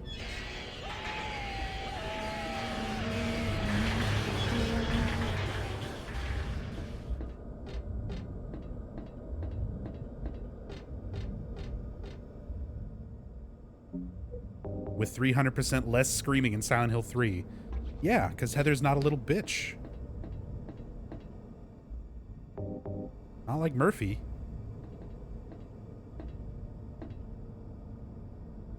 I mean, just saying.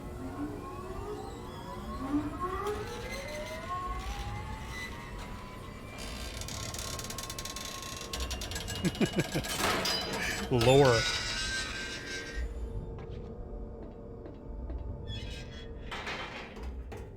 Douglas, You're late. are you hurt? I can't move my right leg. I think it's broken. I'll call an ambulance. What? I don't think one will come. Don't worry. I'm used to it. You... You old fool! Getting yourself hurt like that? Sorry. Why did you have to do that for me? What'll I do if you die? What'll we do if this god thing gets born? Come on. How powerful could a god from a dump like this be?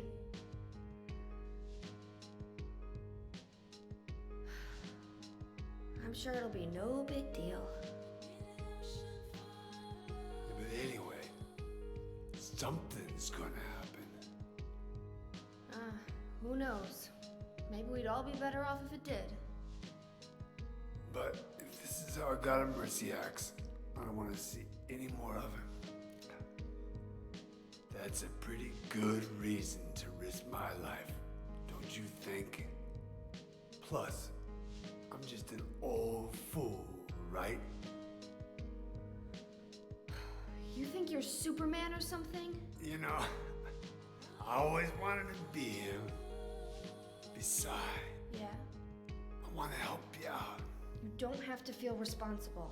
I know it's not your fault. You remind me of my son. You said nobody was going to cry for you. Dead people don't cry. Stupid kid got himself shot robbing a bank. But why? Maybe because his pop was a penniless good-for-nothing. Who knows? Anyway, now I guess I'll never find out. Sorry. I shouldn't have said you reminded me of a guy like you. Well, maybe if you had compared me to your daughter. Listen, I'll take care of the rest. You stay here and I'll be back when it's over. You'll be okay by yourself. Hey, no problem.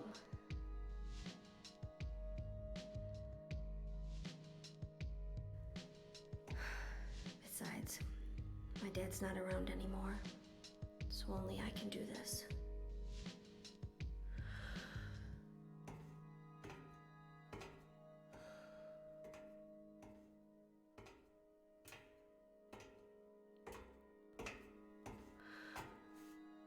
What are you doing? Maybe killing you here is the only way to end this nightmare.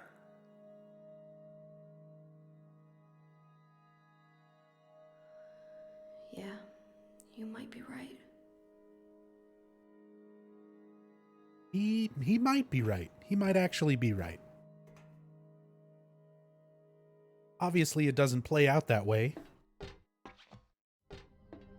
But at the very least, it would delay Claudia. He might not be able to kill Heather. She might just reincarnate, but it would at least delay the birth of the god.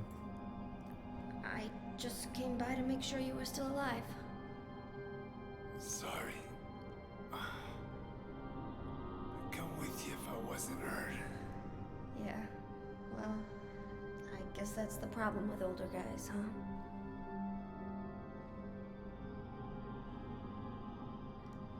I'll handle things. You just rest. And close your fucking legs. Don't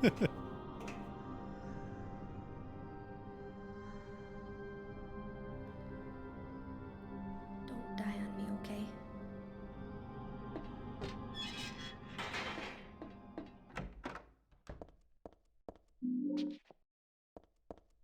This symbol usually looks unnatural and weird, but here it sort of seems to fit. It still makes me feel creepy though, like someone peeking into my brain.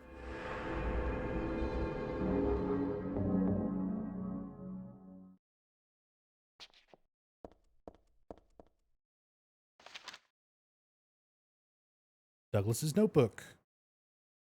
Client Claudia Wolf. Request searching for then infant Alessa Gillespie, kidnapped by man named Harry Mason.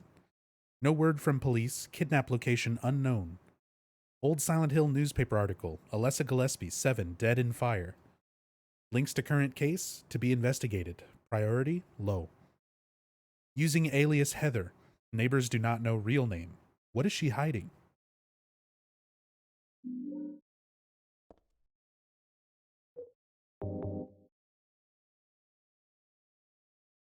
According to records, 24 years old. Client says looks 17. Plausible? Lived in Portland till 12 years ago. Got wrapped up in a murder case. Harry shot suspect. Justifiable self-defense, so no punishment. Moved away immediately after. Started to use alias. Apparently no connection with the criminal. Just some occult freak slightly off from way back. Originally from Silent Hill. So there's Douglas's investigations, and we picked this up earlier before driving to Silent Hill with Douglas, but it's Dad's notebook. I usually find this is a good time to read Douglas's notes plus Harry's notebook. Dad wrote about my past in here. As always, this should be novelized.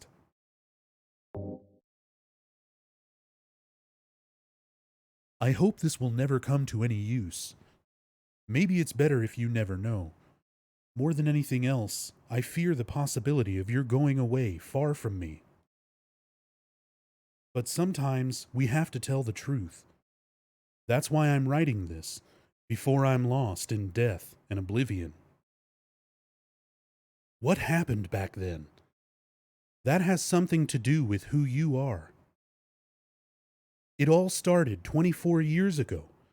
Coming back from a vacation, my wife and I found a baby on the side of the highway. Since we were childless, we thanked God for letting us meet this child, this girl. We took her home. 3 years later, my wife died, and another 4 years later, 17 years ago, I came to Silent Hill. I heard the girl's pleas and took her with me, not knowing why she wanted us to go there. And it was there that the girl went away. Not that she actually went anywhere, nor did she die. Returned to her original self. That's what Dahlia Gillespie said. Original self. That was the young woman burned by her mother as a sacrifice to God. Alessa Gillespie. Half her soul escaped in those flames and went on to live in a baby. In that girl of mine. Of ours. 7 years passed before that half-a-girl returned to Silent Hill and made Alessa whole again. Newly strengthened, she vowed to kill God. God, a fetus nestled into this sacrificial girl's womb, was summoned with the usual rites. This was Alessa's wish, no matter what the outcome, even if her own existence were at stake. But that wish was not granted. My interruption meant she prayed instead for the girl's return. I alone couldn't bring her back. Dahlia did it. I only helped at the birthing ceremony, to bring God out of Alessa. Actually, Kaufman did that, but, who's counting, Harry? The newly born God wailed once and was dead, all from that girl's, and probably Alessa's, conscious resistance. That's not the end. After God had vanished in a glow of light, Alessa reappeared and gave me a baby, She looked a lot like that girl so long ago. And then Alessa was gone, dead. There was nothing I could have done to help. I simply clutched the baby to my chest and ran off. The whole thing felt like a dream, but I had proof that it wasn't. The girl was nowhere to be found, and in my arms, the baby. Now 17 years have passed. It feels like only yesterday, and again it feels like 1,000,000 years ago. I confess I had reservations at first about raising that baby. Could I love her? Her existence was thoroughly unexplainable. I thought she could be that young woman who snatched away my beloved daughter. That led to sadness, anger. There were times when I put my hands around her tiny little throat. Several times I even considered abandoning her. That's what a terrible person I am. But I decided to raise her after all. I just couldn't seem to let her go. When you look at me, you laugh, so even now I can't forget about that girl. But I love you. I have no doubts about that. That's all I ask you to believe. To my precious daughter, Harry Mason.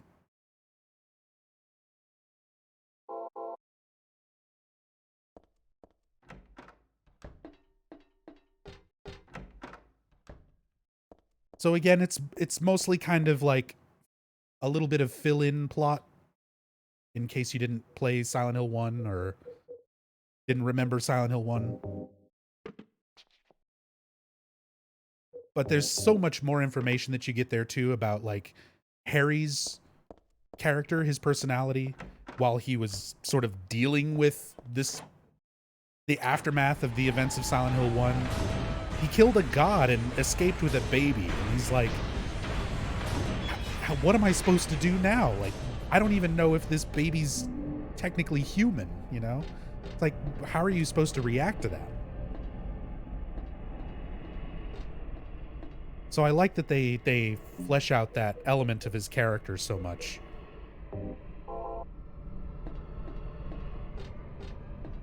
He almost strangled a baby, but only for a minute. Only for a minute.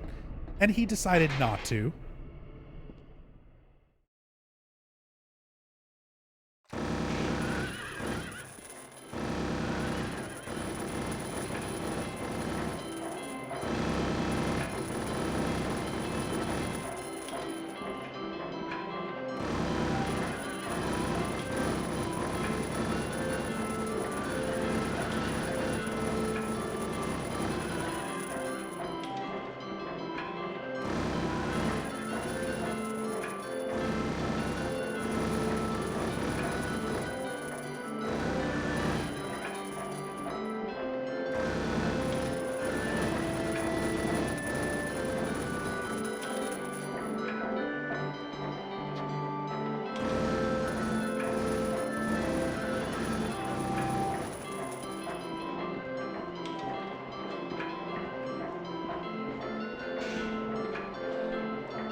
Why shoot the horses? It's a puzzle. So you can see that horse there. It's got a note stabbed into the side of it. I kind of skipped past it a little bit. I've got to speed up. I'm almost out of time. But we're also almost at the end of the game. But there's a note on the horse that says it basically hints that you're supposed to kill the horses before the merry-go-round goes around 13 times. And if you stand there and don't kill the horses and let the merry-go-round go, eventually you will just die. Like, it fills up with the orange breath, the like poison mist that the horses are breathing, and Heather just like dies.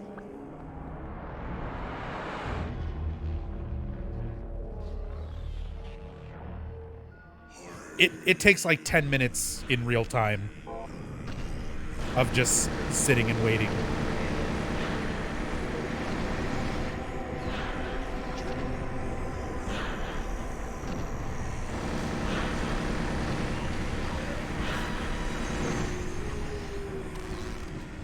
have the memory of Alessa.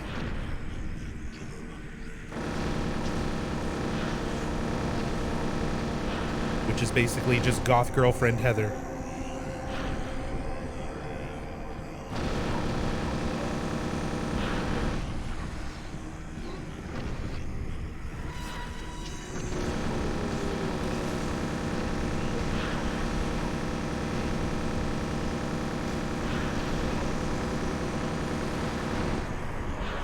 And I'm gonna twerk on her fucking dead body. Because she also ruins a lot of my speedruns. But that's sort of the culmination of everything we've been leading up to here, with Heather remembering her past as Alessa and sort of coming to terms with that, all those repressed memories from her previous lives. Now, after coming to terms with it, after defeating the memory of Alessa, we've got a bit of a last message from that aspect of Alessa. And Heather remembers everything now. So it would be better for myself to die. After all, it's nothing to be afraid of. That child, that demon, when I think of the endless pain it will bring when it is birthed, I decided that instead of the suffering and cruelty I endured in that sick room, that I would like to bestow a more gentle and peaceful death on myself. Why do I resist? I never thought of myself as such a fool. Alessa, I guess it's kind of strange for me to call you that since you are me. But you know what? You and I don't think alike after all. And it's not that I don't remember that sick room either. So as said, cool stuff. Like, you're getting that aspect of Alessa, part of Heather, completely in check now. Heather is realizing she might be a reincarnation, but she's not Alessa. She's her own person.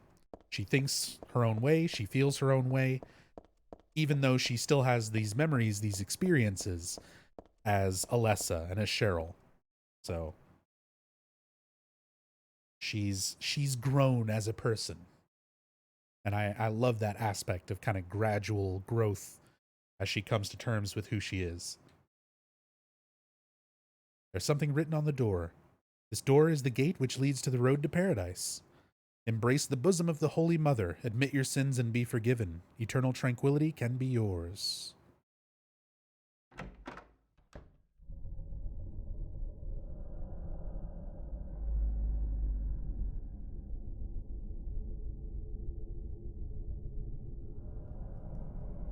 How did you get here?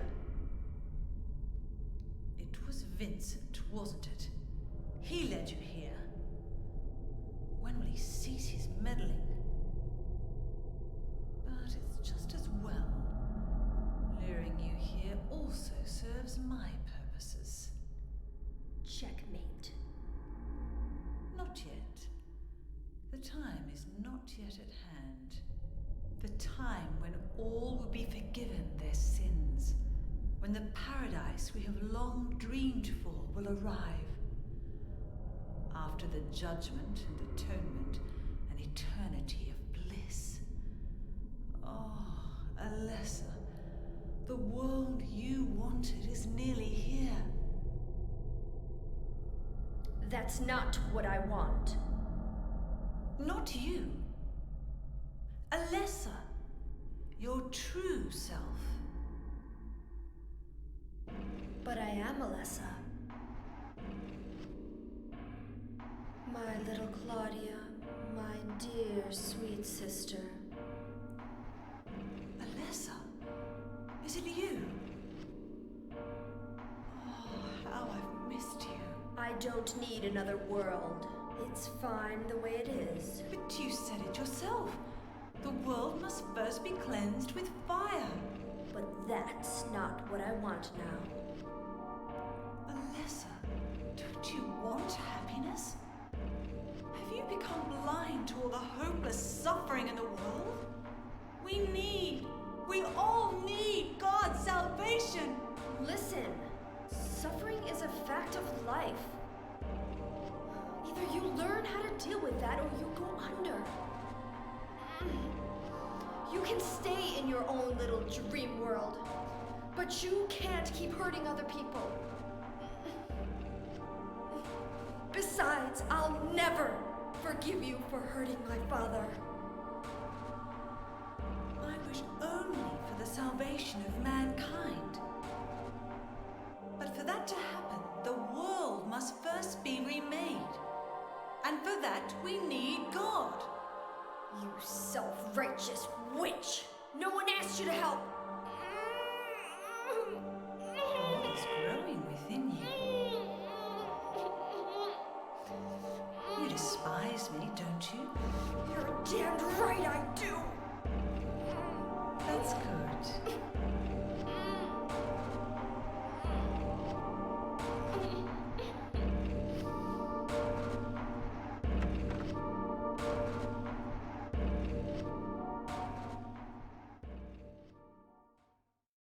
All right, Claudia. You're talking big shit right now. But I've got bad news for you. I've got 30 minutes left to finish up this game. So, you're about to get yours, Claudia. And unfortunately, yeah, we are kind of trying to stick to a schedule with a lot of, 4 other streamers across this whole weekend. So, I'm going to have to skip a few things in the church here just to try to keep on schedule. I'll have to run through this a little bit faster. Still some stuff that I want to stop and look at.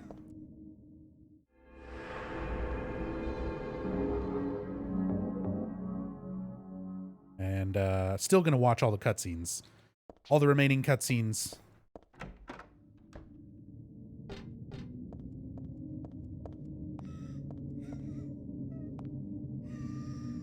Oh, of course I'll be hosting the next streamer. Right after this, he's in chat. What's up, Mr. Enigma?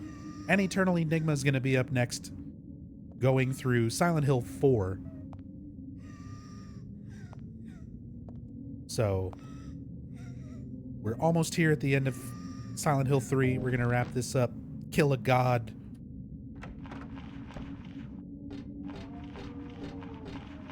And then we'll go host up Enigma or Silent Hill 4. Yo, Enigma, thank you so much for the gift subs, man. Very, very much appreciate the support, dude. I'm sorry I'm like about to step over into your shift. But it's all good. Thank you so much for the support. Thank you for the gift subs.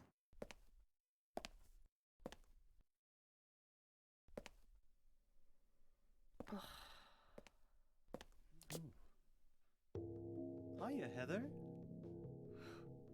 You show up everywhere, don't you? You make me sound like some kind of unwanted pest. Well, who are you anyway? Haven't you realized that yet? Yeah, you're on Claudia's side. I told you not to put me in the same category as that mad woman. Well, you're pretty loony yourself. It's true.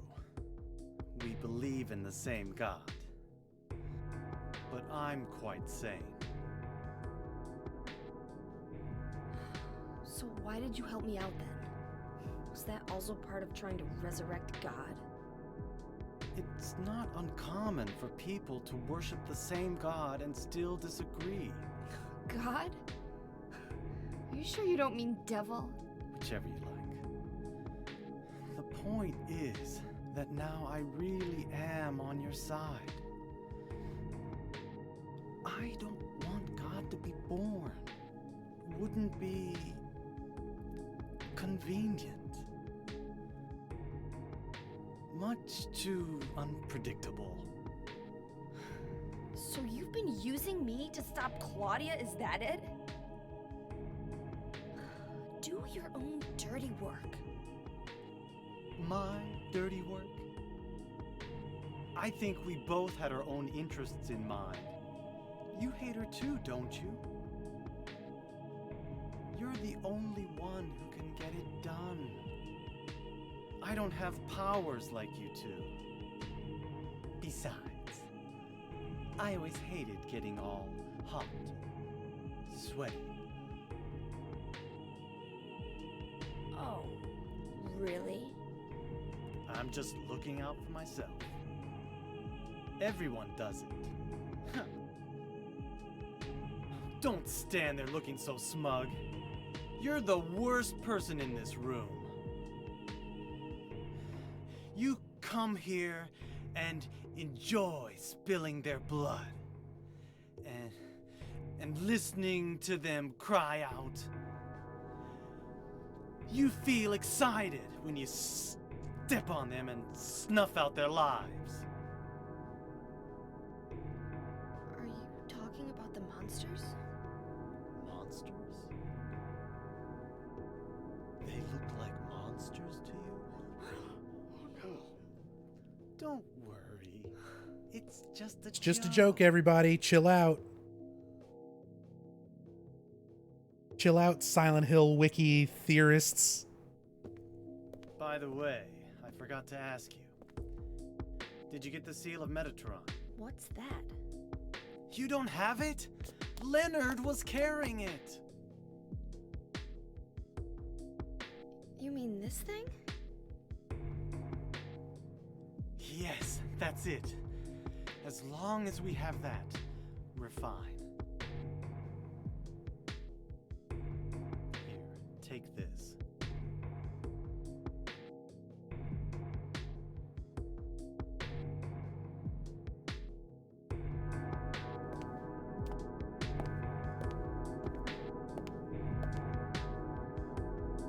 Books are for nerds.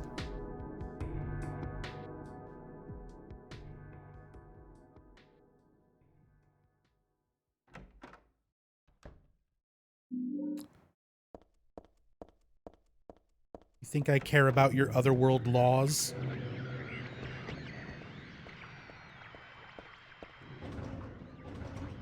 I do. I do. It just takes a little bit longer than I have to read and go over all that stuff.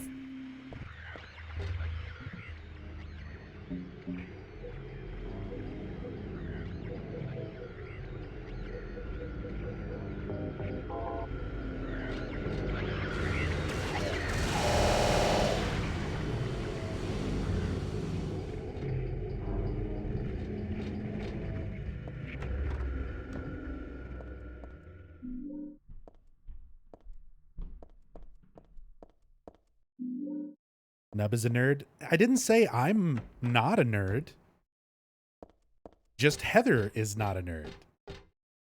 She only knows a couple of Shakespeare books. And she doesn't wear safety helmets that she finds because she says they're pretty geeky looking. She's obviously too cool for books.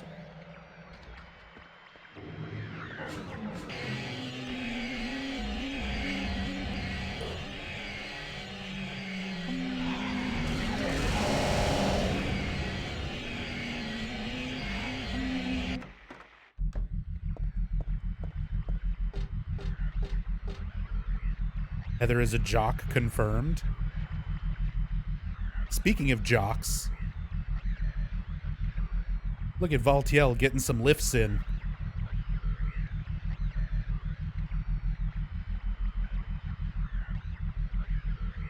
It's not the most traditional way to do curls, but better believe he's going to be swole.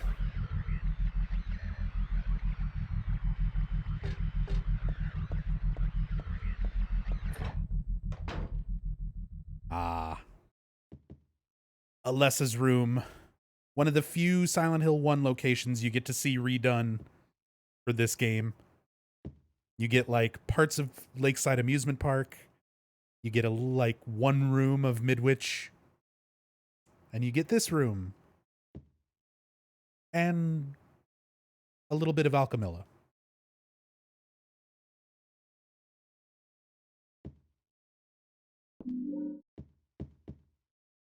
I know it wasn't me. Alessa wrote this a long time ago.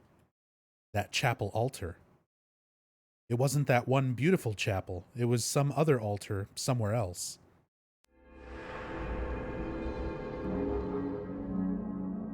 Are there dolls there? There are. Heather talks about a lot of the stuff in this room. I don't have too much time, but we'll look at some of it. So, there's a landscape, doesn't matter. Cards on the floor. I used to play a lot. I remember little Claudia always had a hard time winning. That made her cry. So, all these little things that Harry didn't know the significance of when he examined them in Silent Hill 1, he would look at this and just say, there's cards scattered on the floor. Heather gives some backstory to the significance of each of these things, what they meant to Alessa. Used to take these dolls with me when I went to bed. Scarlet and, damn, I forget the other one's name. In fact, I don't even know which one is Scarlet. I think they reference the doll Scarlet in Homecoming.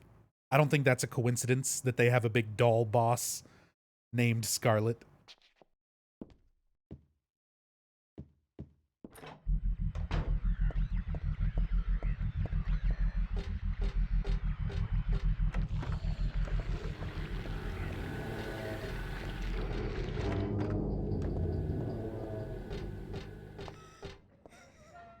Got some more of these, like, Alessa crying, leaving these ghostly, bloody footprints to kind of lead you along.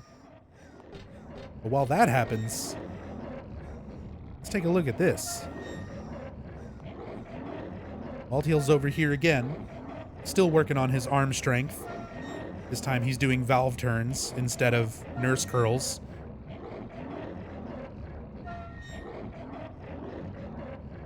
And this, like, iconic imagery from the opening of the two pairs of legs, girls' legs hanging down from behind the red drapes. Supposed to represent Alessa and Cheryl, the past lives of Heather.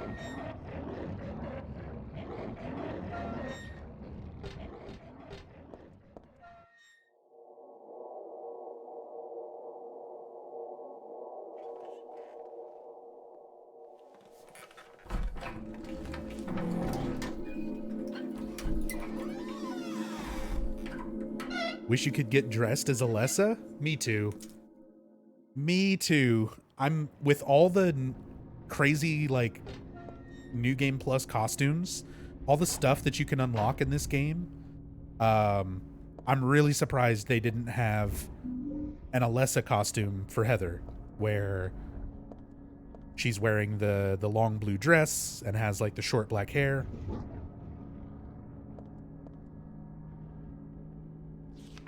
Like, everything else on the model, on Heather's model, could have been exactly the same, but just give her the black hair and the blue dress. She could have run around as Cheryl, or Alessa. I guess either, but, you know. Fool tarot card. And a book. I feel like I have time, I have to read it, but at the same time, I don't want to. Aglaophatis! I thought I got rid of that. Red liquid or crystals resembling blood. According to the Kabbalah, the name is taken from an herb with the power to dispel evil spirits, said to grow in Arabian deserts. May be vaporized or applied as a poultice to guard against demons. It is powerful, but as it is rare, it's extremely difficult to obtain. So Aglaophatis, the same red substance used to force the creature out of Sybil and to force the god out of Alessa in Silent Hill 1, is also present here in Silent Hill 3. We've had Aglaophatis this whole time. At the very start of the game, we start with this pendant in our inventory. Dad gave me this pendant on my birthday. It's one of my treasured belongings. There's a jewel inside, like a little red tablet. When I asked Dad what it was, he said just a lucky charm. But then he told me to take good care of it and never take it off. I wonder why I feel sick inside when I look at it. So that's the Aglophitous. Harry had some, either after the events of Silent Hill 1 or at some point between 1 and 3. He has this Aglophitous. He makes it, gives this pendant to Heather. And it makes her feel sick inside. Just looking at it gets the god inside of her to react and make her feel sick.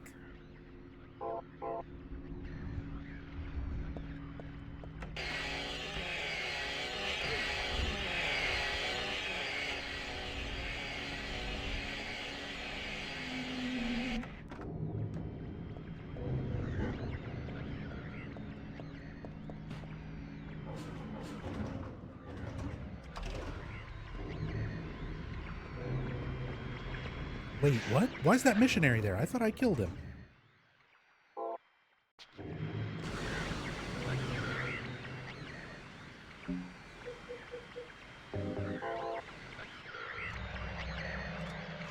Oh, well, whatever. He started wandering away. Oh, yeah, in this little hallway, that sound that you're hearing, it's Valtiel. He's crawling around down there. I think he dropped his contact lens.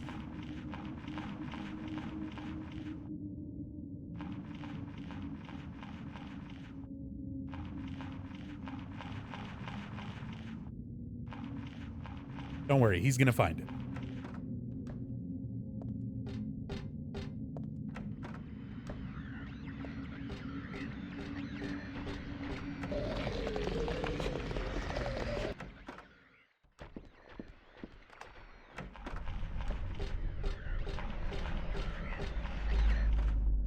And here we go. This is basically like nowhere at the end of Silent Hill 1, where you've got all these different areas all merging together. We have this church, we have Midwich, we have Alchemilla,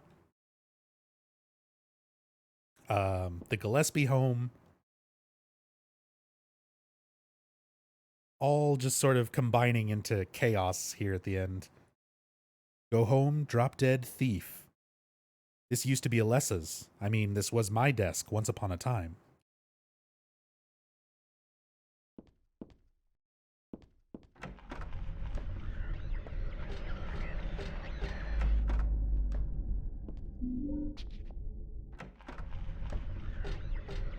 We're just gathering up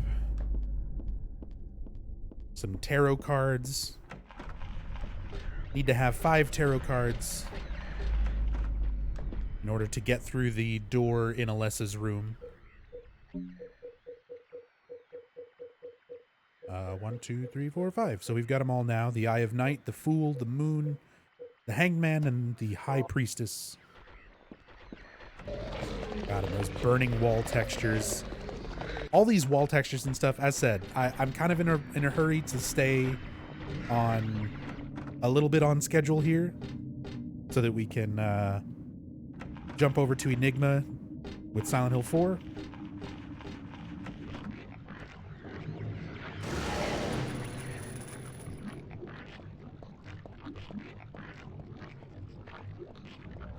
Don't you know beards have more fun?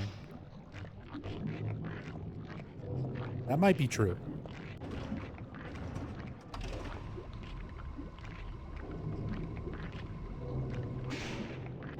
Hey Nub, you think you can show me how to remove the patch from HD collection? Remove the patch from HD? Oh, like play unpatched? I actually don't know. I've never had to actively unpatch it. Whenever I've played it unpatched before, I was playing the Xbox version, which never got patched, and I was playing the PlayStation Now version, on like the PlayStation game streaming service, which is also unpatched.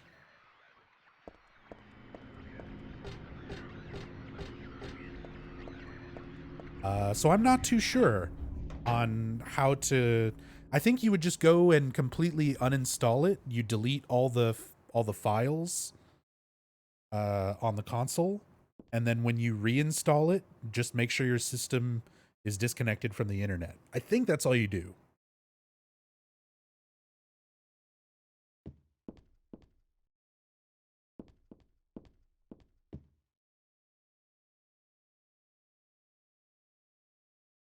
So we got the drawing block, the Alessa's sketchbook, or rather Cheryl's sketchbook from 17 years ago. Somebody earlier asked, how do you know she's got Cheryl's memories too? She says, this is my sketchbook from 17 years ago. This is clearly Cheryl's drawing block from Silent Hill 1. So she has both. She has all the memories from Alessa. She has all the memories from Cheryl. She knows. On the front cover here is a picture of Dad. Really awful work. What's this doing here? I had a dream. In my dream, I opened a door. But was that really me? I had a different name. 5 are true and 4 are lies, and there are some fibs mixed in with the truth. That's 'cause it's scary to write only the truth, but dreams are like lies after all. I love this puzzle on hard. This is one of my favorite ones. So we've got 9 groups of 6 letters, and we've got 9 spots on this door, and we need to place 5 tarot cards in their correct spots.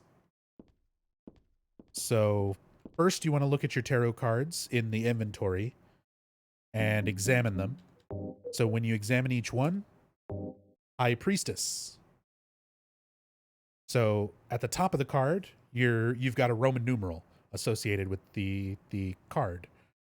So the High Priestess is 2. The Hanged Man is 12.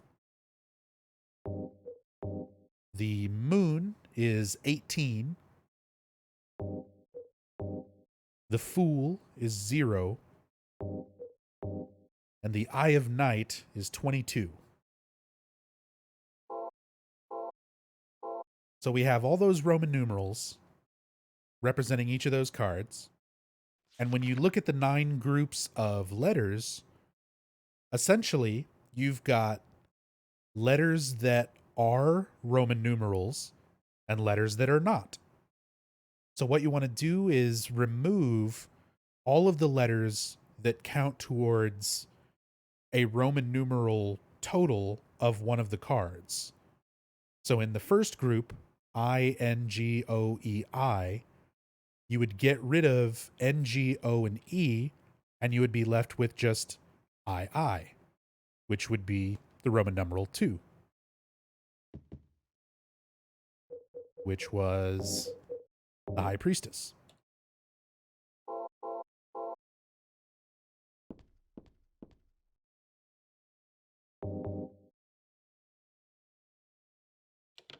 So the High Priestess goes in.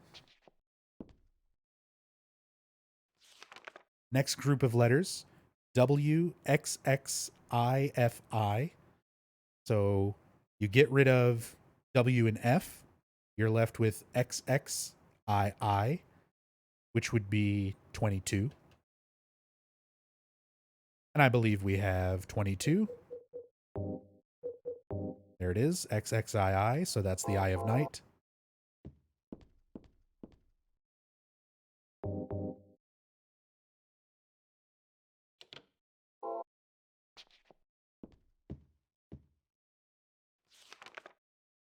NXAVII. So you'd get rid of N and A. You'd have XVII, would be 17. Which I don't think we have. None of the cards we've got. We have 0, 18, and 12.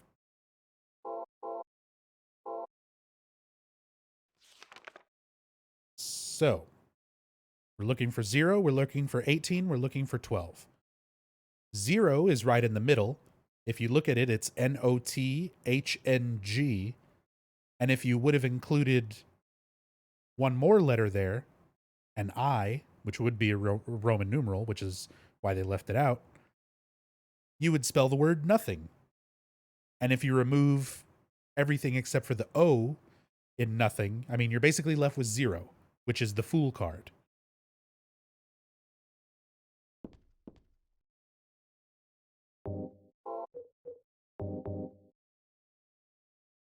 Oop.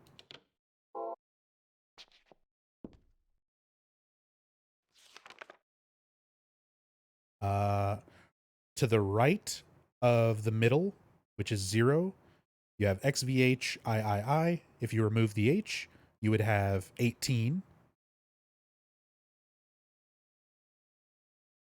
which was the moon.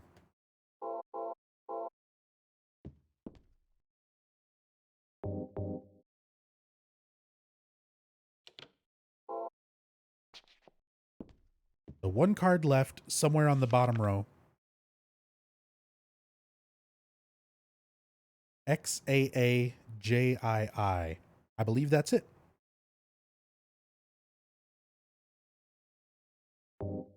Yep, because we were just looking for 12 for the hangman, so that's it in the bottom left.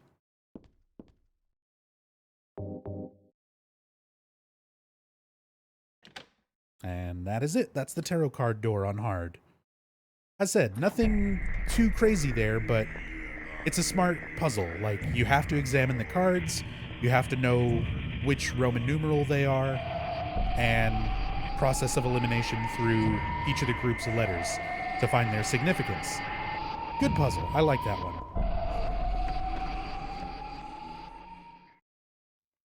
No Shakespeare. What do I want? Well, for the two of you to die, that would be nice. Then I could relax. When did you stop believing in God? God lives. Just look around you. But I do believe in her. In my own way. I fear her, and I adore her. But I haven't lost my mind like you. You think that this is the work of God? Isn't this all nothing more than your own personal nightmare? Just like Alessa 17 years ago? If this really is the work of God, then I'd say she has lousy taste. You mock God? Traitor. You will go to hell. Not that again!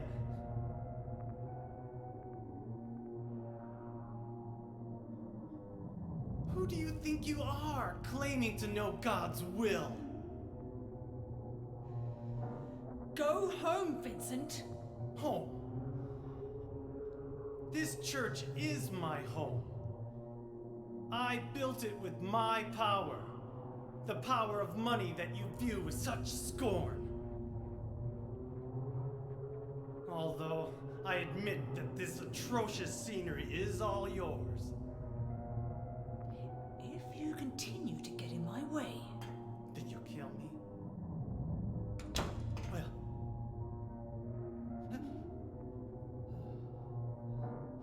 Well. The guest of honor has arrived. Let's get this party started. Heather, go ahead and kill this crazy bitch. This demon who claims to speak for God. The time has come. You can kill her now. you'll go to hell!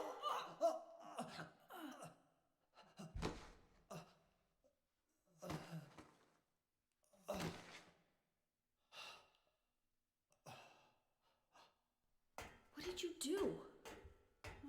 Nothing important. You're not going to run? I guess this is the end. No, the beginning. As Vincent said, the time has come. Alessa, I'm saddened that you didn't agree to this on your own. But I thank you for nurturing God with all the hate in your heart. It's time for mankind to be released from the shackles of sin which bind them. But a god born from hatred can never create a perfect paradise. Happy people can be so cruel. Is it so hard to believe that sympathy could be born out of pain and suffering? Why do you reject God's mercy? Why do you cling to this corrupt world? You know that only God can save us. And save you too? Happy ending? I'd rather go to hell. No, I don't expect to be saved. And that's fine. Alessa, my dearest. For the pain that I've caused you, I deserve no mercy. Even if it was to save mankind. It was too deep a sin. It was hubris for me to try to hasten the day of her arrival. Sacrifices were made. And those are my sins.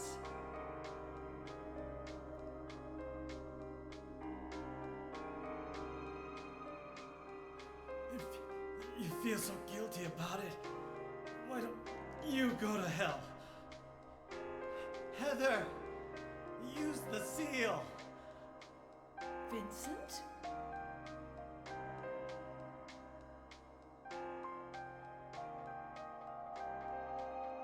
The seal of Metatron? Now your stupid dream is over. Oh, that's just a piece of junk. What do you think you can do with that? Do you really think it can kill God? I'm sorry to see you fell for my father's foolishness. What? You're pathetic.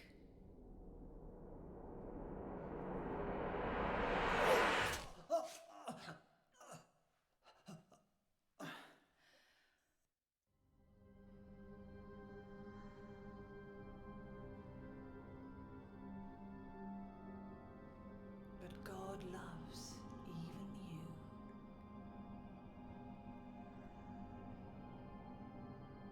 Now, Alessa, there's nowhere else to run.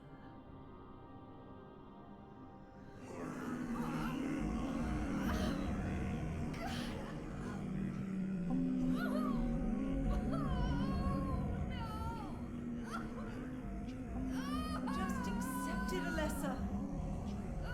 The pain will disappear. I've been waiting so long for this. Even as a child, I knew I would see the coming of this day. I knew I would be a witness to it. Judgment Day.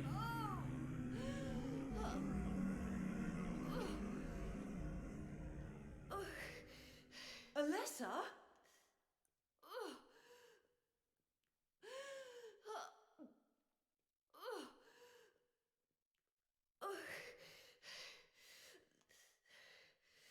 Shut your stinking mouth, bitch! Yeah. Tell her.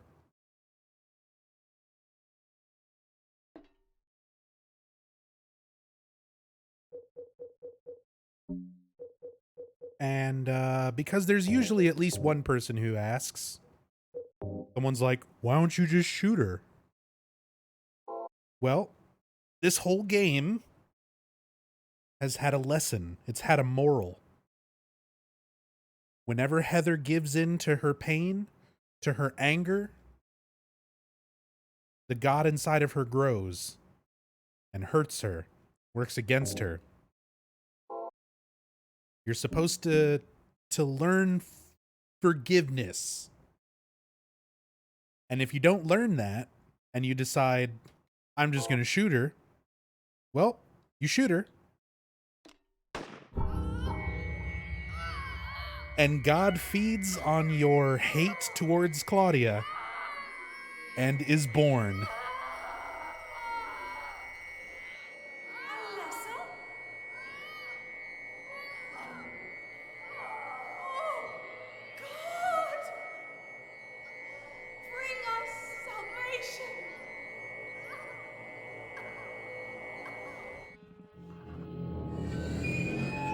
So then Claudia wins. The god is born. The world has been purged by fire. Game over.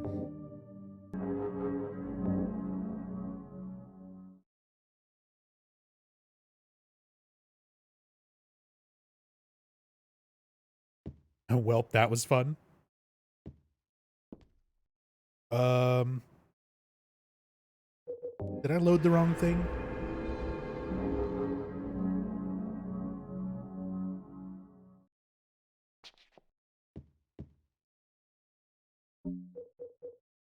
Oh, I did. Well, that's fine. Let's speedrun back to that point.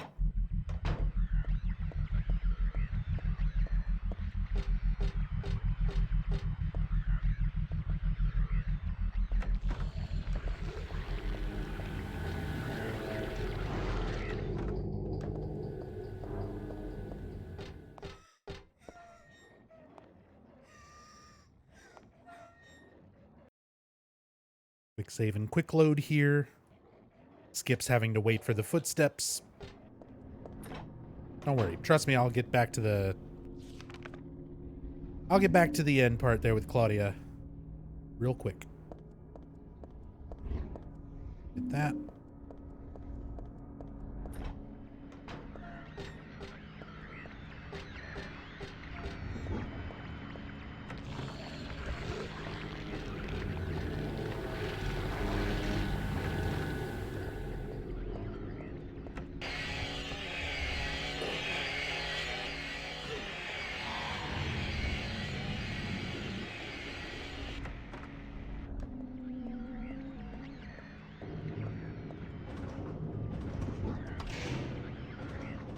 Doesn't the same thing happen if you just stand there? Yes.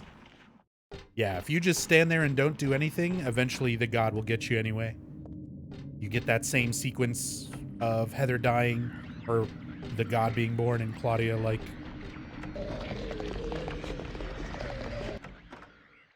Hooray!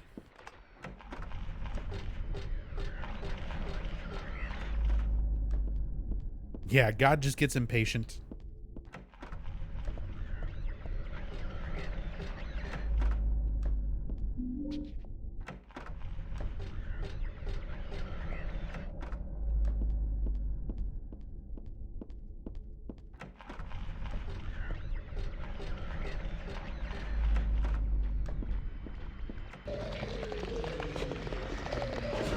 That's a bad spot for you to be. Okay.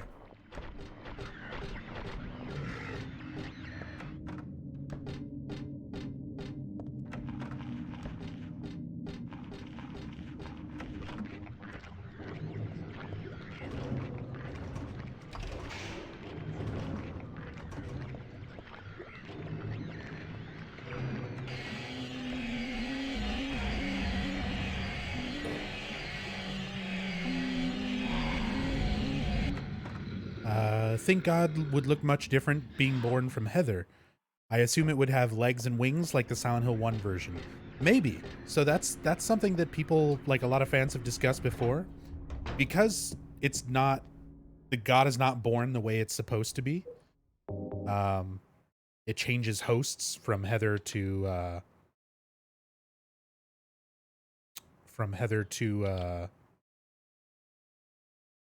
Claudia.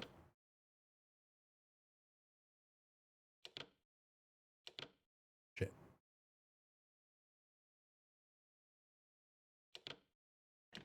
And when you see the appearance of the god, like, it very much resembles Alessa. Like, in the facial features. So I'm wondering, Silent Hill takes what's in your head, makes it real, right? So if Heather would have birthed a god, it would have been what was in her mind that the god would look like, which would probably be the god from Silent Hill 1. Because that would be in Alessa's memories. It's how Heather would internalize it. But Claudia never saw that god in Silent Hill 1. Claudia has been raised under a different set of cult beliefs that have changed over time, where they all sort of believe in Saint Alessa. So for the god being born from Claudia, it resembles Alessa.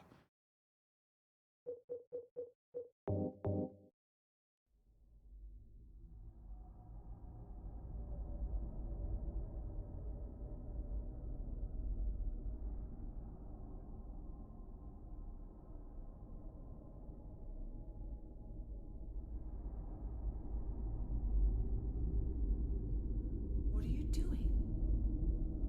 Dad.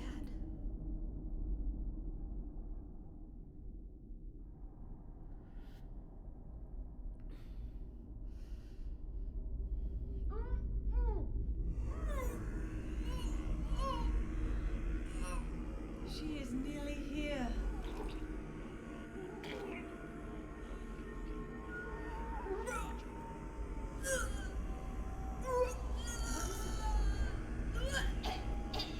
Alessa, what have you done? What did you swallow?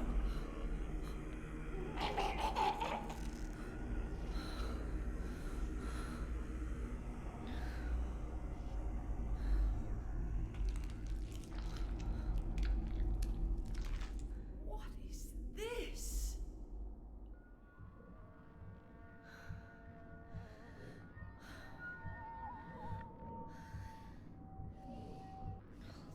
Looks like God didn't make it. Stop! God is... Claudia!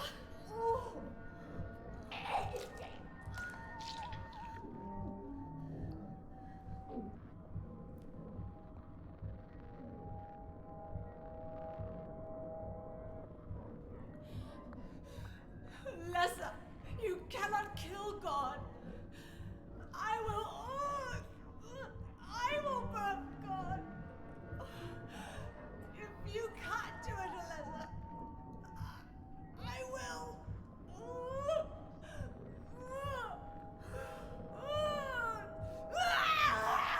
Claudia!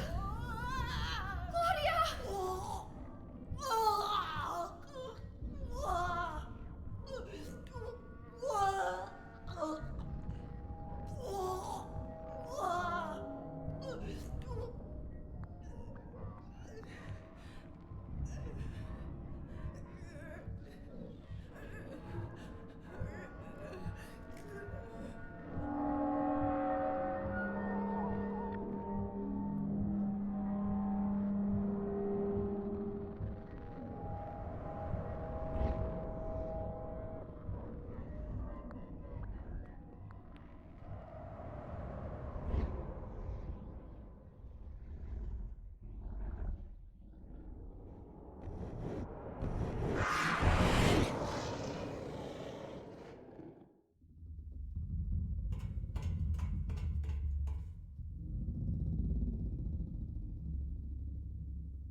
She got pulled into the giant butthole.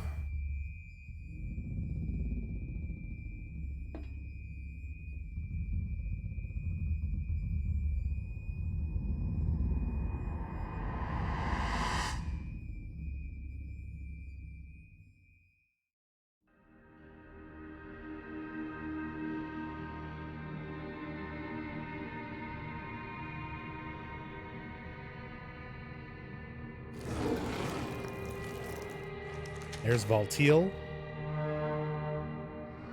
He's trying to cover up the god, put a veil over her, like, oh man, y'all fucked up. God's not done cooking. What did you do? Look how they massacred my boy.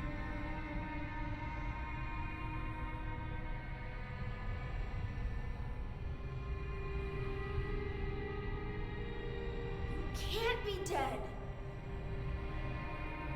I was gonna kill you.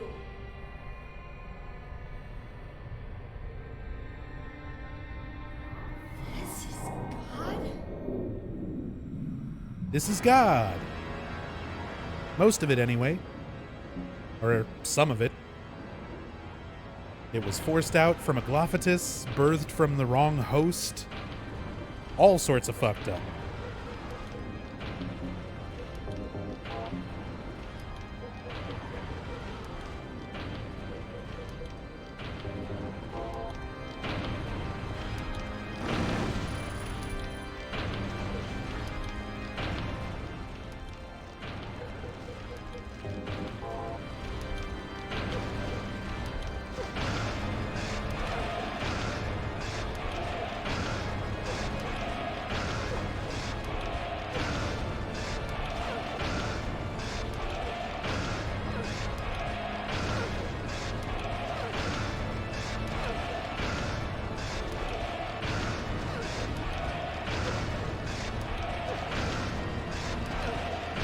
Fuck.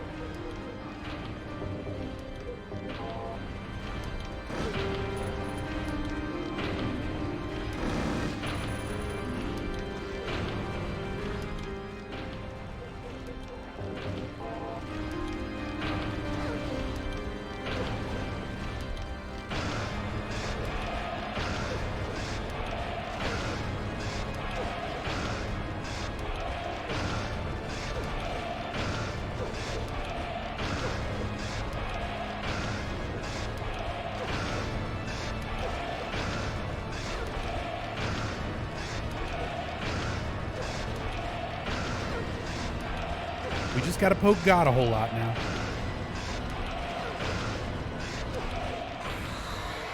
And that's it. We poked God to death. Just poke it with a sword until it dies. But that's Silent Hill 3, everybody. Enjoy the ending. I'm gonna let this play out. I'm probably gonna skip the credits. So, no Joe Ramirsa singing. Actually, no. So, I'm sorry. Enigma. I know Enigma's waiting. He's raring. He's ready to play some Silent Hill 4. We're going to let Joe Ramirsa sing. It's his birthday. Today is Joe Ramirsa's birthday. So, happy birthday, Joe Ramirsa. Silent Hill 3, everybody. So, enjoy the ending. Enjoy Joe Ramirsa singing. And then after that, there's still tons of Silent Hill left to go. Marathon's going all weekend long. And we've got An Eternal Enigma up next with Silent Hill 4.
You're still alive.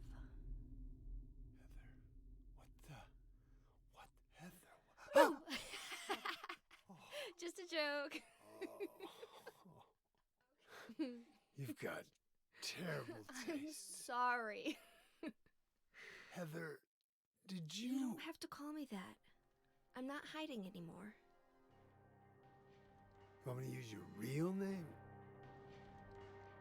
What was it again? Cheryl. The name my father gave me. You gonna let your hair color go back too? I don't know. Don't you think blondes have more fun?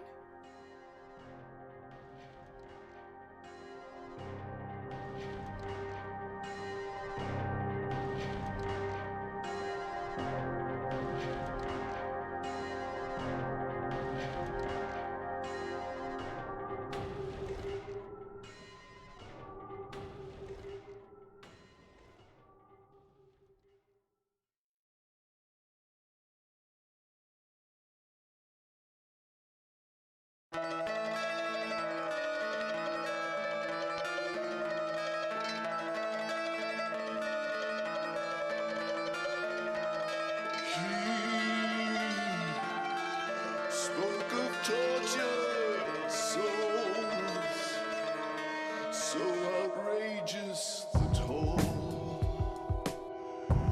You can lose all you have. He refused to give in to the town that takes all. Survive. You must have the will. This movie doesn't end the way we want all the time. Then he shouts at the moon, she's gone, and fear has overcome. He was walking the mile. He was walking alone.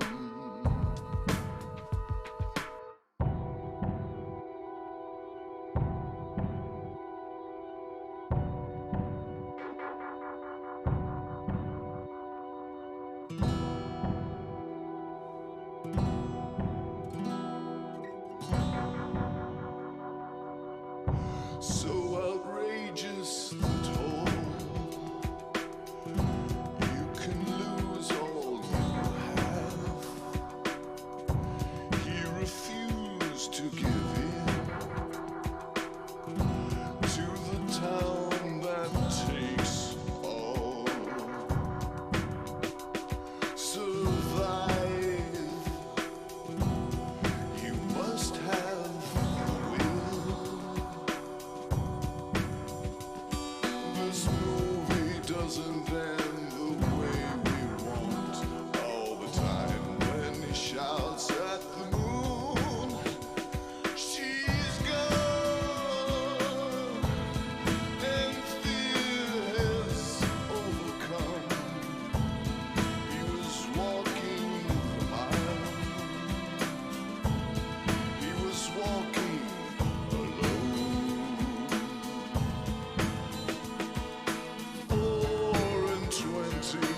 All right.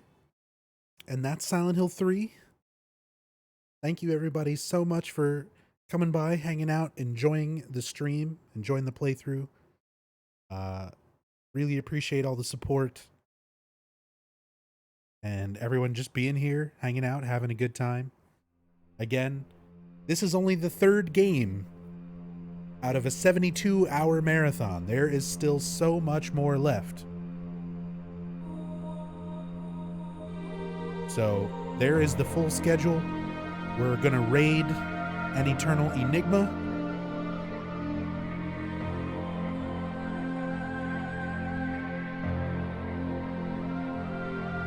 And he is going to go right into Silent Hill 4. And the marathon rolls on. I will be back at the finale of the marathon, playing everyone's favorite game, Book of Memories. But yeah, as said, still a whole weekend worth of Silent Hill. So go show Raven some love, show him some support. I'll see you all for the finale. Enjoy the rest of the marathon. And yeah, have a good one. I'll see you guys over there. See you later.